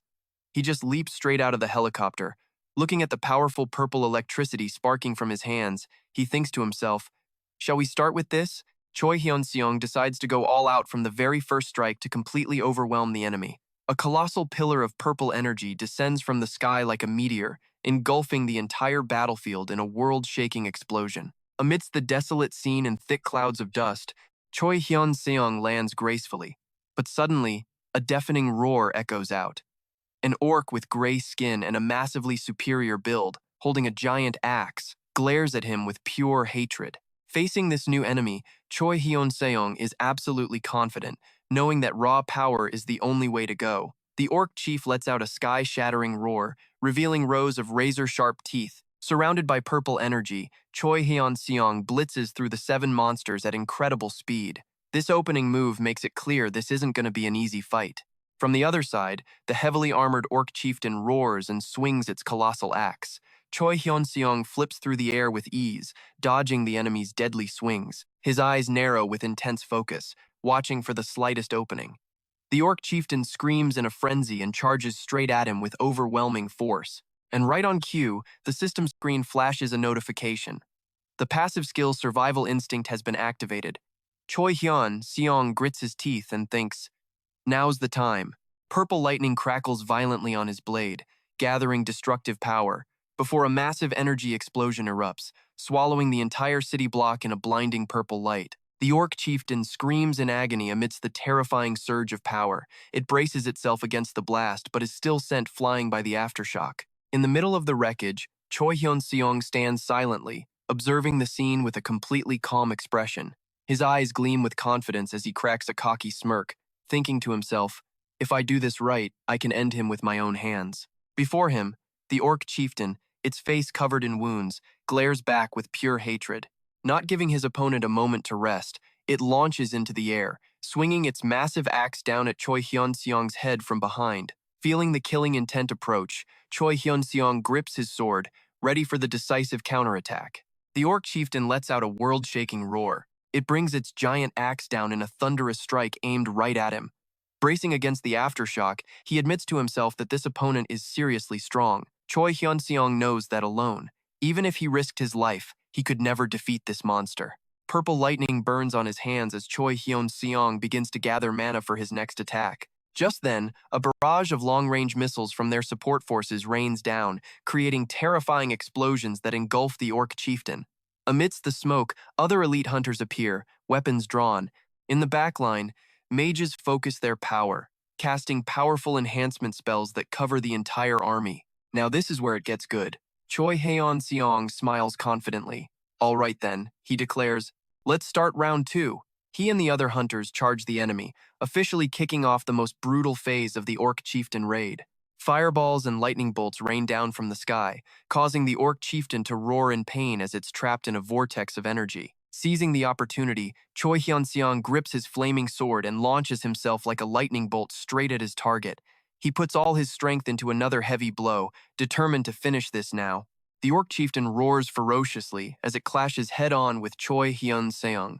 It swings its giant axe straight at him with overwhelming power. Choi Hyun-seong nimbly dodges aside, his eyes locked on his opponent's every move with extreme focus. The monster screams in a frenzy. His energy-infused blade sinks deep into the enemy's body, making it howl in pain. After the critical hit, Choi Hyeon-seong dashes past coldly, leaving the chieftain staggering from the severe wound. The orc chieftain lets out a heaven-shaking roar, and instantly, the entire horde of ferocious orcs charges forward like a green, murderous tornado. In this dire situation, a hunter in silver armor barks an order: "Separate them." He immediately plants his feet, activating a series of skills, Wall of Faith, and Sturdy Wall, creating a solid barrier to halt the monster's advance. The orc horde slams into the defensive line again and again, trying desperately to break through. "All right, you and I are dropping straight into an all-out war." Overhead, a military chopper provides cover fire for the hunters below, as mages weave signs, casting brilliant enhancement spells across the entire army. The giant orc chieftain lets out a furious roar, pouring power into his arm for the next devastating attack. A massive blue shockwave erupts, slamming directly into the helicopter in midair. Inside the cockpit, a soldier coughs up blood as the chopper's hull rips apart. The orc chieftain watches calmly as the wreckage and the struggling hunters plummet from the sky. A hunter screams into his comms, "Now is the time!" And just like that, the warriors charge in for a relentless, coordinated assault. Choi Hyun-seong's eyes narrow, target locked, and this is where the real nightmare begins. A system notification pops up. The passive skill, survival instinct, has ended. The chieftain's eyes flare up, glowing a demonic, furious red. He lets out another earth-shattering roar, and the pressure alone makes the very air tremble. The monster charges forward like a hurricane, obliterating everything in its path. A panicked hunter screams. He braces himself, facing the monster's back.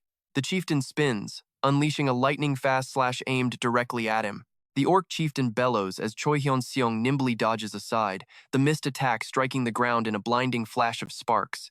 Seizing the opening, the other hunters move to surround their enemy. His sword flashes, and he severs one of the monster's arms.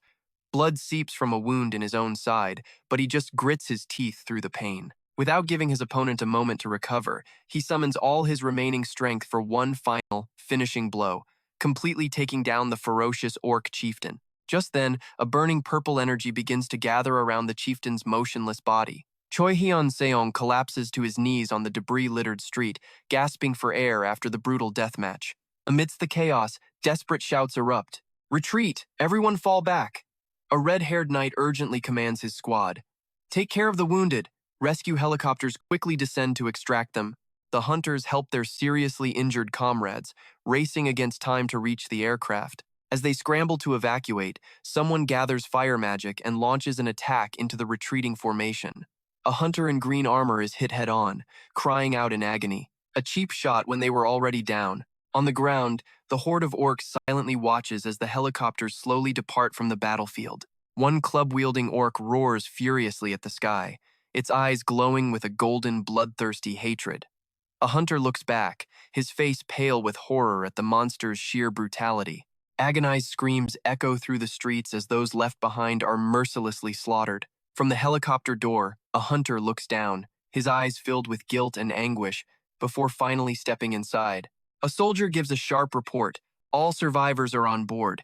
The commander stands in grim, sorrowful silence. The helicopter flies away into the sky, leaving a scene of absolute devastation behind, carrying the hunters who just barely made it back from the fight. Sitting inside, Choi Hyun-seong stares into the distance, an empty feeling consuming his thoughts. He can only wonder, did Yu succeed in her own mission? Unable to shake the anxiety, Choi Hyeon-seong gets up and walks over to the female head of the information department. "Hey," he asks, "Information Chief, was the orc mage subjugation successful?" The woman hesitates. "Well, yes, Captain, that is." Seeing her strange reaction, Choi Hyeon-seong presses, "Just tell me." The officer bows her head, her voice trembling as she reports, "The mage subjugation." Choi Hyeon-seong interrupts, shocked. "It was a failure?" He asks in disbelief, "Did that bastard use a spatial shift skill to escape?" The officer looks down at her tablet, her face grim. "It was more than just a failure. Okay, I need you to brace for this next part. Over 90% of the subjugation team members are dead," she reports. "We were completely annihilated. Those numbers just hit like a ton of bricks." Choi Hyun-seong's face goes pale from the shock. He urgently asks, "What about Yuna? Is she okay?" The officer reassures him. "The surveillance team captain is alive, but her injuries were so severe, she was sent to the rear for treatment." Hearing this, the other hunters in the cabin begin to panic. One person anxiously asks about Lee Jin-guk from the Doctors Guild, while another frantically asks about the Choi Hyun-seong of the Hwangma Guild, Ma Jin-hwang. The air in the helicopter grows thick with tension as the catastrophic losses are announced. The staffer hands the tablet to Choi Hyun-seong, saying, "This is the list of survivors." Choi Hyun-seong silently watches his comrades sink into utter despair. Shortly after, at the Player Association HQ, an emergency meeting is called to review the entire incident. The main screen replays the horrific events of that night. Through the thick smoke and fire, while the hunters fought desperately, a terrifying figure suddenly appeared. It was the orc mage, wielding a staff and radiating a menacing purple magic. He began to power up, his body igniting in flames and swelling to an unnatural size. The people watching were stunned. Everyone understood this was where the mission's difficulty spiked off the charts. The monster's flaming fist came crashing down, crushing entire buildings in an instant. The giant orc roared like a madman in a sea of flames, its suffocating pressure leaving the hunters below frozen in sheer terror. It tore through everything, turning the city streets into a desolate wasteland. Choi Hyeon-seong watches the footage intently, concluding to himself, he definitely has a skill similar to primal instinct. The sharp sound of footsteps echoes down the hallway. A red-haired hunter with a scar on his face approaches Choi Hyeon-seong and asks, "Are you feeling any better?" Choi Hyeon-seong calmly replies, "Yes, at least the external wounds have healed." But the hunter gives him a serious warning. "You still need to be careful. Internal injuries can't be fully healed by healing skills." His face turns grave, stressing that wounds from a magic-infused attack are incredibly difficult to recover from. As if to prove his point, purple sparks still crackle on Choi Hyeon-seong's arm.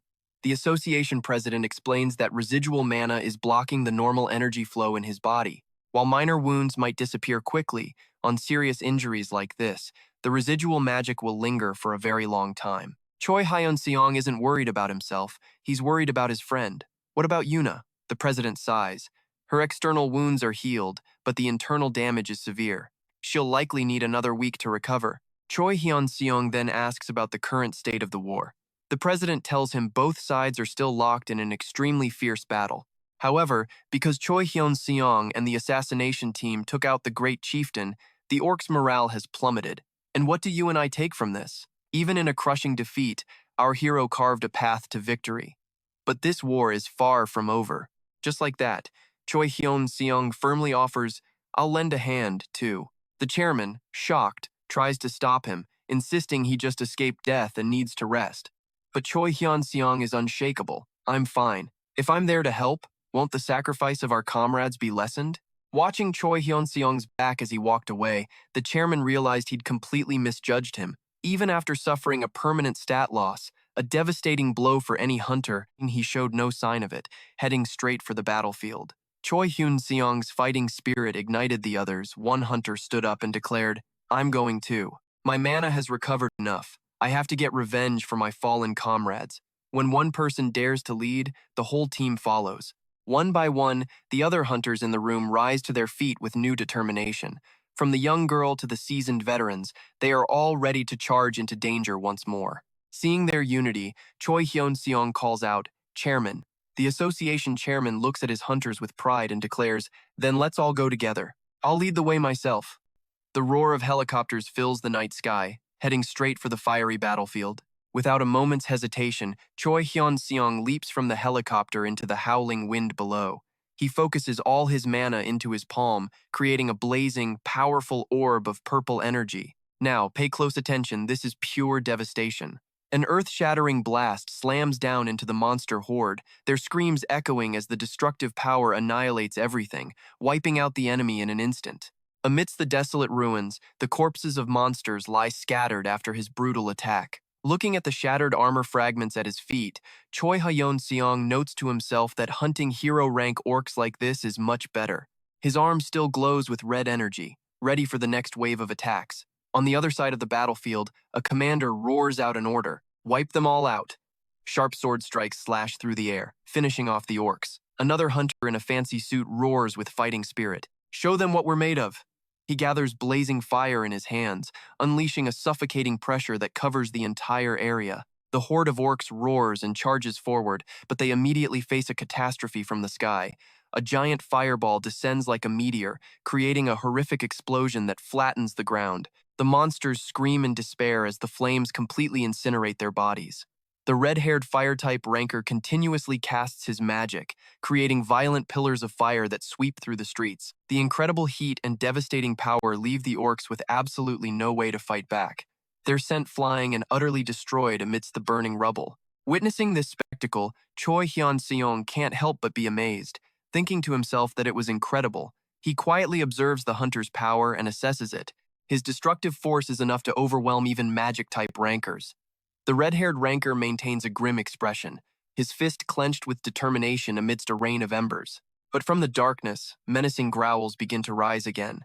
An orc with grayish-green skin and a face twisted in madness appears, signaling a far more brutal confrontation ahead. The orcs suddenly panic under the human's pressure. Seeing this unexpected scene, they cry out in shock. "What is this?" Immediately, the monster horde turns tail and begins to flee in chaos through the city. Seeing his chance, the red-haired commander shouts the order. The orcs are running! After them, now! He bellows with determination. Go, don't let a single one of them survive. The orcs scatter frantically, trying to find a way to escape. Watching their retreating forms, Choi Hyeon-seong mutters coldly. These bastards. His eyes turn to ice as he surveys the surrounding ruins. You caused all this chaos, and now you think you can just run away? It would be a total waste not to hunt every last one of them down. He won't give them a single chance to escape. Instantly, Choi Hyeon-seong teleports, appearing right above the monsters with terrifying speed. The orcs scream in horror, seeing their enemy is already on top of them. Choi Hyeon-seong focuses his mana, his face cold and resolute. He quietly chants, Breath of the Black Thunder Dragon. A massively powerful explosion of purple energy erupts violently, swallowing his enemies in a flash. Standing in the smoky aftermath, Choi Hyeon-seong looks at his gauntlets, still glowing with power, and thinks the situation seems much more favorable now. Suddenly, another terrifying explosion erupts nearby, shaking the very ground. Choi Hyeon-seong grinds his teeth in frustration. Damn it! He quickly backs away to maintain his distance. And yeah, you and I both know the real threat is about to be revealed. His eyes lock onto the true danger emerging from the smoke. It's the orc mage, unassuming but radiating immense power. Choi Hyeon-seong makes his decision. I have to capture that one. But the mage is already gathering blazing orbs of light around its body, preparing a devastating counterattack aimed right at him as Choi Hyeon-seong stares the orc mage down, his eyes filled with resolve. He growls, declaring, I don't know about the others, but you. I will absolutely not let you go back. Choi Hyeon-seong stomps his foot and takes off, blurring through the dark city streets at wind-breaking speed. Without slowing down, he unleashes intense blasts of purple energy, creating an earth-shattering explosion that levels the ground. Standing amidst the smoke and dust, Choi Hyeon-seong crosses his arms, his sharp gaze tracking his opponent's every move. The orc mage roars. It begins to gather firepower, its body blazing with a threatening bright orange energy. Then, it officially activates its gigantification skill, transforming into a massive, powerful entity of pure flame. The Coalition Forces commander quietly watches the battle from afar through his binoculars. He assesses the situation and orders his subordinate. Gigantification is a stationary skill, so don't get close. After receiving a firm yes, understood, he continues to monitor the situation. At that moment, Choi Hyeon-seong's sword begins to crackle with powerful purple electricity, ready for a life-or-death showdown with the giant monster.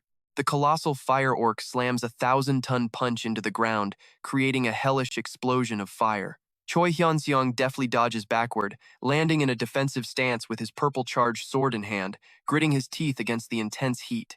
From behind, another hunter roars the command, Attack! The entire team of hunters charges forward with a deafening war cry, Avenge our comrades! A storm of sword strikes and ice magic rains down on the monster's colossal body. The hunter team coordinates flawlessly, determined to corner their foe. Choi Hyeon-seong silently observes the fight. A hunter shouts in joy. The flames are getting weaker. We're almost there. But just as hope sparks, disaster strikes without warning. Suddenly, the orc's eyes glow with a menacing purple light as a violent blast of fire erupts, sending everyone flying. Instantly, Choi Hyeon-seong launches himself into the air, gathering an extremely powerful surge of purple energy in his palm. He aims a fatal blow from above, straight for the monster's head. At the same time, the mages focus intensely, weaving hand signs together to unleash a volley of blazing attack spells. And right then, you can feel their power converge as a team-wide buff finally activates. The giant orc screams in agony amidst the explosions. With his hand still on its core, he resolves to make this the final blow. A colossal spear of icy energy hurtles forward, engulfing the monster as the commander's voice rings out. Right at this moment, through the dust and smoke, a haggard-looking orc mage appears in a magic circle of fire. He lets out a threatening growl as a massive pillar of flames erupts violently from the ground. Hyeon-seong stomps his foot and charges forward with blinding speed. The orc mage's eyes flare with hatred as he sees his opponent closing in. Surrounded by a volley of fire, Hyeon-seong lets out an earth-shattering roar. He puts all his strength into a single, fatal sword thrust that pierces the mage's chest, taking him down for good. The orc mage shrieks in pain, his fierce face contorting before he collapses to the ground. A clean finish, a perfect takedown giving the enemy zero chance to turn things around. Hyeon-seong stands silently inside the energy circle. He lets out a tired sigh, looking down at the corpse of the monster he just defeated. The other hunters can't hide their joy, shouting in unison, "We won!" The atmosphere explodes in celebration, everyone releasing the pressure from the breathless combat. Amid the cheers, the red-haired commander silently observes the scene with a pensive look. From a tall building far away, a mysterious man is watching Hyeon-seong's every move through a pair of binoculars. He notes his observations, assessing him as some kind of magic swordsman. The man's face hardens as he gives a sharp order to his subordinate. Recruit him, no matter what it takes. The assistant beside him bows his head. Yes, I understand. I never expected South Korea to have such a skilled master besides Shin Iona. The leader murmurs in astonishment, his gaze fixed on Hyeon-seong. The second subjugation campaign officially ends in a decisive victory for humanity. However, the army couldn't completely wipe out the orcs, as some of them managed to escape back to their world through a spatial gate. The South Korean government immediately announces this resounding victory to the public, following the successful raid on the first legendary monster, Imogi. They continue to boast to the world about successfully subjugating the third and fourth legendary grade orc monsters. But beneath this confident exterior lies a heartbreaking reality. The deaths of so many hunters and high-level players in this battle is an irreplaceable loss. And now, watch closely, because this is where the fallout really begins.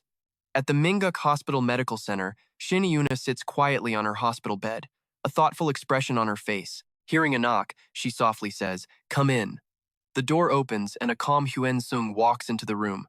"Mr. Hyeon," Yuna says, surprised. Hyeon-seong places a gift box on the table and kindly asks, "How are you feeling now?"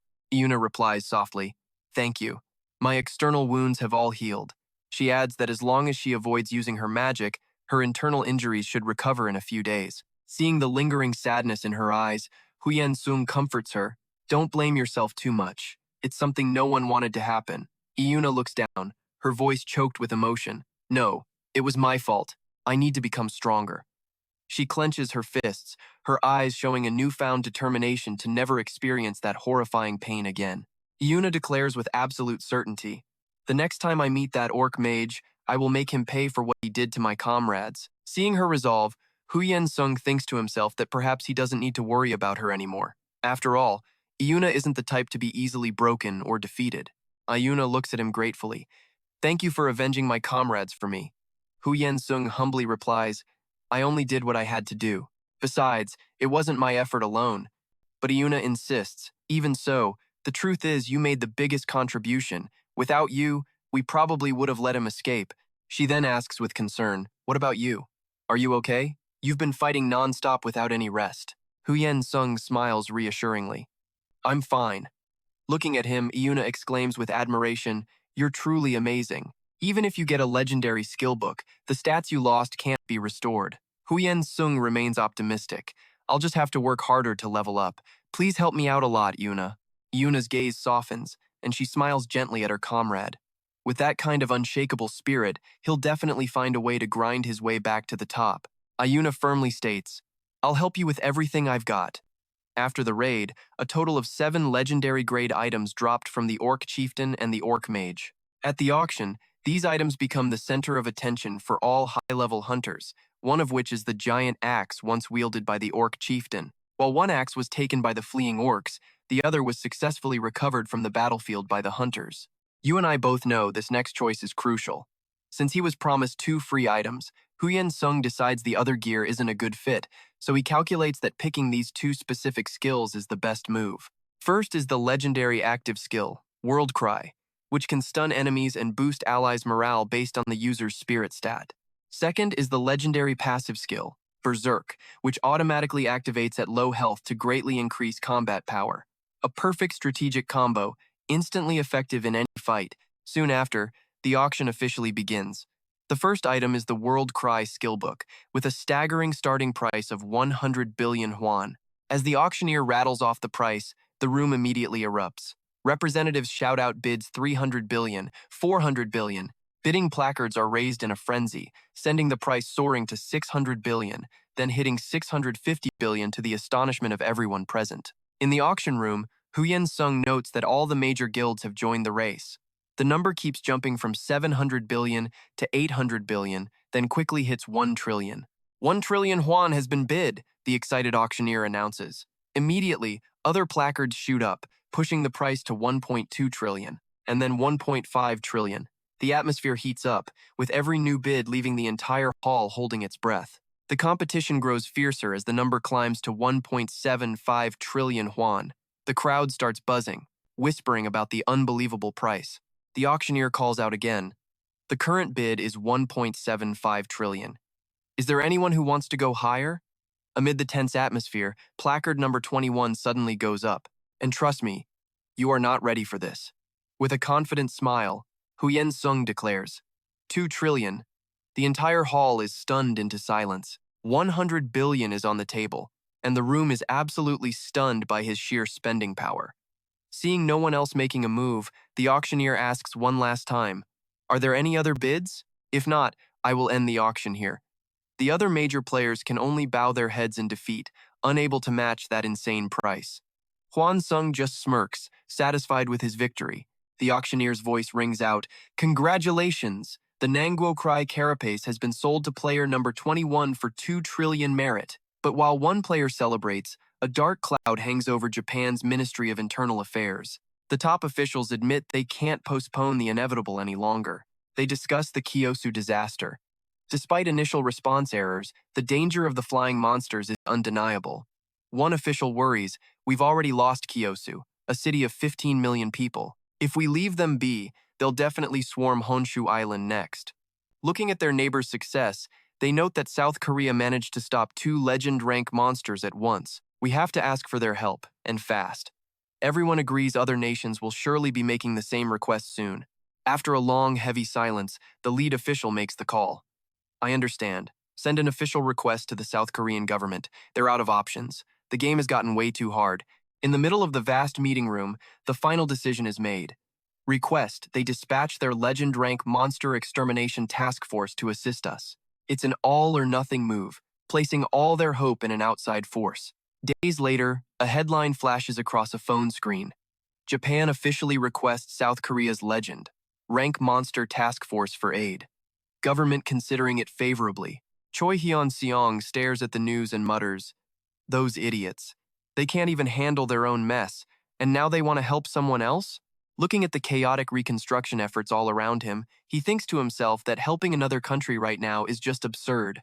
Choi Hyeon-seong figures it's all just talk because of the upcoming election. Just then, a man in a sharp suit quietly approaches him from behind and says, Captain Choi Hyeon-seong, the association president is looking for you. Choi Hyeon-seong is a little surprised. Huh? Right now?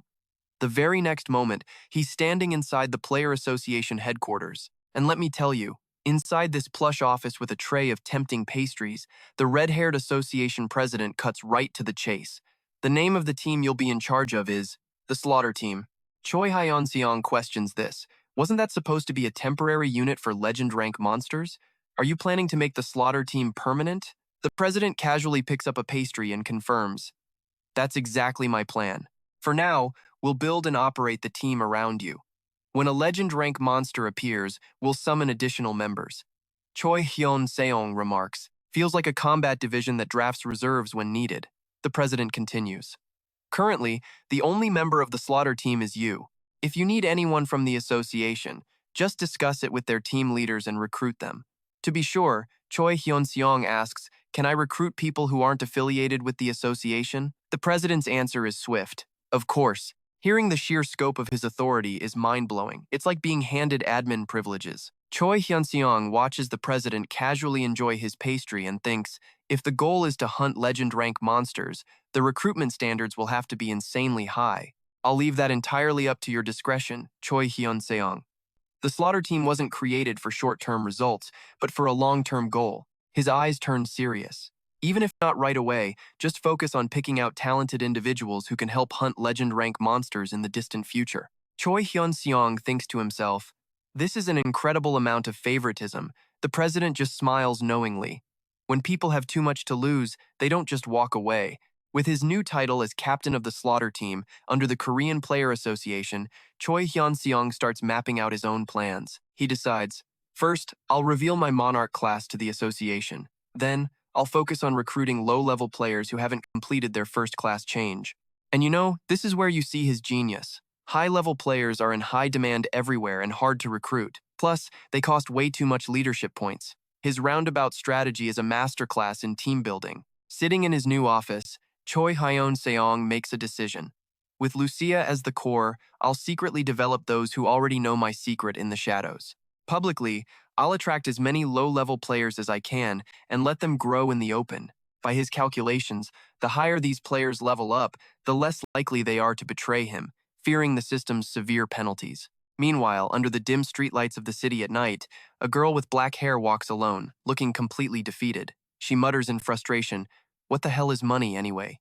Useless. What's the point of being a late bloomer tank like Kim Do-yoon if no party will even let you join because you're unproven?" The girl sighs, her feet feeling heavy as she crosses a deserted park, lost in the dark night. A top-tier build is useless if no one will party up with you. Sighing in frustration, the young woman stares at the lottery ticket in her hand and thinks, how can only one number match? In the quiet of the park, a voice suddenly calls out from behind her. Startled so badly she nearly rips the ticket, she spins around cautiously and asks, "Who's there?" Choi Hyeon-seong smiles and introduces himself. "I'm Choi Hyeon-seong, captain of the Player Association's slaughter team." Hearing who he is, Soo-jin is stunned. She stammers a reply and quickly stands to bow. "Ah, hello, sir." Sitting back down on the bench with a can of soda, she hesitantly confirms. "So, you're saying if I agree, my salary will increase and I'll get more support benefits, right?" Choi Hyun-seong nods. "That's right." And then he sweetens the deal even more.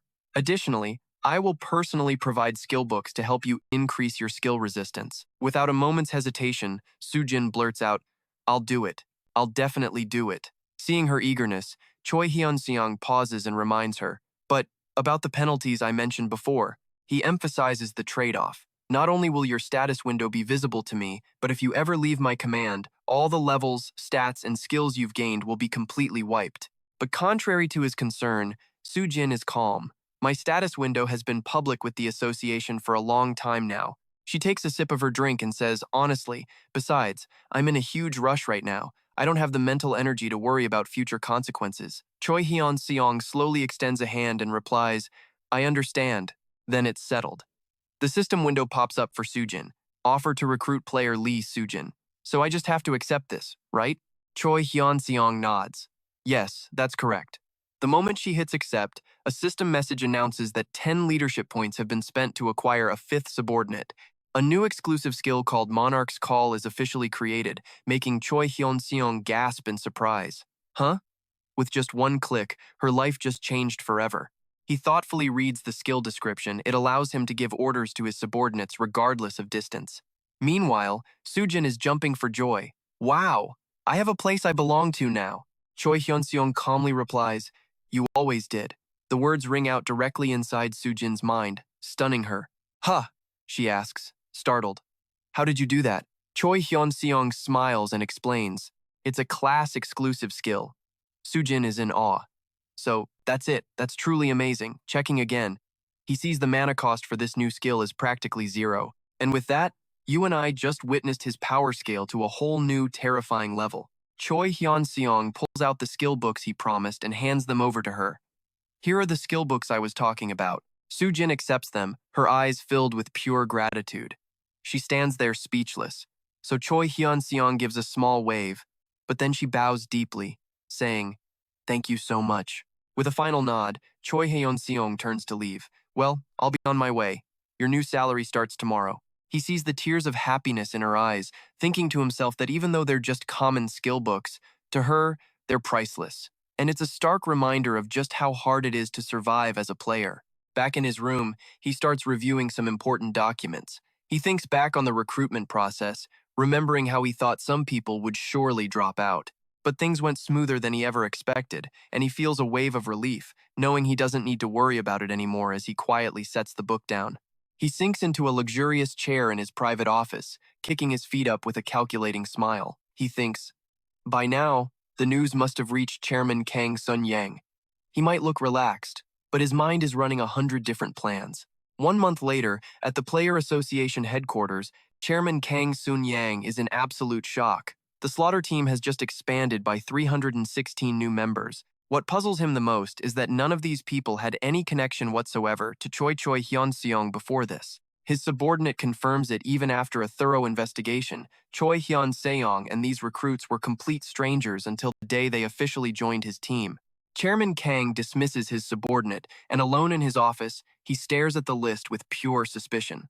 Now, pay attention, because he can't figure out why Choi Hyeon-seong would recruit over 300 people who haven't even finished their first-class change.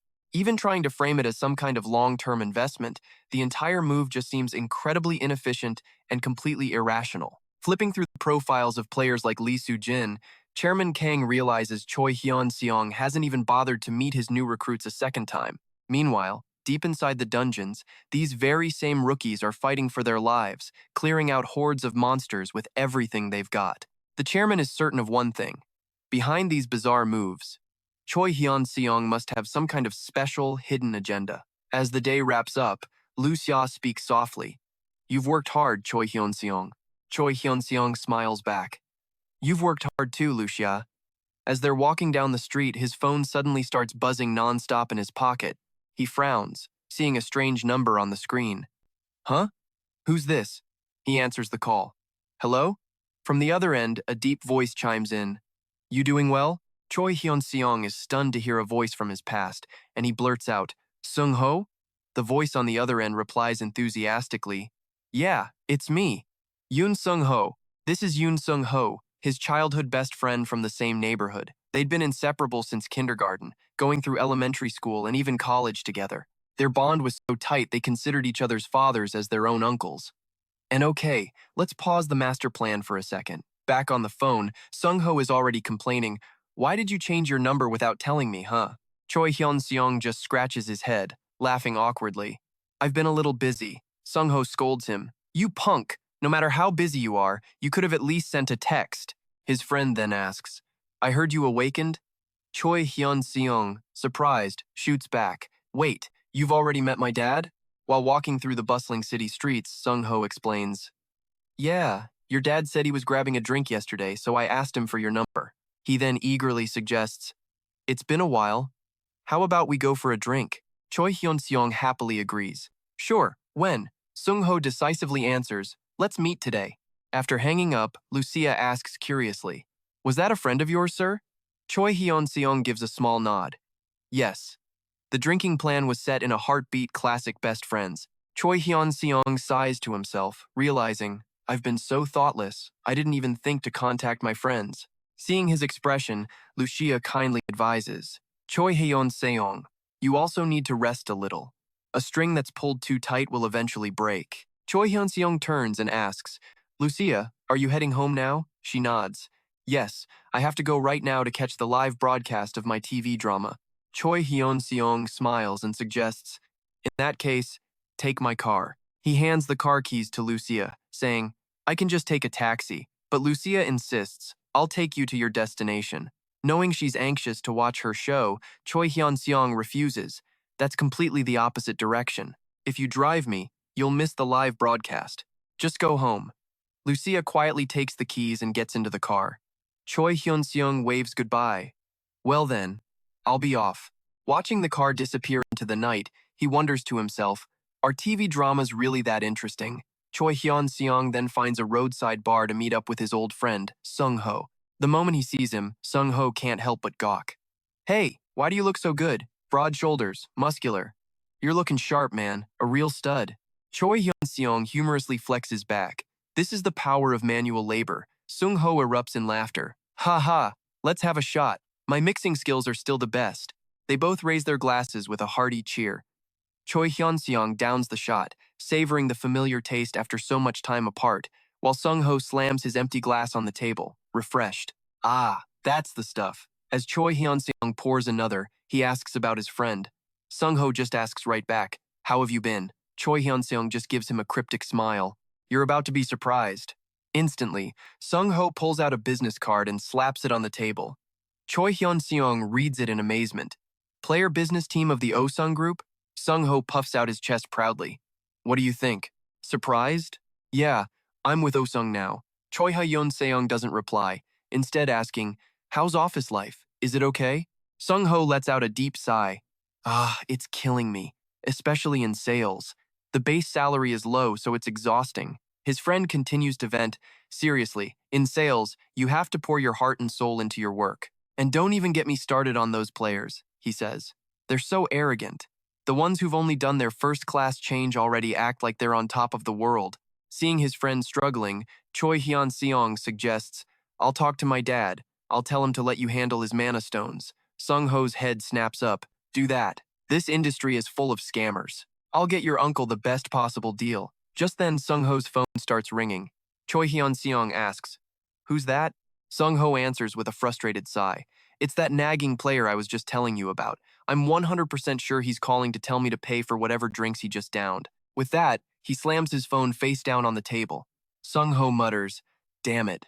My rare mana stone quota for this month is already looking shaky.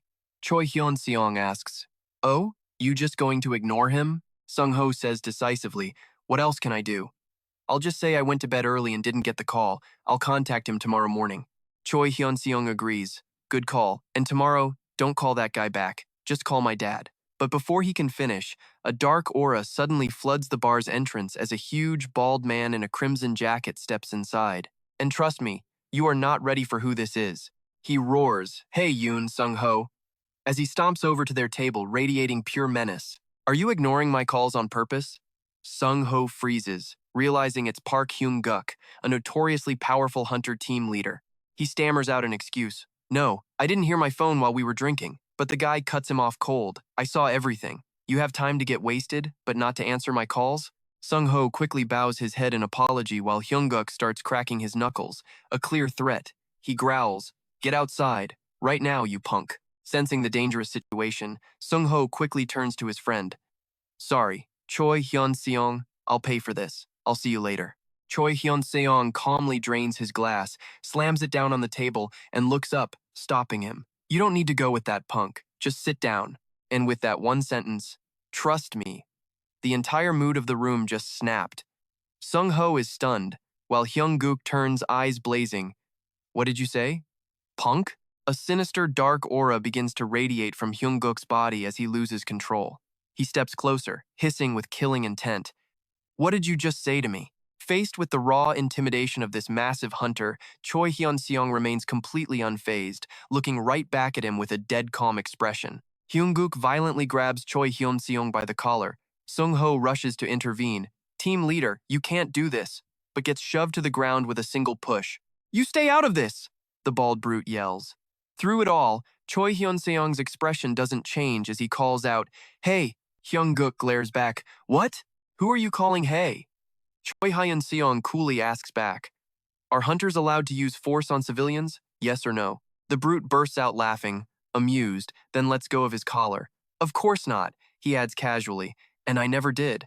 He turns and shouts to the other patrons, Did anyone here see me use any force? Everyone else in the bar stays dead silent, too scared to speak up. Seeing this, he gets even more smug. See that? Nobody saw a thing.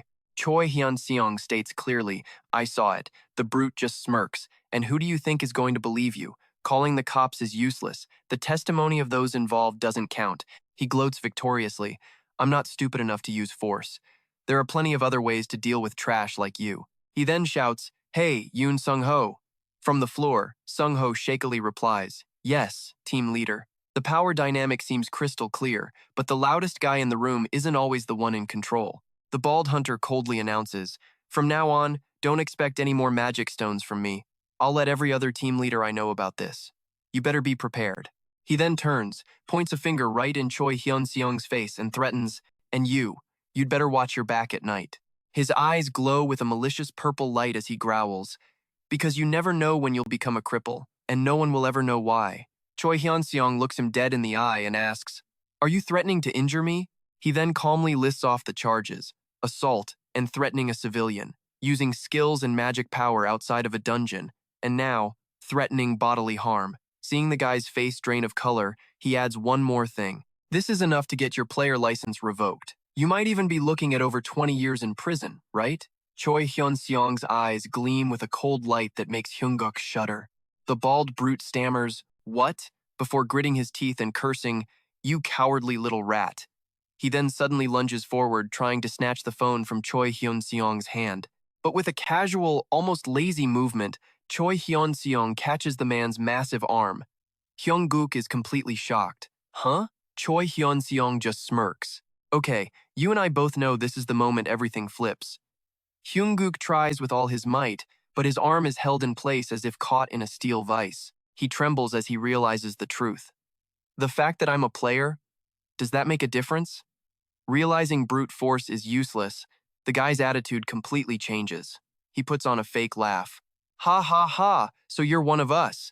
Why didn't you say so earlier? He starts backtracking, desperately offering deals. I'll sign an exclusive sales contract with Yoon Sung-ho. I'll even convince all my friendly team captains to give all their magic stones to Sung-ho.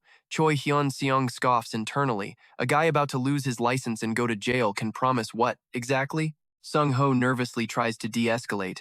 Why are you being so harsh? We're all players. Let's just let it go. But Choi Hyeon-seong's answer is blunt and final. No. Seeing his opponent won't budge, the brute plays his final card. My older sister is the vice captain of Team 1 in the Selu Guild. Hyung-guk starts sweating bullets. Messing with me won't do you any good. Sung-ho gasps when he hears the name of the powerhouse guild, Selu Guild. But Choi Hyeon-seong remains completely unimpressed. So what? Hyung-guk boasts that his sister is the guild Choi Hyeon-seong's right-hand woman, then quickly dials a number. Playing the connection card against someone unimpressed is a risky move. Sung-ho anxiously watches the brute's every move. The call connects. Hello? Hyung-guk's voice turns syrupy sweet. Sis, it's me, Hyung-guk. The sister on the other end asks why he's calling, teasing him about begging to get into the Selu Guild again. Hyung-guk gives a fawning laugh. Ah, sis, it's not like that. Actually, Hearing the voice from the phone, Choi Hyeon-seong pauses. That voice sounds familiar. The woman on the other end snaps. Hey, you punk. Why the hell are you calling me when you're in trouble with another player? Choi Hyeon-seong squints, thinking, I've definitely heard it somewhere before. Hyung-guk keeps pouring fuel on the fire. He's totally disrespecting the Selu Guild. I even mentioned you, and he said he isn't afraid of the guild at all. The woman sighs, annoyed, surrounded by empty beer cans. She declares coldly. So our reputations slipped a bit, and now even small fry dare to look down on us? Put him on. Hyung-guk smugly hands the phone to Choi Hyeon-seong. The instant Choi Hyeon-seong sees the caller ID on the screen, it all clicks into place. Ah, I remember now. The memory flashes back the player who gave him her business card on his very first raid. Back then, she'd promised him with a bright smile. Just show me your status window, and I'll personally help you join the Selu Guild. Choi Hyeon-seong hits the speaker button, and an angry female voice immediately erupts. Hey, is what that bastard said true? Seeing Choi Hyeon-seong standing there silently, the voice on the other end yells again. Why aren't you answering? Park Choi Hyun-seong, did you change your phone number again? Choi Hyun-seong calmly takes the phone and speaks. It's been a while. Lee Soo-hee recognizes the unfamiliar tone. Confused, Soo-hee asks, Who is this? Choi Hyun-seong calmly introduces himself, the Player Association's newly formed team.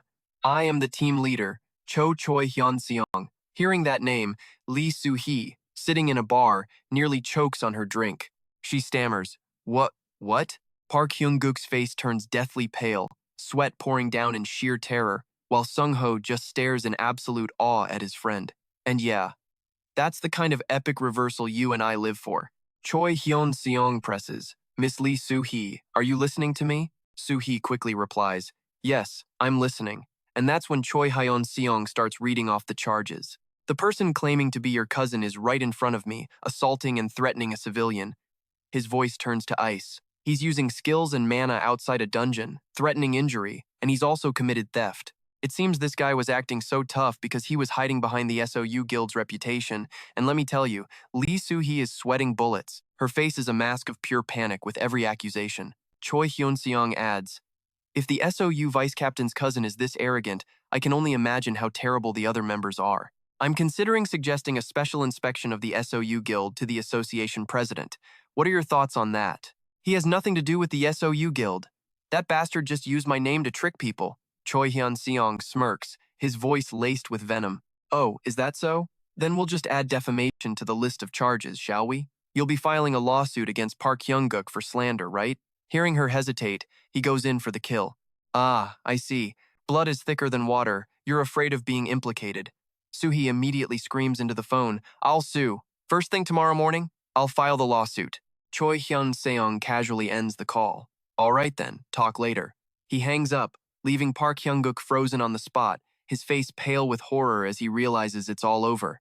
Moments later, the punk is in handcuffs, hauled away in complete humiliation. Watching the whole thing unfold so fast, Sung-ho is still in shock, muttering, Whoa, that sobered me up instantly. Choi Hyeon-seong just smiles, claps his friend on the shoulder, and says enthusiastically, Sung-ho, let's go for round 2. It's only then that Sung-ho snaps out of it, yelling in disbelief. Hey, you're a player? And you're with the association? To his friend's absolute amazement, Choi Hyeon-seong just gives a calm, simple confirmation. Yeah, but Sung-ho isn't done yet. Then why didn't you say so? Choi Hyeon-seong lets out a hearty laugh. I was about to, but that idiot interrupted me. He slings an arm around his friend as they walk. Come on, let's go drink. We can talk details at round 2. Sung-ho grins, looks at his childhood friend, and nods in agreement. All right, let's do it. Now, let's shift gears to the White House, where a simulation based on a legendary grade monster's combat power has the President of the United States deep in thought. Looking at the damage map, he states grimly, just one of them appearing in a single state, and the loss of life and property is this catastrophic. An official standing nearby questions it. But isn't this result a bit exaggerated? South Korea successfully handled 3 legendary-grade monsters without suffering such massive losses. Man, comparing the data, it's clear Korea's team is on another level. This is a tough matchup. An advisor at the podium explains, that's because they were able to suppress them quickly in the initial stages. He adds that in South Korea, mobilizing all rankers nationwide takes less than an hour. In the US, just gathering a fraction of them would take at least 6. Looking at images of ruined buildings, he emphasizes a critical point. In reality, South Korea also suffered enormous losses dealing with those 3 monsters, especially the sacrifice of their rankers. President Williams narrows his eyes, asking, was it because of the wide-area mental-type attack skills? The advisor confirms, yes. He explains that pack-type monsters like the ape-men or orcs are always accompanied by countless hero-grade monsters. Because of this, dealing with them is exponentially harder than handling a solo monster like an Imugi. President Williams murmurs, this is a real headache. The advisor continues, stating that in legendary raids, having a large number of high-level players doesn't actually help that much. He stresses, you need to be at least at the ranker level. President Williams nods. China's case makes that perfectly clear. The advisor concludes that based on the combat data from this legendary raid, they absolutely need an outlier, someone whose strength completely overwhelms even ordinary rankers. President Williamson looks at the file and thinks to himself, an outlier? You mean someone like the player Choi Hyeon-seong that Jason reported on? The gray-haired official states it plainly. Yes. The name Choi Hyeon-seong once again becomes the focus of the high-level meeting. Another official asks doubtfully, is the minimum estimated level 500? The gray-haired man corrects him. The actual number could be over 600. A murmur spreads through the conference room. They agree the number has to be at least over level 500, a figure so insane it completely breaks the current meta. Someone speaks up. Is that even theoretically possible? He points out that currently, the highest monster level in a hero-grade dungeon is only between 400 and 500. For players bound by the level 20 rule, leveling up past 400 is considered impossible. Faced with these doubts, the gray-haired official explains that the CIA conducted an additional investigation and discovered a shocking truth. A high-ranking official, his face pale, asks, "What is it?" And trust me, the answer sends a shockwave through the entire room. Player Choi Hyeon-seong possesses a unique skill that can ignore the level 20 rule. Is that true? The gray-haired man admits that for now it's still speculation. But based on confidential intel from our agents, I'm confident the probability is over 99%. 99%? The president immediately gives an order. Tell me everything you know about this player, Choi Hyeon-seong. The gray-haired official picks up the remote and begins projecting combat footage of Choi Hyeon-seong. On the screen, images flash by of him tearing through enemies with a single sword swing, of him standing unfazed amidst a blazing purple energy. The entire room falls silent, watching the overwhelming power of one young man facing 7 monsters in a sea of fire. No one dares to even breathe. To reach this level in less than 2 years, Choi Hyeon-seong's growth rate is simply unbelievable. The president asks if that unique skill could be applied to other players. Jason admits they can't confirm that yet, but they have discovered other anomalies. It's information about Choi Hyeon-seong's father, Choi Hyung-gyu, and his neighbor, Baek Gusin. Even though his father only awakened less than 2 months ago, he can already clear level 100 dungeons with ease. But that's not even the whole story. Currently, Choi Hyeon-seong is leading the Korean Players Association slaughter team. His family and neighbor leveling up like crazy at the same time? A little too perfect. After he took charge, 316 low-level players applied to join. The investigation's results truly astonished the US officials. That's a pretty fast growth rate, indeed. And while it's not overt, we've confirmed that all of their stats have increased significantly after being recruited by Choi Hyeon-seong. This news causes another stir in the room. Their stats increased? Don't tell me a man with such frightening combat power is a buffer? And here is where it gets absolutely insane. The aide clarifies, not exactly, but we speculate that Choi Hyeon-seong possesses a skill that can simultaneously increase the stats of multiple people, similar to a buffer, truly an unpredictable character. If all of this is true, doesn't that mean he's someone we absolutely must recruit? But recruiting him was never going to be that simple. We're talking about a top-tier, silver-ranked hunter here, not someone you just pull onto your team. And so, the high-level meeting at the White House continues, the air thick with political schemes. One official points out, he doesn't need money, and his status in the Korean Players Association is already sky-high. Unless the Korean government is run by a bunch of fools, they're definitely going to treat him like royalty. Another official suggests a slower approach, to build a close relationship first. He argues that since relations between their two countries are strong, they can just use him as a mercenary whenever the need arises. The head official nods, adding that calling him after a crisis hits is too late, a temporary dispatch would be far better. The president flashes a sinister smile and gives the order, draft a proposal to pressure the Korean government. The UN representative, Jason, immediately replies, "Yes, sir, I'll get right on it." Meanwhile, that night in a Korean apartment complex, a team of masked assassins lies in wait inside a van. The leader asks, "Target's location?" A subordinate reports, "Confirmed, he's inside the house." The leader gives a cold command. "The moment the association's security team changes shifts, we make our move." "Understood, I'll notify the other teams." The red-haired assassin observes the guards outside, scoffing that they're only around level 200. When the moment arrives, the leader speaks into his radio. The security team is switched. "Move out, now." The van door flies open, and the assassins burst out with terrifying speed.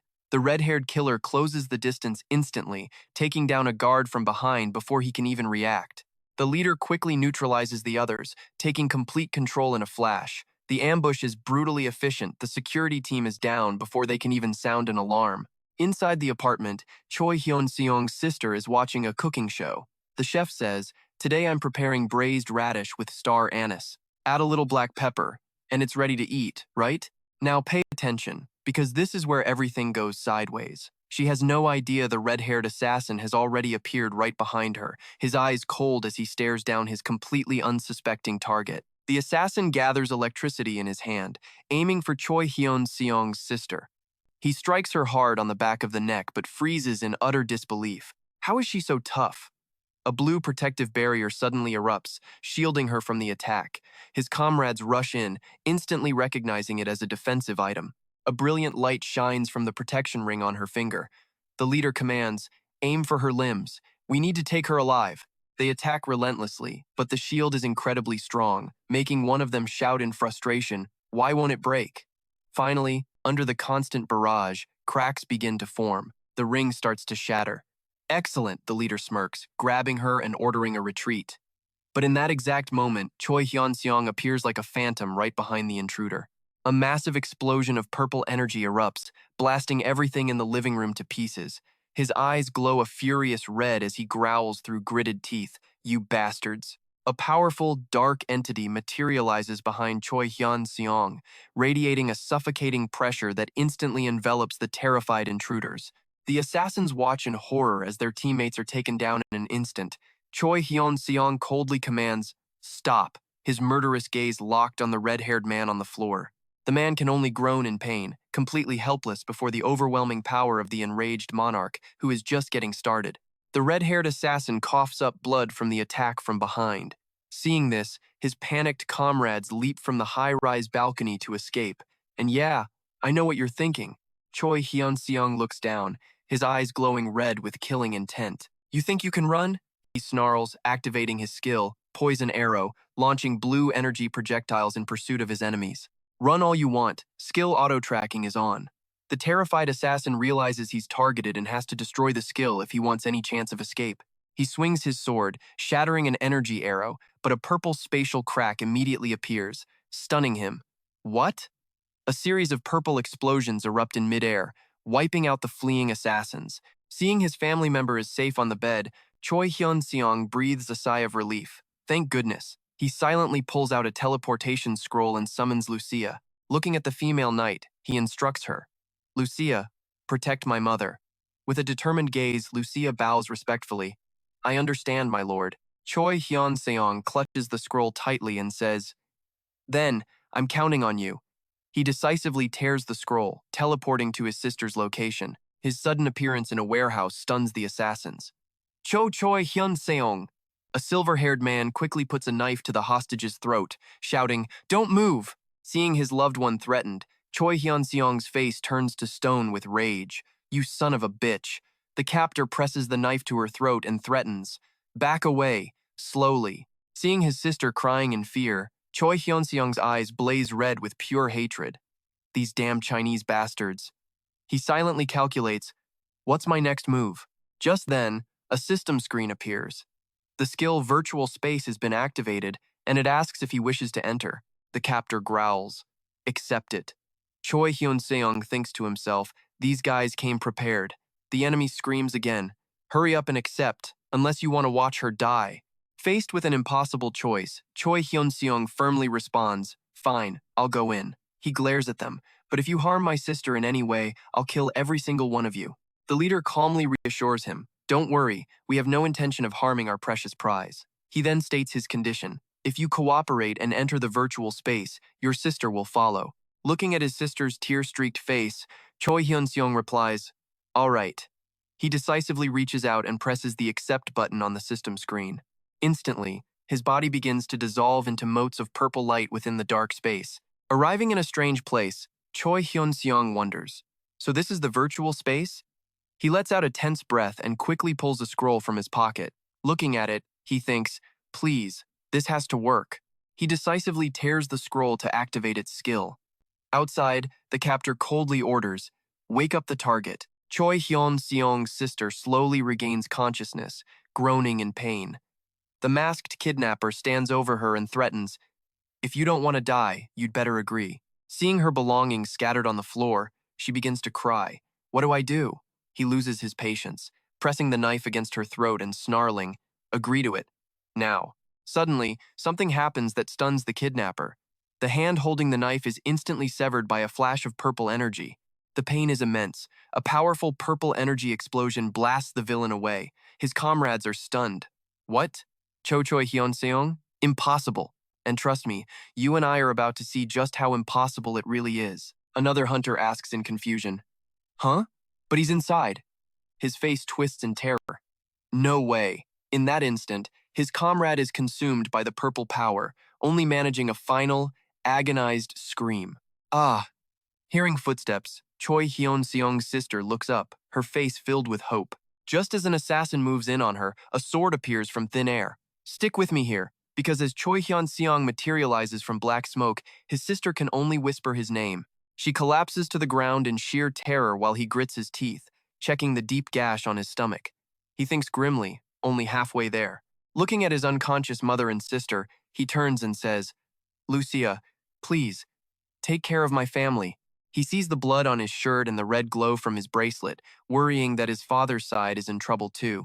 He decides to use a teleport scroll. I'm going to check on my father and Baeku Shin. Lucia respectfully replies, I understand, then vanishes in a flash of white light. Meanwhile, the dungeon battle is raging, the air thick with the clash of sparking steel. Baeku Shin, clad in knight's armor, desperately fights back against a swarm of masked assassins. One assassin curses them with pure hatred. Suddenly, a magical explosion erupts right under their feet, kicking up clouds of dust. Standing beside Uksin, Choi Hyun-seong's father comments with a smirk. Nice teamwork, eh? The assassins feel cornered, unable to close the distance. Their leader immediately barks an order, attack from the flank, all at once. They lunge forward in unison, but then, a shocking new presence makes them cry out, What is that? Choi Hyeon-seong's piercing eyes suddenly appear right beside them. He moves with terrifying speed, his slashes so precise they heavily wound the enemy, dropping them instantly. The horrified assassins finally recognize him. It's Choi Hyeon-seong. They can't believe what they're seeing.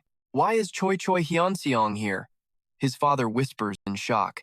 Choi Hyeon-seong's eyes crackle with furious purple electricity as the leader screams, "Retreat! Now get ready, because you're about to see what happens when he gets serious." Agonized screams echo through the cave as purple magic tendrils wrap tightly around the assassins, completely restraining them in absolute agony.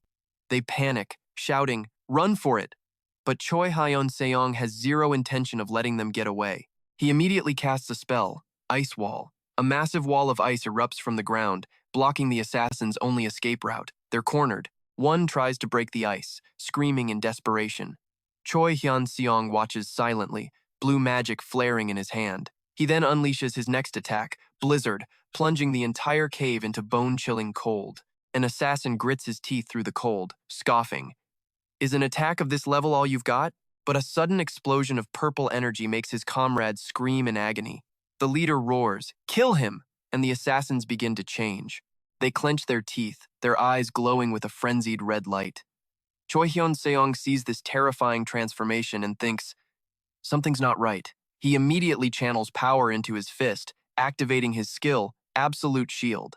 Golden energy envelops Choi Hyeon-seong's body just as a chain of explosions rips through the cave. The close quarters combat is absolutely brutal, with dark figures relentlessly swarming him. An assassin breaks through his guard, but Choi Hyeon-seong coldly spins, unleashing flaming purple energy chains to counterattack, striking down the enemies surrounding him. He clicks his tongue. Damn it. The sharp pain reminds him his body still hasn't fully recovered. Okay, I know what you're thinking. How are they still standing? Before him, an assassin with glowing red eyes roars in hatred. Choi Hyeon-seong is stunned by their unnatural resilience and demands, "What did you take?" Before his opponent can even react, he launches a lightning kick straight to his face, sending him flying. On the other side of the fight, Baekujin pours all his energy into his giant shield. He lets out a world-shaking roar and charges his target, creating a massive shockwave that rattles the entire cave as the battle explodes once more. The assassins grit their teeth in frustration. Damn it! They scream like madmen, "Get him!" and launch a coordinated attack on Choi Hyeon-seong's staff-wielding father. Amid the chaos, Choi Hyeon-seong appears in a flash, his eyes glowing with absolute authority. He gives a single, cold command, "Stop." Instantly, the assassins freeze in agony as burning purple chains shoot up from the ground. The chains coil around their bodies, tearing out horrific screams. Aha! But one assassin is still foolishly trying his luck. "I just need to take this one hostage," he thinks, lunging with his dagger at the father. But the old man deftly dodges, leaving the assassin to gasp. What? The last assassin grits his teeth in despair. Damn it. And with one final, massive explosion of purple energy, every enemy left standing is obliterated. After that devastating attack, Choi Hyeon-seong finally breathes a sigh of relief. But seeing his son covered in blood, his father rushes over, shouting, "Choi Hyeon-seong," he asks frantically, "Just how badly are you hurt?" Choi Hyeon-seong offers a reassuring smile. "It's just blood spatter. I'm okay." Choi Hyeon-seong's father sighs in relief, thankful to have survived the ordeal. He turns to his son, "But why would these people attack us?" Choi Hyeon-seong answers thoughtfully, "From what I overheard them say, they seem to be from China." Watching an assassin's body dissolve into purple smoke, he says coldly, "I'll have to start investigating this now." Meanwhile, in a secret office, a powerful man silently observes reports from his bowing subordinates. Looking at his own system screen, Choi Hyeon-seong exclaims, "I knew it." He thinks with pure rage, "I can't let them get away with this anymore." His eyes burn with killing intent as he grits his teeth and vows, "I will make you regret this. You will cry tears of blood for ever daring to touch me." Soon after, he goes to the Players Association to meet President Kang Soon-yang. The moment the president sees him, he asks, "What in the world happened?" Choi Hyeon-seong cuts straight to the point. "The Chinese targeted my family. They plan to take them hostage to lure me to China," he adds, "and I think if that failed, their plan was to just kill me." President Kang questions him, "Are you positive it was China?" Choi Hyeon-seong confirms it. "I verified it with my truth contract skill," his gaze hardening with conviction. The president asks cautiously, "Did you manage to capture anyone alive?" Choi Hyeon-seong's reply is ice cold. "I killed them all." The president is stunned, realizing there were almost 100 assassins. He quickly asks, "Are there any bodies left?" Choi Hyun-seong explains, "The fight was too intense, so I had to go all out." As a result, they were all turned to ash. Hearing those words, President Kang stares at the young man, his mind reeling. Choi Hyun-seong single-handedly wiped out over 100 high-level enemies. He makes a firm decision: I absolutely cannot afford to lose him. To guarantee their safety, the president suggests that Choi Hyun-seong and his family should temporarily move into the association's headquarters. Choi Hyun-seong agrees immediately, without a shred of hesitation, and thanks him for the consideration. In response, the president expresses his regret that he had to experience such a terrible situation, and that's where we leave it with a promise. The president will assign even higher-level bodyguards to protect his family, so Choi Hyun-seong can finally work without having to look over his shoulder. Model. After getting everything settled, he returns to his room and starts plotting his revenge with his subordinate.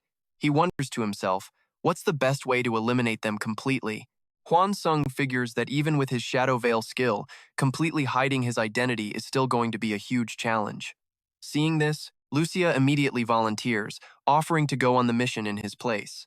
However, he flatly refuses, arguing that he absolutely has to go himself to use a specific tracking skill to find clues. Still, Lucia insists on going with him to provide support.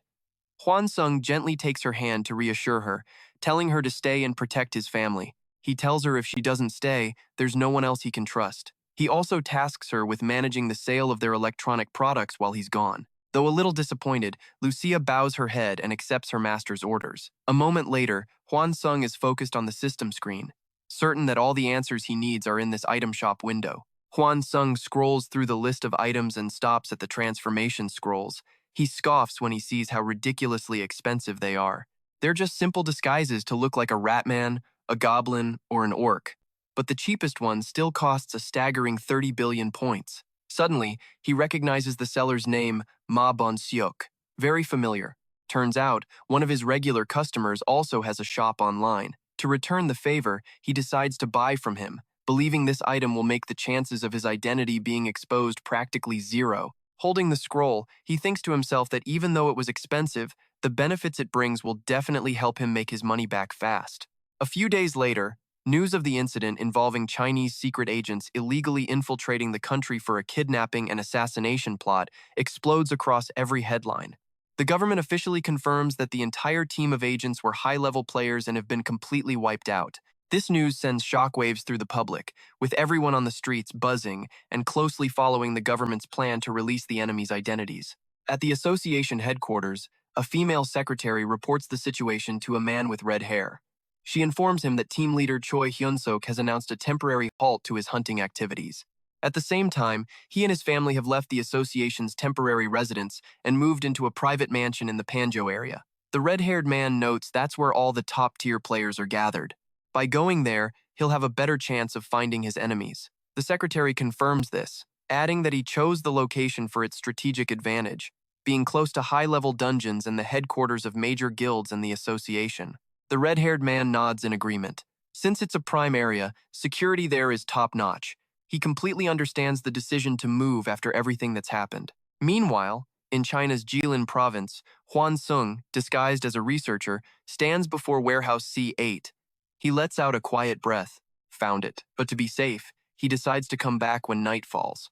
As darkness covers the city, Hwan-sung removes his disguise in the A1 hotel, looking at the identification papers on the table. He's amazed at how effective Inukuso is, providing him with real documents instead of fakes so he could pass through the management system completely undetected. He quickly dons his battle armor and grabs the transformation scroll. And trust me, you're going to want to see what happens when he uses this. Let's begin, he says to himself as he tears the scroll. Instantly, his body begins to transform violently. Gray fur sprouts all over him as black chains coil around his body. The transformation finishes. Hwan-sung looks at his clawed hands and whispers, "Perfect." Even his weapon's shape has been altered to match his new form. Hwan-sung silently slips inside warehouse C8. Observing from above, he notes that the defenses seem a lot weaker than he'd anticipated. Down below, A group of men in armor and plain clothes are gathered, apparently running shady operations involving their own country's citizens. After a careful look, he confirms the count: 27 people. His crimson eyes glow with murderous intent. He has to decide, take them out one by one, or just wipe them all out at once? Hyeon-seong notes that some of them seem to be on par with Van Keur, but he doesn't hesitate for a second, deciding to end them all with a single, devastating blow. His blade flares with purple lightning, and one of the soldiers feels the killing intent, crying out in terror. What the? Before he can even get his bearings, the shadowy figure of the Ratman appears right behind him. Shocked by the enemy's speed and wondering how a monster got in here, the soldiers can only watch as he unleashes a brutal slash, felling a huge line of them instantly. Anyone in his path is cut down in the blink of an eye by his terrifying power. The Fennec faction commander roars an order to his men: "Kill that monster!" Hearing the command, the whole group charges toward Hyeon-seong. A chaotic battle breaks out, but his speed is so overwhelming they can't even touch him. Seeing things are going south, the Fennec mages immediately coordinate their attack. They shout, "Now!" and begin activating magic circles to trap him. A barrage of skills, fire, ice, and binding chains are unleashed to stop the Ratman's advance. And yet, he moves with incredible agility. Yeah, I know what you're thinking. Overpowered doesn't even begin to cover it.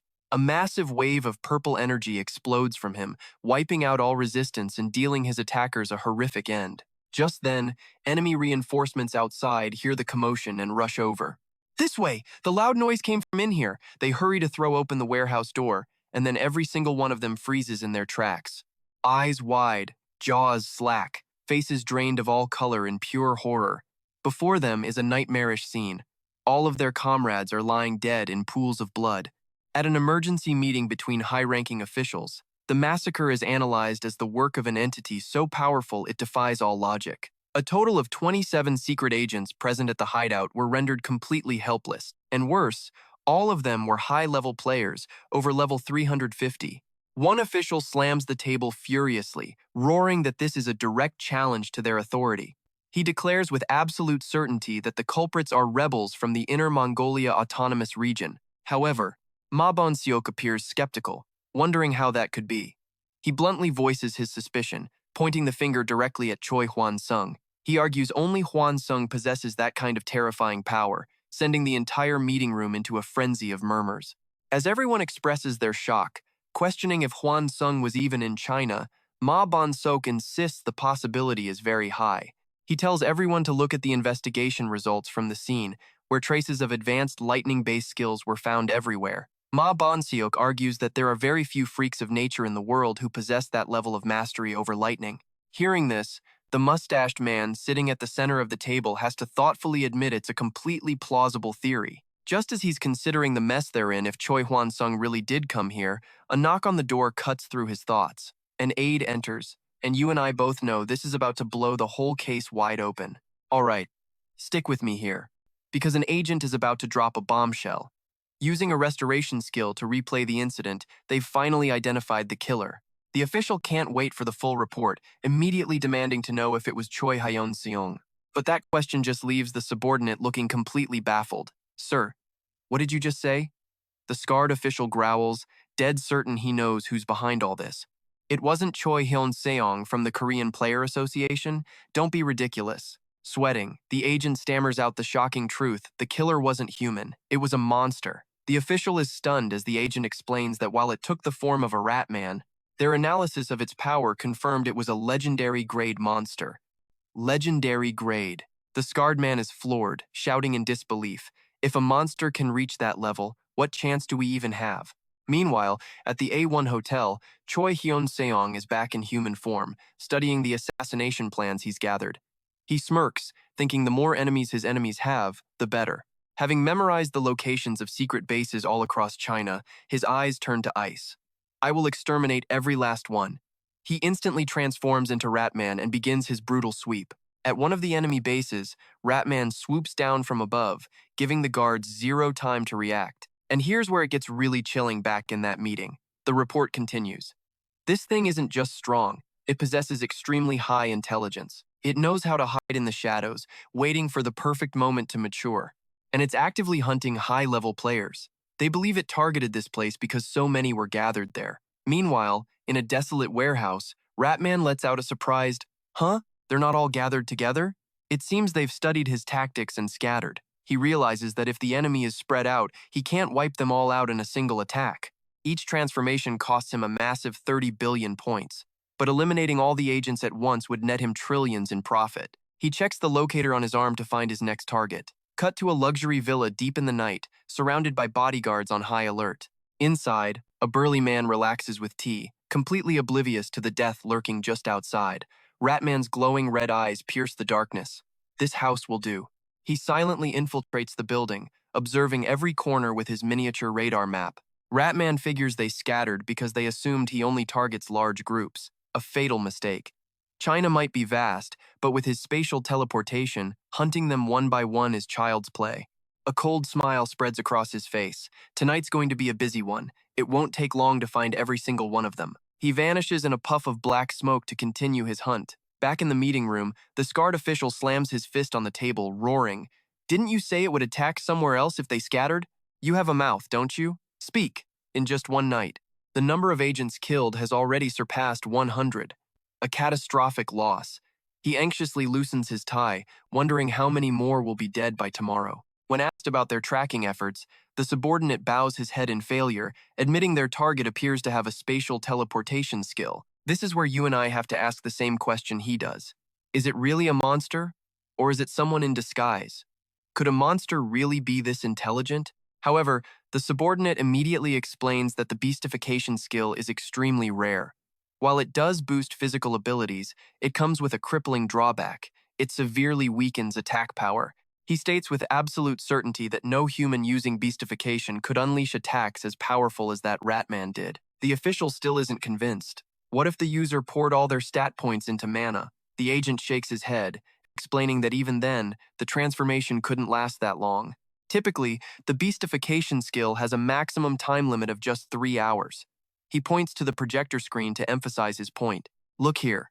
CCTV analysis shows that the Ratman was continuously active for nearly 8 hours. The subordinate insists that it has to be a monster.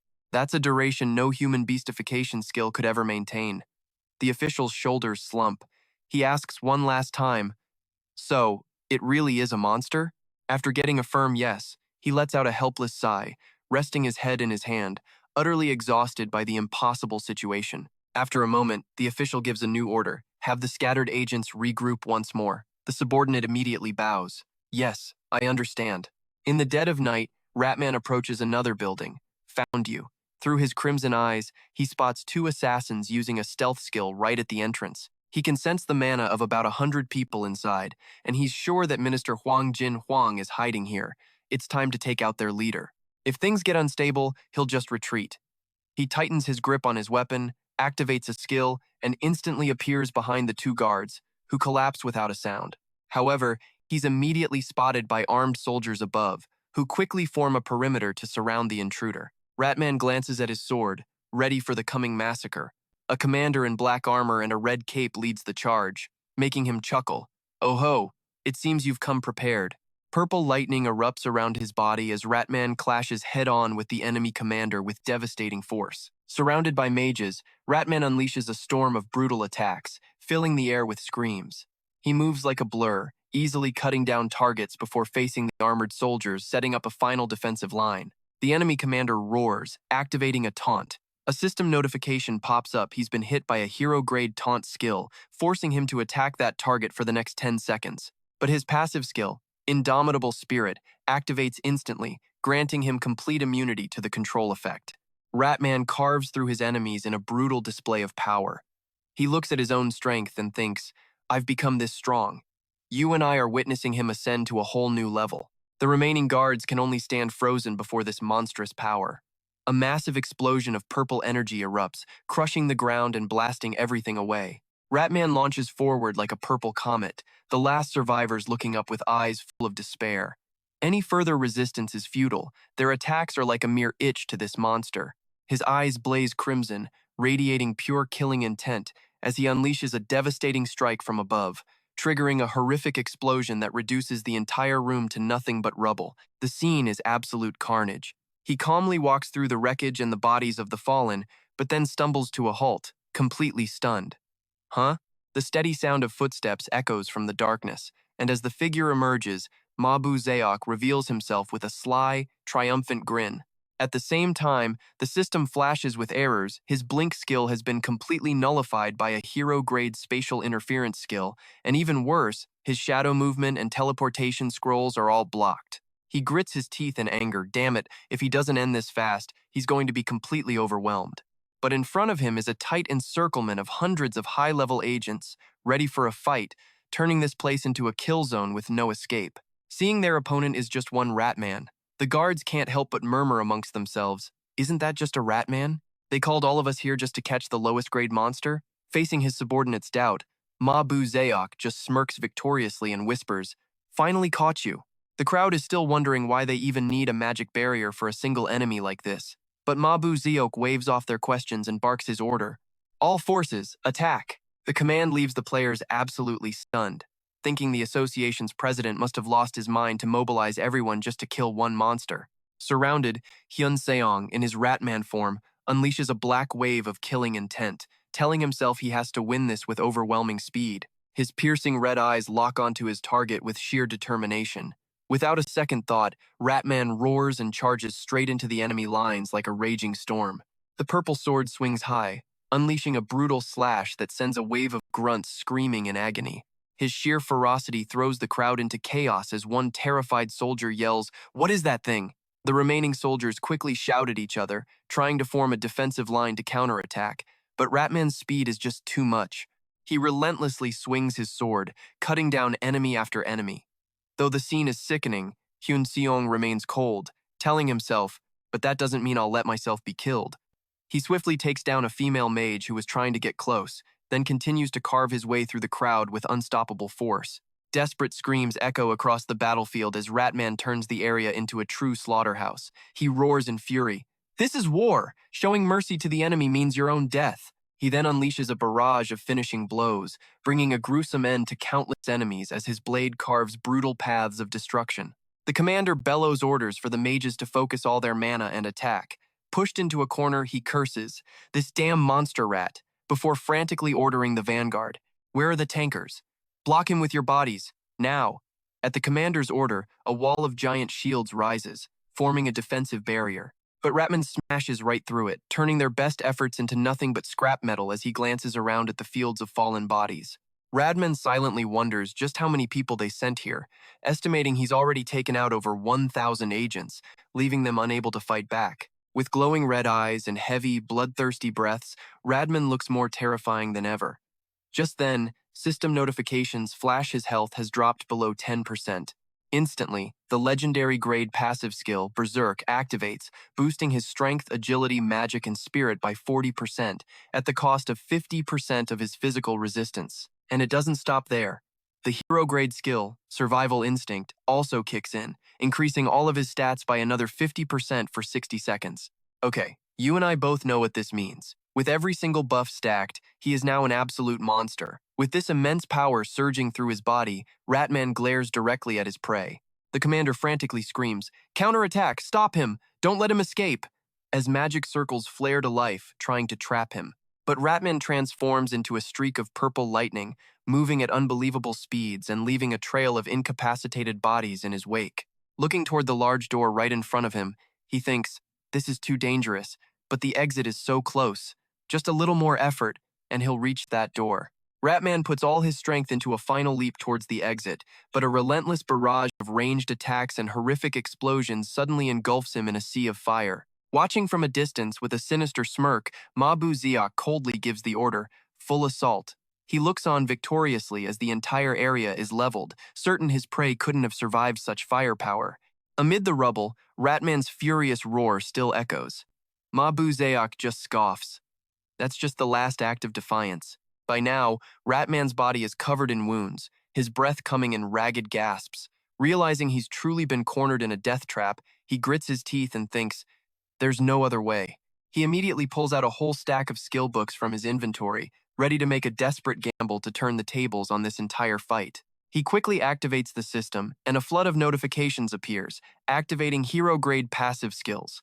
Beastly Instinct, Twin Assassins, Blood Monarch, and Slaughter Monarch. Ratman's body transforms, becoming more muscular and terrifying than ever before, radiating an incredible pressure as a blade of immense purple energy scythes down the corridor, flattening everything in its path. Even heavily armored warriors are grabbed and crushed with ease by his overwhelming muscular strength and unstoppable ferocity. Amid the chaos, a massive explosion of purple energy erupts, blasting away all obstacles and sending his enemies into a state of pure panic. At the final hour, he has flipped the script. Witnessing this horrifying scene, Mabu Ziok roars, "Attack! Absolutely do not retreat." In response to the challenge, Ratman throws his head back and lets out a deafening, furious roar that sends a visible shock of fear across the face of even a veteran like Mabu Zeok. Realizing the situation is spiraling out of his control, Mabu Zeok quickly turns and flees towards the exit to save his own skin. A new squad of elite soldiers in spiky black armor, alongside mages focusing immense magical power, form a line, ready to block his advance. An unknown amount of time passes as Hyeon-seong, still in Ratman form, groans in pain. He stumbles, looking around the dark space and wondering, "Where am I?" Only to realize he's in a filthy sewer tunnel. He finally escaped the encirclement, but his consciousness is fading in and out. His eyes sharpen as he immediately commands, "Status window." Looking at the board, with his health and mana at critical levels, he clicks his tongue. It dropped way too much. However, something unusual makes him do a double take. Huh? My stats went up?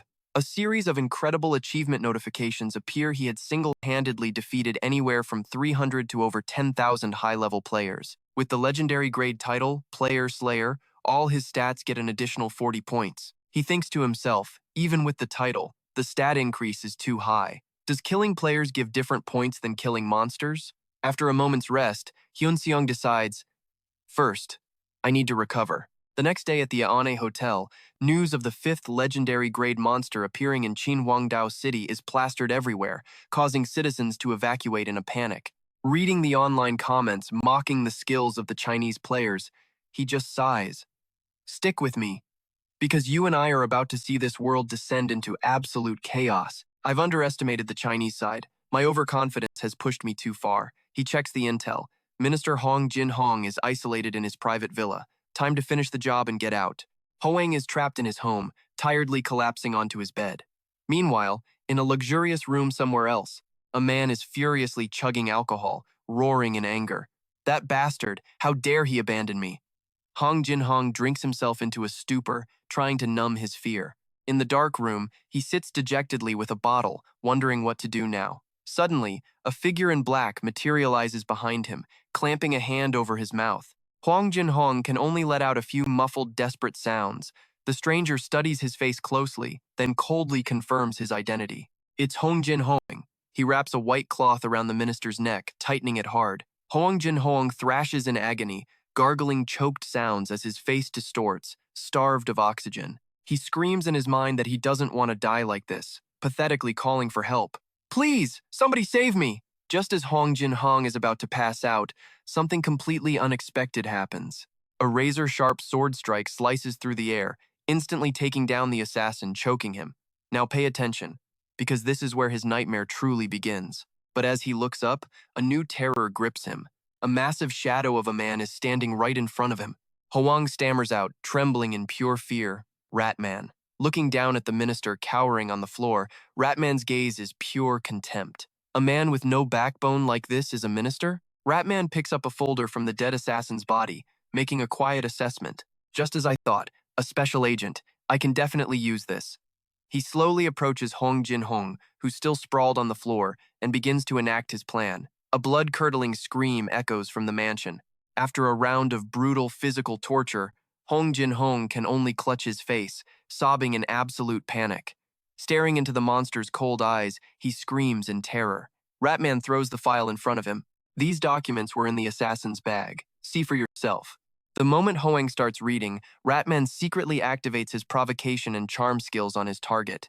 A furious rage erupts inside the minister, who grinds his teeth and snarls. "Those bastards! How dare they do this?" Seeing his prey take the bait, Ratman calmly asks, "Don't you want revenge?" Under complete manipulation, Hong Jin-hong's eyes turn bloodshot as he frantically responds, "I do. I have to." Ratman continues to lead him on. "Expose the despicable acts of the people who tried to have you killed." He gives the order, Leak all the dirty evidence you have on them online. Hong Jin-hong has completely lost his mind, laughing manically while repeating, "Yes, I have to do it. I must do it." Looking at the minister working like an automated puppet, Ratman smirks. Even more effective than I thought. The clock reads 5:43 a.m., and the relentless sound of typing fills the dark room. And yeah, you can see exactly where this is going. Ratman supervises from behind, reminding him, "You also need to inform the reporters and the public directly." Under complete psychological control, Hong Jin-hong nods with a vacant stare, straightens his clothes, and walks out of the dark room. The moment the mansion door opens, a storm of camera flashes erupts from the media, swarming the minister. In front of the entire nation, Hong Jin-hong screams in outrage, "I only did what the party instructed me to do. All this time, I worked like a dog, following their orders. And now they want to kill me." He holds up a folder stamped top secret, declaring it's the ironclad proof of their atrocities. The media explodes. Reporters frantically snap photos, demanding a live broadcast of this shocking scandal immediately. This explosive story is like a gift from the heavens for every reporter present. Hoang Jin-hong continues exposing the wicked plot, revealing the party secretly sent agents to assassinate him and even prepared a fake suicide note to frame him for all their corruption. But just as he declares he can no longer tolerate this corruption, an object suddenly slams into his head and the minister collapses on the spot.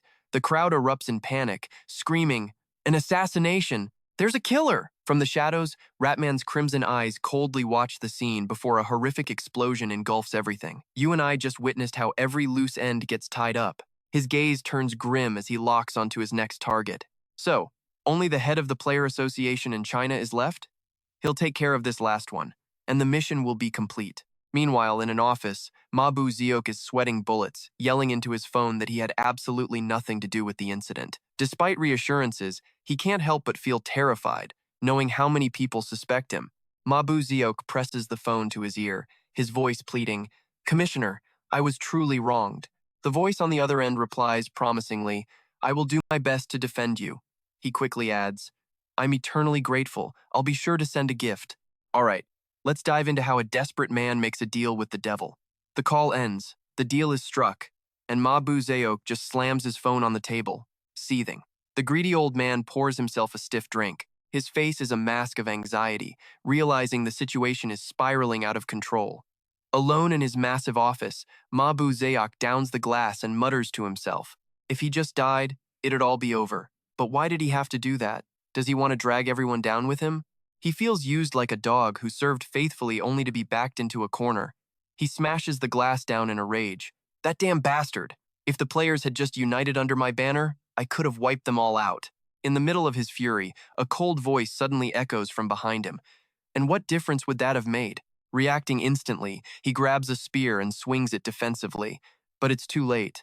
Ratman is already there, his voice chillingly calm. "If you don't want to die, you should probably drop the weapon." The monster, wrapped in chains, continues to apply pressure. "I was planning to make a deal, but if you keep up that charming attitude, I'll just stick to my original plan and kill you." Ratman's crimson eyes glow with killing intent, making Mabu Zeok tremble in pure shock.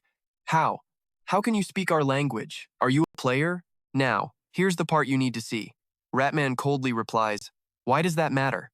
Sweat drips down Mabu Zeok's face as he stammers, "What do you want?" The monster then makes an unbelievable offer. "I will give you the power you've always craved." Facing the stunned man, Ratman specifies, "I will help you eliminate every single one of those party officials you were just cursing." Mabu Zeok is floored, unable to believe his ears. "You mean, you'll wipe out all of them, right now?" Ratman gives him a single, firm nod. That's right. When Mabu Zeok nervously asks what he wants in return, Ratman simply holds out a piece of paper. "Sign this." Taking the document, Mabu Zeok immediately recognizes it a soul contract. He realizes with bitter certainty, "The moment I sign this, I become your puppet." Ratman just clicks his tongue. Tisk. And here I was, thinking I was being quite generous. Seeing the man's hesitation, Ratman clarifies, "It's only for 10 years. After 10 years, you will be completely free." He adds that during the contract, not only can he not harm him, but he will actively support him. Ratman twists the knife, playing on his fears. "Besides, if I don't get you, you're finished anyway. You know that better than anyone." Mabu Zeok stares at the contract, hesitating. He fears the chance of success is too low. Even with the officials gone, his path to power is still a long shot. Seeing his doubt, Ratman flashes a knowing smile, assuring him it's entirely possible.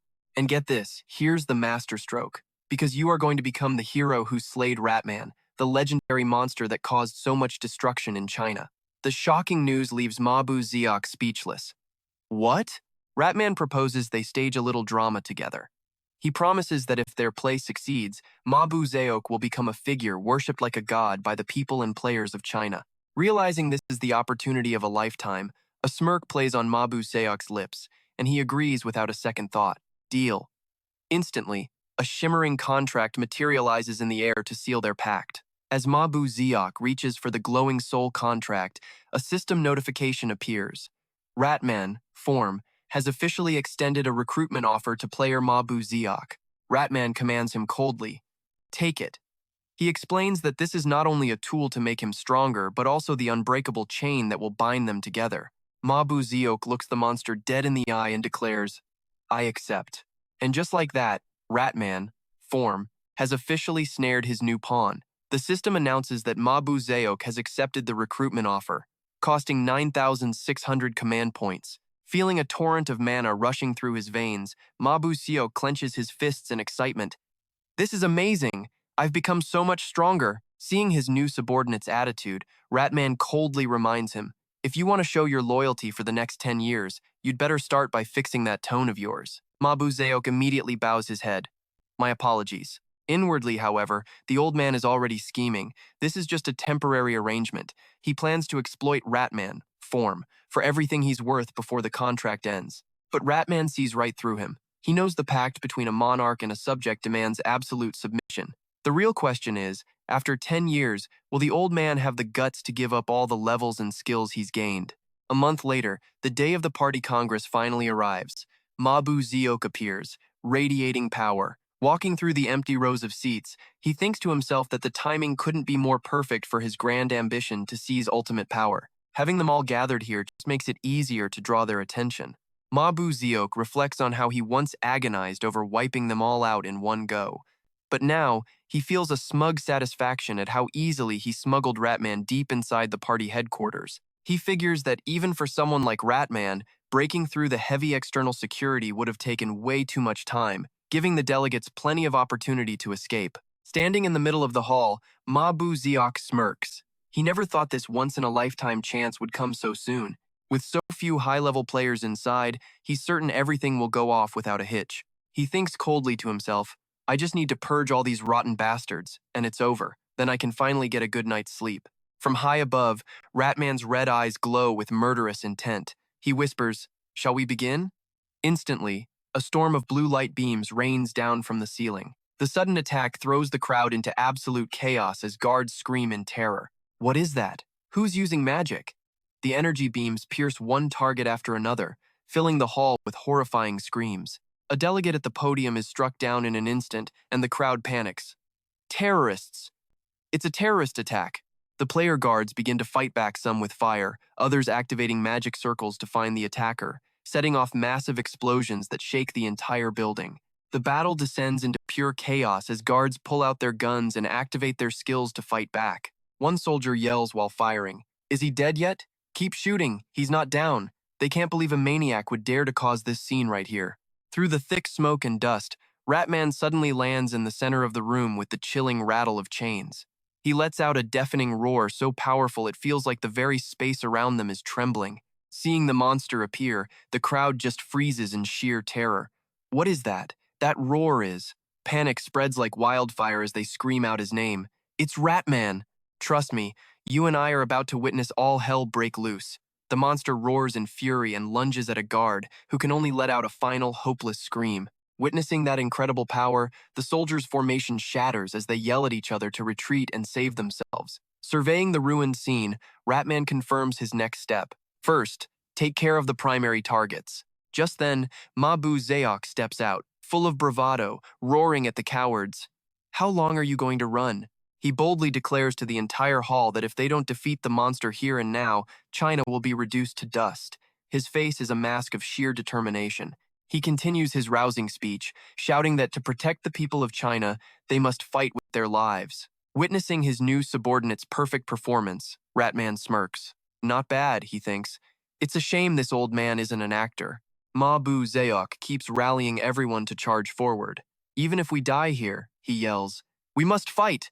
It's the only way to protect our people. A colossal, fiery spear descends from above, and Ma Bu Zeok catches it with immense power. His entire body radiates a brilliant blue magical aura, ready for the fated showdown in front of everyone. Now pay attention here, this is where everything falls into place. Ratman also tightens his grip on his sword, preparing to execute the final part of the plan. Ma Bu Seok stomps his foot and charges, creating an earth-shattering explosion in the center of the hall. The two clash, a powerful impact of spear against sword that sends shockwaves ripping through the space around them. The onlookers begin to notice something strange.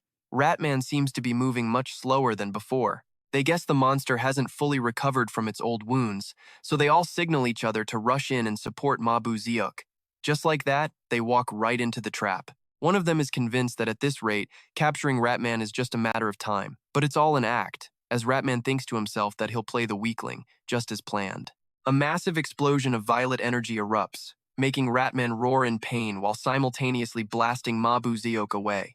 Through the smoke and dust, Ma Bu Zeok signals that it's time for the next step. Ratman coldly replies, understood. Let's begin, before creating a series of horrific explosions that demolish an entire corner of the building. This all happens right before the eyes and phone cameras of the massive crowd gathered outside. Amidst the rubble, Ma Bu Zeok roars with power, channeling everything into his final attack.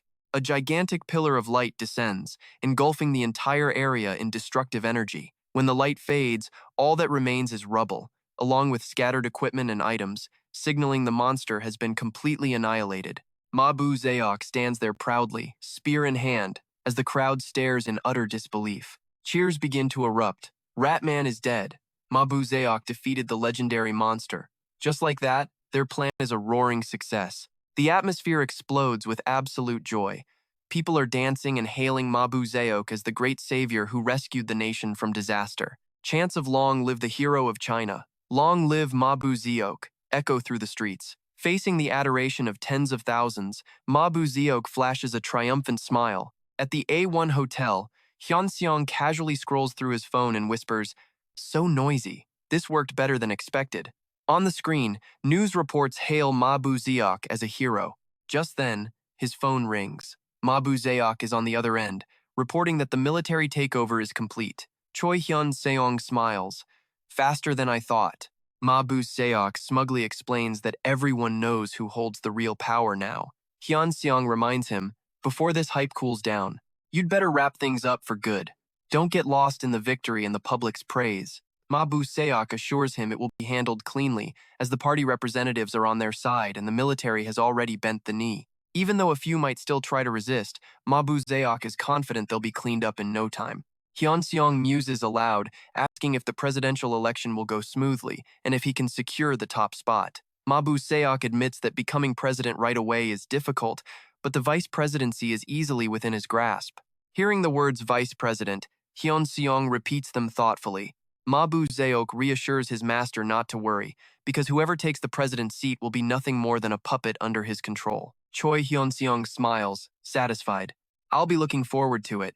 In response, Ma Bu Zeok firmly declares, "I will not disappoint you." Hyeon-seong hopes he won't have to regret this. Then, he dives back into battle against giant golem-like monsters, purple energy exploding with every swing of his sword. Okay, let's pause a second. We just watched a political coup. Now get ready for the power grind.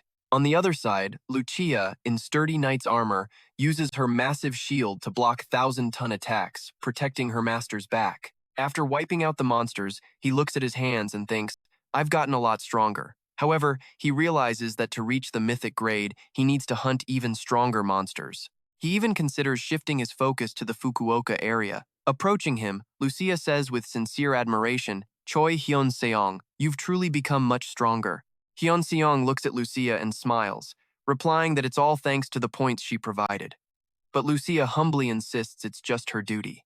Looking at his loyal partner, he doesn't forget to praise her too. "Lucia, you've gotten much stronger as well." She bows her head respectfully. It is all thanks to Choi Hyeon-seong's grace. Hyeon-seong continues checking the system window but then clicks his tongue in disappointment. Still no skill books for sale? He notes that the number of legendary grade skill books on the market is incredibly scarce. Seeing her master so absorbed, Lucia reminds him, Choi Hyeon-seong, it's time to go back now. He suddenly realizes how late it is, still a bit regretful. Ah, has time passed that quickly? Let's hunt a little longer before we go. He hopes that with just about 3 more hours, he can complete a new achievement. But Lucia immediately advises against it. If you do that, your daily rhythm will be messed up, she says. To hunt more monsters tomorrow, you need to rest today. Faced with her concern, he reluctantly agrees to head back. He suddenly asks for confirmation. Is today Monday? When Lucia affirms, his eyes light up with anticipation. Ah, Wonderful Romance is on today. That's the show he's been watching. Just hearing him say the drama's name when it's just the two of them makes Lucia suddenly become shy and flustered. She denies that her flushed face has anything to do with that romance drama. Can you believe this guy? He just masterminded a coup, and now he's teasing his knight about a TV show. Hyeon-seong just smiles playfully. I didn't say anything. His words make her even more embarrassed, her face turning bright red. Unable to stand the atmosphere, Lucia quickly asks to be excused and turns to leave.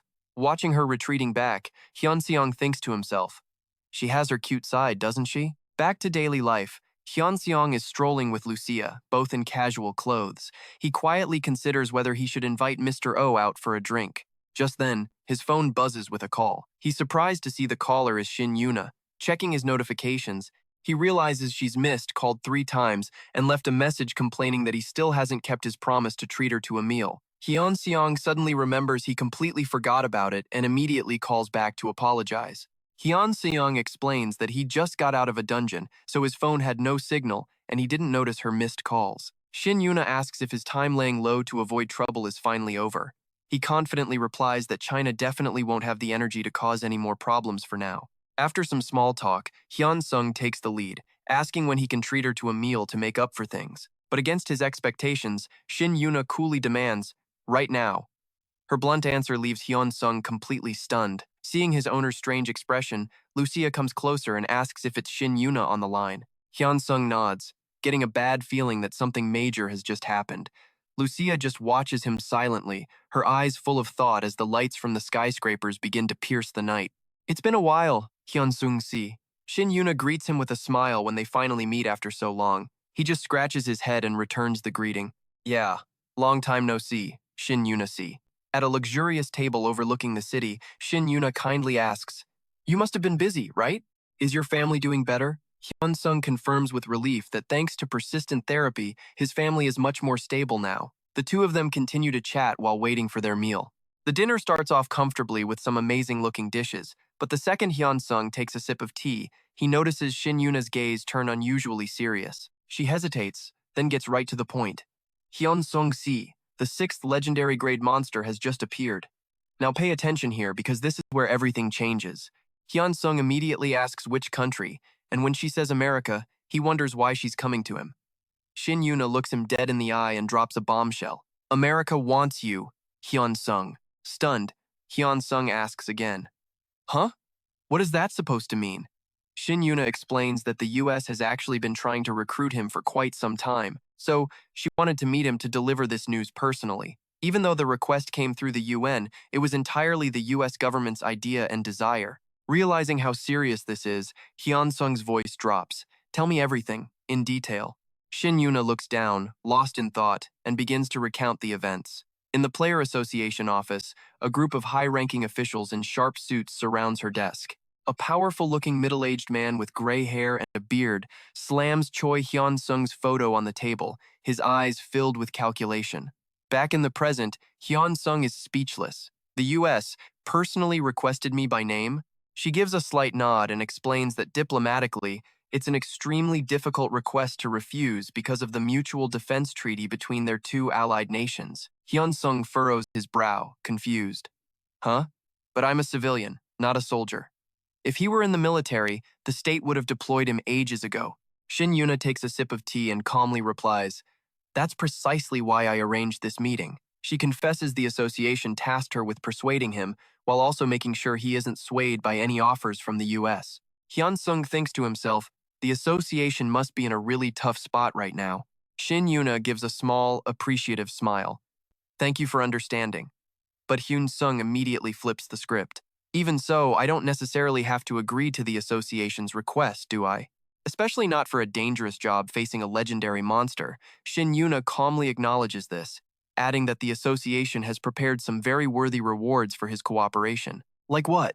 Hyun-seong asks curiously. Shin Yuna starts laying out the tempting conditions. First, they'll adjust the profit split from mana stones to a 10-to-0 ratio, entirely in his favor. With a bored look, Hyun-seong points out he already gets that rate. Shin Yuna continues, offering a personal tax exemption, but he's still not convinced, saying he already enjoys that benefit. Every reason she gives fails to persuade him. Finally, Shin Yuna looks him square in the eye and emphasizes that the only reason he has those perks is because he's under the association. If he leaves, all those special privileges disappear. Hyun-seong gets it instantly. Ah, so you're offering to remove the strings attached to those perks? Shin Yuna notices his attitude and remarks, You seem rather unenthusiastic. He casually replies that he was planning on re-signing his contract with the association anyway. Hearing that, she breaks into a radiant smile. That's a very kind thing to say. But Hyun-seong immediately asks, Does that mean the privileges you just mentioned are things that don't really matter anyway? Shin Yuna gives a slight smirk. She admits she and the chairman thought long and hard, but it seemed there were no other concrete perks left they could possibly offer him. Hyun-seong coldly tells her to put all her cards on the table, knowing the government is the one who started this whole thing. And yeah, I know what you're thinking. This is where the real offer comes out.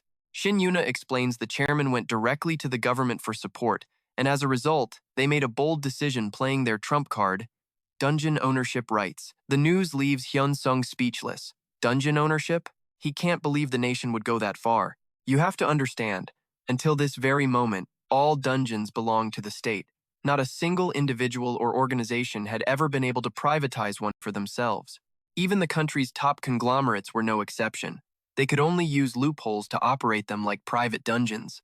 But this time, Shin Yuna confirms the government has decided to transfer full ownership of a dungeon of his choice directly to him. She emphasizes that he could monopolize it for solo hunting or open it to other players and charge an entrance fee. Hyun-seong pauses for a moment, then a grin spreads across his face. He holds up 3 fingers and starts to bargain. 1 is too few. Let's make it 3. A little greedy, maybe. But whether it's 1 or 3, the state probably won't sweat the details.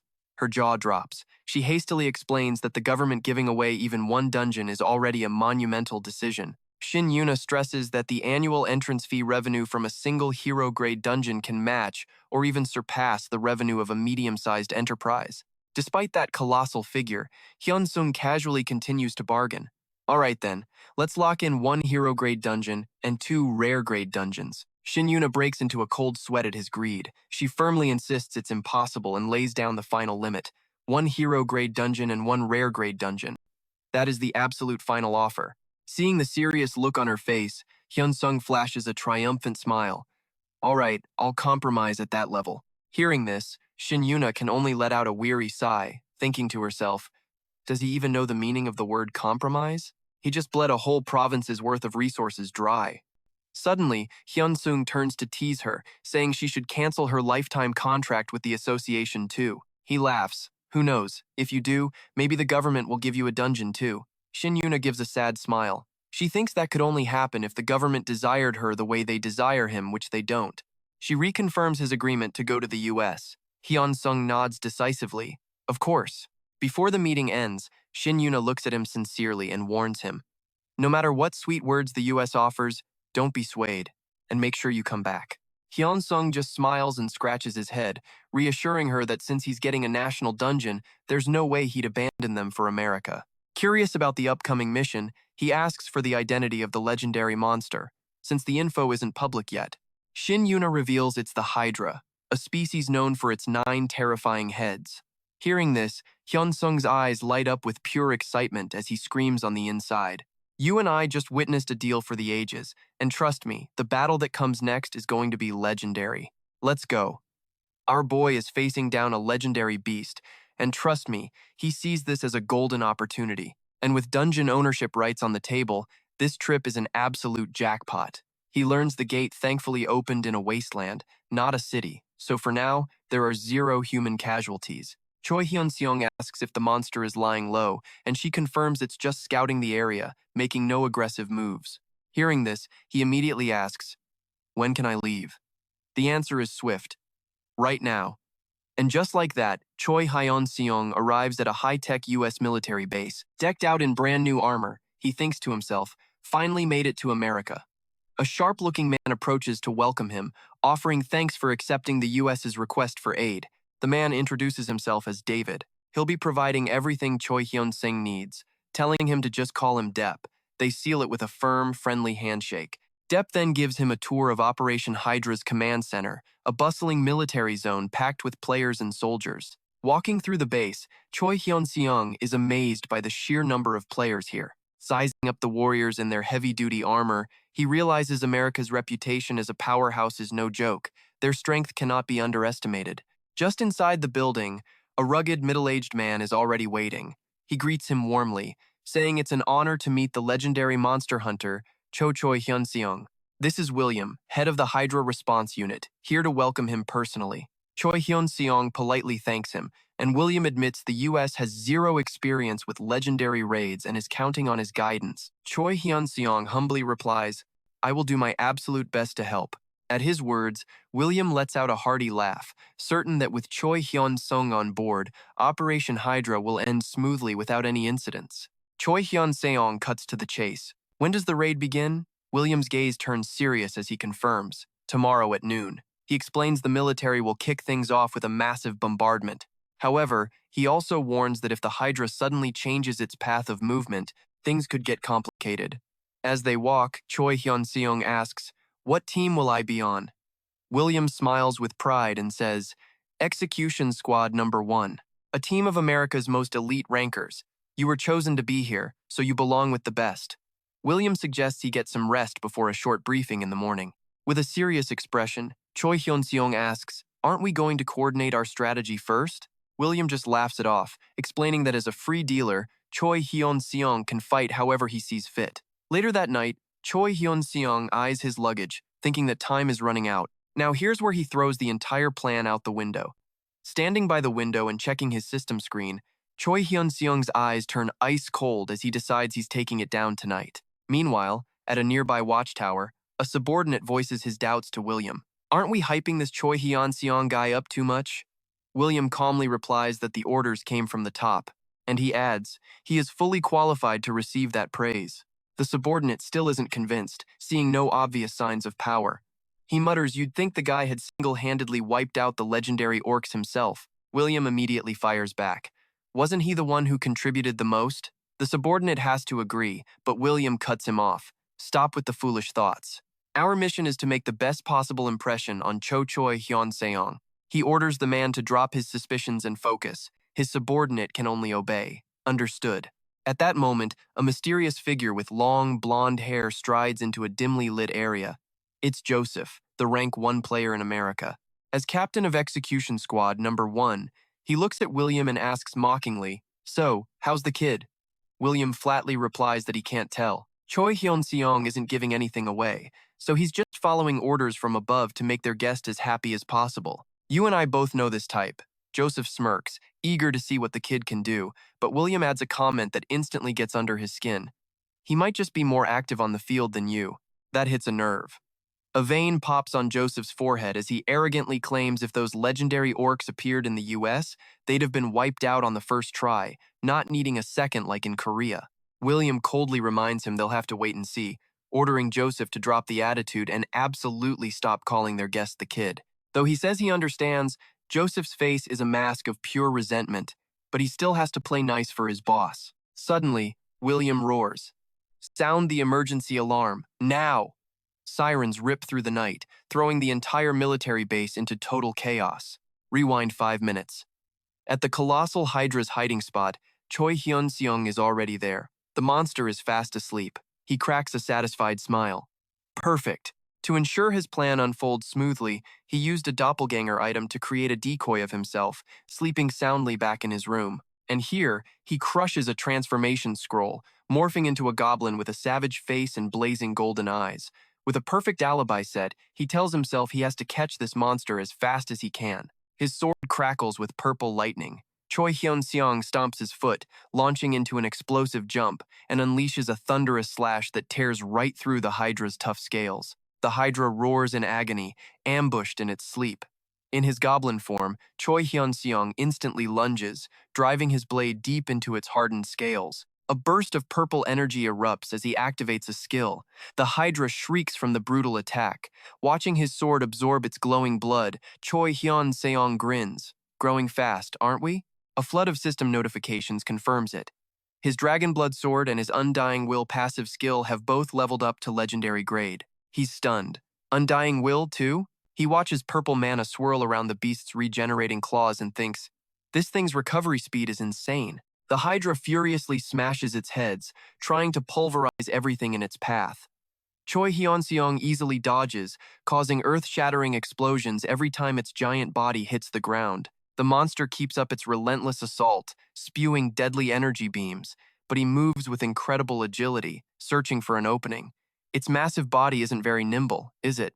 A razor-sharp slash tears across the monster's neck, forcing another roar of pain. Choi Hyeon-seong coldly remarks, too slow. Enraged, the Hydra unleashes a colossal pillar of fire, incinerating everything. Facing the inferno, he squints, thrilled. So, you're finally showing your real power? And trust me, you and I are about to see one hell of a fight. Let's jump right in. Choi Hyeon-seong lets out a quiet gasp of surprise as the Hydra starts vomiting streams of agonizing purple-green fluid. Before the fight, he'd used a ton of high-penalty consumables to power up, but seeing this, it's making him seriously question the monster's actual strength. The sword is still plunged deep in the Hydra's body, constantly draining its stamina and magic, as Choi Hyeon-seong clenches a flaming fist, ready for the next explosive attack. Instantly, he unleashes a powerful punch straight toward the sky.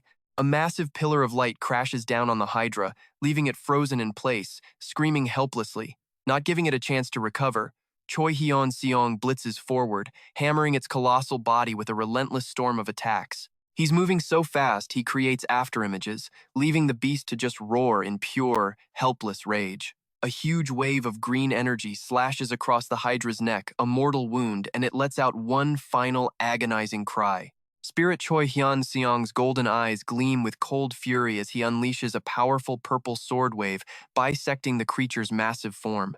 Its body dissolves into particles of magical dust, leaving behind a desolate crater in the quiet night.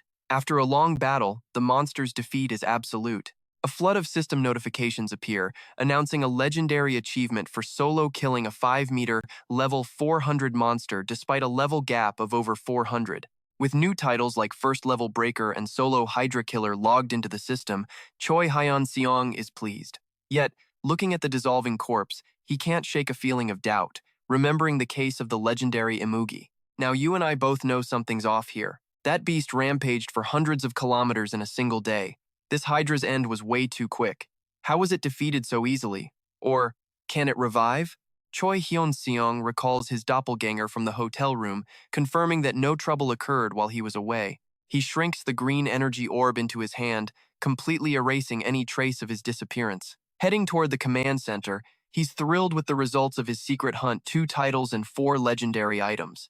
Outside, the military base is absolute chaos, filled with the sounds of running feet and panicked shouts from soldiers. Choi Hyeon-seong plays dumb, scratching his head with an awkward smile to cover his tracks. He enters the command room, where all the radar equipment is going haywire. The second Depp sees him, he rushes over.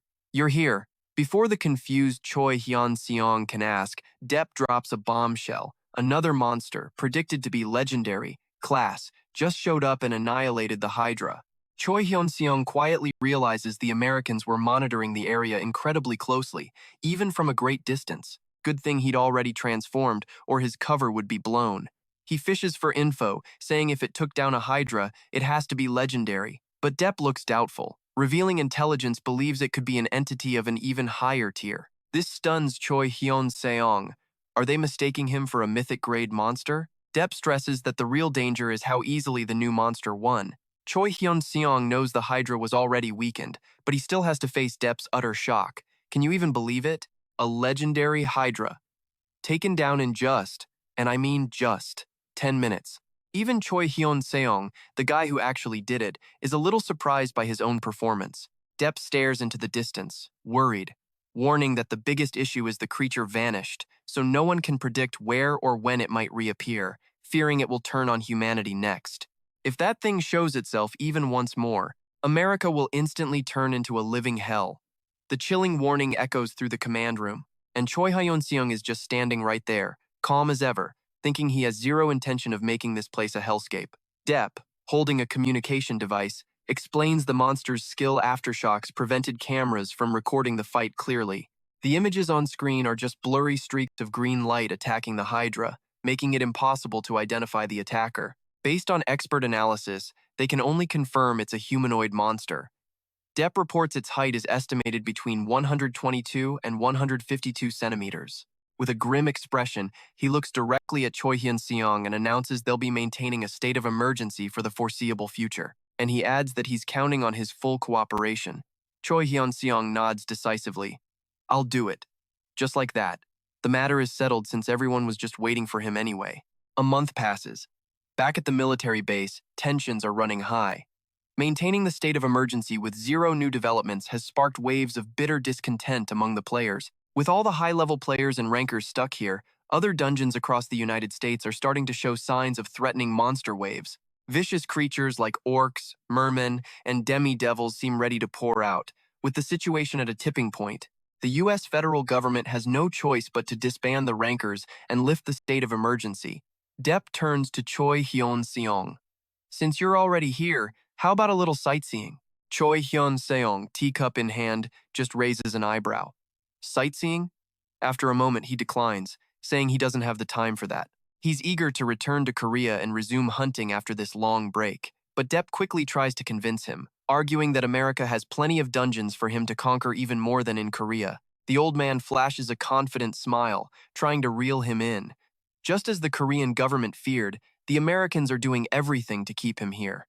Choi Hyeon-seong, however, seems completely uninterested, brushing it off as unnecessary. Seeing that he isn't budging, Depp plays his final card, promising the same tax-free policy he gets in Korea. Depp's eyes become sharp as he insists the situation isn't truly over yet, pleading with him to stay in America just a little longer. He sweetens the deal even further, promising the United States federal government will cover all expenses incurred during his stay here. When he questions whether the Korean government would approve, Depp confirms they've already received the green light. He emphasizes that even with the Hydra gone, the monster threat is far from over. Choi Hyeon-seong nods in agreement. "In that case, I'll do it." However, he has one more question. "But is it possible," he asks, "for me to call my friend over to America?" Depp's face lights up.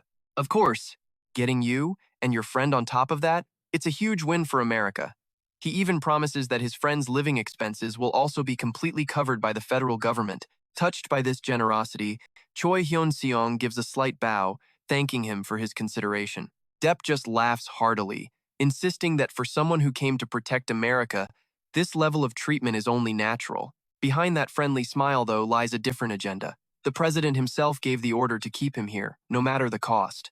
So while Depp is busy carrying out his mission, you and I can see Choi Hyeon-seong is already 10 steps ahead, completely satisfied with how everything turned out. America. It was always part of the plan. And now you and I are about to watch Hyeon-seong call in Lucia to wipe every last US dungeon off the map.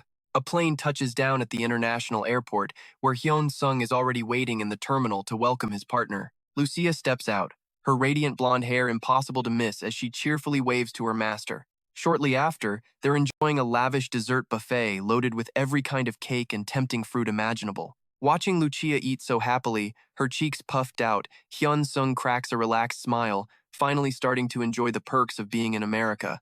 This is a true ride-or-die duo, sharing good times and bad. Taking full advantage of their American trip, Hyeon-seong and Lucia stroll through New York's bustling streets, from the Statue of Liberty to its iconic bridges. But behind their facade as ordinary tourists, they're secretly running missions, constantly grinding to get even stronger. Meanwhile, in the halls of power, reports of these mysterious battles are being analyzed by top officials with calculating, suspicious eyes. Inside the dungeons, the slaughter is relentless as monsters meet a tragic end against the duo's overwhelming power. But back at the Korean Player Association headquarters, the atmosphere is thicker with tension than ever. A red-haired man can't hide his agitation. He slams his fist on the table, roaring, "Why isn't he back yet?" He hammers the point home. Hyeon-seong has been in America for over 3 months now. Facing her superior's pressure, Shin Yoon-ah just coldly replies, "And how am I supposed to know?" But the man won't let it go. And here's where it gets really awkward. He claims Yoon-ah is closest to Hyeon-seong, so if she doesn't know, nobody does. All she can do is sigh at the ridiculous accusation. Since when does being close mean you know everything about someone? Seeing her attitude, he asks helplessly, "Have you at least tried calling him?" When she confirms that she has, he practically trembles with urgency, demanding, "Well, what did he say? When is he finally coming back to Korea?"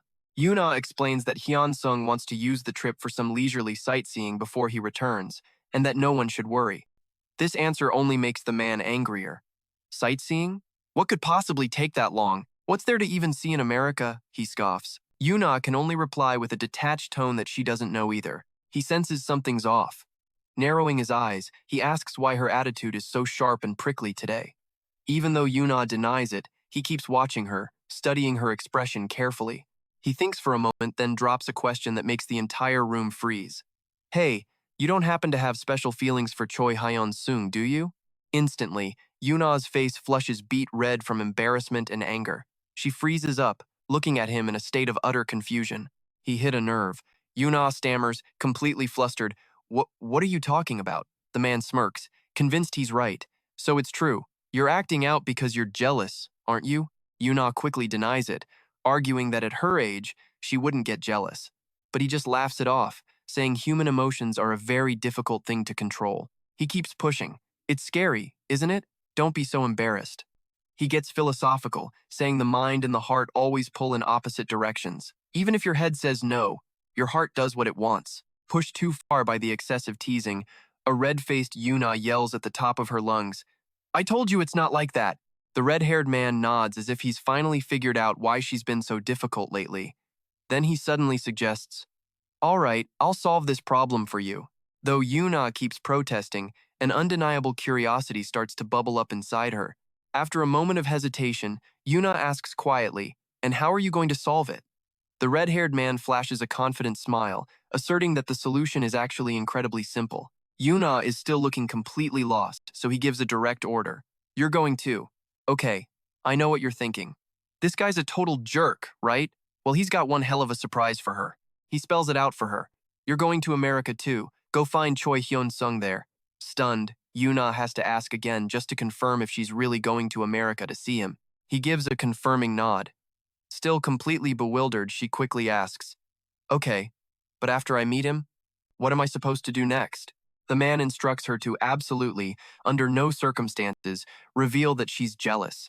Shin Yuna immediately yells back that that's obvious, but she still wonders what good it'll do to stick close to Hyeon-seong in America. He explains that the main goal is still to convince him to return to Korea. He then hands over a powerful black credit card, telling her to relax with Hyeon-seong and not worry about a thing. He assures her the association can easily cover the costs, so she shouldn't needlessly nag Hyeon-seong. Seeing Yuna still stunned, he advises her to use the trip to blow off some steam from being mistreated by the Americans. He assumes she feels slighted despite her loyalty and promises her an unlimited budget vacation to calm her down. At Yuna's silence, the man becomes even more determined to win her over, promising to never treat her unfairly again. He even says he's willing to kneel before VIPs to get her ownership rights to unofficial dungeons. He swears that from now on, she'll get the exact same treatment as Hyeon-seong, hoping she won't be jealous and will just get along with him. Feeling completely insulted by this disastrous misunderstanding, Shin Yuna grits her teeth and throws a massive punch that sends the red-haired man crashing to the floor. She walks away coldly, cursing herself for being a fool, for trusting someone like him only to let him tease her and run her in circles. Meanwhile, the red-haired man is still sprawled on the floor in pain, completely convinced he got hit because he didn't start treating her better sooner. To think she ever thought that guy was reliable. Dragging her suitcase through the airport, Shin Yuna mutters with regret. She almost wants to turn back around and punch that idiot again for all his nonsense. She can't help but wonder how a man like that ever managed to get married. That night in America, Hyeon-seong is walking with Lucia when he suddenly stops, staring at his phone. "Huh?" Lucia asks curiously. He announces, "Yuna says she's on her way here." Lucia notes that the association is acting quite aggressively. They're probably feeling uneasy about your recent activities, she adds. Hyun-seong just smirks. That's probably it. He decides then and there, when Yuna arrives, they'll all return to Korea together. Lucia reminds him that this will burn through a massive number of long-distance teleportation scrolls. Hyun-seong calmly replies, "That's not a problem, I can handle it." He reveals he's been using them to travel between the countries frequently anyway. He then checks Yuna's schedule and sees she'll be landing at 10 a.m. local time tomorrow. His plan is to grab breakfast, then head straight to the airport to pick her up. Hearing this, Lucia excuses herself to go to her room and prepare for the meeting. Hyun-seong nods. Okay, see you later. The next morning, at the international airport, the sharp click-clack of high heels echoes through the terminal, announcing Shin Yuna's arrival. The second she sees a familiar figure, she calls out happily, Hyun-seong-si. Hyun-seong and Lucia walk up to greet her. He smiles. You made it. What brings you all this way? Shin Yuna smiles back, saying she's here for him, obviously, and asks when he's coming home. And trust me, you and I are about to see this reunion get very interesting. Hyun-seong just scratches his head, saying life in the US is way too comfortable to know when he'll be back. Hearing this, Juna says it's fine if he wants to stay a little longer. In fact, she declares she'll stay in America until he decides to return. Lucia is stunned, and a bewildered Hyun-seong asks her why she would do that. June shoots him a sharp look, asking if there's any reason she shouldn't be with him. Hyun-seong frantically waves his hands, denying it, which satisfies her completely. She says there's no problem then. Man, this girl is so blunt. June excitedly suggests they go tour the States together, since she's on vacation anyway. She asks if he's found a place to stay yet, making Hyun-seong break out in a cold sweat. But Juna just reveals she's already booked a room at the exact same hotel he's in. Seeing this, Hyun-seong has no choice but to agree and invite her along. He offers to help with her luggage, but Lucia quickly steps in, insisting she'll be the one to do it. The two women's eyes lock in a tense stare-down. Juna quietly says Lucia's name, then smiles and thanks her when she sees how determined her rival is to help. Lucia coolly replies, "You're welcome," but the air between them is crackling with unspoken fire. Caught between them, Hyun-seong feels a terrifying silence envelop him. He starts sweating, trying to break the suffocating tension with a forced smile.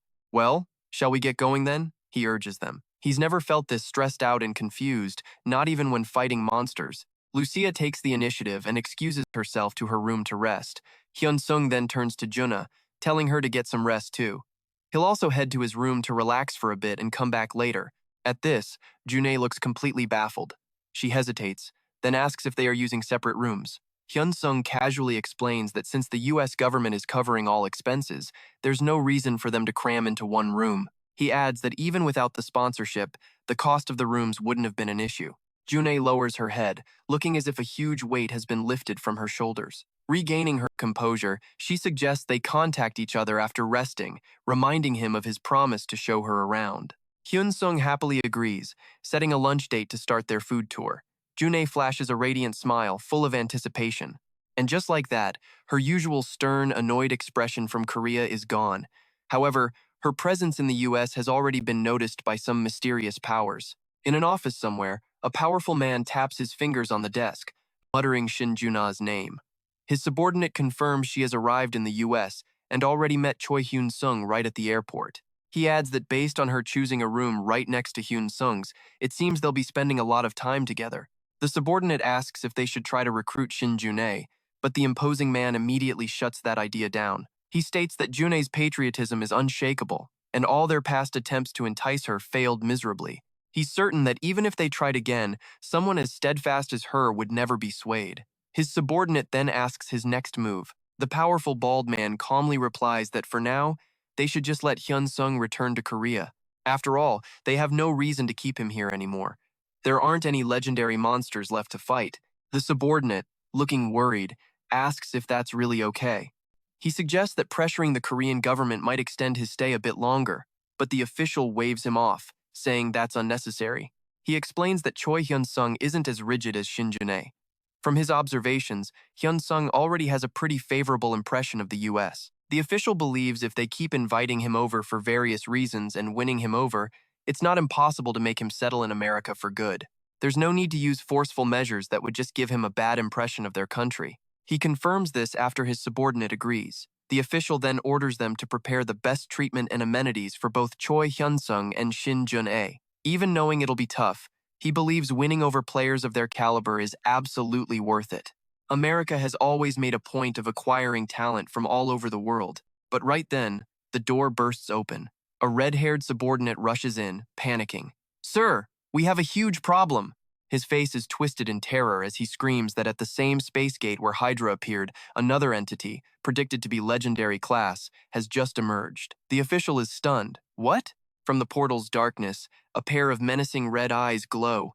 A colossal creature with fiery red scales and razor-sharp claws slams its feet onto the ground, creating a horrifying tremor. The giant red dragon cranes its neck to the sky and lets out a deafening roar, signaling the start of a new catastrophe. But the monster doesn't flinch. It opens its maw, lined with sharp teeth, and spews a powerful stream of fire to incinerate everything in its path. Massive explosions rock the sky as missiles clash with the dragon's breath.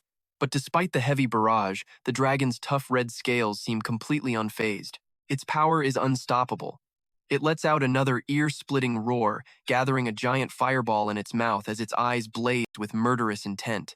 The monster's face is pure rage. Disaster quickly strikes the peaceful residential areas. Desperate screams echo through the streets as people trample each other, trying to escape. A horrified man yells for everyone to run. Behind them, the red dragon flies over, leaving a blazing sea of fire in its wake. It incinerates every building in an instant. At the command center, keyboards clatter frantically in the tense atmosphere. An officer urgently asks for the red dragon's movement status, and a subordinate immediately reports. It's currently heading towards Sitter, burning every city it passes. The grim-faced commander demands to know if the U.S. military's response had any effect. It seems we haven't inflicted any significant damage. The commander grits his teeth in fury. "Damn it," he roars, then immediately orders, "What's the status on gathering the players? We're assembling our forces with utmost urgency." Luckily, before the Re-Dragon could reach Sitter, the monster's flight speed isn't overwhelmingly fast. That's a small glimmer of hope in this desperate situation.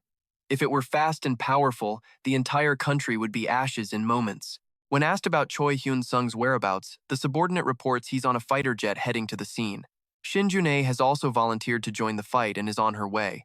At the command center, the official anxiously prays for the mission's success. Helicopters roar across the fiery sky while soldiers on the ground scramble to prepare. Hyun-seong and Jun-ae have arrived. Their eyes are fixed on the massive silhouette of the red dragon looming in the distance.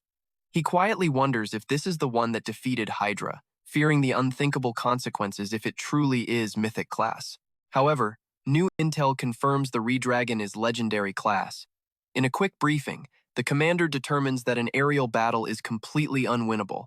The plan is simple: focus all firepower on its wings to force the monster to land on the ground. Alright, let's dive right into one of the most insane raid battles you'll ever see, starting with a question about their backup plan. Hyeon-seong confirms if they fail, they'll have to lure it to the ground and pray their taunt skills work. It's their only shot. The defensive warriors in their heavy armor grip their weapons, ready to face death. Hyeon-seong stands among them, his expression grim as he surveys the battlefield. Even with the army's bombardment, they can't seem to put a dent in those tough scales. The attack order is given. Gauging the enemy's strength, Hyeon-seong realizes this dragon is on a completely different level than the emojis or the orc chieftain he's faced before. A blinding storm of energy rains down, creating earth-shattering explosions across the red dragon's massive body. Seeing an opening, the commander roars, giving the signal for the decisive final assault. But suddenly, the dragon lets out a furious roar of its own, its eyes glowing as it glares down at the tiny humans, as if it's finally found its true enemy. Facing this overwhelming power, the warriors scream in despair. Damn it!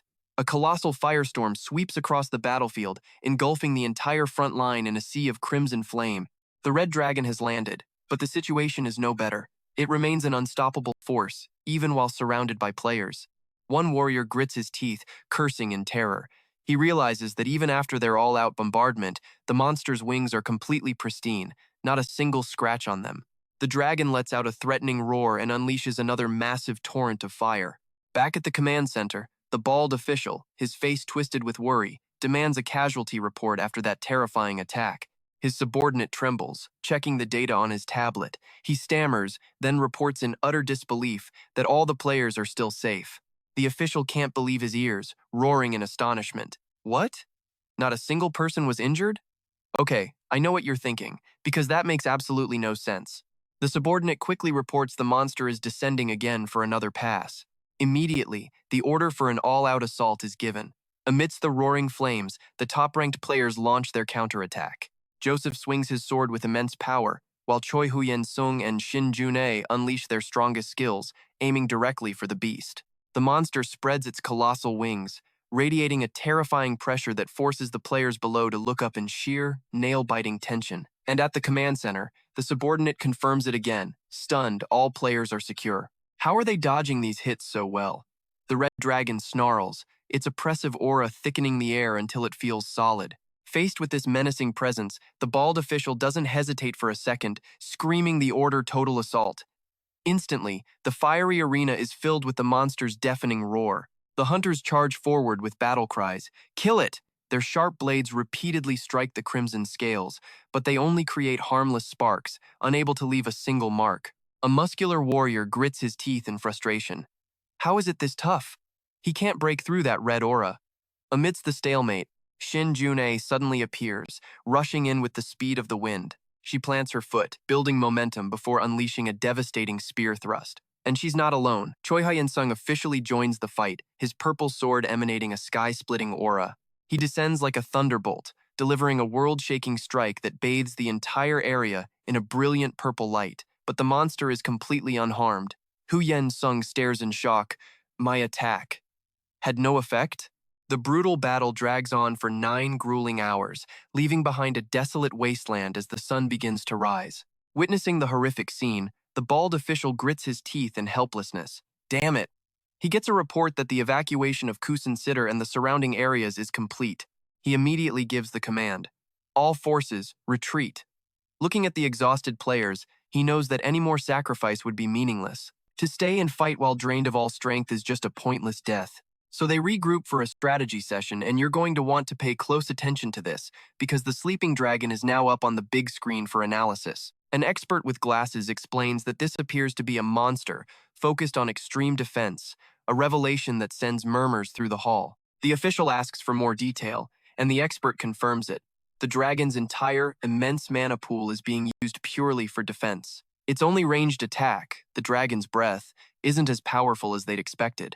The analyst explains that while it's a huge threat to ordinary people, for high-level players, the attack is manageable. He warns, however, that the real danger comes from its terrifying physical power, the sheer impact of its colossal body. The analyst continues, stating that despite its fearsome power, the red dragon's speed is only rated at a hero-grade monster level. While this is a major threat for tanks who rely on strength, high-agility assassins can definitely evade its attacks. The expert adds that if they focus on agility, but Hyeon-seong interrupts, concerned about losing firepower. He proposes a bold new plan: have the assassins carry mages and archers on their backs into battle. While the assassins handle movement and evasion, the ranged attackers will pour on the firepower. Once their mana is depleted, the assassins will move in to finish the job.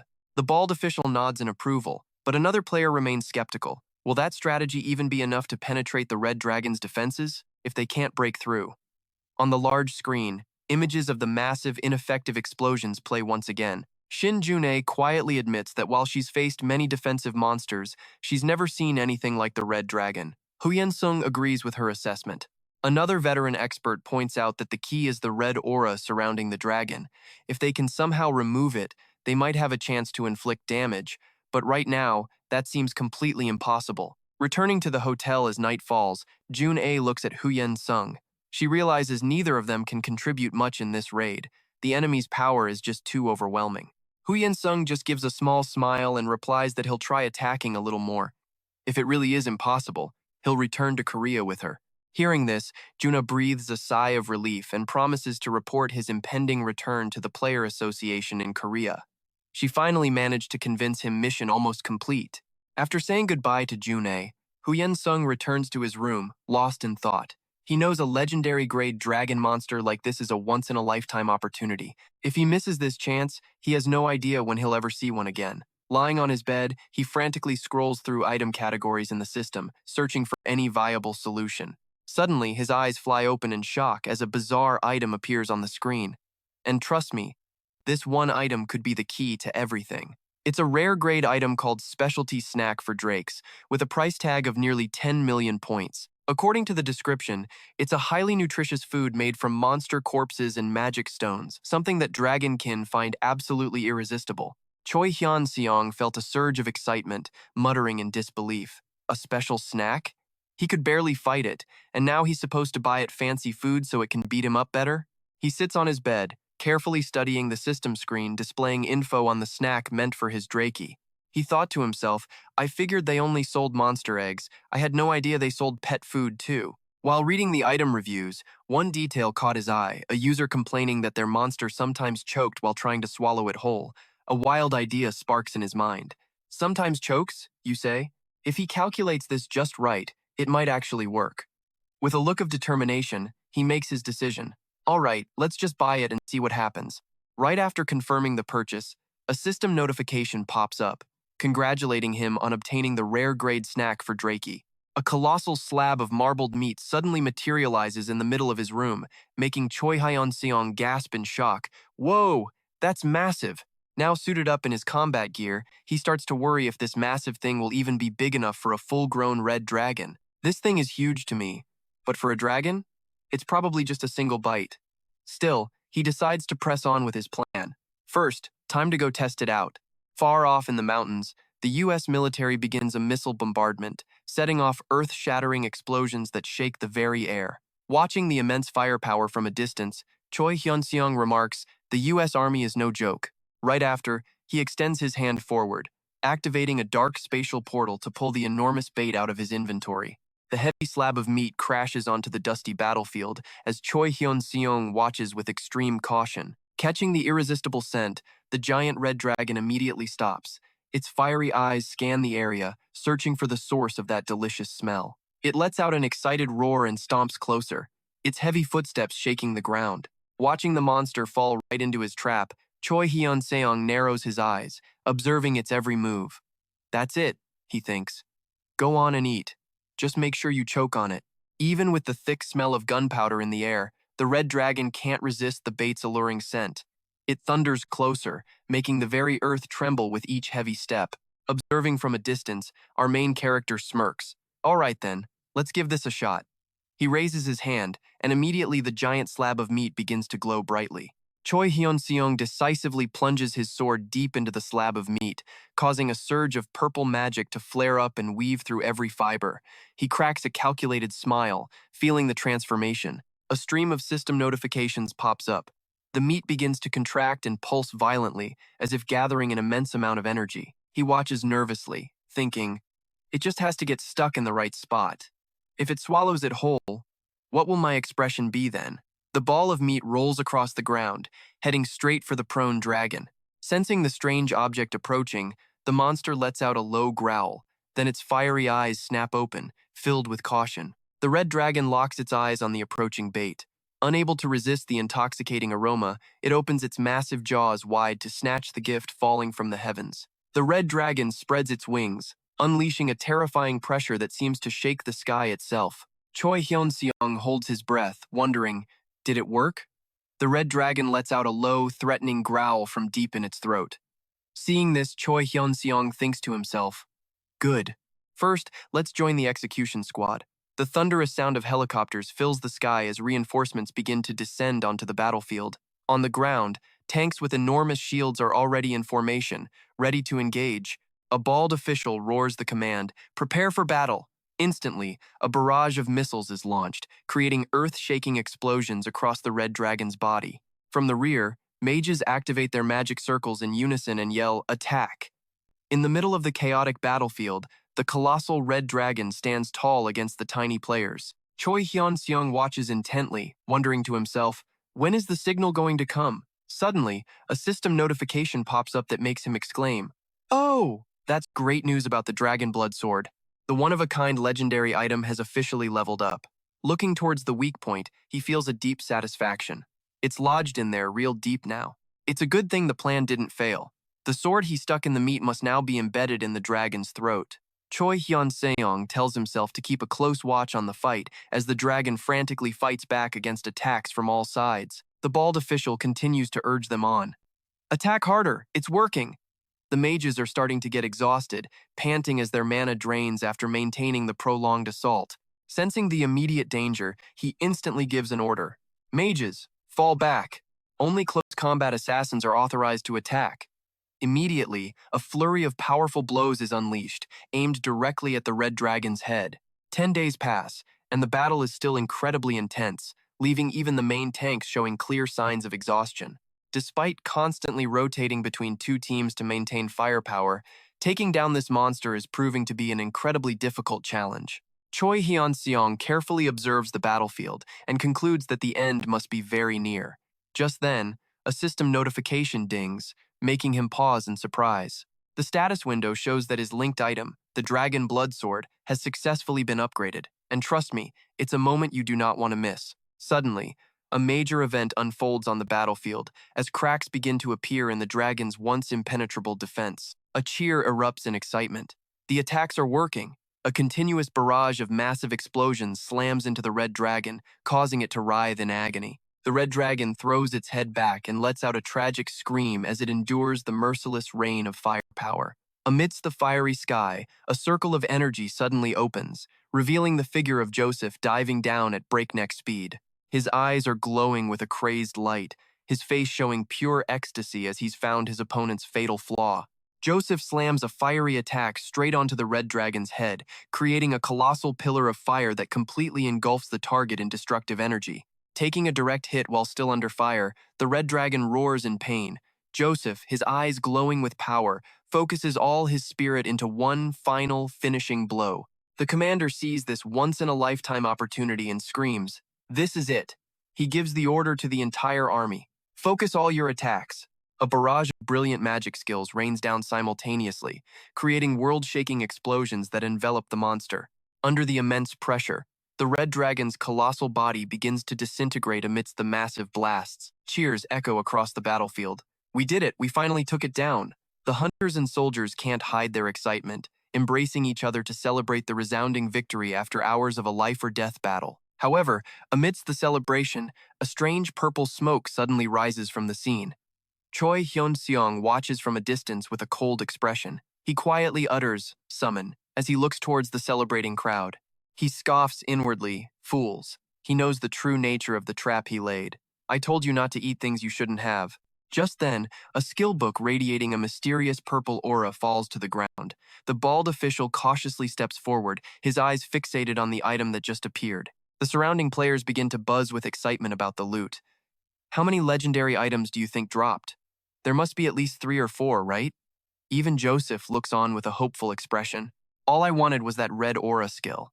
An official bends over to pick up the book, but as soon as he sees the info inside, his face just freezes. "What's wrong?" Seeing his strange reaction, the subordinates ask anxiously. The official's face darkens, revealing absolute shock. The bald official, William, roars in pure rage. "What the hell is this?" He violently throws the skill book he just picked up towards Joseph. Joseph quickly catches it, but can't help asking with confusion, "William, what's wrong with you?" But the moment he looks at the book, Joseph's expression changes instantly. "You've got to be kidding me." A blond man with a goatee and a red vest steps forward, confused by the sudden chaos. "What's the story here? Why is everyone acting like this?" Everyone is curious why the big shots are so furious. The crowd starts gathering around to check out the only loot dropped from the red dragon. The blond man picks up the book and is stunned silent for a moment. Disappointed whispers erupt from the crowd. "A steel-grade skill book?" A team member can't hold back his anger and yells out, "Isn't this just a rare-grade book worth only $300,000? They desperately ask if any other items dropped, but the answer is just a bitter shake of the head. This is the only thing. The entire hall explodes with furious curses over the pathetic result of a legendary-grade raid. Meanwhile, Choi Hyeon-seong quietly observes the sword in his hand, thinking smugly, "You drank every last drop, didn't you?" It seems the dragon's essence sword had devoured all of Redragon's essence and blood. Was the sword the real thief? Instantly, a flood of system notifications appear. The alerts confirm the dragon's essence sword has officially reached unique rank with incredible stats. Pay close attention here. It has massively increased attack power and recovery speed when absorbing dragon blood. But that's not all.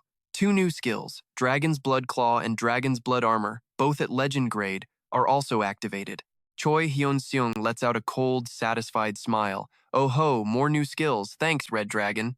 After the resounding victory, a grand ceremony is held for Choi Hyeon-seong and Shin Jun-ae. They're both dressed in sharp suits, standing tall to receive medals of honor for their huge contributions to America. While the crowd gives them a standing ovation, Choi Hyun-seong and Lucia head straight to Korea's international airport to go home as soon as the formalities are over. He smiles and waves goodbye to Shin Jun-ah before returning with Lucia to his luxurious mansion as night falls. Coming home after a long, hard stretch in the US feels incredible. Choi Hyun-seong enjoys a warm meal with his family and Lucia, the room filled with laughter as they chat happily, all stress forgotten. Meanwhile, at the Player Association headquarters, a stern-faced official is grilling someone. Why isn't player Choi Hyun-seong going on raids? The association president, Kang San-yang, calmly replies, I'm not sure. Perhaps he's taking time to recharge after working so hard in America. When asked about Shin Jun-ae, he says she's practically living in dungeons to train.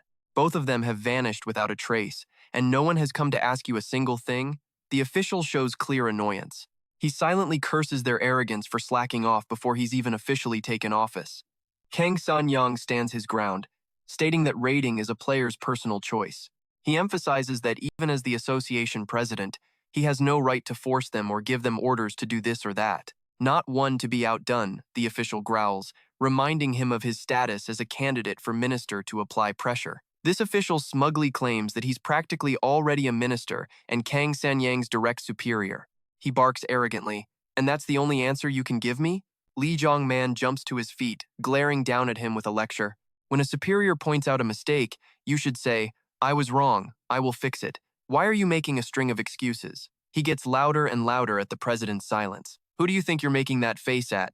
Are you saying my words are making you uncomfortable? The two of them just keep arguing back and forth.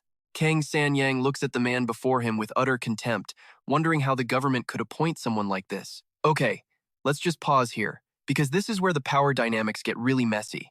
He replies coldly. Minister candidate Lee Jong-min, the relationship between the association and its players is not one of subordination. Even if they sign a contract, we don't have the right to order them to raid or not. This answer sends Lee Jong-man into a fury.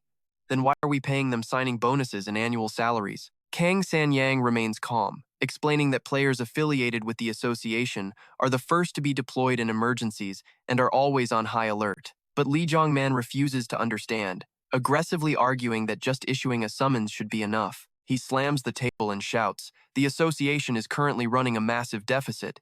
Do you think wasting taxpayer money like this is acceptable? Kang San-yang's eyes turn cold at the blatant insult. He retorts with steel in his voice. Wasting taxpayer money? You've gone too far. His words are like fuel on a fire. Lee Jong-man freezes, then glares threateningly. What? What did you just say? Being talked back to by a subordinate, he completely loses his cool. Kang San-yang's face hardens as he states firmly, the player association has never wasted the people's tax money. He coldly adds a challenge. If you're so worried, then launch an investigation after you officially become minister. Lee Jong-man closes his eyes for a moment, feigning compromise. Fine, we'll let that slide for now. But his tone immediately turns harsh again. But players receiving bonuses and huge salaries just to party around is a dereliction of duty. Corrected immediately. Under pressure, Kang San-yang can only grit his teeth and reply, I will try. Lee Jong-man isn't done yet. He continues giving orders for his upcoming inauguration ceremony. For that, make sure Choi Hyeon-seong and all the players from the Red Dragon raid are present. Once again, Kang San-yang gives another reluctant reply. Lee Jong-man turns and walks away, satisfied, his shoes clicking arrogantly on the floor. Give him an inch, and he takes a mile. He mutters contemptuously. An incompetent fool like that is president of the South Player Association. When the minister gives an order, all he needs to say is, I'll get it done, sir. That's it. Behind him, Kang San-yang stands silently, his face dark with rage. The door to the meeting room slams shut, ending the tense conversation. A few days later, a new crisis hits the association headquarters. Kang San-yang frantically picks up the phone, demanding to know why this quarter's budget was cut. The person on the other end casually replies that it's due to a government budget shortage. This absurd answer makes Kang San-yang roar in fury. Nonsense! How can the national budget, which is planned for the entire year, suddenly have a shortage? He stresses that this money was approved last year, but the other party insists it's not a cut, just a temporary suspension of payment due to a cash flow problem. Losing his cool completely, Kang San-yang yells into the phone, "Does that even make sense? A government budget shortage? What a joke." You and I both know what this really is. They're coming for the Hunters Association. Chairman Yoon Kang glares at his phone, a missed call from Minister Lee Jung-man. He mutters, "That maniac." Just then, a knock at the door shatters his thoughts. His secretary bursts in, face pale. "Chairman, you have to see this." She shows him a video that's blowing up online, and trust me, the title is a bombshell: The Corruption of the Player Association. Meanwhile, in a dark dungeon, the bodies of endmin monsters are strewn across the floor. Choi Hyeon-seong casually walks through the carnage and tells Lucia, "Just a little more, then we head to Canada." Lucia nods, "Yes, sir." Suddenly, an endman roars and charges, but Lucia effortlessly blocks its strike with her massive shield. Against beasts like these, the pair barely breaks a sweat. Choi Hyeon-seong joins the fight, leaping into the air before slamming down with brutal attacks, sending earth-shaking explosions through the entire cavern. A system message pops up, announcing a legendary achievement. He's personally killed 10,000 high-rank endmen. The reward is the powerful title, Legendary Endman Slayer. Choi Hyeon-seong calls out to his partner, "Lucia, I finished the achievement." She calmly replies, "I'm done as well, sir." After clearing the dungeon, they're back in the city when Choi Hyeon-seong freezes while checking his phone. Seeing his expression, Lucha asks with concern, "Is something wrong, Choi Hyeon-seong?" Choi Hyeon-seong grimly explains that the execution team members are asking to terminate their contracts with the Player Association. Lucia wonders if it's because they feel neglected. He thinks back, yeah, the association has ignored them for a while, even as they were leveling up solo. But you and I both know there has to be something more to this story. After a moment of thought, he decides, I should probably head back to Korea for a bit and see what's going on. The second he lands, he stops by a shop and is shocked by what the manager says. The support funds were cut over 4 months ago? He checks his own account and realizes this is way more serious than he imagined. Even my salary from the association hasn't been paid in 2 months? He immediately calls Shin Yuna to demand an explanation. On the other end, an exhausted Yuna answers the phone. "Hello?" When she hears his voice, "This is Choi Hyun-seong." A small, relieved smile crosses her face. "Ah, Choi Hyun-seong-si." He cuts right to it. "I haven't received my salary for the last 2 months." Yuna sighs. "About that. We're facing some pretty serious problems right now." He presses. "What kind of problems?" She hesitates. "It's hard to explain over the phone. I think we should meet in person. To get to the bottom of this." He firmly agrees. "Fine, let's do that." Later at a coffee shop, Choi Hyun-seong greets her with a smile. "It's been a while." Yuna just gives a slight nod in return. "It has." Choi Hyun-seong doesn't hide his confusion. Why has everything suddenly fallen apart? The execution team claims they're owed 4 months of back pay, and all support funding has been cut. Yuna lets out a helpless sigh. "You know the government just changed, right?" Choi Hyun-seong nods. "Of course, I voted." Yuna grimly reveals the true cause of their troubles. It looks like the new administration wants to downsize the Player Association. Choi Hyeon-seong is stunned. What does that mean?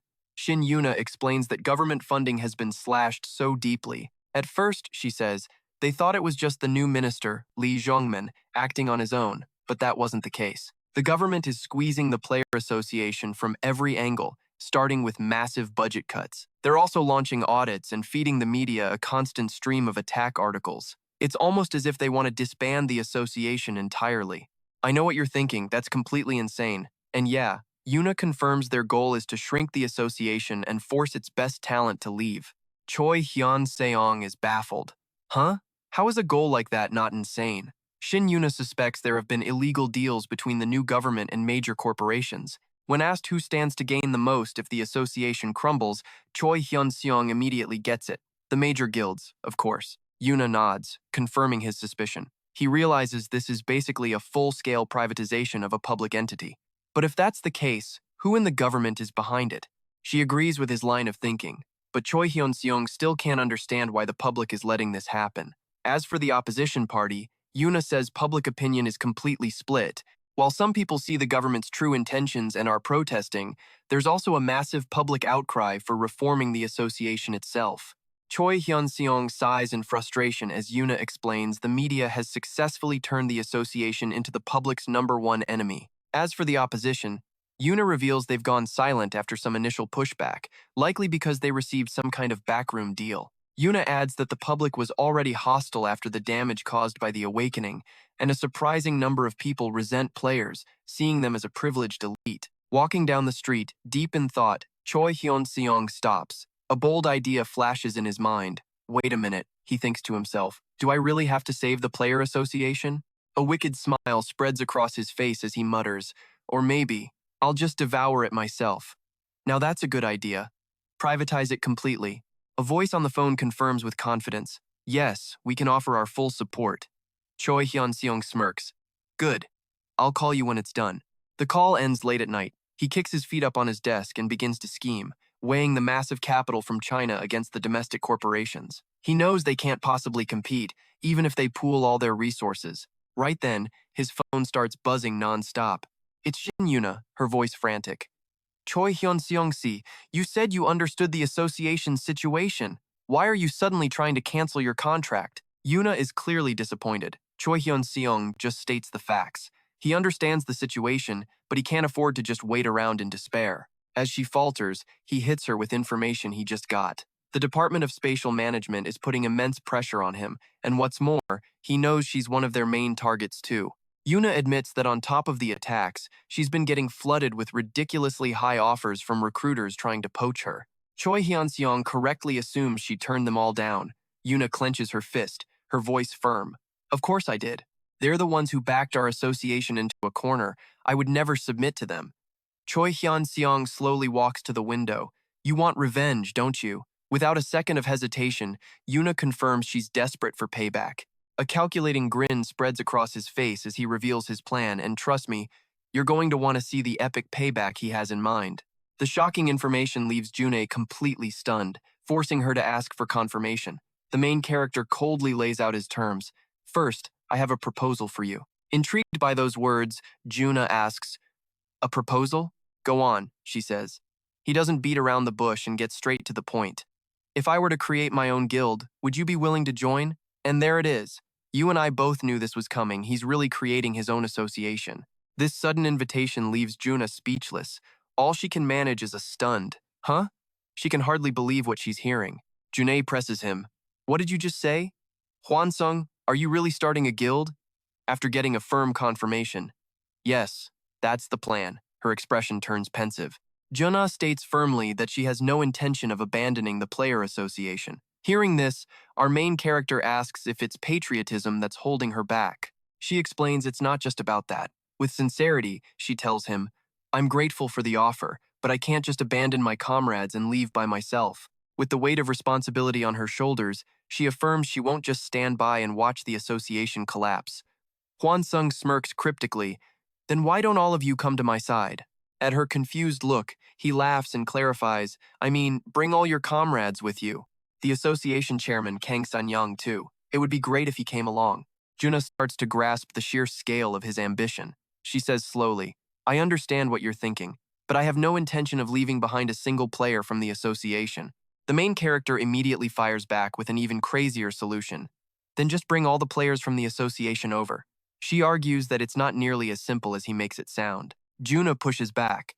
Do you have any idea how many players are currently in the association? She reveals that even after excluding those on active duty, the number is still over 5,000. For comparison, the biggest guilds run by major corporations like Ozone or Lade only have around 450 members each. The association is more than 10 times the size of a single guild. June concludes that everyone uniting to pool their personal funds to form a cooperative-style guild is practically impossible. Faced with her doubt, the main character just smiles confidently. I never said I was starting a cooperative. This answer completely floors June, who can only ask, huh? What do you mean? Hwan-sung looks directly at the phone and declares, I will offer every single player in the association the same benefits, no, even better benefits than what they have now. With a resolute gaze, he makes his final offer. So, let them all transfer over to my side at once. Sometime later at a cafe, Kang San-yang and Shin Juna arrive together. As soon as he sees Hwan-sung, the chairman greets him. It's been a while, Hwan-sung. Hwan-sung cheerfully replies, Yes, it has, Chairman Kang Sanyang. The moment he sits down, Kang Sanyang gets straight to business, his face deadly serious. I'll ask you directly, what method can you use to make the government and the major corporations taste defeat? Is it the same way you took down former Minister Lee Heng-woo? After being betrayed, he's clearly been plotting his revenge. Hwan Sung smirks. Seems you haven't given up on the player association yet. Kang Sanyang thoughtfully replies, well, if we can just sway public opinion, I'm confident the association can maintain its current size. He looks at Hwansung and advises him, you don't need to shoulder the burden of starting a troublesome new guild all by yourself, Hwansung, not even for the future of this country. In a desperate plea, Chairman Kang Sanyang bows his head earnestly. Please, just help me this one time. I'm begging you. Seeing this, Hwansung quickly stops him. Please don't do this, Chairman. Hear me out first. Kang Sanyang calms himself and replies, go on. Hwan Sung begins to explain that the information he's gathered so far is basically the same as what the chairman already knows. Now, pay attention here. This is where the whole game is about to change. Hwan Sung casually scratches his head, admitting he hasn't found concrete evidence of a backroom deal between the government and the corporations. Whether there's evidence or not doesn't matter if they never made a deal to begin with. This worries the chairman, who wonders how they can get revenge without proof. That's when Shin Juna speaks up. She asserts the government wants to downsize the association to support the corporations while also plotting a smear campaign. She emphasizes that they are specifically targeting both Hwan Sung and herself. Hwan Sung's eyes turn ice cold as he poses a question. What if all of those plans of theirs were to go up in smoke? In front of a bewildered Kang Sanyang, he reveals his true intention, to transform the player association from a government entity into a privately operated guild. He's certain this will be a massive blow, making both the government and corporations taste bitter defeat by simply changing the nameplate. However, Kang Sanyang is still skeptical and firmly objects. Even if it's possible, I'm against it. He clenches his fist, arguing that a private guild must always prioritize profit above all else. This means it can't make decisions that incur losses for the sake of the country's future. Hwan Sung immediately refutes this, pointing out that state organizations aren't much better, with corruption rampant from the top down. He looks his opponent dead in the eye and states the harsh truth. Kang Sanyang has to admit those negative aspects are real, but he remains steadfast, believing the positives of the association far outweigh them. He thinks the wrongdoings can be cleaned up, little by little, with enough determination. However, Hwan Sung scoffs at the idea, arguing that with corruption so widespread and deeply rooted, reforming from within is nearly impossible. At a stalemate where both sides have valid points, Hwan Sung looks directly at the chairman and drops a bombshell of a proposal. If you join the guild I'm establishing, I will give you the position of Guild Choi Hyeon-seong. He doesn't stop there, promising to give Juna the position of Vice Guild Choi Hyeon-seong. Hwan Sung recognizes that the trust the players have in these two is immense, and that's the strongest foundation for a new organization. He promises that if anything ever goes wrong, he will step aside and let them manage the guild autonomously. Hwan Sung smiles and vows, I'll leave the guild's operation entirely up to you. Whether it's running the emergency response team or supporting low-level players, the future talents of this country, I will not interfere whatsoever. Junei is stunned by his generosity, while Kang Sanyang, still suspicious, asks if he's serious. They both can't believe if this is actually real. After getting a firm yes from Hwan Sung, Kang Sanyang remains worried about the plan's feasibility. He asks, do you even know how drastically the Player Association's annual budget has been cut? Hwan Sung calmly admits the initial investment will be enormous, but he's sure they'll never operate at a loss. He reveals that during his time in America, many major investors wanted to fund him. With absolute confidence, Hwan Sung declares that the moment he announces his guild, he can instantly raise capital of up to 30 billion. And trust me, you're going to want to see what happens next. 30 trillion won the number leaves, Kang Sanyang absolutely stunned by the sheer scale of the investment. He repeats it. 30 trillion won, his face tense, admitting it's a huge amount of money. But Choi Hyeon-seong just casually asks back, I thought it was just about enough. Or is it still too little? The association president pauses to think. He agrees it's not a small sum, but for operating a guild of this magnitude, it's not exactly astronomical either. He's been president for years. He knows what kind of funds are needed. Kang Sanyang starts doing the math out loud to prove his point. Just for the high-rank players under the association, if you average a 30 billion won signing bonus for each, 15 trillion won vanishes instantly. And that's not even counting their annual salaries, plus bonuses and wages for thousands of mid- and low-rank players. He concludes that 30 trillion won is actually a pretty tight budget to maintain a top-tier guild. Hearing this, Choi Hyeon-seong realizes he wasn't clear enough. He just smiles and corrects himself. It seems I didn't explain it properly. The 30 trillion wasn't in one. This makes Kang San-yang freeze up, asking, "Huh? What do you mean?" Choi Hyun-seong looks him dead in the eye and declares, "It's in stone dollars." Now, stick with me here, because this is where the entire game changes. In Korean 1, that number is absolutely insane. Ever since dimensional gates and monsters appeared, the world order has been shaken to its core. The US government seized the opportunity to issue the stone dollar, a currency backed by magic stones, to curb the influence of the Federal Reserve. And honestly, since its creation, the stone dollar's value has skyrocketed. The international community now prefers using it over the traditional US dollar. As Kang San-yang struggles to process this, stone dollars? Choi Hyeon-seong explains that since his investors are foreigners, they use that currency. Converted to one, that number is roughly 300 trillion. Choi Hyeon-seong asks confidently, "So, is this enough?" In front of him, both Kang Sen-yang and Shin Jun-ah are just frozen, completely speechless. Seeing their silence, he adds, "Why aren't you two saying anything? Is it still not enough?" While he's a pro at fighting, he admits he's a bit rusty when it comes to money matters. Kang San-yang is still reeling, wondering to himself if these investors would really pour 300 trillion won into Choi Hyeon-seong's project, not one to make them wait. Choi Hyun-seong immediately picks up his phone and calls Ma Bong-chil. He gets straight to the point, announcing his new guild and requesting the promised investment funds be transferred immediately. After hanging up, he tells Juna he'll text her the account number for his investment company, all while Kang San-yang watches with breathless anticipation as Choi Hyun-seong casually ends the call. Suddenly, his phone buzzes. The money's arrived. He calmly announces, "Yep, roughly 30 trillion stone dollars have just been deposited." Kang San-yang is floored, stammering as he asks if it's real. On the phone screen, the banking app for his company, Emoto, displays the number 300 trillion won. Absolutely shocking. He has to believe it now. The proof is right in front of his eyes. Kang San-yang stares at the screen, sweating from the pure shock of it all. He gasps, You were actually serious?" Choi Hyun-seong crosses his arms, looking smug. He asks back if he looks like the type of person who would lie to respected people like them. The president scratches his cheek, flustered, admitting the number is just too big to believe instantly. He's even wondering if the banking app itself is a fake. Choi Hyun-seong assures him it's 100% real and tells him to trust it. Kang San-yang thinks for a moment, then voices a concern. He worries that investors who put up this kind of capital will definitely try to interfere with the guild's management. But Choi Hyun-seong coldly shuts that down.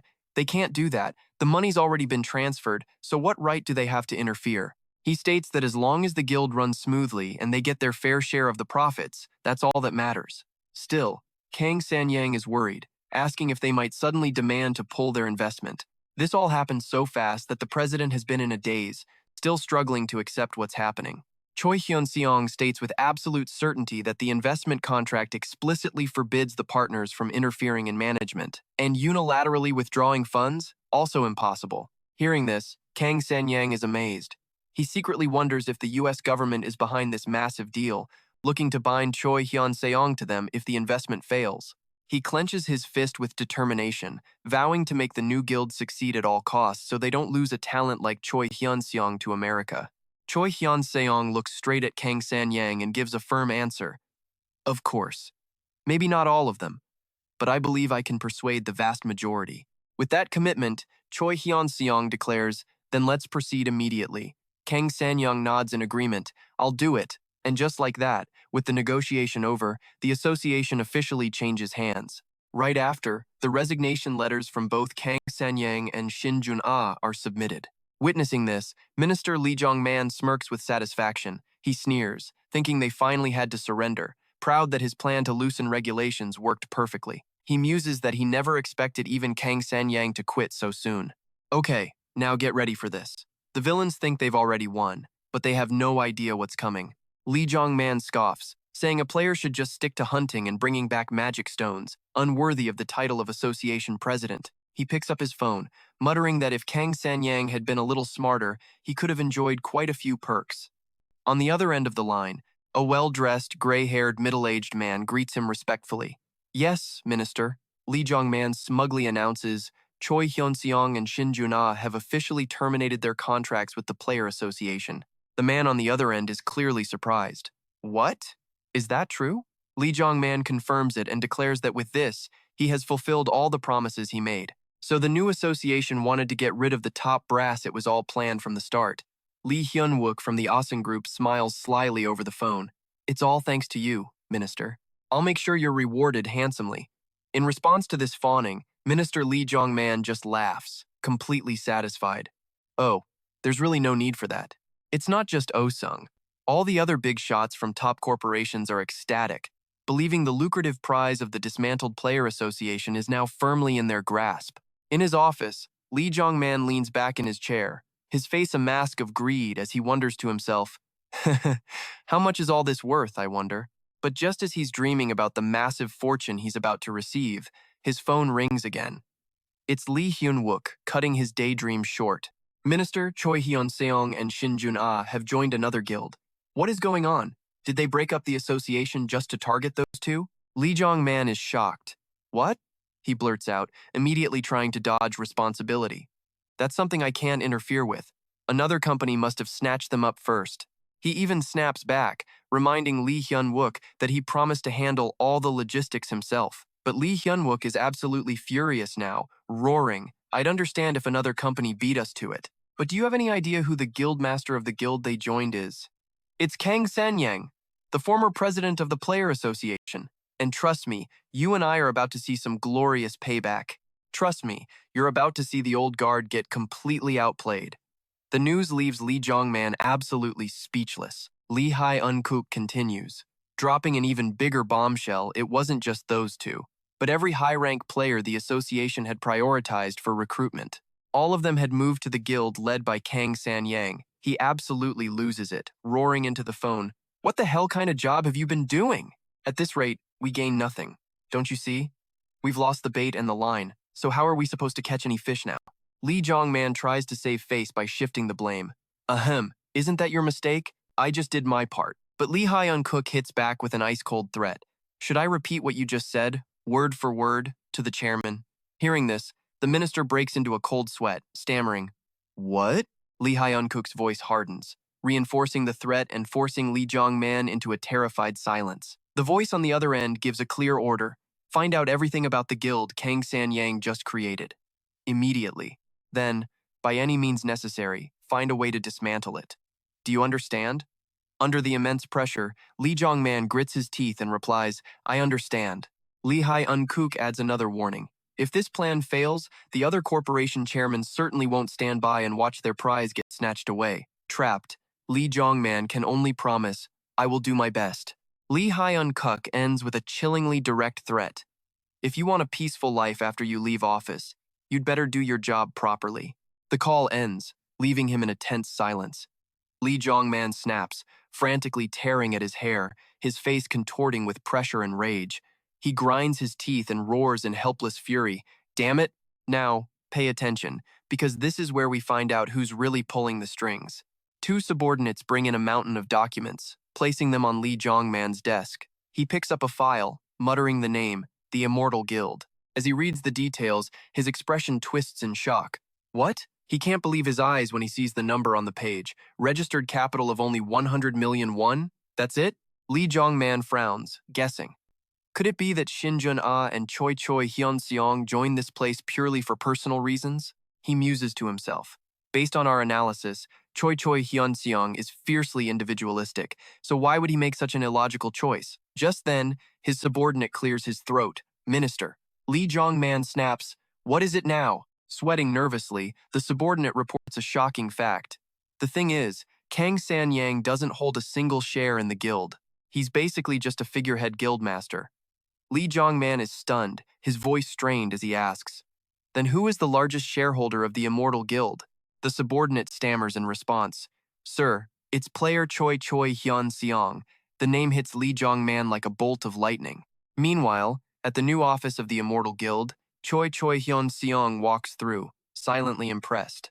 As expected of Guild Choi Hyeon-seong Kang Sanyang, looking around at the bustling desks, he sees that all the most talented people have gathered here. Out of the 5,000 former association members, a full 1,500 followed them, a number that proves the power of their reputation. But we can't stop here. He's determined to fully exploit the newly relaxed regulations to expand their power base. In his office, Kang San-yang voices his concern. Recruiting rankers? This is no different from declaring war on the major guilds. He worries it's a decision made in haste. I mean, he's got a point, right? Well, Choi Hyeon-seong fires back with a question that completely changes the game.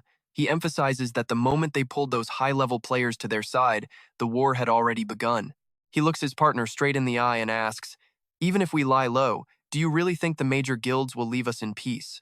We need to be proactive." Kang San-yang thinks for a moment, then suggests bringing in the players who are still on the fence before moving forward. However, our main character immediately shoots that down, saying it's completely unnecessary.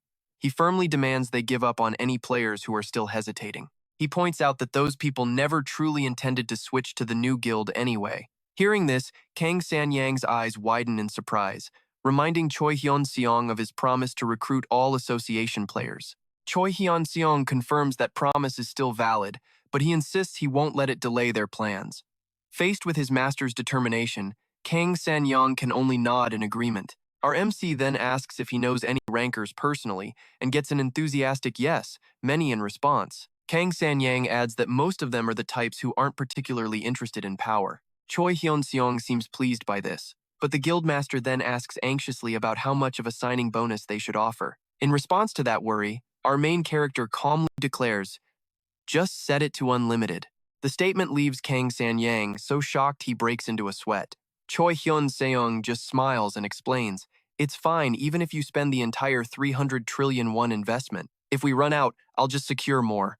Kang San-yang asks in disbelief if he can really secure such massive investments again. Choi Hyeon-seong confidently confirms, "Of course, because right now, countless investors are kicking themselves for missing the chance to fund him."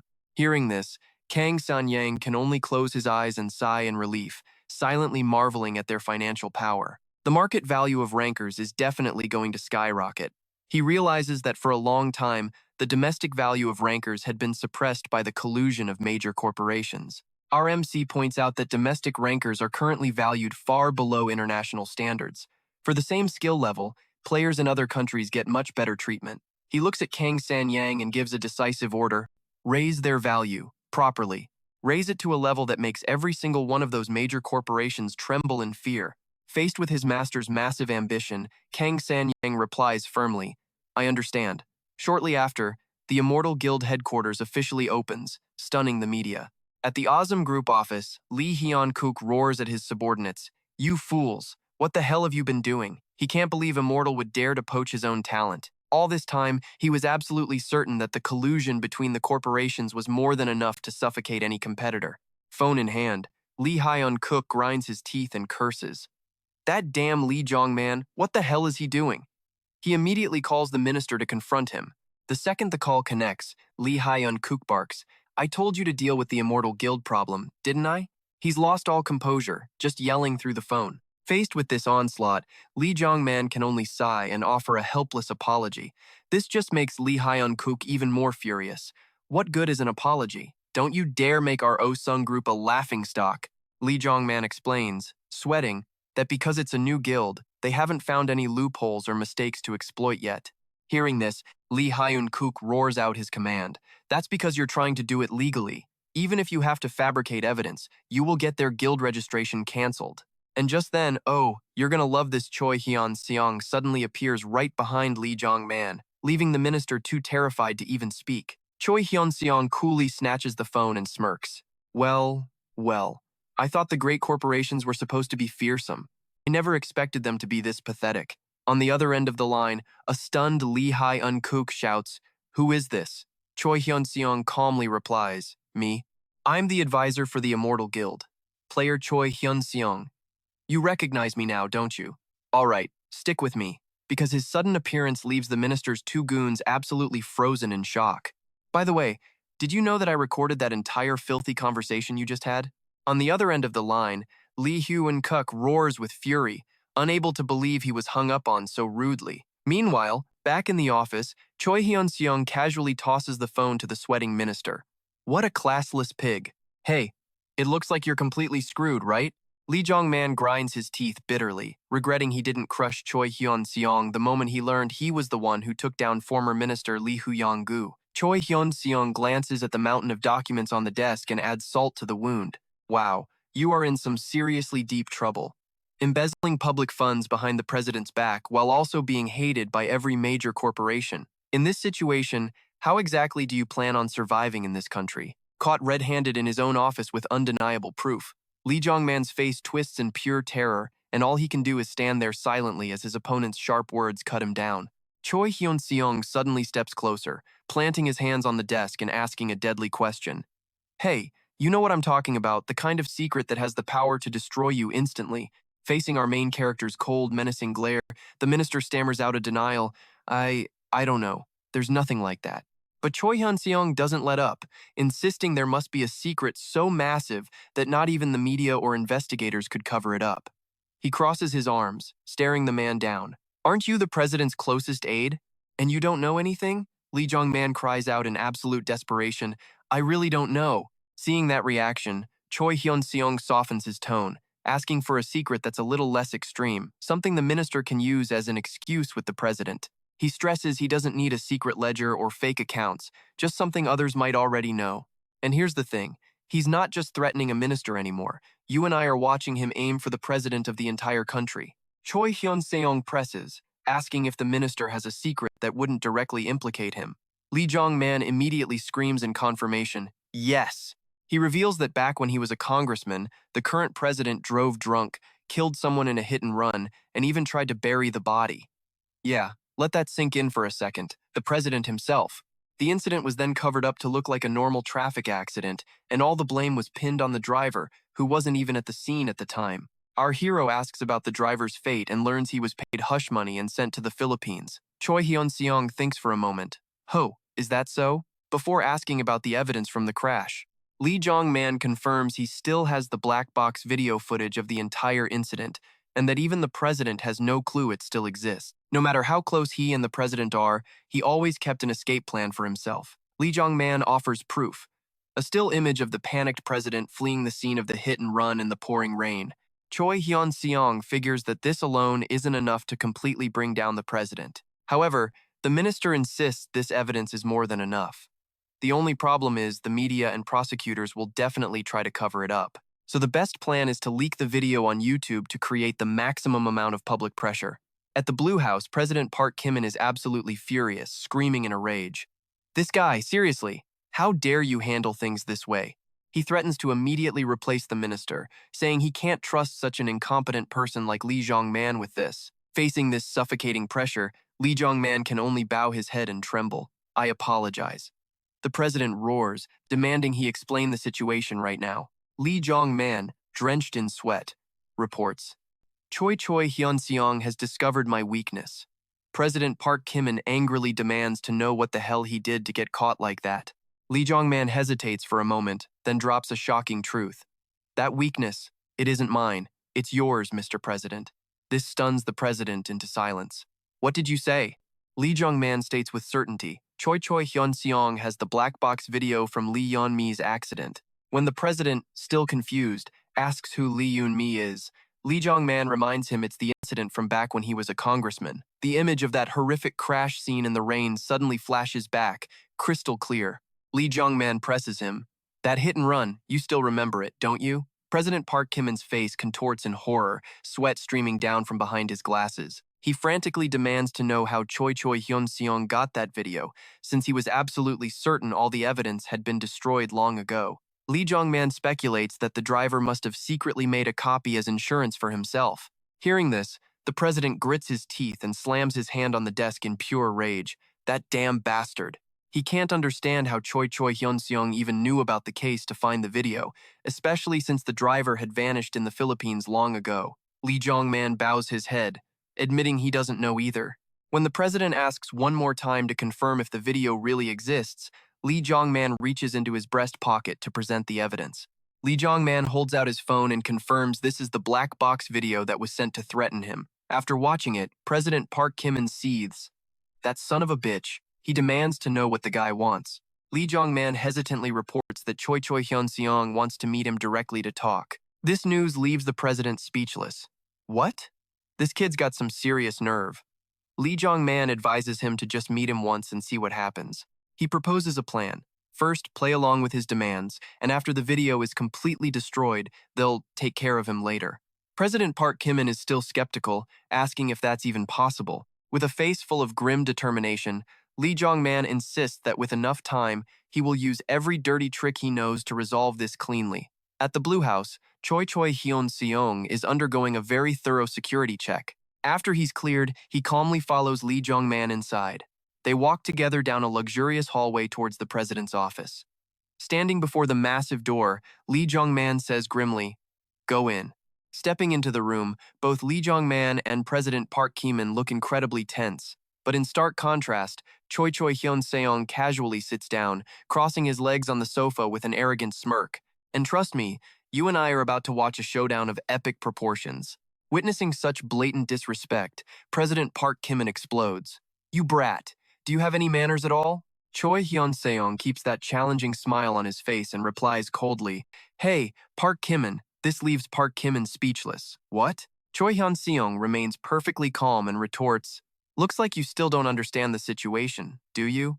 You can't even tell who's holding the handle and who's holding the blade." His pride wounded, Park Kim-in grinds his teeth and shouts, "How dare you? You little." Choi Hyeon-seong calmly cuts him off, trying to ease the tense atmosphere. Now, let's just handle this smoothly. First things first, stay out of the Immortal Guild's business. I'm not expecting you to help us or anything. Understood? Pachimon's face twists in fury as he roars. "Just because you have a little dirt on me, you dare to shout? You better know your place, because I can crush an insect like you anytime I want." Choi Hyeon-seong coolly shoots back. "And how would you do that? All I have to do is upload the video and move abroad. You know America has been trying to recruit me, don't you?" Cornered, Pachimon resorts to threats. "I'll smash that new guild of yours, Imoto, into a million pieces." Choi Hyeon-seong just smirks, completely unfazed. "Simple. I'll just move the entire guild to America with me. I'm sure they'd be more than happy to have us." Pachimon grinds his teeth, powerless. Choi Hyun-seong keeps the pressure on. "Didn't I say we should handle this smoothly? I don't particularly want to leave Korea if I can help it. In fact, I was planning on putting down deep roots here."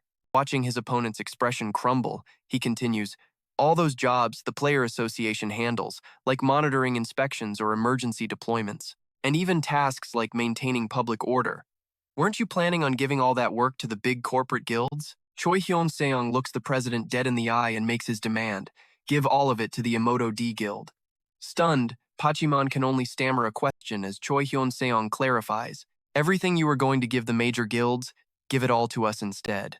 Faced with such bottomless greed, Pachimon can only mutter bitterly, "Ha, don't be ridiculous." Choi Hyun-seong's eyes turn ice cold as he presses him. "Are you refusing?" Pachimon stands, declaring, "Release the video if you want, do whatever you like. But in return, you better be prepared for the consequences." Pachimon vows to make it impossible for Choi Hyun-seong to set foot, let alone survive, in this country. But Choi Hyun-seong just gives a knowing smile. "Well, that's a shame. Now watch this." He reveals he was planning on offering a deal far better than any corporation could. The president is speechless as Choi Hyeon-seong reveals the colossal fortune he's amassed in offshore accounts. "Do you have any idea how much is in there? 30 trillion stone dollars." He then drops the hammer. "If you had handled this well, I was planning on setting aside a full 1 trillion stone dollars as a service fee for you. But now, what a waste." Pachiman gulps, his resolve completely shaken. He stammers, "Is that number for real?" Choi Hyun-seong states plainly that the money he's already spent recruiting his members is in the tens of trillions. Standing behind them, Minister Lee Jong-man speaks up, confirming for the president that every word is true. The two men lock eyes, the tension thick enough to cut with a knife. Choi Hyun-seong demands the president manipulate politicians from both parties to transfer all public contracts to his guild, reminding him that those big corporations, at best, would only offer him 1 or 2 trillion won. Faced with such an astronomical difference, Pachimon asks in a low voice, "That promise, can you really keep it?" Instead of answering, Choi Hyun-seong pulls out a passbook, explaining it's a secret Swiss bank account. Annoyed by the distrust, he throws the book on the table and tells the president to check it for himself and see the truth. Seeing Pachimon staring, stunned, at the passbook, Choi Hyeon-seong crosses his arms with an air of absolute authority. Finish the job, and it's all yours. Go ahead, keep it. He adds with a smirk, once everything is done, I'll give you the password too. He casually tells the president he can verify the authenticity of the account anytime he wants. Pachimon thinks for a moment, then tells him to leave for the day, promising to call with his final answer in a few days. Choi Hyeon-seong turns and walks out without hesitation, his footsteps echoing with power. He silently sends a message to the president. Think carefully about which side offers the greater benefit and make the wisest possible decision. Choi Hyeon-seong gives an arrogant wave goodbye as he leaves the office of the nation's leader. The second the door closes, Pachimon's greedy nature surfaces with a sinister smile. He hands the passbook to Lee Jong-man and orders him to call in an expert immediately to confirm if the account is real or fake. Lee Jong-man bows respectfully. Yes, sir, I understand, Mr. President. However, the minister's loyalty is already starting to waver in the face of such incredible wealth. But okay, our main character isn't just playing one angle. In a private meeting right after, Choi Hyeon-seong makes the minister an offer he can't refuse. If this plan succeeds, your cut is 100 billion stone dollars. That colossal figure completely mesmerizes Lee Jong-man. He grits his teeth, telling himself he has to convince the president to agree to this deal no matter what. And honestly, who wouldn't be tempted? The next day, Choi Hyun-seong receives a call from the Blue House secretary's office. Seeing the call end, he smirks with satisfaction. It seems they're getting very impatient. He immediately heads to the Blue House as requested. As soon as he arrives, a secretary in a sharp suit is already waiting, greeting him with a welcoming smile. Welcome, Sir Choi Hyun-seong. I will escort you. Led by the secretary, Choi Hyun-seong strides through the grand, luxurious corridors, lined with stern security personnel. His expression remains cold and resolute, ready to face the leader of the country once more. The secretary stops before a massive wooden door and bows. Please, go inside. Choi Hyun-seong strolls in casually, hands in his pockets. He's greeted by a wide, fake smile on President Pachimon's face. The president clasps his hands together in a warm welcome. Glad you could make it. Choi Hyun-seong coldly replies, it seems you've made the right choice. Despite the jab, Pachimon keeps his friendly facade, replying with hypocritical virtue. Of course, that's a given. As the president of a nation, one must always choose what's best for the country's future. After they sit down for tea, Pachimon confirms the fat prize he was given. It's the real deal. Choi Hyeon-seong takes a calm sip of tea and replies, there was no reason for me to give you a fake, was there? Pachimon's eyes narrow as he brings up the most important detail. You said you'd give me the password after everything is finished, right? Choi Hyeon-seong nods in confirmation. Of course, as long as the job is handled perfectly, that passbook. But Pachimon's greed rears its ugly head again, he suggests. But to persuade the members of parliament, I think I'll need a little deposit money. Seeing this endless greed, Choi Hyun-seong's eyes narrow in contempt, cursing him internally. This old geezer is shameless, trying to take everything for himself. He coldly shuts down the outrageous request. That's something you'll have to handle yourself, Mr. President. I've already given you 1 trillion stone dollars, haven't I? Pachiman, still not giving up, presses on. But isn't that money I can't use immediately? Choi Hyun-seong smirks. That's not entirely true. All you have to do is show the politicians the passbook with 1 trillion stone dollars in it. Wouldn't that be enough to convince them? Hearing this, Pachiman looks flustered, and you and I both know exactly why. He stammers. Well, isn't this sort of thing supposed to be confidential? Seeing right through him, Choi Hyun-seong states plainly that the money is no longer his to control. He scoffs internally, realizing the old man was scheming to keep every last dollar for himself. Oh, you think you can fool him? Not a chance. Park Heeman forces a strained smile, saying, I understand. Haha, I'll take care of that problem myself. But he's still on guard, adding a little warning. You have to keep your promise to give me the password when you're done. Hyun-sung calmly reassures him. Don't worry about it. Then he adds a loaded question. Besides, if I don't give you the password, how would you get the money? Wouldn't that money just be stuck there forever? Park Heeman grins smugly and holds out his hand. From now on, I'm counting on you. Hyun-sung replies politely, likewise, I look forward to working with you. But the second their hands touch, a strange light flashes in Hyun-sung's eyes as he secretly activates his psychometry skill. A flood of Park Heeman's dark memories flashes before him like a slow-motion film. From suitcases packed with 50,000 won bills to him drinking and carousing with young women in lavish clubs, Hyun-seong sees it all: secret ledgers and hidden stacks of cash, all carefully stashed away. He thinks to himself, so it's all gathered in one place. His vision locks onto a heavy-duty safe deep inside a secret room, just as the door clicks shut with a dry thud. Alone in his office, Park Hee-man schemes to himself. This is an investment.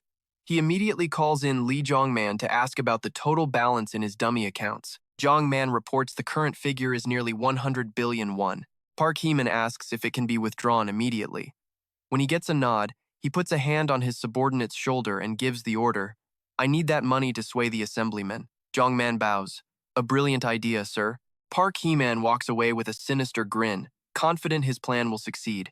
However, this news hits the major corporations like a bucket of ice water. At the Osung headquarters, Lee Hui-young roars in fury. The Immortal Guild won the Soul Source contract? How the hell did this happen? Why did the Immortal Guild suddenly jump in? His frantic underlings report that it seems Park Hee-man's administration promised them a massive payout. Lee Hui-young is practically exploding with rage. Even a child could see that coming. If something like that was happening, you should have blocked it from the start. He keeps screaming at his useless subordinates. While they were teaming up behind our backs, what in the hell were you all doing? After a long, helpless sigh to calm his anger, Lee Hui-young's eyes narrow as he orders, contact the press, now. He sees the headlines already attacking the Immortal Guild over suspected illegal contracts, confirming they're making a scene. But now, he's ready to launch his own decisive counterattack. However, just as he's about to detonate his media bomb, a piercing emergency alarm suddenly rings on his phone. A disaster warning message: a monster wave has broken out in Wangjing-gu. Hyun-seong is stunned. He can't believe a high-level dungeon could have a catastrophic break like this. Instantly, he dons his combat gear. Hyun-seong wonders how the initial management team messed up so badly to cause this chaos. He even suspects a legendary-grade entity might have appeared. Just then, Shin Yuna calls to update him on the situation. Hyun-seong confirms he's seen the news and is already rushing to the scene at lightning speed.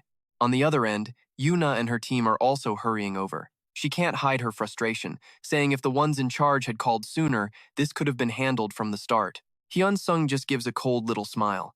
He knows exactly why they tried to cover up the incident until it spiraled out of control. When Yuna asks for his ETA, he states he'll be at the epicenter in less than 3 minutes. Yuna desperately begs him to resolve it quickly to minimize harm to innocent civilians. Touching down, Hyun-seong looks up at the sky where a swirling blue vortex is spewing out swarms of flying monsters like ghostly shadows. He immediately recognizes this dungeon is under the Osung Guild's management and scoffs at their pathetic response capabilities. Down on the streets, the Osung players are in a full-blown panic, completely unable to control the situation. Man, this is going to be tough.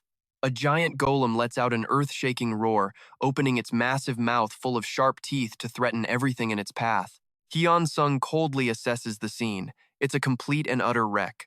With his eyes blazing with killing intent, a colossal orb of energy explodes like a miniature sun in the city's heart, engulfing the swarm of flying monsters in a wave of annihilation. The horrific screams of the monsters echo through the air as they're crushed by the immense magical pressure. Hyun-seong stands in the center of a swirling vortex of dark energy. He unleashes a powerful finishing blow, completely obliterating the entire monster horde. Bolts of purple energy rain down, and witnessing this insane spectacle, a young man live streaming nearby can't help but shout in excitement. Oh my god! He frantically points his camera at the battlefield and asks his live audience, "Are you guys seeing this?" The man points towards the figure flying amidst the smoke and dust, yelling, "That guy in the brown coat, he wiped out the entire swarm all by himself." The livestream instantly explodes to over 200,000 viewers. A flood of comments pours in, expressing pure shock at a power level far beyond any normal ranker, landing on the ground next to the exhausted members of the OSUNG Guild. Our main character coolly surveys the destroyed area. Just then, a piercing roar rings out, making him turn. Huh? An OSUNG hunter, his face covered in blood, screams out a warning. Look out! That monster is on a completely different level. In front of them, a giant red dragon is slowly advancing down the street. Seeing the utter devastation, our hero is furious. How did they screw up the initial response so badly that a hero-grade dungeon ended up like this? He silently vows that he will never forgive the people who indirectly caused this tragedy. The dragon unleashes a fierce fire attack, but he just walks forward calmly and unleashes a devastating slash that rips right through the pillar of fire in the monster's body. The monster lets out a final, agonizing roar before exploding in a blazing inferno, leaving nothing but rubble behind. Choi Hyeon-seong looks at the mess, clicks his tongue, and wonders, "Are you a pet or something? Why so stubborn?" Immediately, a system notification pops up, congratulating him on the impossible achievement of soloing the hero-grade named monster, Red Wyvern Postkeel. With the new title, He Who Soloed the Hero-grade Red Wyvern Postkeel, his magic stat is officially boosted by 4 points. He mutters to himself, "So it was a named monster." Hyeon-seong leisurely walks through the battlefield, thinking, another achievement in the bag. He approaches the monster's corpse, curious. What kind of item did it drop? His eyes light up when he sees a red book with a 5-pointed star on the cover. Oh, it's the Book of Flames, a unique hero-grade item. An active skill book that lets the user control fire at will and burn away an opponent's mana until they're completely incinerated. He sees it can also be upgraded by absorbing fire-related skills and equipment. The system asks, does he want to learn this skill?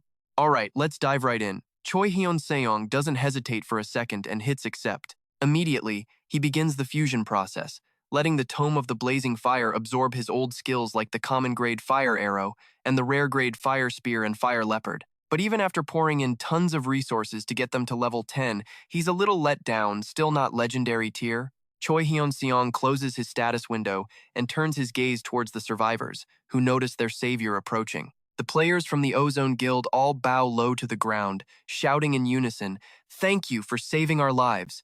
A female warrior, covered in wounds, is so overwhelmed with emotion she bursts into tears. They're literally bowing a full 90 degrees to thank him. Seeing these people trembling in fear, Choi Hyeon-seong's expression softens. He thinks to himself that none of this was their fault. He stands in the middle of the ruined street and calls out, "Can everyone gather over here?" The injured, too. He looks over at the players of the OSU Guild. Seeing them struggling with their injuries, our main character raises his hand and activates a skill, Red Heal. Instantly, mystical green particles of light flood the scene, seeping into every wound to treat those on the brink of death. Witnessing this insane level of mass healing, a mage in the group can't help but yell out in total shock. Oh my god, just what in the hell is his magic stat? The other soldiers start whispering among themselves, realizing that to maintain a wide-area healing skill for this long, his spirit stat must be astronomically high.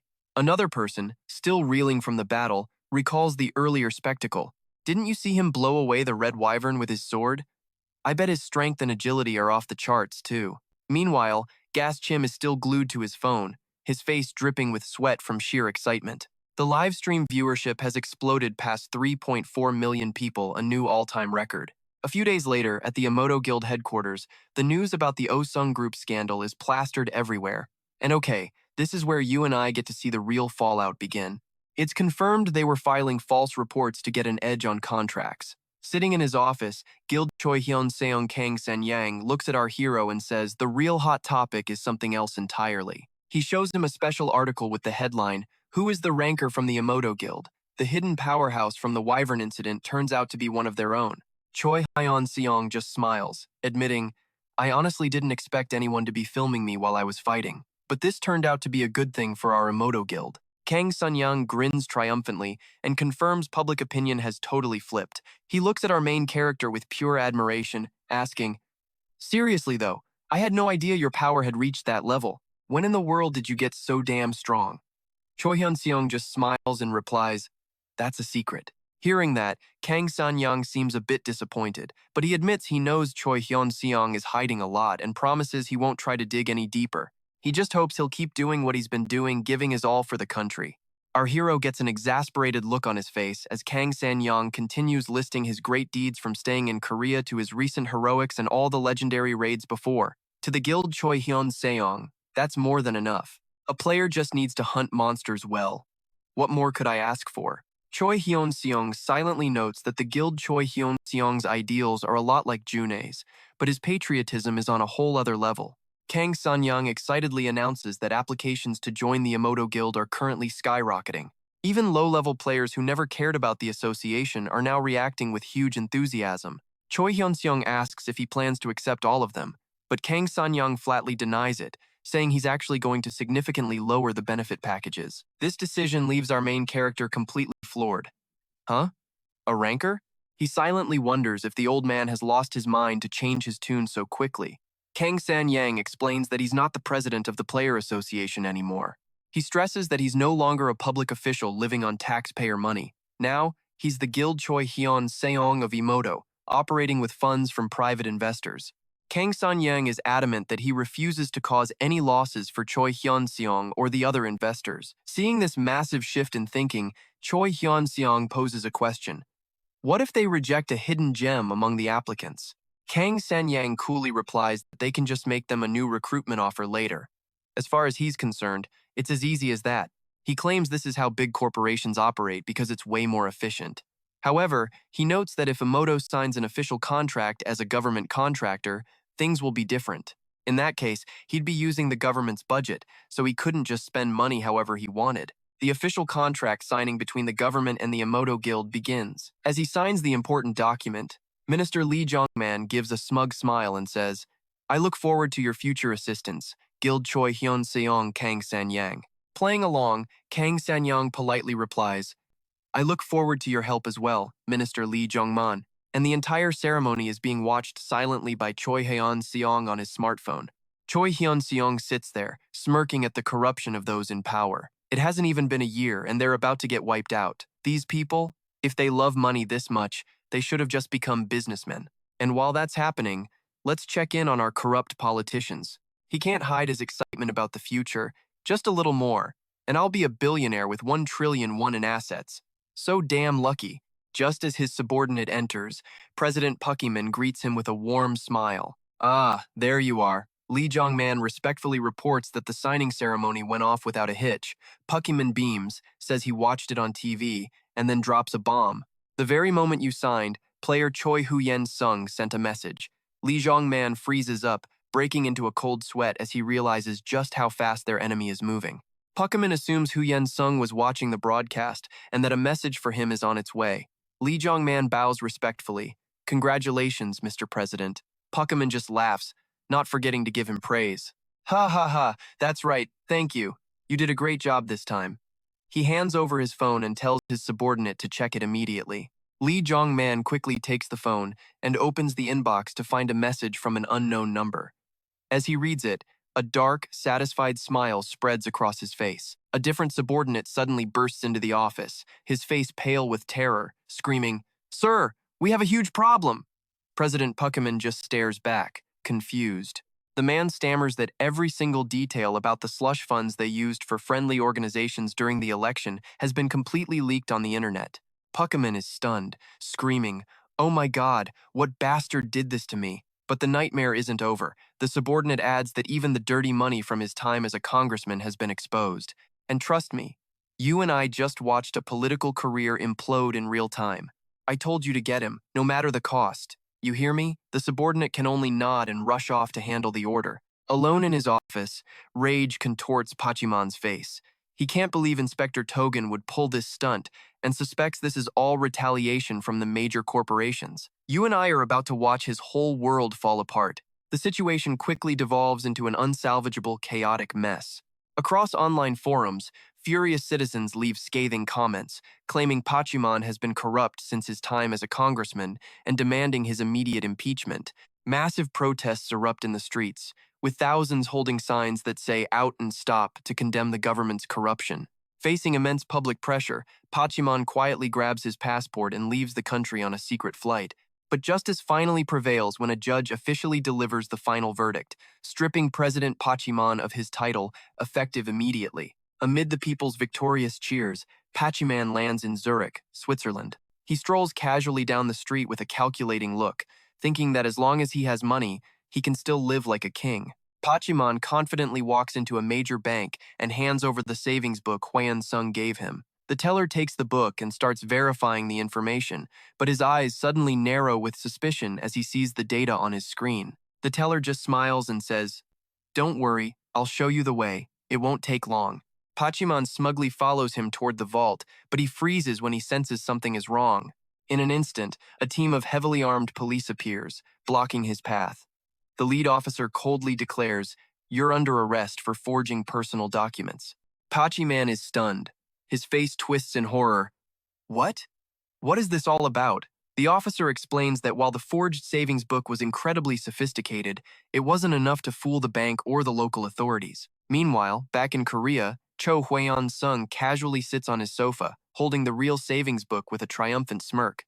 You and I both know who just won this game. Realizing he's been played, Pachiman grits his teeth and curses. How dare you pull a stunt like this on me? He struggles wildly, screaming, "Let me go! Do you police grunts have any idea who I am?" A heavy blow sends Pachiman stumbling to the ground, crying out in pain. The officer coldly informs him that resisting arrest will be added to his list of charges. As Pachiman lies sprawled on the floor in humiliation, the officer continues reading him his rights to an attorney and to remain silent. The shocking news spreads like wildfire with the headline, "Breaking news. Former President Pachiman arrested in Switzerland for forgery and obstruction of justice." At the same time, the major corporations launch a smear campaign, accusing the Immortal Guild of being a hub of corruption with illicit ties to the former government. Seeing the malicious headlines on his phone, Hyeon-seong smirks. So the corporations think they can escape this way? I'll just return the favor. Immediately, posts exposing the rotten collusion between politicians, corporations, and the media explode across the internet, capturing massive public attention. Seeing things spiral out of control, Chairman Lee Hee-won of the O Corporation roars in fury. Who is the bastard behind all of this? On the TV screen, a presidential debate is raging between the candidates. One candidate declares, "If I become president, I will arrest and investigate everyone involved." Watching the news, Choi Hyeon-seong smirks to himself. "It's over. You messed with the wrong guy. Now I can finally focus on hunting." He leans back on the sofa just as his phone rings with a call from Inukuso. Hyeon-seong answers, "Are they asking for my help?"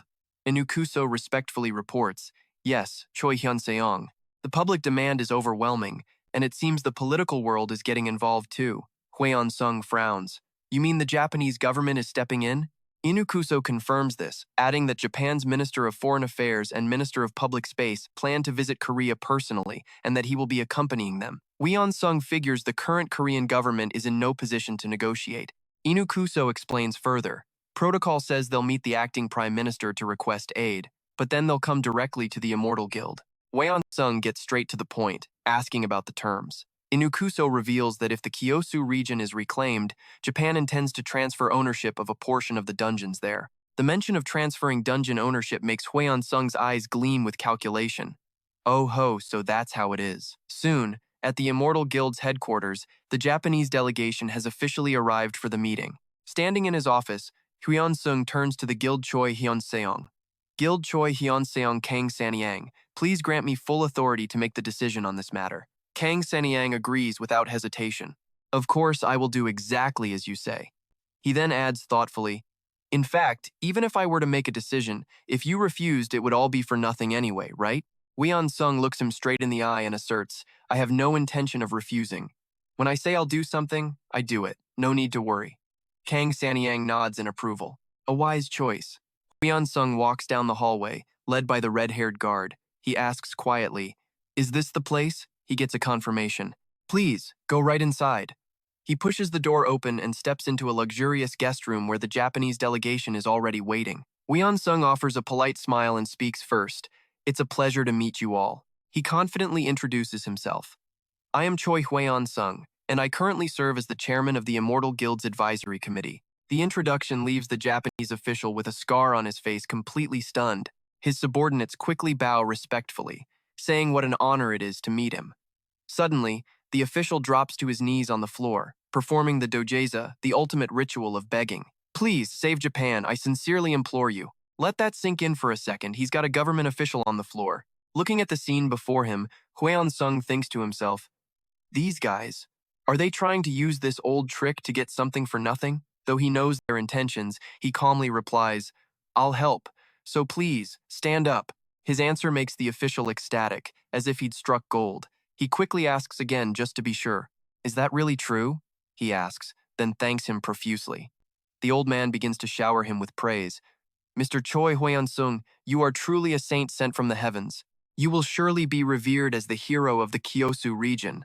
Hyeon-seong calmly sips his tea, then suddenly smiles and throws a bucket of cold water on their hopes. "However, I have some urgent personal matters to attend to, so I probably won't be able to go to Japan right away. To the delegation's utter shock, he casually suggests, how about in, say, 3 months? The Japanese official pleads desperately. Can't you move up the schedule just a little? The people of Japan are yearning for the restoration of Kyushu Island every minute of every day. Please understand their plight. Hearing this, Hyeon-seong's eyes narrow in contempt. He thinks to himself, these bastards stalled for as long as they could before, and now they have the nerve to talk like that? What a freaking circus, he replies coldly. I'd like to, but I'm currently tied up with something extremely important. The official curiously pushes, what could it be? And trust me, you're going to want to stick around to find out.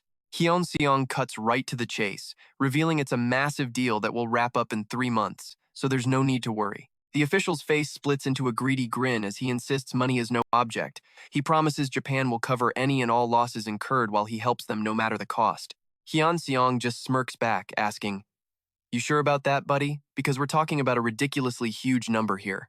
He hints that the man might have to hand over every single dungeon in the Kyushu region. The official freezes, breaking out in a cold sweat, completely lost. What could he possibly mean? What kind of favor demands such an insane payment? Hyeon-seong cuts him off cold. I can't tell you. It's personal. Then, with a cryptic smile, he makes an offer. After this is done, in 3 months, I'll help you guys out for free. While the official mentally wrestles with this, Hyeon-seong drops another bombshell. Oh, and by the way, Minister, I will never help Japan for free. Faced with the man's stunned silence, he presses his advantage without hesitation. If your country has a real emergency, you should pay for an express service, not resort to mind games or appeals for sympathy.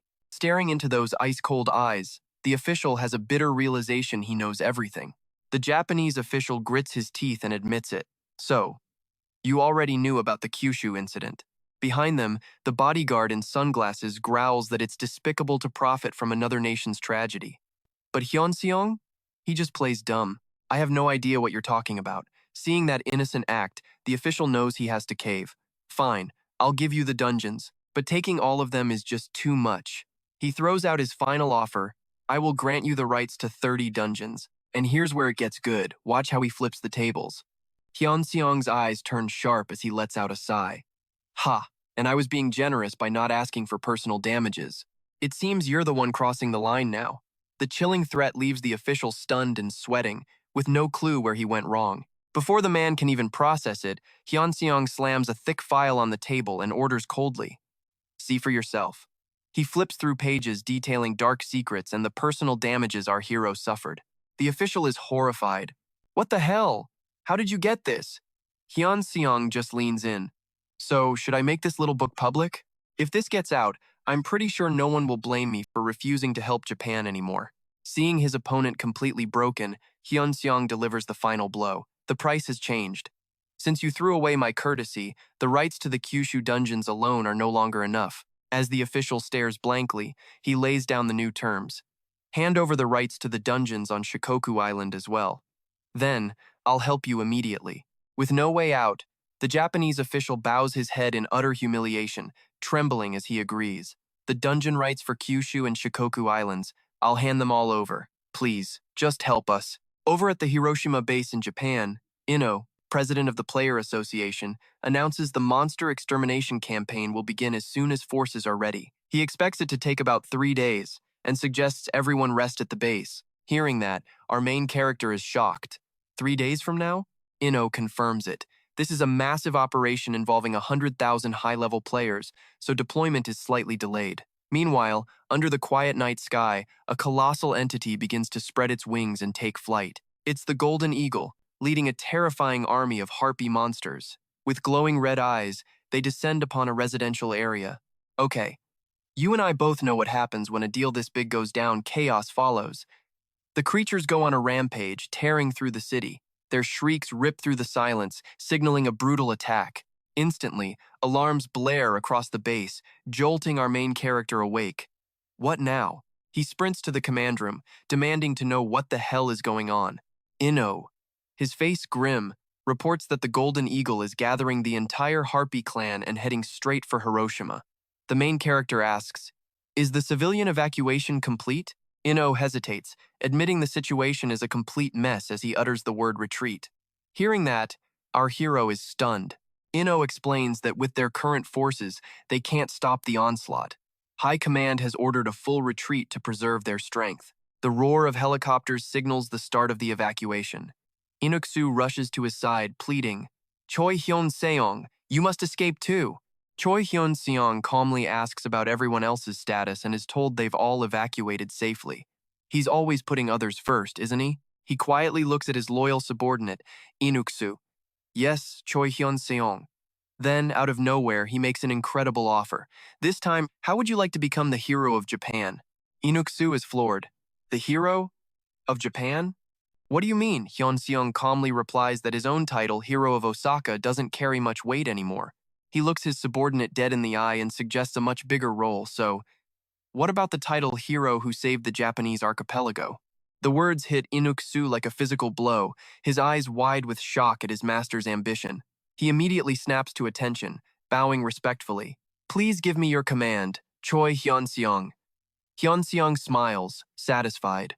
Good, that's the right choice. He begins to walk, explaining that in order to carry out his future directives effectively, Inuksu must, at a minimum, climb to the position of Minister of Japan's Spatial Portal Management. But first, he orders him to help stop the Harpy clan's rampage. Inuksu asks nervously if it'll be just the two of them. Choi Hyeon-seong nods and lays out the plan.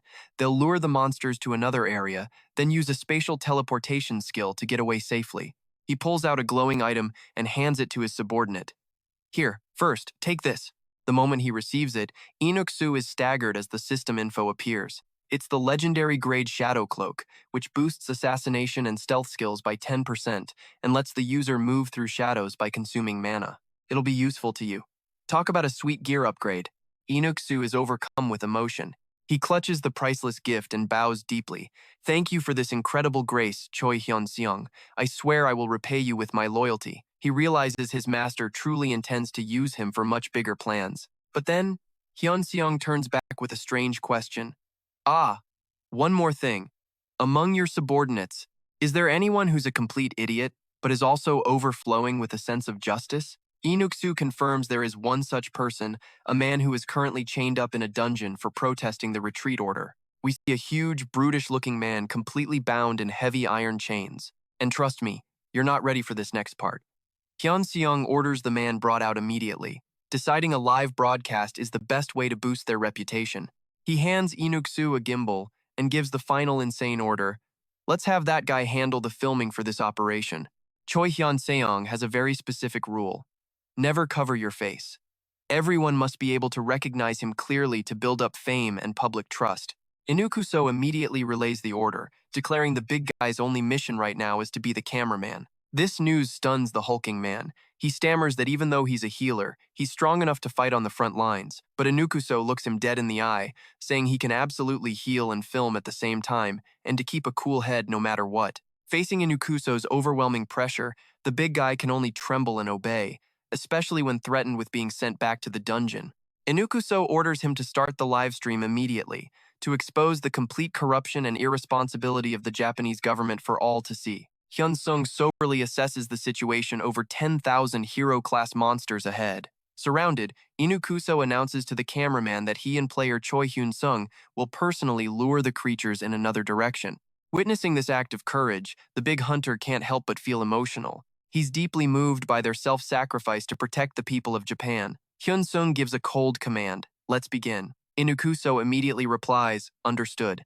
The cameraman quickly activates his equipment and shouts, "Okay, let's get this show on the road. Starting now." The three of them shoot off like lightning towards the fiery battlefield. On the live stream, the cameraman roars in fury. The Japanese government has abandoned Hiroshima, but a single Korean player and one Japanese player have not. Inukuso's face is a mask of determination amidst the smoke and dust. A voice echoes across the broadcast, desperately asking everyone to pray for the two heroes' safe return. And right on cue, a horde of vicious birdmen with glowing red eyes moves to block their path. Hyun-seong's eyes blaze with a crimson light as he lets out a world-shaking roar. A colossal burst of purple energy explodes outward. It obliterates those in its path and makes the other monsters tremble in absolute terror. The birdmen can only stare up in despair as a gigantic fireball descends like a meteor, swallowing the entire flock in a sea of flames. Agonizing screams fill the air as the creatures are completely incinerated by the incredible heat. Hyun-seong charges through the wall of fire, his sword a blur of brutal slashes that bring an instant, grisly end to his enemies. Seeing this sheer destructive power firsthand, the cameraman can't help but yell in shock, "Oh my god, what in the world is this?" In the middle of the blazing battlefield, Hyun-seong realizes his skills are hitting way harder than he expected. Well, this is working out better than I thought. A system notification pops up, confirming a hero class achievement. He single-handedly annihilated 5,000 high-level bird monsters. He earns the title Bird Monster Butcher and realizes this insane power comes from a synergy effect. Hyun-sung glances at the distant survivors and scoffs. Those flies are pretty lucky, huh? Seeing his opponents rushing him madly, he taunts, "What? You gonna bite me?" All bark, no bite. A bird monster with superior power suddenly appears, lunging forward with its long spear aimed right for him. The two clash in a breathtaking mid-air duel, sending brilliant sparks tearing through the darkness. Hyun-sung quickly retreats to reassess his opponent. Gripping his weapon with determined eyes, he thinks, "Let's try that again." But without warning, powerful bolts of lightning slam into him, and he cries out in pain. Arg. Hyun-sung grits his teeth, stunned by his enemy's strength. This thing. Is this strong? The giant bird monster, its eyes glowing with murderous intent, rushes in like a tornado, ready for its next crushing blow. A brilliant golden blade of lightning strikes hard, wounding Hyun-sung and knocking him back in pain. From high above, the bird monster watches its prey, its massive wings spread wide. It bares its sharp teeth, its glowing blue eyes filled with malice as it gathers immense lightning energy around its body. Completely unfazed, Hyun-sung lets out an earth-shattering roar as a violent vortex of dark purple mana explodes around him. A massive energy blast erupts, shaking space itself and engulfing everything in a blinding light. The insane speed of the fight has the cameraman sweating bullets, his eyes glued to his phone, constantly backing away from the unbelievable sight. The live stream is blowing up over 12 million concurrent viewers. And you and I aren't the only ones shocked. Comments are flying. No way, he took out that many by himself? He's going toe-to-toe with the boss. It's so fast I can't see anything. No one can believe their eyes, witnessing power that so clearly surpasses all human limits. Just then, a bird monster suddenly dives down from above, making the cameraman scream in terror. Oh god, what is that? But Inukuso instantly appears behind it. He swings his sword, finishing the enemy to protect the live stream. Hiding behind a rock, the large hunter shakily holds the camera, trying to capture every terrifying moment. On the live feed, a flood of comments expresses sheer confusion. What was that just now? Who is that? Get out of there, you idiot. It's insane to be filming from that spot. The cameraman, his voice thick with emotion, announces to the viewers, That's Captain Inukuso. The cameraman's shout echoes across the broadcast. He's the one who defied the retreat order from his superiors to stay here and fight. He is the only Japanese player left standing here. Inukuso relentlessly cuts through the monster horde, turning anyone in his path into a lifeless corpse. The cameraman yells with pride, "That's it! That's our last shred of honor." The slaughter continues as Inukuso unleashes one devastating attack after another, wiping out the birdmen in the blink of an eye. Public opinion in Japan absolutely explodes at this brave display. Praises flood the comments. The association that abandoned its people needs to wake up. Inukuso is the hero of Japan. He protected our dignity. Long live Inukuso.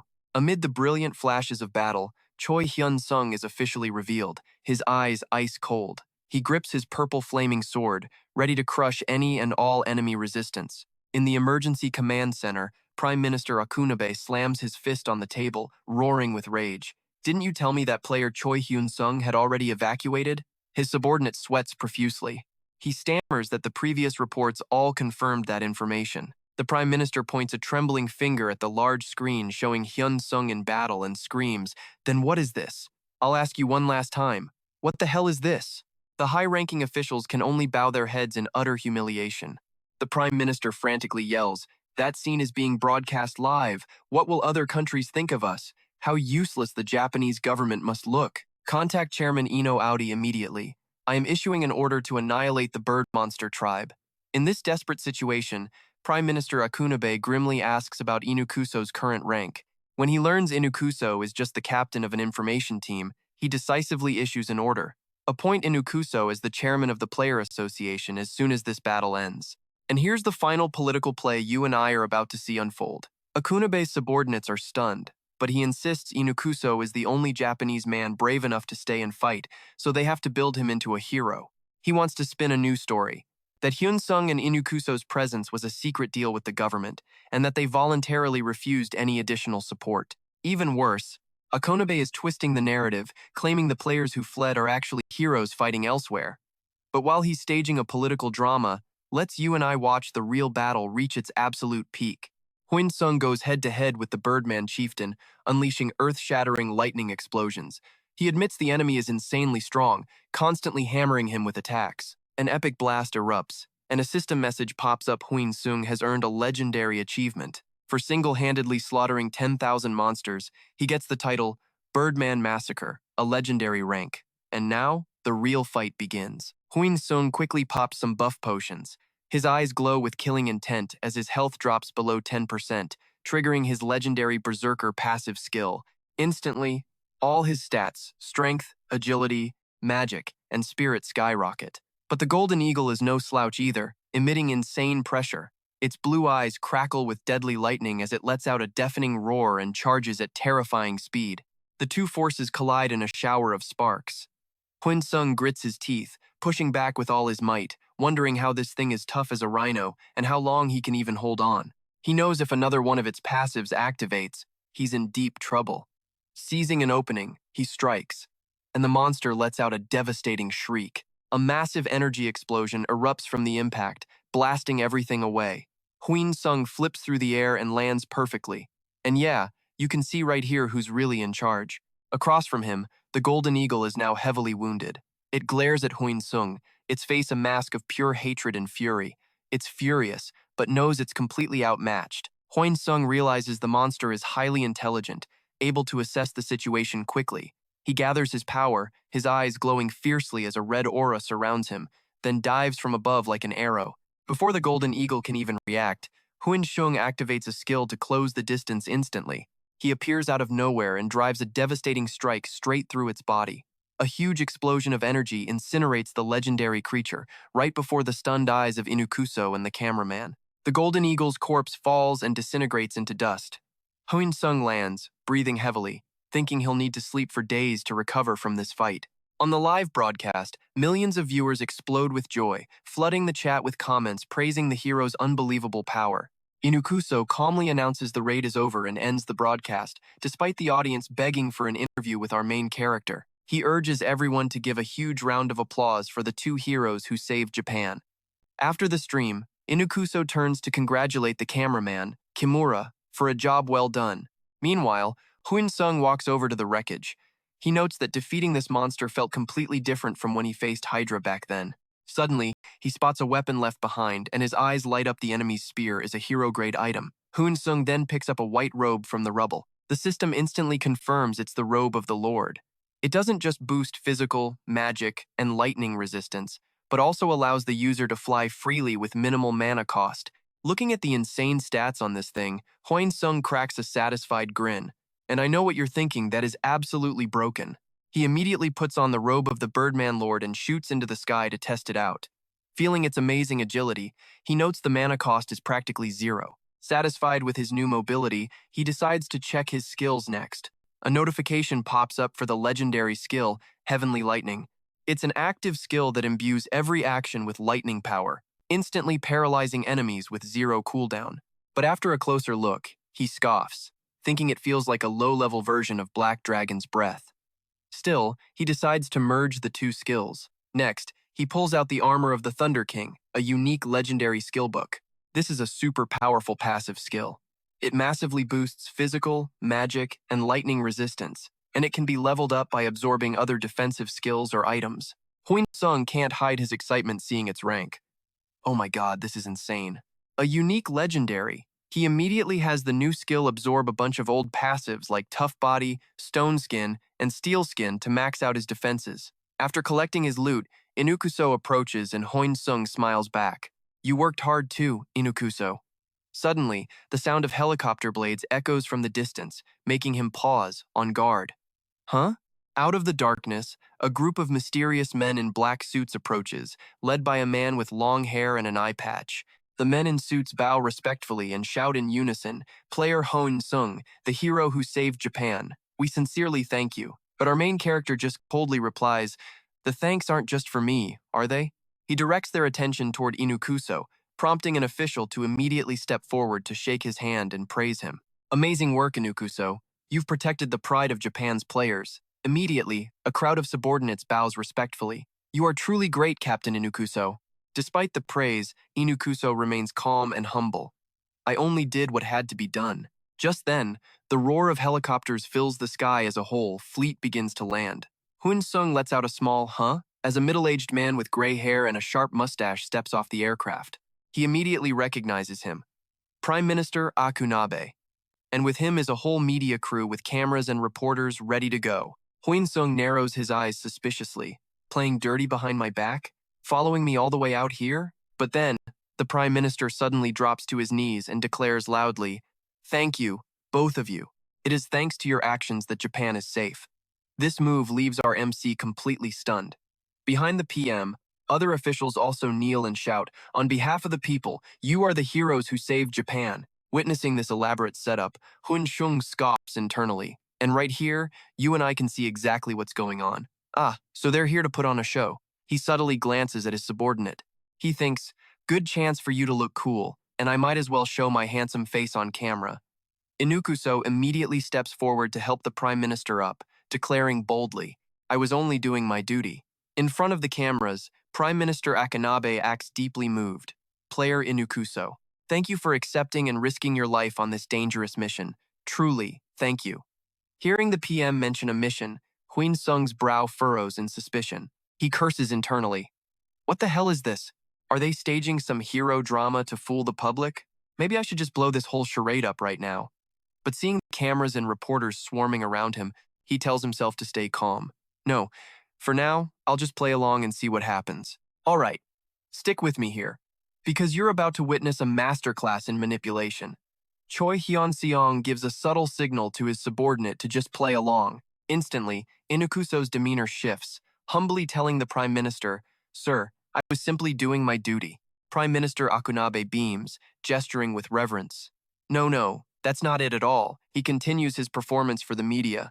"While we were desperately preparing for the defense of Hiroshima, you accepted an incredibly dangerous mission to lure the birdmen away, without a single word of complaint. I am truly, deeply grateful for that." Inukuso just stands there, sweat trickling down his forehead as he strains to keep up the act. Akunabe gets even more animated. "What's more, I never imagined you wouldn't just lure the enemy away, but completely annihilate their tribe. This is beyond my wildest dreams." Watching this flawless performance, Choi Hyun-seong's eyes turn ice cold as he calculates his next move. "This is perfect," he thinks. "I can milk this for a serious fortune." Shortly after, a massive victory ceremony is held in the city's center. The triumphant sound of the military band's trumpets fills the air, creating an incredibly formal atmosphere. Prime Minister Akunabe stands in a luxurious black limousine, smiling and waving to the adoring crowds. Choi Hyun-seong and Inukuso silently observe the whole spectacle from behind, hearing the roars of "Banzai." The cheers echo through the streets, as the people of Japan seem to have completely bought the hero narrative constructed by their government. The parade marches past towering, bustling skyscrapers, marking a new milestone. After the noise of the ceremony finally dies down, in a private room, Prime Minister Akunabe suddenly bows low in humiliation before Choi Hyeon-seong. With a trembling voice, he says, "For saving the nation of Japan, once again, I offer you my most profound thanks." Choi Hyeon-seong coolly looks down at the top of the Prime Minister's head and replies with a smirk, "Oh, of course, you most certainly should." His lips curl into a sneer, his eyes flashing with a clear threat. "I've been keeping my mouth shut to let you save face in front of the public, you know." Akunabe forces a laugh. Ha. For that, I must also thank you once again."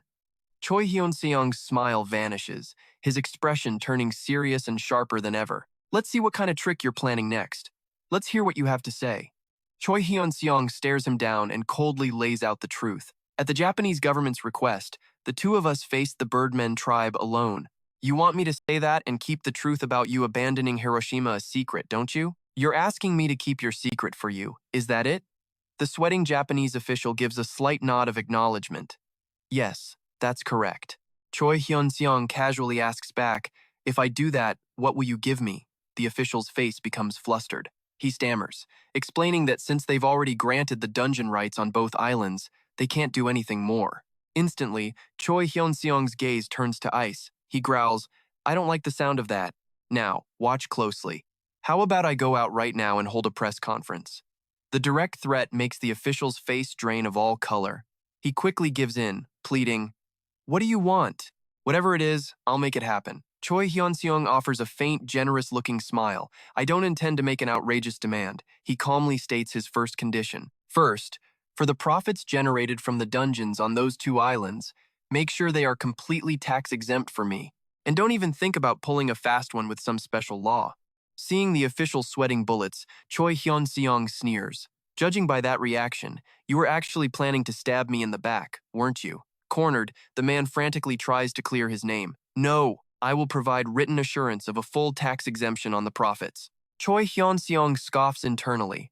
He continues to observe the ruins through the window, then says slowly, and Kyushu Island, for instance. It's been completely reduced to rubble, hasn't it? The official nods in confirmation. Yes, that's right. With a brilliant but calculating smile, Choi Hyun-seong delivers his final demand. I want to be given that land for free.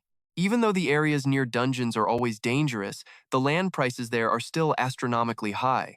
The reason is simple. Hunters always need facilities. Even in Japan, entertainment complexes have sprung up like mushrooms to cater to the players' every need. Back in the negotiation, the Japanese official stammers, completely flustered by the main character's demand for land.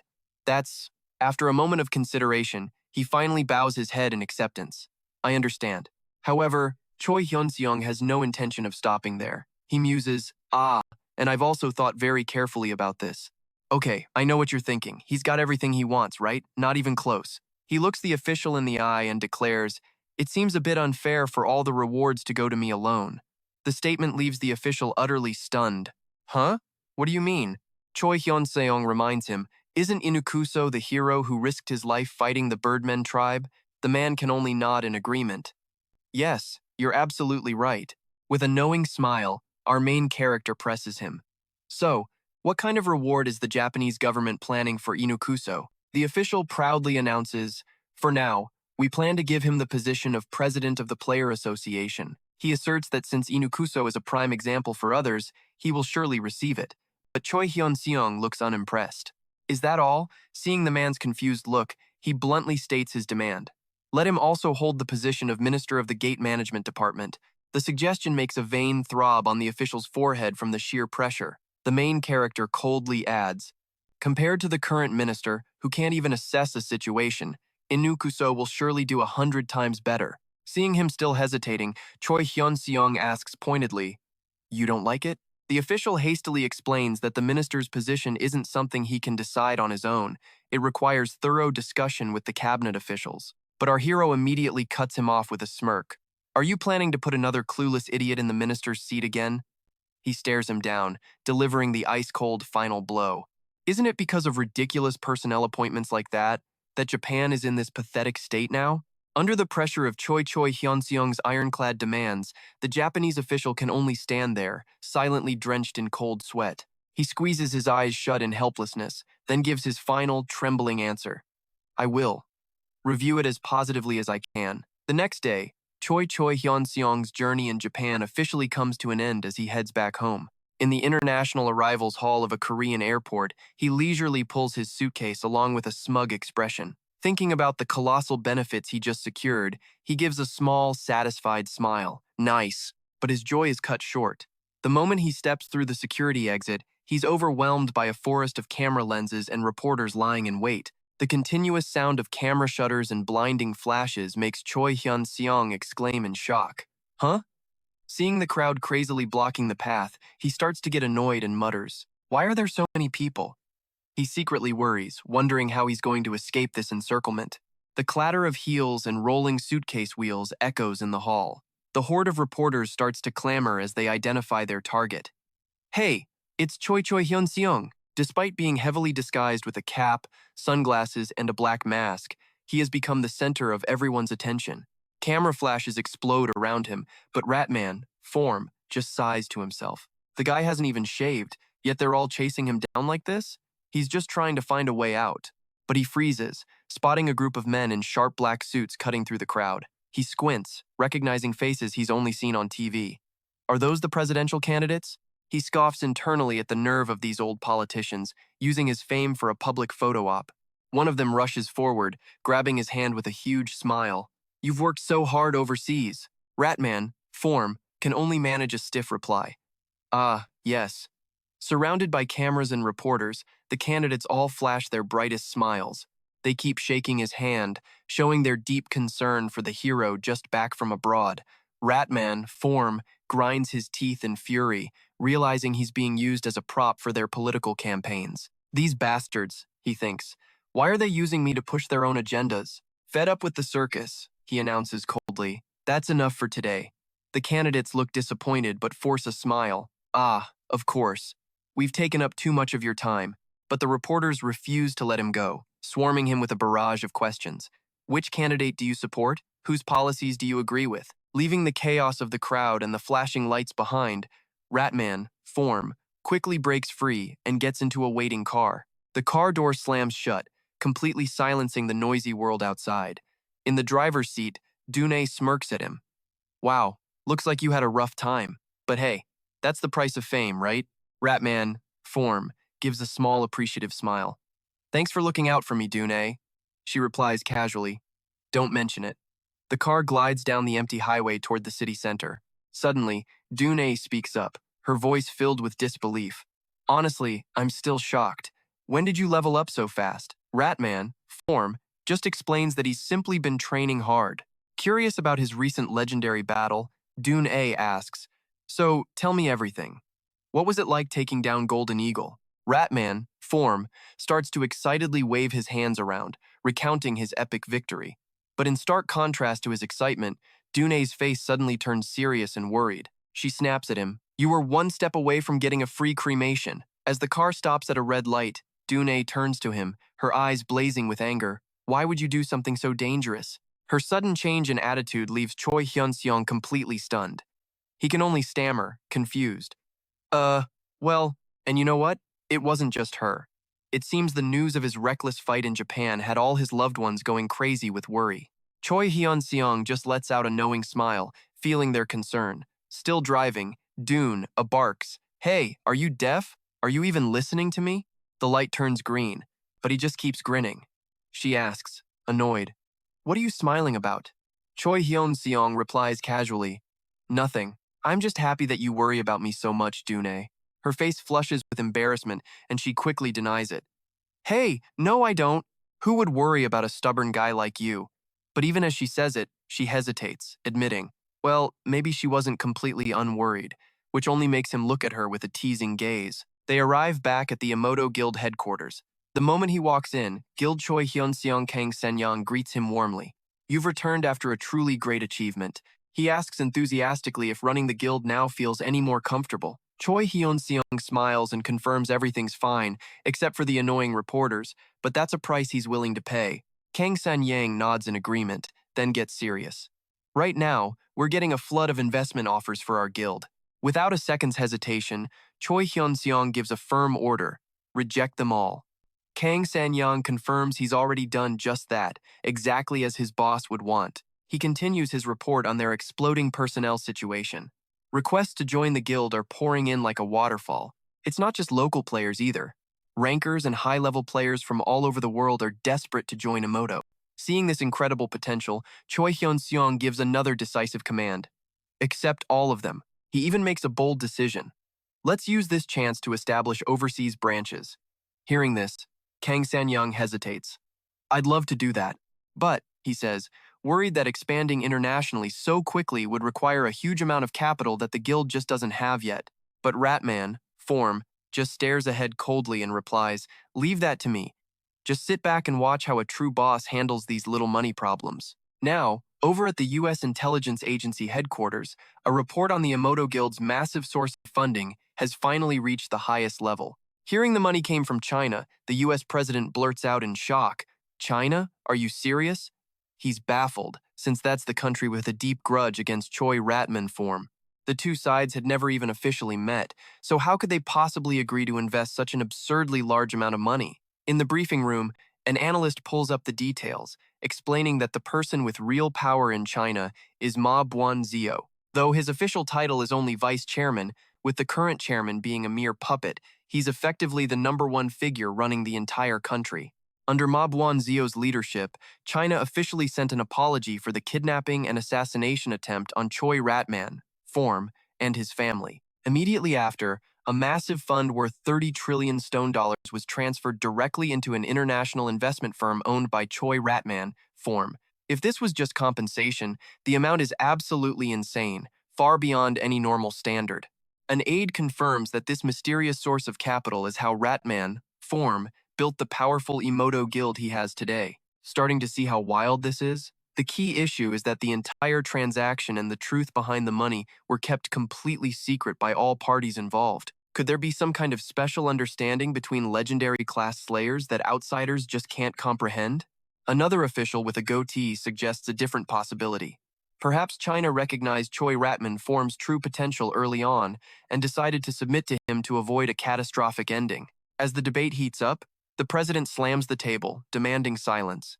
He declares that picking apart the past is meaningless. The most important thing now is for the United States to find a way to build a solid and friendly relationship with Choi Ratman, Form. He presses his team, asking if there's any way to uncover the real secret pact between him and China. But his subordinate can only bow his head and report that their agents in Northeast Asia, despite their best efforts, haven't found any new leads. Interfering won't be easy, but since the relationship is built on money, they believe there are plenty of openings to exploit. The president nods, confirming that China invested without any conditions attached. Then, he gives a cold command. First, offer him the number 100. 100 trillion stone dollars, that's how the rich talk, huh? He continues, stating that if Choi Hyeon-seong wants it in cash, the United States is ready to invest $1 trillion right now. However, he emphasizes that the price for such a colossal sum must be equally significant. Over at the Emoto Guild headquarters, a very special guest has arrived to meet Choi Hyeon-seong. He introduces himself as the U.S. ambassador to South Korea, here to convey the will of the president himself. Choi Hyeon-seong is completely stunned when he hears who's behind this unexpected meeting. The ambassador says he's heard about the guild's financial struggles expanding globally, and Choi Hyeon-seong doesn't deny it, casually adding he can handle these small issues himself. He cuts right to the chase, asking if the U.S. intends to invest, and gets a firm, friendly nod from the ambassador. Choi Hyeon-seong figures more money can't hurt, so he asks for the specific number. The ambassador smiles and drops a bombshell of a figure, 100 trillion stone dollars. Choi Hyeon-seong is so shocked he can't believe his ears, and it gets even crazier when the man confirms he can pay out $1 trillion immediately in cash. My God, that number hits like a thunderclap. Choi Hyeon-seong is blown away by America's sheer wealth, especially when they say they're willing to invest even more if that's not enough. The rumors are true. They're throwing around trillions without even blinking. His eyes turn ice cold as he gets straight to the point. What are the conditions? The ambassador smiles, requesting that he stay in the U.S. as long as possible and personally join raids if any legendary monsters appear. But Choi Hyeon-seong flatly replies he might visit, but he has absolutely no intention of moving there permanently. But it looks like the U.S. side saw this coming. The ambassador reveals they have the perfect counterplan already prepared. Now pay attention, because he reveals that in the U.S., there's a player named Sarah who possesses a one-of-a-kind, hero-rank skill called long-range spatial teleportation. Choi Hyeon-seong's eyes narrow with surprise at this. If something sounds too good to be true, it's best to be cautious. The ambassador explains that Sarah can move freely between pre-designated locations. With her skill, traveling between South Korea and the US would take just the blink of an eye. Choi Hyeon-seong does the math in his head. This is basically a living version of a long-range teleportation scroll, a hero-rank item that costs 10 billion points for a single use. The US promises to send Sarah to support the Emoto Guild whenever a problem arises. Realizing how incredibly convenient this is, Choi Hyeon-seong agrees without hesitation. That's more than okay he's in. However, he's not done yet. He turns the tables, declaring he has one more condition of his own. The ambassador enthusiastically agrees to meet any demand, no matter what it is. Instead of the usual stone dollars, Choi Hyeon-seong coldly makes his demand, "I want skill books." To the ambassador's complete shock, he specifies $1 trillion worth of books. He wants skill books from the restoration, defense, lightning, and flame systems. The ambassador, flustered, starts to mention the money the US government promised, but Choi Hyeon-seong just smirks calculatingly. As long as the relationship between me and the US remains strong, he says, I assume there's no chance you'll ask for the investment back. Or am I mistaken? The ambassador starts sweating bullets, forcing a smile and confirming that as long as their friendship is eternal, the US would never recall the funds. A knowing grin spreads across our main character's face. He just played this perfectly. The handshake between Choi Hyeon-seong and the ambassador seals the historic deal, and the shocking news explodes across every headline. USA invests 1 trillion USD into a moto guild. And yeah, you and I both know what that means. The entire world's attention is now focused on the $1 trillion player. The media is relentlessly tracking his every move. Back in his office, system notifications pop up one after another. His passive skills, Book of Immortality and Armor of the Thunder King, level up, while his active skill, Black Dragon's Breath, also sees significant growth. Still, looking at the mountain of paperwork is exhausting. Choi Hyeon-seong stretches wearily, reminding himself that in 3 days, more skill books will arrive. He coolly affirms, if the quality is lacking, I'll just have to make up for it with quantity. This is only the beginning. He instantly vanishes into a cloud of purple smoke to start a new hunt. Choi Hyeon-seong messages Lucia, telling her to meet him at the entrance of the Minotaur dungeon in LA, then immediately rips a spatial teleportation scroll to head out. Dressed in his imposing armor, he strides toward the dungeon. Lucia is already waiting. He smiles and greets her. It's been a while since we hunted together, Lucia. The two quickly head towards the swirling blue portal and officially step inside. 3 months later, in a dark dungeon, a giant minotaur lets out an earth-shaking roar. Choi Hyun-seong rushes forward at lightning speed, unleashing a flurry of brutal slashes that tear through the monster's tough hide. Before it can even get a word out, it's over. Looking at the desolate scene, Lucia quietly notes that group hunting really isn't easy. They're solitary creatures, Choi Hyeon-seong, so we have no other choice, she says. He sighs wearily, wondering just how much time he's already spent on these things. Sensing the time, Lucia speaks up, we should head back. Today is the last day to collect the skill books. Choi Hyeon-seong nods in agreement. I know. The two of them leave the dungeon and return to the Emoto Guild's main headquarters. Back in his office, Choi Hyeon-seong stands before massive stacks of crates. This is the last of it. He stares thoughtfully at the piles, calculating what needs to be done with $1 trillion worth of skill books. Time to start. Gotta work hard to get paid. In front of him are mountains of skill books, ready to be absorbed into his system. A series of system notifications flash with a resounding chime. The unique legend rank passive skill, Book of Immortality, has absorbed a rare rank natural recovery. Choi Hyeon-seong watches the process intently, murmuring, slowly, don't rush. Almost there. Suddenly, a shocking notification appears that makes him freeze. The passive skill Book of Immortality has leveled up to unique demigod rank. Choi Hyeon-seong is stunned, exclaiming in disbelief, Huh? Demigod? Instantly, an unbelievable legend-grade achievement is recorded. Congratulations, you are the first person to obtain a demigod rank skill. The reward for this achievement is the title First to Touch a Demigod rank skill. And it doesn't stop there. The final notification confirms he now officially possesses the world's first unique demigod rank skill. How is this so insane? Choi Hyeon-seong gasps as he sees all of his stats simultaneously increase by 80 points thanks to the new title. He stares at the status window for the Book of Immortality skill. Even though it's reached unique demigod rank, he can't help but wonder what exactly this demigod title means. Let that sink in. Reading the description, he realizes he has nearly reached the threshold of immortality. His body will not perish as long as it isn't completely destroyed, and all wounds will heal at a terrifying speed. Choi Hyun-seong thinks to himself that everything is about to get a whole lot simpler as he continues the process of upgrading his other skills. System notifications ping one after another, confirming his Black Dragon's Breath skill has officially leveled up from legendary to the one and only demigod rank. Trust me, you're about to see a power-up so broken it changes the entire game.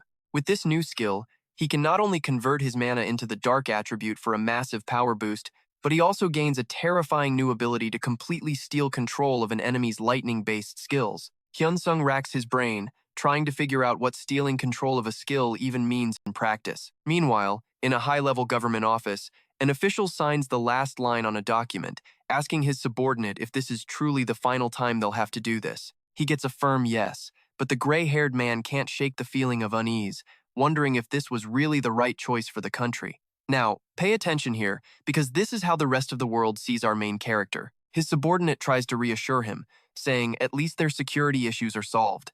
Now, even if a legendary grade monster appears, they can handle it without suffering massive losses.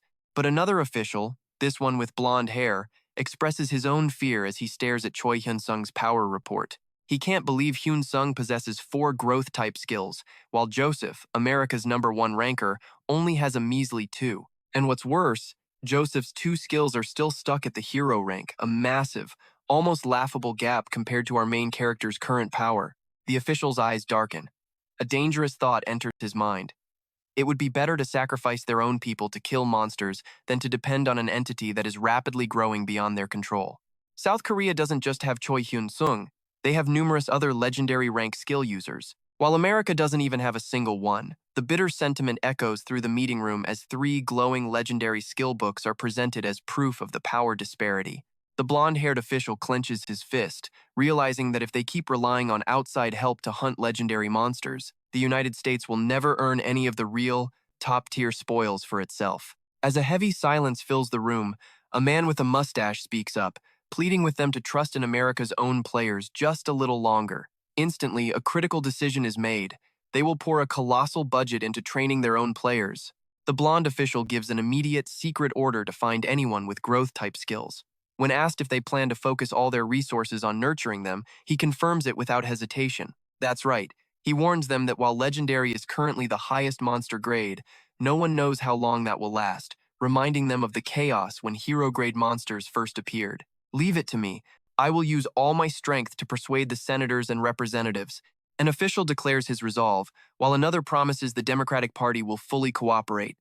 The blonde official nods, but adds one more top-secret mission: find a way to poach Choi Hyeon-seong. Meanwhile, Hyun-seong is casually sitting at his desk thinking, "It's been a while, maybe I should check the customer reviews." He scrolls through the comments on his TV and DVD player combo set, which is currently selling for nearly 400 million points. And the customers are absolutely furious, flaming the seller's name and calling the whole deal outrageous. How long are you going to keep selling this TV and DVD bundle? Just sell the DVD player alone. Another guy is crying that he accidentally bought 30 sets and just wants to return the TVs. Looking at the absolute chaos on the screen, Hyun-seong can only say, "Wow, seriously? What a total mess." I know what you're thinking. He must feel bad, right? Well, think again. But then a smug, satisfied grin spreads across his face. They're still selling like crazy, so why on earth would I stop? Hyun-seong just smirks at the complaints, knowing full well he has no intention of ever selling the items separately. On the system, the combo set is now being snapped up for nearly 600 million points, but below that, there's a flood of new comments, desperately begging him to sell Korean food items like instant noodles, fried chicken, or even soju. Seeing the growing demand for tteokbokki and other snacks, Hyun-seong wonders how he should handle this. Right now, he has 5,000 item registration slots, while Lucia has 2,000. That's more than enough space to expand his product catalog. Watching Lucia happily munching on a piece of bread, Hyun-seong suddenly asks for her opinion on starting a food business. Lucia pauses for a moment before giving some practical advice. For now, they should focus only on pre-made food items to test the market. Hyun-seong nods in agreement, suggesting things like instant noodles or frozen foods. Lucia smiles, adding that by selling those, they can also make a killing by selling microwaves on the side. Realizing it's a brilliant plan, Hyun-seong decides to launch it immediately. In a distant palace, a silver-haired female master is stunned when she gets a notification about a new item listing. Her eyes go wide with disbelief as she sees a cup of instant noodles appear on the auction house for nearly 10 million points. Unable to hide her excitement, she shouts with joy, seeing the item is officially for sale. After making the purchase, boxes of instant noodles in all kinds of colors instantly appear before her. But she doesn't stop there. She keeps spending, buying ice-cold cans of beer and bags of fragrant fried chicken. Humming a happy tune, she excitedly prepares for a proper chicken and beer feast. But just as she reaches for a piece of chicken, she freezes in confusion. Staring at the ice-cold bag, she's hit by a harsh reality to eat this. She needs a microwave. The silver-haired master lets out a thrilled cry. Found it! It's a 20-star brand microwave, sold by Choi Hyeon-seong himself. Even with a price tag of 200 million points, she doesn't hesitate for a second, buying it instantly. As soon as it appears, she quickly plugs it in and puts the bag of chicken inside to heat it up. A moment later, she cracks open a cold beer ready for her party. The fried chicken is now steaming hot, giving off an incredible aroma that makes her inhale with delight. She uses chopsticks to pick up a piece, takes a bite, and then satisfyingly chugs the entire can of beer in one go, slamming it down on the table. She notes that the flavor is incredibly unique. However, there's one thing that leaves her feeling disappointed. The chicken's appearance is completely different from what she saw on the DVD. Looking at the soft, soggy chicken in front of her, she clearly remembers the man in the movie making an incredibly satisfying crispy crunch when he ate nothing like this. Meanwhile, Hyun-seong's system is blowing up with notifications that all the food items he just listed have already sold out. He's amazed by how fast they went, certain this is going to be a massive revenue boost for his guild. As he and Lucia are checking their inventory, he suddenly freezes, stunned by a new request from a customer. What in the world? They want me to sell chicken that's been deep-fried in oil? Hyun-seong quickly opens a food delivery app on his phone as a new business idea forms. He thinks to himself, let's be bold and set the price ridiculously high just to see what happens. Immediately, delivery scooters begin fanning out across the city to pick up food orders. Back at the warehouse, couriers constantly arrive with large bags of food, where Hyun-seong is already waiting to receive them. Lucia quickly grabs the bags of food from the delivery driver. Together, they arrange a massive spread of BBC brand fried chicken, pizza, and all the sides, getting ready to put them up for sale. Golden, crispy chicken, and fresh, fragrant pizzas. Straight from the oven, these are guaranteed to be hot-ticket items on the trading system. And get this, the moment their VIP client in the other world takes a bite, system notifications explode. Everything is sold out instantly. Choi Hyeon-seong stares at his phone, speechless. Just how much did all that cost?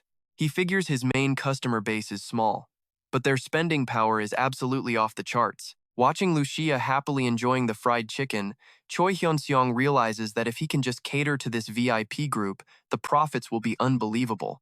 He decides to monitor the market dynamics, but a system notification suddenly appears that stops him cold. Okay, what is it this time?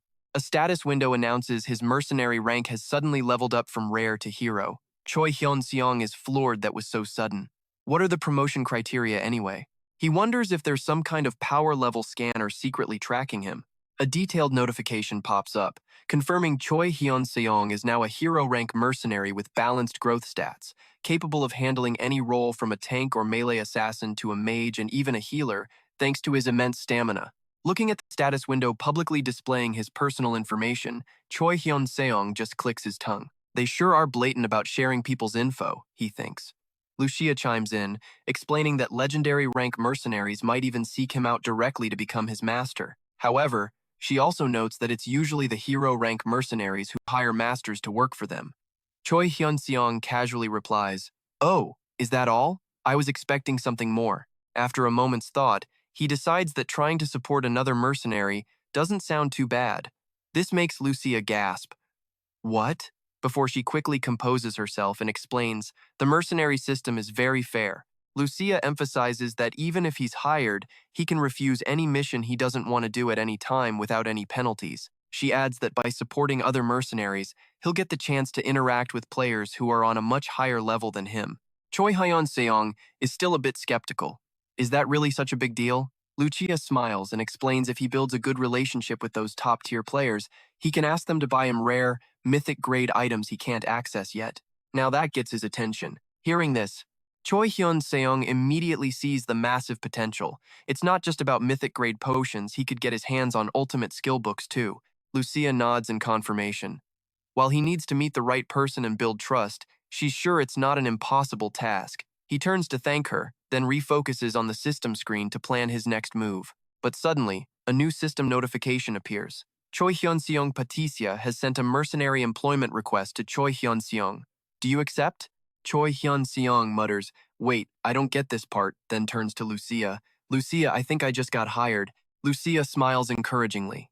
"Then you should go right away, master." He nods. "All right," and immediately dissolves into black smoke, teleporting across space to a grand ancient castle. The moment he arrives, his eyes land on a scene of pure chaos.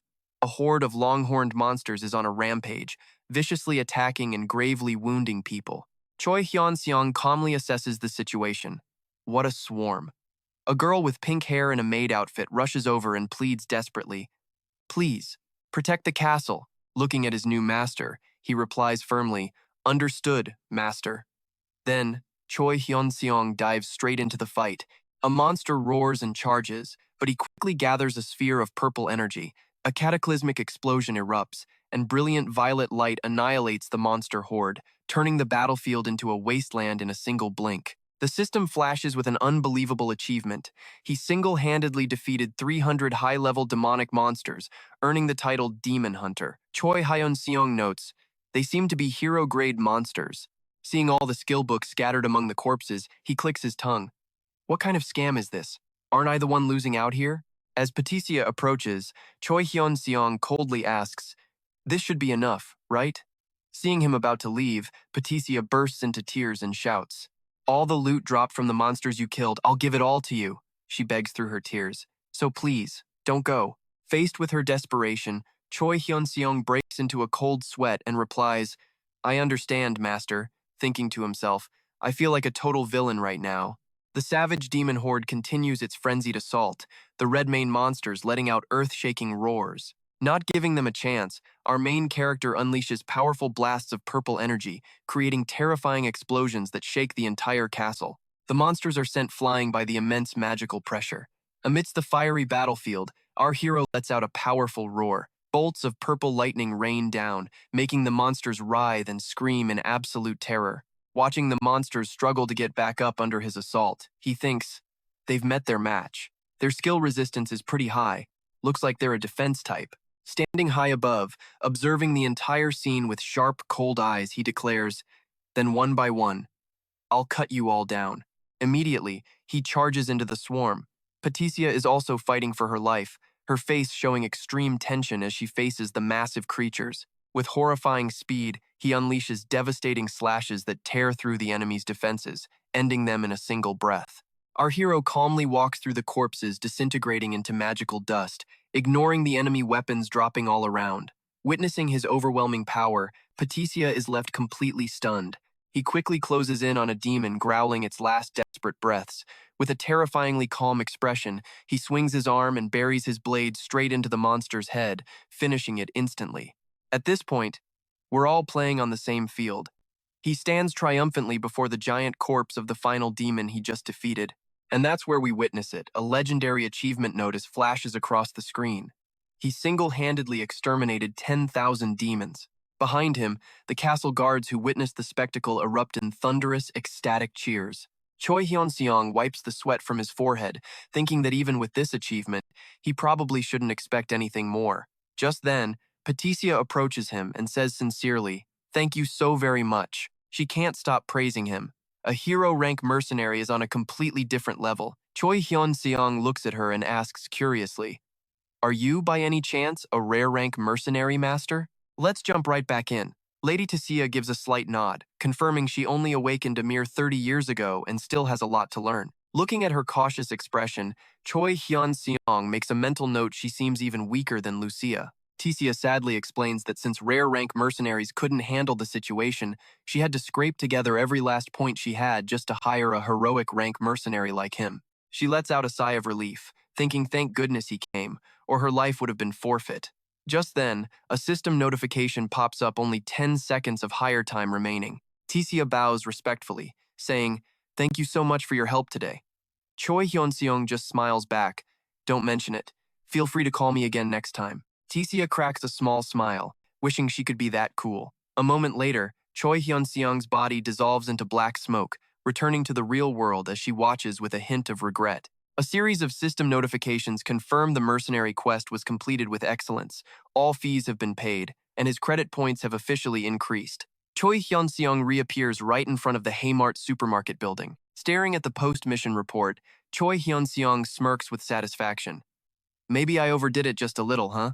He mentally lists off everything he just gained, from new achievements to a whole pile of valuable skill books and magic stones. Leaning back on his sofa, he thinks, and I even earned extra points. Seriously, what have I been doing not using the mercenary support system all this time? But then, a strange line on the screen makes him squint with curiosity. Wait, what are credit points? He immediately picks up his phone and calls Lucia. On the other end, she quickly answers, "Yes, Choi Hyeon-seong see?" He grins and announces, "Lucia, I'm back." She asks, "Huh? Where are you?" Before telling him she's currently out shopping at the supermarket with his mom. Hearing this, Choi Hyun-seong replies, "Ah, is that so?" He tells her to take her time, and they can talk in more detail when she gets home. Lucia respectfully responds, "Understood." As night falls over the luxurious villa, Choi Hyun-seong is already waiting at the gate to help his mom and Lucia carry the heavy grocery bags inside. Inside the cozy kitchen, while his mom is busy putting away the food, Lucia approaches him with a smile. "Congratulations on your safe return, Choi Hyun-seong." He flashes a brilliant smile and admits, "It was a total cakewalk." Honestly, it felt like a freebie. Suddenly remembering his earlier question, he asks, "Oh, by the way, do you know what credit points are?" Lucia nods. "Yes, I do. It's a type of rating." She explains that depending on whether the rating is high or low, different content appears in the mercenary window. Choi Hyeon-seong lights up.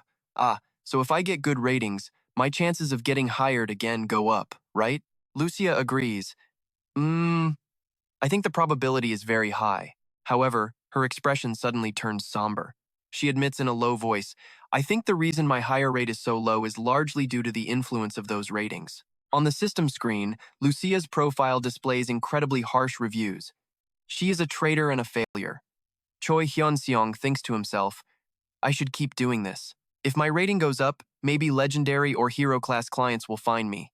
And speak of the devil, as soon as he thinks it, a notification dings. The system displays, "Choi Hyeon-seong Gasperus has sent a mercenary request to Choi Hyeon-seong." He blurts out in astonishment, "Huh? Say what now? Gasperus?" But immediately after, a complaint notification pops up, stopping him in his tracks. What is this now?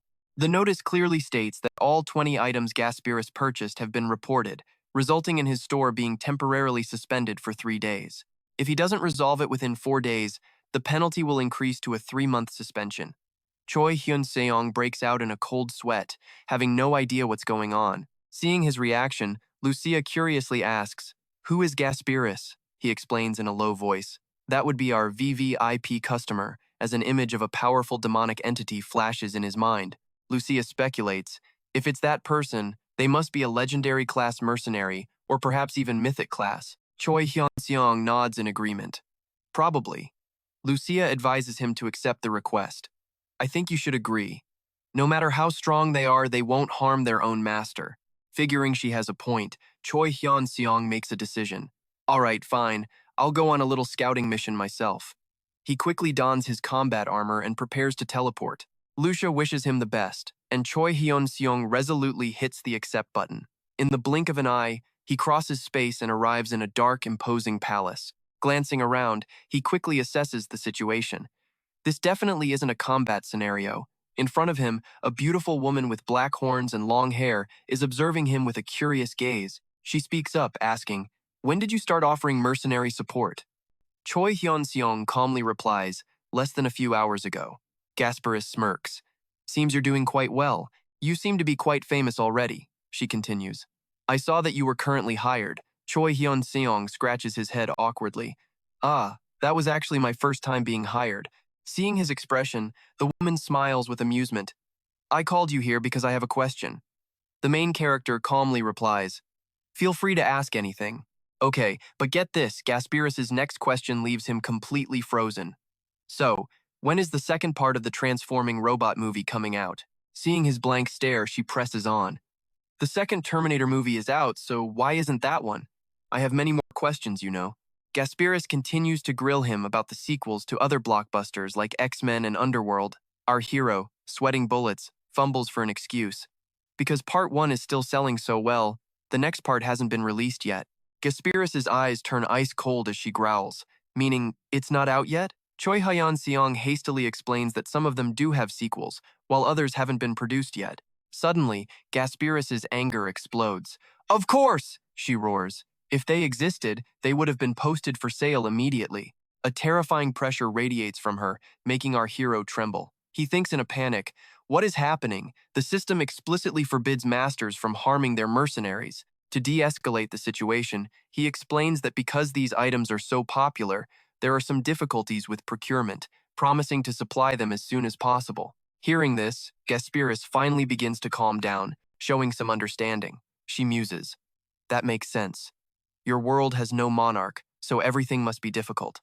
To Choi Hyeon-seong's complete surprise, Gasparus brings up the concept of democracy. She knows that in the modern world, there's no king or emperor with the power of life and death. Instead, the country is ruled by people elected by the populace, like presidents or prime ministers. Choi Hyeon-seong just nods in confirmation.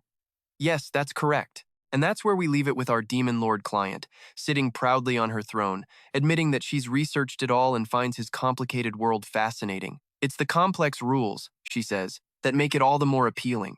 All right, you're about to see just how deep this rabbit hole goes. Stunned by her insight, Choi Hyeon-seong asks, Red Spirit Nim, are you the ruler of this world? With an authoritative click of her heels, Gasparith rises to her feet and powerfully confirms his guess. That's right, she declares. I am one of the demon lords who rules over the demon world. And in an instant, enormous black wings unfurl behind her as every single one of her subordinates, from butlers to maids to skeleton soldiers, bows low in absolute reverence. Gasparith then turns to Choi Hyeon-seong and says, There is a place I wish to show you. She orders him to follow, and together they walk through grand corridors lined with priceless works of art. Stopping before a huge room, Gasparith throws the door open and asks, So, what do you think? Before Choi Hyeon-seong's eyes is a special showroom, a collection of every piece of modern technology he has ever sold her, from smartphones and sunglasses all the way to a Nintendo Switch. She even has massive backup power stations installed just to make sure all of her gadgets stay fully charged. Choi Hyeon-seong can't help but be impressed. Gasparith gazes upon her collection, completely satisfied, stating that he always brings her novel and interesting things, and she expects him to continue doing so. Choi Hyeon-seong simply smiles and promises, of course. In his heart, he knows it's true. Demon Lord Gasparith isn't just his first client, she is without a doubt his greatest VIP. Suddenly, Gasparith turns to him and asks, Do you know how to play games? Choi Hyeon-seong humbly replies, Yes, I know a little. Instantly, the Demon Lord throws down the gauntlet. Good. Then let's have a match. While accepting is an honor, Choi Hyeon-seong is secretly confident. After all, a true player's reflexes are far beyond anything a normal person could possibly imagine. Gasparith smugly boasts that she's the #1 champion in the Demon Lord's castle and warns him to prepare himself for a beating. Now get ready for this, because we're about to see a clash of titans on an arcade machine. Approaching the Street Fighter II cabinet, he knows that no matter the reflexes, a machine has hard limits. It's been a while, and he worries if he's still got the skills, but when the text flashes, the fight officially begins. However, Choi Hyeon-seong quickly realizes the harsh truth when he sees his opponent's movements are full of glaring weaknesses. He thinks to himself, what is going on here? Is she actually a total noob? While Gasparith is completely focused and excited, he's just baffled by an opponent who only uses laughably basic combos. He unleashes a relentless assault, leaving the Demon Lord's character completely unable to fight back, forced to just take the hits. Gasparith's health bar vanishes in a flash of light. Her face twists with shock and fury. Before she can even recover, Choi Hyeon-seong's hands become a blur across the controls, unleashing a devastating combo. The letters K.O. light up the screen, signaling the end. Looking at the screen, our guy breaks out in a cold sweat. He just realized he accidentally scored a perfect victory against an all-powerful demon lord. Gasparith lets out a shriek of utter disbelief. What was that? She glares at him and roars, You scoundrel! What in the hell did you just do? Choi Hyeon-seong, still sitting calmly at the arcade machine, simply replies, I just used a combo. Gasparith blankly repeats the word, combo? And he can only nod in confirmation. Refusing to accept defeat, the Demon Lord leans in closer, determined to analyze his skills. She peers intently over Choi Hyeon-seong's shoulder, her eyes absolutely glued to the screen. They immediately dive into an intense series of rematches, their hands flying across the controls. The silent palace is now filled with the frantic clicking of arcade buttons as both Demon Lord and Mercenary pour all their focus into the game. Gasparith's competitive spirit is on full display as she desperately tries to turn the tide of battle. The gaming marathon rages on for 8 solid hours. Choi Hyeon-seong's eyes are starting to droop with exhaustion. He thinks to himself, Man, I'm getting seriously hungry. And right on cue, his stomach protests with a loud, rumbling growl. At that exact moment, the letters KO flash on the screen, signaling a hard-fought victory for Gaspareth. She screams in pure excitement. Yes! Seeing her in such a good mood, Choi Hyeon-seong decides to speak up. Gaspareth Nim. She turns back to him. Hmm? Choi Hyun-seong stands and says apologetically, I think I have to head back now. Gaspareth looks genuinely surprised. Wait, what? You're leaving so soon? After he confirms that he has to, she lets out a disappointed sigh. What a shame. Very well, she says. When I have time, I'll summon you again. But just as he's about to leave, Choi Hyeon-seong pauses. But I have one question. Gaspareth calmly gives him permission. Go on, ask. Choi Hyun-seong looks her directly in the eye and asks the heavy question. In your world, Gaspareth Nim, do dimensional gates appear? Now this is the part you and I need to watch carefully. The Demon Lord notes he's a very curious man but answers firmly, of course they do. Her eyes suddenly darken as she gives a cryptic warning. Unfortunately, I cannot tell you what's about to happen in the world you live in. Choi Hyun-seong is taken aback. Huh? Gaspareth coldly states that his world has not yet managed to escape that endless cycle. She explains that even if their two sides are allies, directly interfering or even just providing information about a dimension still trapped in its chains would be a grave violation of a signed treaty. Choi Hyun-seong sinks into deep thought, processing her mysterious warning. He mutters to himself in utter disbelief. A treaty? Choi Hyun-seong's gaze turns as sharp as steel.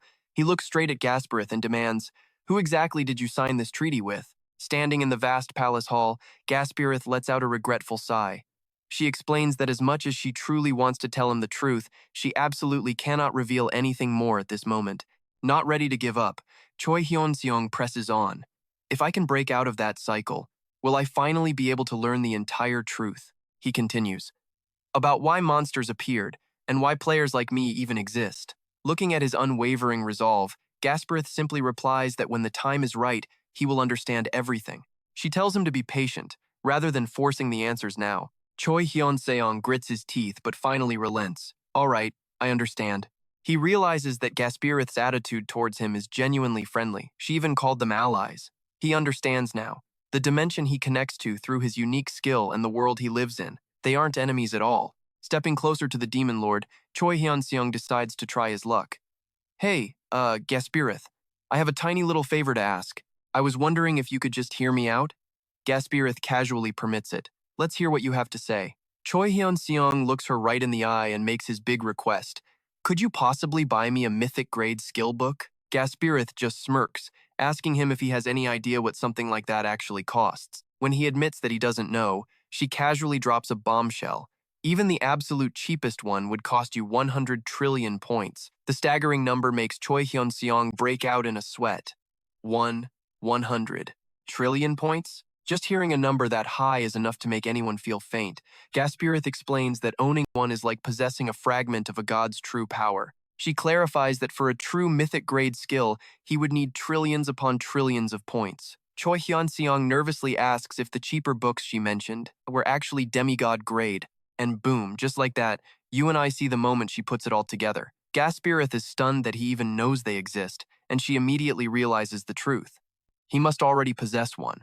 All right, let's watch our boy Choi Hyeon-seong try to pull off the business deal of a lifetime. After hearing his confession, Gaspareth is impressed, admitting that thanks to him, this world's chances of escaping the superchain have just shot way up. But Choi Hyeon-seong focuses on a new goal. Gaspareth Nim, may I ask the price of a mythic-grade elixir? She casually replies that it's pretty cheap, only about 6 billion points. Choi Hyeon-seong is ecstatic. That number is completely within his reach. He can definitely afford it. He immediately makes his offer. Could you please buy a mythic-grade elixir for me? Gaspareth confirms she can, but then coldly asks why she should grant him yet another special privilege after helping him so much. Choi Hyeon-seong promises a worthy price, and Gaspareth just smirks, challenging him. With points? To satisfy me, that price would have to be in the trillions, but Choi Hyun-seong confidently declares, I'll pay with something other than points. Now this is where Choi Hyun-seong's master plan comes into play. As Gaspareth's curiosity peaks, he asks her a simple question. Do you know about short-range telecommunication networks? A router appears, but the Demon King has no idea what it is. Choi Hyeon-seong explains this isn't for simple one-on-one games, but a system allowing tons of people to play together at the same time. He taps into that classic school day memory using the computer lab's LAN network to play games with all your friends. Even without internet, a short-range network can connect everyone. At the mention of multiplayer gaming, Gerspirid's interest is finally piqued. Choi Hyeon-seong confirms this is an exclusive, unreleased system that lets dozens, even hundreds of people communicate and play together. Gerspirid is sold. Excellent, bring it to me first, then I'll make my decision. Though it's a bit early, Choi Hyeon-seong agrees, scheduling a meeting in 3 days. The Demon King accepts and dismisses him.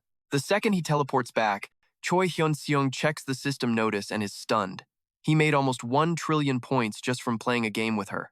He takes off his armor, realizing he needs to prioritize buying new equipment immediately. Stepping into the living room, he finds Lucia has been waiting for him. She smiles, noting he was gone for quite a while, and then asks if he achieved his goal. Choi Hyeon-seong returns to the living room and sees Lucia still waiting. He asks gently, "Why aren't you asleep? Were you waiting for me?" Lucia softly confirms, "Yes." Seeing this, Choi Hyeon-seong kindly tells her not to bother waiting for him from now on. In response, Lucia just smiles, saying she wasn't sleepy anyway and was reviewing products for the next sale. Choi Hyeon-seong smirks, teasing her. "But I didn't ask you anything." His comment makes Lucia blush, and she can only stammer. To change the subject, she quickly asks, "So, how did the trip go?" Choi Hyeon-seong takes a sip of tea and thoughtfully replies that while things are still a bit vague, he's confident it will be a success. He stares into his cup, still pondering the Demon King's cryptic words. Choi Hyeon-seong mutters to himself, "Super chain?" He admits to Lucia that he still doesn't fully understand what that phrase really means, but he quickly shakes off the heavy thoughts. Nothing to be done about it now. For the moment, he just needs to focus on getting stronger. The next morning, at a modern office building with a high game sign, new plans are set in motion. Choi Hyun-seong, dressed in a sharp suit, is there to meet an important partner. A man in glasses greets him with a warm smile, and they share a firm handshake in front of their bodyguards. Soon after, at the Haymart supermarket's warehouse, a row of massive generators are all lined up. Choi Hyun-seong stands beside the colossal machines, carefully checking the parameters on the system screen, preparing for the shipment. Suddenly, a system notification pops up. Choi Hyeon-seong Gerspirid has sent a mercenary request. Do you accept? Instantly, he hits yes and teleports back to the Dark Palace. Gerspirid sits majestically on her throne, looking straight at him. Is everything ready? Choi Hyun-seong flashes a confident grin. Of course, everything is perfectly ready. Gerspirid commands, then let's install them. Following her order, he begins deploying the equipment right in the middle of the hall. In just a moment, rows of computers and desks are neatly arranged in a long line. Choi Hyun-seong even installs a massive server system to ensure stable operation. Once finished, he steps back and reports, "It's done." Gerspirid stands before the strange machines, her voice filled with curiosity, as Choi Hyun-seong begins his presentation. First, allow me to introduce the games that will become extremely popular. He projects images of legendary titles first, the strategy masterpiece, Stats, followed by the fantasy world of Lixis. Finally, the screen lights up with the haunting visuals of the game Dex. Choi Hyun-seong then shows Gerspirid how to connect, simply by clicking on the LAN network. Hearing the Demon King ask, "It's that simple?" He explains that through this device, he's built a system for thousands to enjoy games simultaneously. Gerspirid is still a bit skeptical if playing together is actually fun, but Choi Hyun-seong just smiles. Okay, let's see if his crazy gambit pays off. He then adds one more calculated offer. After you are satisfied, then you can accept my request. Gerspirid smirks and agrees, ordering him to return to his world. A week later, Gerspirid strolls down the hallway, finally admitting it. Playing with many people, it truly offers a completely different flavor of fun. However, she can't help but wonder why he waited so long to sell such an amazing item. Choi Hyun-seong calmly explains that because the equipment is so bulky and consumes a lot of fuel, he had to delay the sale until now. He adds that in reality, the preparations aren't even fully finished yet. Curious, Gerspirid presses him on his business strategy for the official launch, asking how he plans to price the fuel. Choi Hyun-seong scratches his head with a pragmatic grin. I plan to set the price just a little higher than large-capacity batteries. Realizing his ambition, Gerspirid teases, My, are you planning to drain every last point in this world? And here it is, the moment we've been waiting for. She suddenly throws a pouch at him. First, take this. Gerspirid generously declares, I'm gifting you 500 doses of mythic-grade elixirs. Choi Hyeon-seong is stunned as he catches it, realizing even the pouch itself is a legendary grade item with a convenient spatial function. Inside are 500 ultimate stat-boosting elixirs, worth at least 3 trillion points if converted. Faced with the Demon King's incredible generosity, he's awestruck by her wealth and immediately asks if he can buy more. Gerspirid just smiles and confirms, no problem at all as long as you can pay the price. I'll buy as many as you're willing to sell. But hold on, nothing in this world is free. Naturally, I have a condition of my own. Choi Hyun-seong quickly answers, please name it. Ma Wang points towards the stars monitor and proposes, this time, why don't we face off in a match on that game? And this is where our boy starts playing 4D chess, a perfect chance to impress a VVIP with some pro-level tactics, and that confidence on his face says it all. Back at his mansion, Choi Hyeon-seong mulls over new business ideas. He figures selling DVDs of high-level game matches is guaranteed to rake in some insane profits. To make that happen, he needs to take over a game company to control the entire pipeline. Glancing at the elixirs on his table, he decides, first things first, time to boost my stats. In his hand is a mythical-grade elixir that boosts magic power. The system says each dose raises it by 1 point, but it only works on players with a magic stat below 500. He remembers burning 6 billion points just to restore a single stat point before. It's a harsh reminder to be extremely careful with these rare consumables from now on. Afterward, he hands a fistful of the elixirs to Lucia. She playfully asks, Choi Hyeon-seong, were you successful? He simply replies with one very firm word, yes. Lucia accepts the elixirs, bowing gratefully. Thank you, Choi Hyeon-seong. However, she insists on paying back the points he spent on them. Choi Hyeon-seong just smiles and waves it off. Think of it as a gift. But Lucia stubbornly refuses, forcing him to explain he's also giving them to Woojin for free, so taking her points just wouldn't be fair. He insists, consider it a reward from your sovereign. The stronger you become, the more you can help me out. Lucia finally relents with a bow. I understand, Choi Hyeon-seong. Right after that, Woojin and his father return, carrying their equipment on their shoulders. Choi Hyeon-seong walks over and announces, Father, you can start distributing your unassigned stat points now. The stunned father asks, really, son?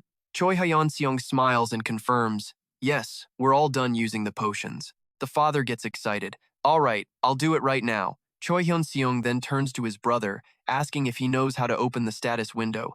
Woojin quickly responds, yes, brother. He patiently guides him anyway. Listen, you press right here and here. Woojin follows along, a little clumsy. Like this? When he sees his brother get it right, Choi Hyun-seong doesn't hold back on the praise. That's it! Man, you're a fast learner, little bro. Woojin cheers, completely ecstatic. I did it, as his father beams with pride at his son's progress.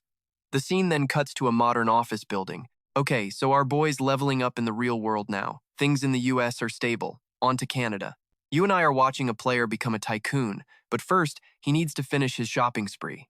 Choi Hyeon-seong kicks off his expansion plan, starting a massive takeover of leading tech and entertainment companies. Powerful handshakes and the successful acquisition of Nsoft and a stake in K Entertainment set the media on fire with one headline, the birth of a player tycoon. Everyone is questioning the real motive behind these bold moves by the Immortal Guild. Meanwhile, Choi Hyeon-seong maintains his connection with the Demon King, Gasperit, personally showing her the latest entertainment products. He also doesn't hesitate to share secrets about powerful skill books with his closest allies. But back in his office, checking the market, Choi Hyeon-seong realizes something. Skill upgrades are on hold for a while. He's hit with a harsh reality. The price of skill books is skyrocketing. Scrolling through the item list for anything useful, his eyes lock onto the pet section.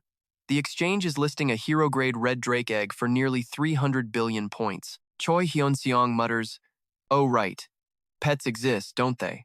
But then, his attention snaps to another item, a low-grade, legend-rank humanoid golem for almost 300 billion points. He can't help but let out an incredulous sound. Huh? The description says it's a golem that looks perfectly human, powered by magic stones, with self-regeneration and a fixed level of 300. Choi Hyun-seong is floored, knowing a fixed level means zero potential for growth. Still, the system does offer higher-end golems at level 600, but the price tag is an insane 30 trillion points. After thinking it over, A satisfied smile spreads across his face. Now trust me, this is a genius move. Perfect bodyguards for his mom and sister because family always comes first. He figures a mid-grade golem at level 400 for 3 trillion points is barely a dent in his wallet. A system window pops up to confirm the purchase. Choi Hyeon-seong hits yes without hesitation. More insurance is always better. Instantly, a mysterious black and blue orb of energy appears in his room.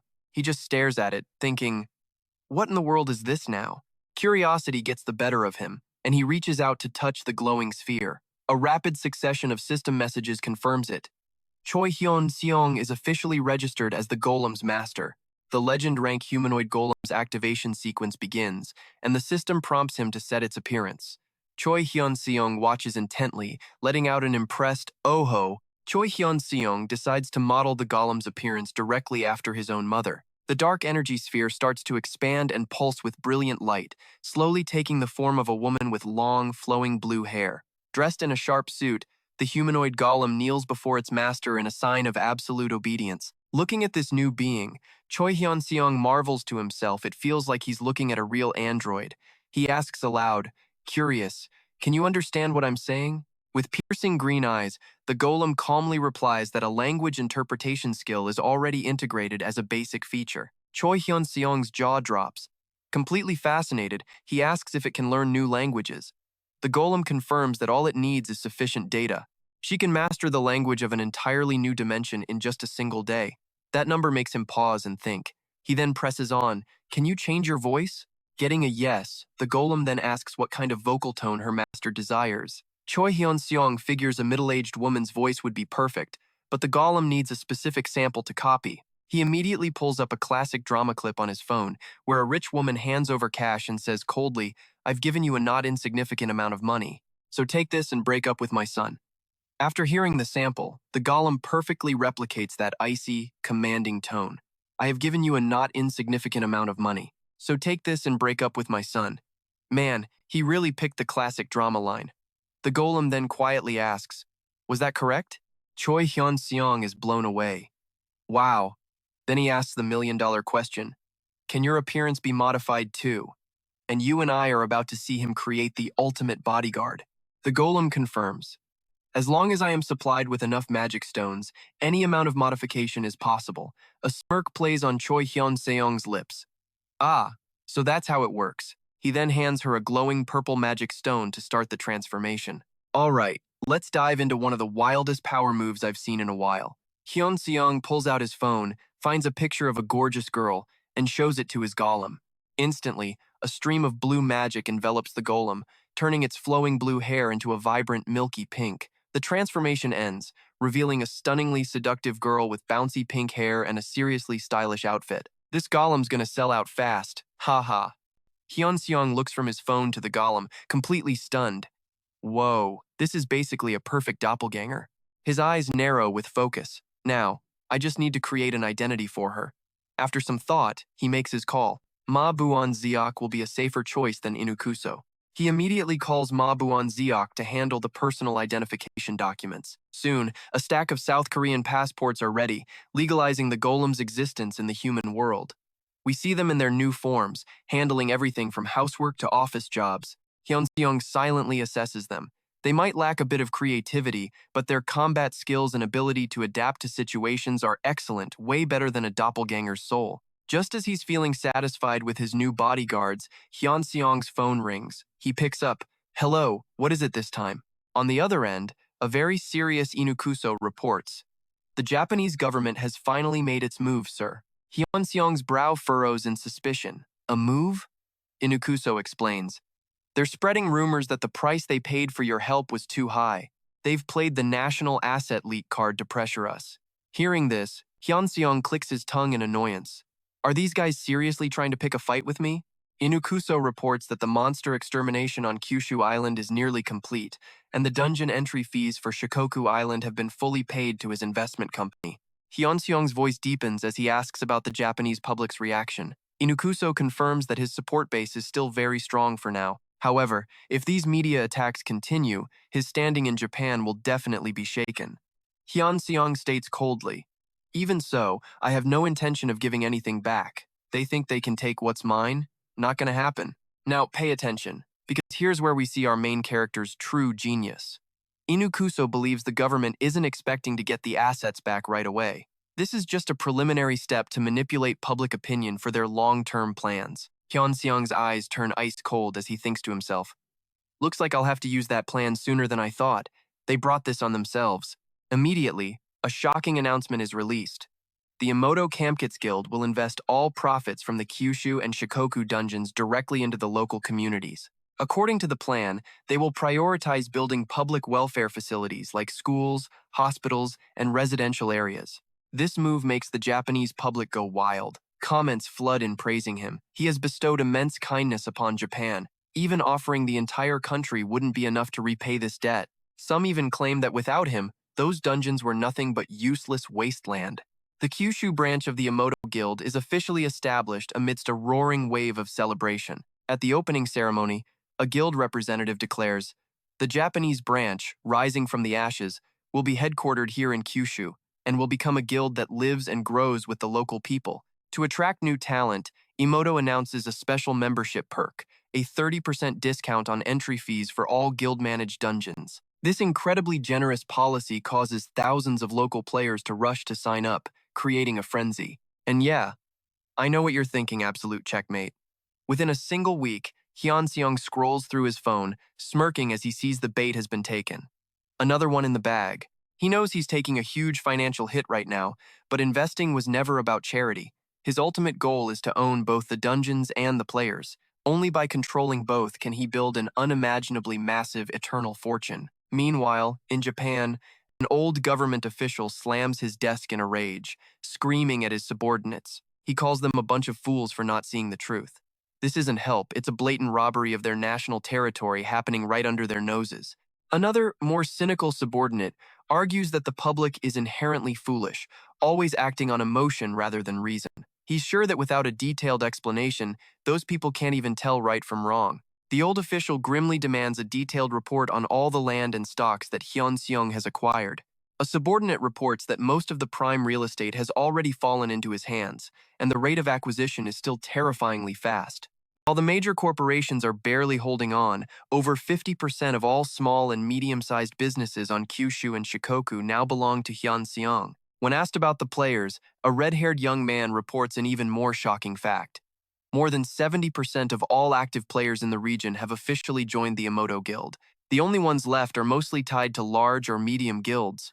This news sends the old official into a fury, thinking of the players as nothing more than filthy, country-selling traitors. Another official has to admit that Hyeon-seong's strategy was simply perfect. Of course it was. He's the White Moon Lord. With a 30% discount on the line, any player who doesn't join Emoto is publicly ridiculed as an idiot. Even within the other major guilds, the signs of members wanting to defect are becoming clearer by the day. The old official screams in utter helplessness. He can't understand why no one else sees this painfully obvious trap. For the Japanese government, the situation has become a complete and utter dead end. His subordinates can only blame the stupidity of the masses and the selfishness of the players. What a weak move, playing the blame game. But amidst all this tension, the red-haired young man lets out a subtle smirk. Looking at the smartwatch on his wrist, he knows his master will be very pleased. Suddenly, a system notification pops up at the guild headquarters. Choi Hyeon-seong Keptape has sent a request to hire you as a mercenary. Do you accept? Sitting in his office, Hyeon-seong quietly murmurs the name Keptape, feeling a strange sense of familiarity, like he's heard it somewhere before. Without a moment's hesitation, he makes his decision. First, let's just go and see what this is about. He immediately hits accept and disappears in a cloud of black smoke as he teleports. Hyeon-seong reappears, now clad in his full battle armor, in the middle of a palace courtyard built in a classic ancient Eastern style, complete with high-hanging lanterns and a brilliant lotus pond. Observing the peaceful scenery around him, he notes, "This doesn't seem like a combat situation." But then, a colossal entity with long horns and powerful tattoos across its chest materializes before him. The creature glares down at him and demands, "Are you that Hyeon-seong guy? The one selling the DVDs?"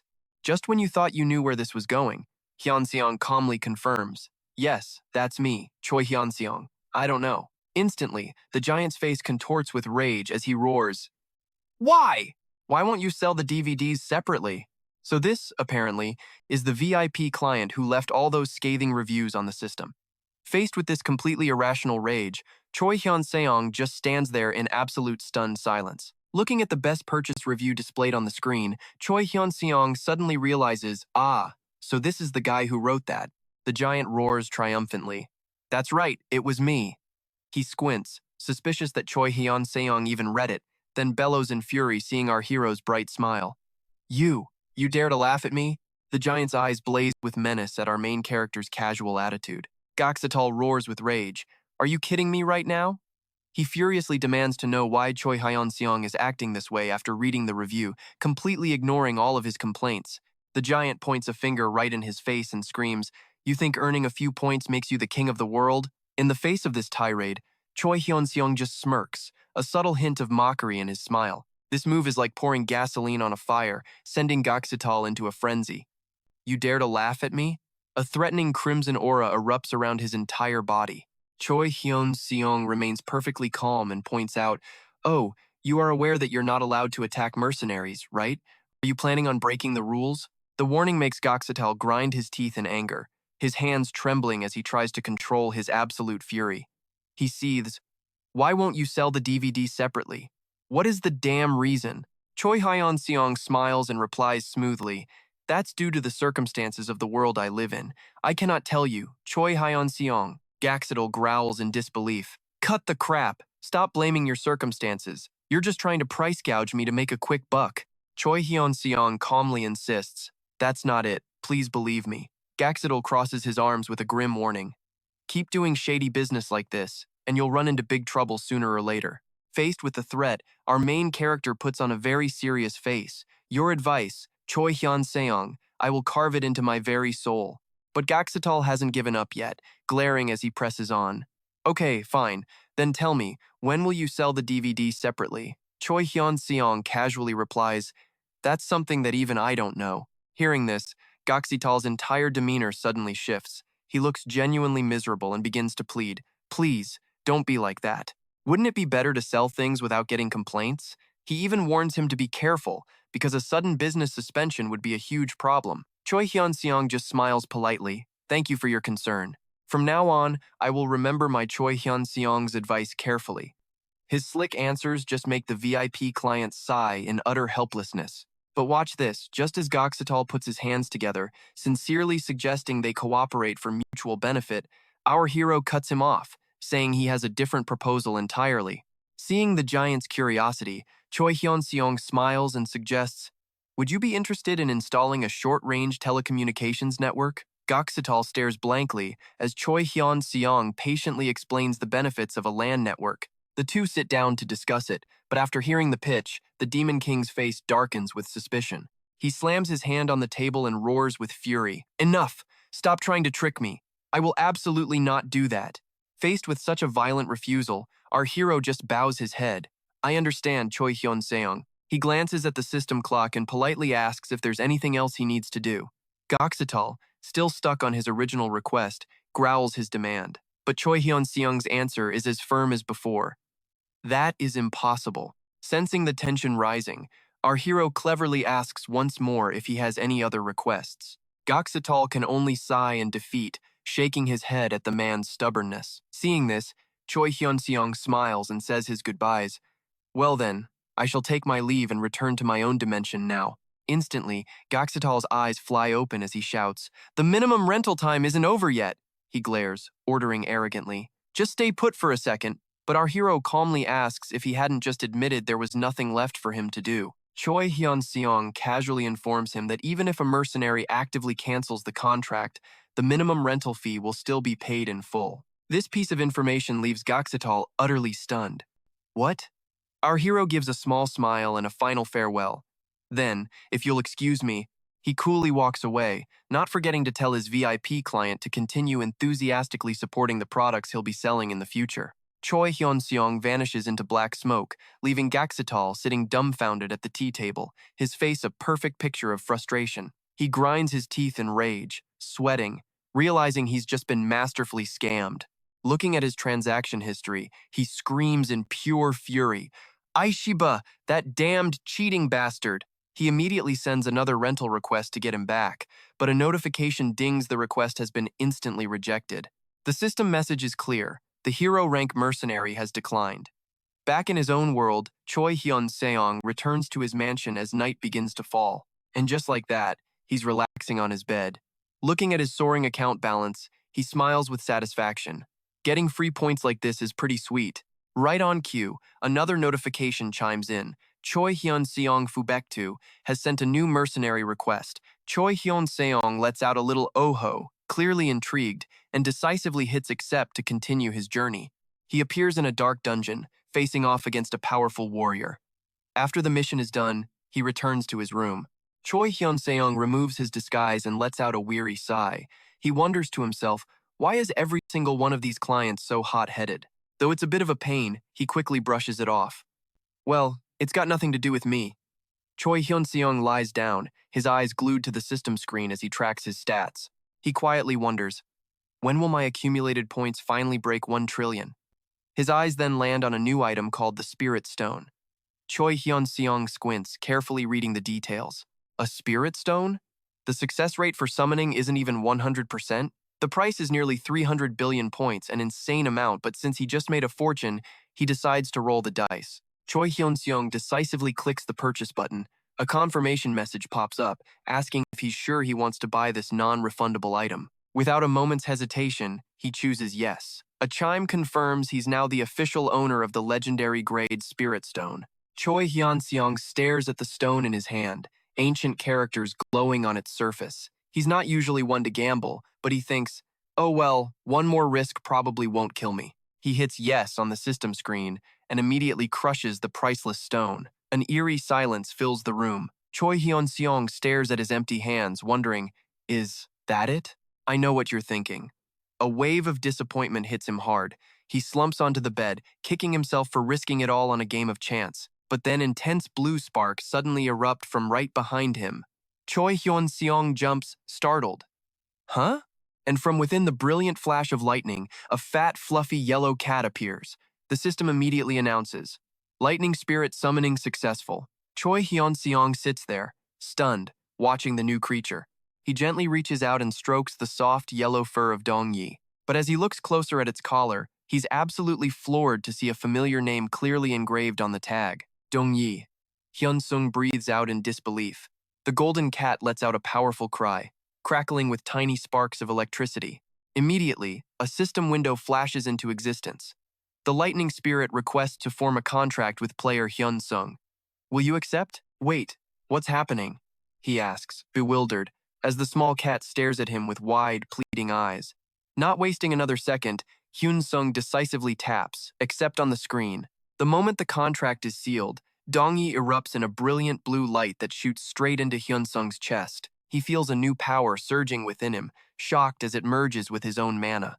Mysterious black smoke envelops his body during the fusion. Right after, a system notification confirms it. You have acquired the active skill, Spirit Arts. The little golden cat then expertly leaps onto his shoulder. Hyun-seong fondly strokes his new friend's head and declares, from now on, your name is Dong-yi. The small cat licks its lips and responds with a sweet, happy meow. Seeing that adorable face, he's deeply moved. It feels like his real Dong-yi has truly come back to life. Hyun-seong smiles confidently. I'm counting on you from now on, he says, getting an excited meow from his shoulder. To test their new power, they immediately head into a dark dungeon.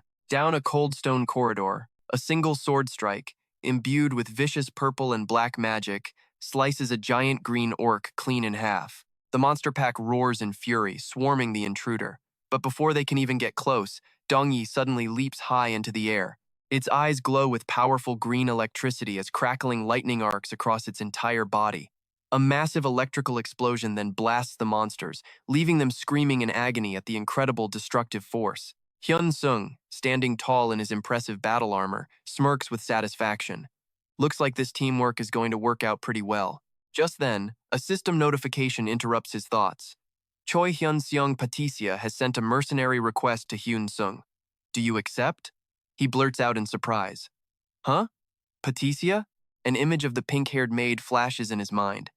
With Dong-yi perched on his shoulder, Hyun-seong thinks, sorry, Patricia, but I really hope the monsters are just as plentiful as last time. Patricia's desperate cries echo in his memory. Please, don't go. You can take all the magic stones and items, just please, protect me and the other players. Faced with her desperate plea, Hyun-seong calmly replies, I understand, Choi Hyeon-seong. He stands amidst the rubble in his imposing black armor, ready for the danger ahead. He surveys the wreckage where knights are being slaughtered by swarms of lizard monsters. Yeah, he mutters, this is a total mess. Bodies lie scattered on the ground as the creatures with their razor-sharp teeth continue to roar in a frenzy. Now watch this. Surrounded by 7 lizards with tridents raised, Hyun-seong's eyes ignite with a menacing red glow. He gives one cold command. Stop. Instantly, a massive explosion of dark purple energy erupts, crushing the 7 monsters amidst their own agonized screams. Hyun-seong's sword cuts through the air, his dark slashes tearing through the enemy's tough scales, ending them in a heartbeat. Dongyi, he yells. Immediately, the chubby golden cat leaps into the air with an excited cry, ready to support its master. Hyun-seong roars out a command to his spirit. Anyone who takes one step into this castle, I'll risk my life to burn every last one of them to ash. Dongyi responds with a powerful roar of its own. Surrounded by the weapon-wielding lizards, Hyun-seong squints, thinking they look a lot like dragonkin monsters. Let's find out. Hyun-seong charges straight into the horde of Naruku, his sharp blade tearing through the enemy's flesh. Green fluid splatters everywhere. Enveloped in a thick, dark aura, he coldly activates a skill, Dragon's Claw. Next, Hyun-seong activates Dragon's Blood Armor. An earth-shattering dark explosion erupts in the castle courtyard, annihilating everything in sight and delivering a devastating end to his foes. The system floods with notifications for his incredible achievement, single-handedly defeating 300 high-level Naruku monsters and earning the title Naruku Slayer. Hyun-seong grins wickedly. So damn good. I'm definitely making an insane weapon this time. Let's finish this. Dongyi enthusiastically unleashes streams of green lightning, leaving the lizards completely helpless. But just when you think it's over, a terrifying roar suddenly echoes, making the very air freeze solid. Instantly, a series of system alerts warn Hyun-seong he's been hit by the mental control skill Fear, paralyzing his body for 10 seconds. However, his passive skills, Indomitable Spirit and Unbreakable Faith, activate simultaneously, resisting the effect and cutting the paralysis time down. What the hell was that? Hyun-seong yells in shock. Before him now is a colossal entity with blazing red eyes, staring directly at him. The tension skyrockets as violent tremors shake the surrounding buildings. Sizing up the situation, our hero's brow furrows. This is serious. Standing before him is a giant lizard warrior with bulging muscles, clad in heavy armor and gripping a sharp trident. The pressure is suffocating. But then, he glances at the lightning spirit crackling on his shoulder and his resolve returns. Let's give it a shot. Choi Hyeon-seong gives the order. Dongyi, go! The golden cat shoots forward with a powerful roar, transforming into a brilliant blue streak of lightning and closing in on the target at incredible speed. Its eyes blaze with electricity as it unleashes a thunderous headbutt straight into the monster's armored chest. The giant lizard's eyes widen in fury as it opens its mouth and lets out a deafening shriek. Despite the surprise attack, the creature stands its ground, tightening its grip on the trident while Dongyi zips around, searching for the next opening. A huge electrical explosion erupts right in the monster's face, causing it excruciating pain. Down below, our hero quietly thinks to himself, I really thought at this level I wouldn't be hit by mental attacks anymore. He coldly observes the battle as the little cat relentlessly unleashes lightning attacks, chipping away at the enemy's defenses. The giant lizard roars in a frenzy, swinging its trident as it charges straight for our hero. A system notification flashes. You have been hit by a mental control skill and will be completely paralyzed for 10 seconds. But another message quickly appears, confirming he has completely resisted the effect. He smirks confidently, just as I thought. And you and I both know if that attack had actually landed, it would have been game over. That billion-1 skill book is about to pay off big time. Trust me, you really do get what you pay for. Choi Hyeon-seong lets out a ferocious roar, his eyes blazing, locked on the screaming Naruku horde charging right at him. A lizard soldier tries a sneak attack from behind, but he saw it coming a mile away, calmly muttering, I knew this was going to happen. The giant beast glares with pure malice, its foul mouth gaping open as it swings a massive trident straight at its target. Facing overwhelming pressure, Choi Hyeon-seong stays ice cold and instantly activates his skill, Dragon Blood Armor. A crimson aura erupts around him as he dives between 7 monsters like a red comet, but his strike barely leaves a scratch on its hide. What a tank! In a flash, it counters, sending him flying. Amidst the dust and rubble, Choi Hyeon-seong staggers to his feet, just as a razor-sharp trident slices through the air.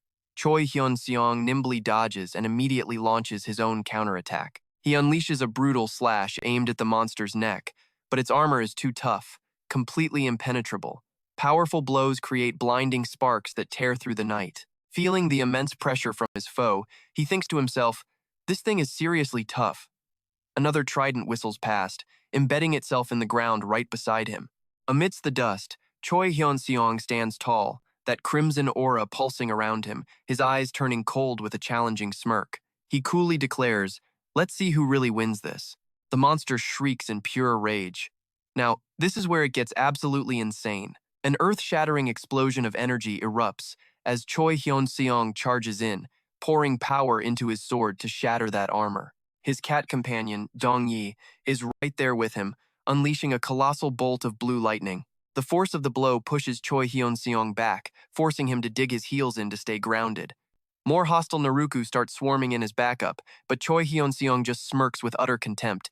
A blazing inferno engulfs his hands before erupting into a terrifying explosion, swallowing every last enemy. The air fills with agonizing screams as the monster horde is burned to a crisp. Standing in the scorched aftermath, he calmly notes, their magic resistance is low, so fire was more than enough. The lizard leader sees this and tightens its grip on its trident, preparing for an even crazier assault. Choi Hyeon-seong's eyes crackle with red energy as he focuses, telling himself, "I've got this." The monster roars and swings its weapon wildly, but he's already a red blur, nimbly dodging and countering with immense power. A relentless barrage of brutal slashes rains down, tearing through its scales and cracking the beast's armor. Choi Hyeon-seong puts all his strength into the finishing blow, plunging his sword deep into the monster's chest. But suddenly, the Naruku leader explodes with a menacing dark purple energy. It lets out a world-shaking roar, its eyes glowing with a sinister light. A single swing of its trident tears through space, forcing Choi Hyeon-seong to struggle to defend. "Huh?" he gasps, stunned by the sudden change. "What is going on?" Choi Hyeon-seong grits his teeth against the pressure, unable to believe his eyes. It gets stronger the longer the fight drags on. That's completely broken. The situation grows dire as his healing items are almost gone. The monster howls amidst the raging flames, radiating an unbelievable amount of pressure. Even Dong-yi, the cat, is exhausted now, breathing heavily and unable to fight. Choi Hyeon-seong makes a firm decision. He has to end this, and end it now. And just when you think he's cornered, this is the moment we've all been waiting for. His health drops below 10%, activating his legendary passive skill, Fury. "I've been waiting for this," he smirks, as his strength, agility, magic, and spirit all skyrocket by 40%. Even though his defense takes a serious hit, our hero is confident his dragon blood armor can block any attack the enemy throws at him. Choi Hyun-seong's gaze turns ice cold, filled with absolute determination. He knows that even if a powerful blow gets through, it's no big deal, because his immortal body skill will instantly heal any wound. Both sides now gather their power for one epic final clash. In a flash, he pierces its hide, making the monster roar in agony. He zips behind it for the final blow, but the lizard is alert, blocking with its trident. However, with his stats buffed to game-breaking levels, he relentlessly hammers the beast, giving it no room to fight back. One final, flawless slash sends it to meet its fallen comrades. The winner is Choi Hyeon-seong. And that's where this insane chapter ends, folks. You and I just witnessed a masterclass in turning the tables.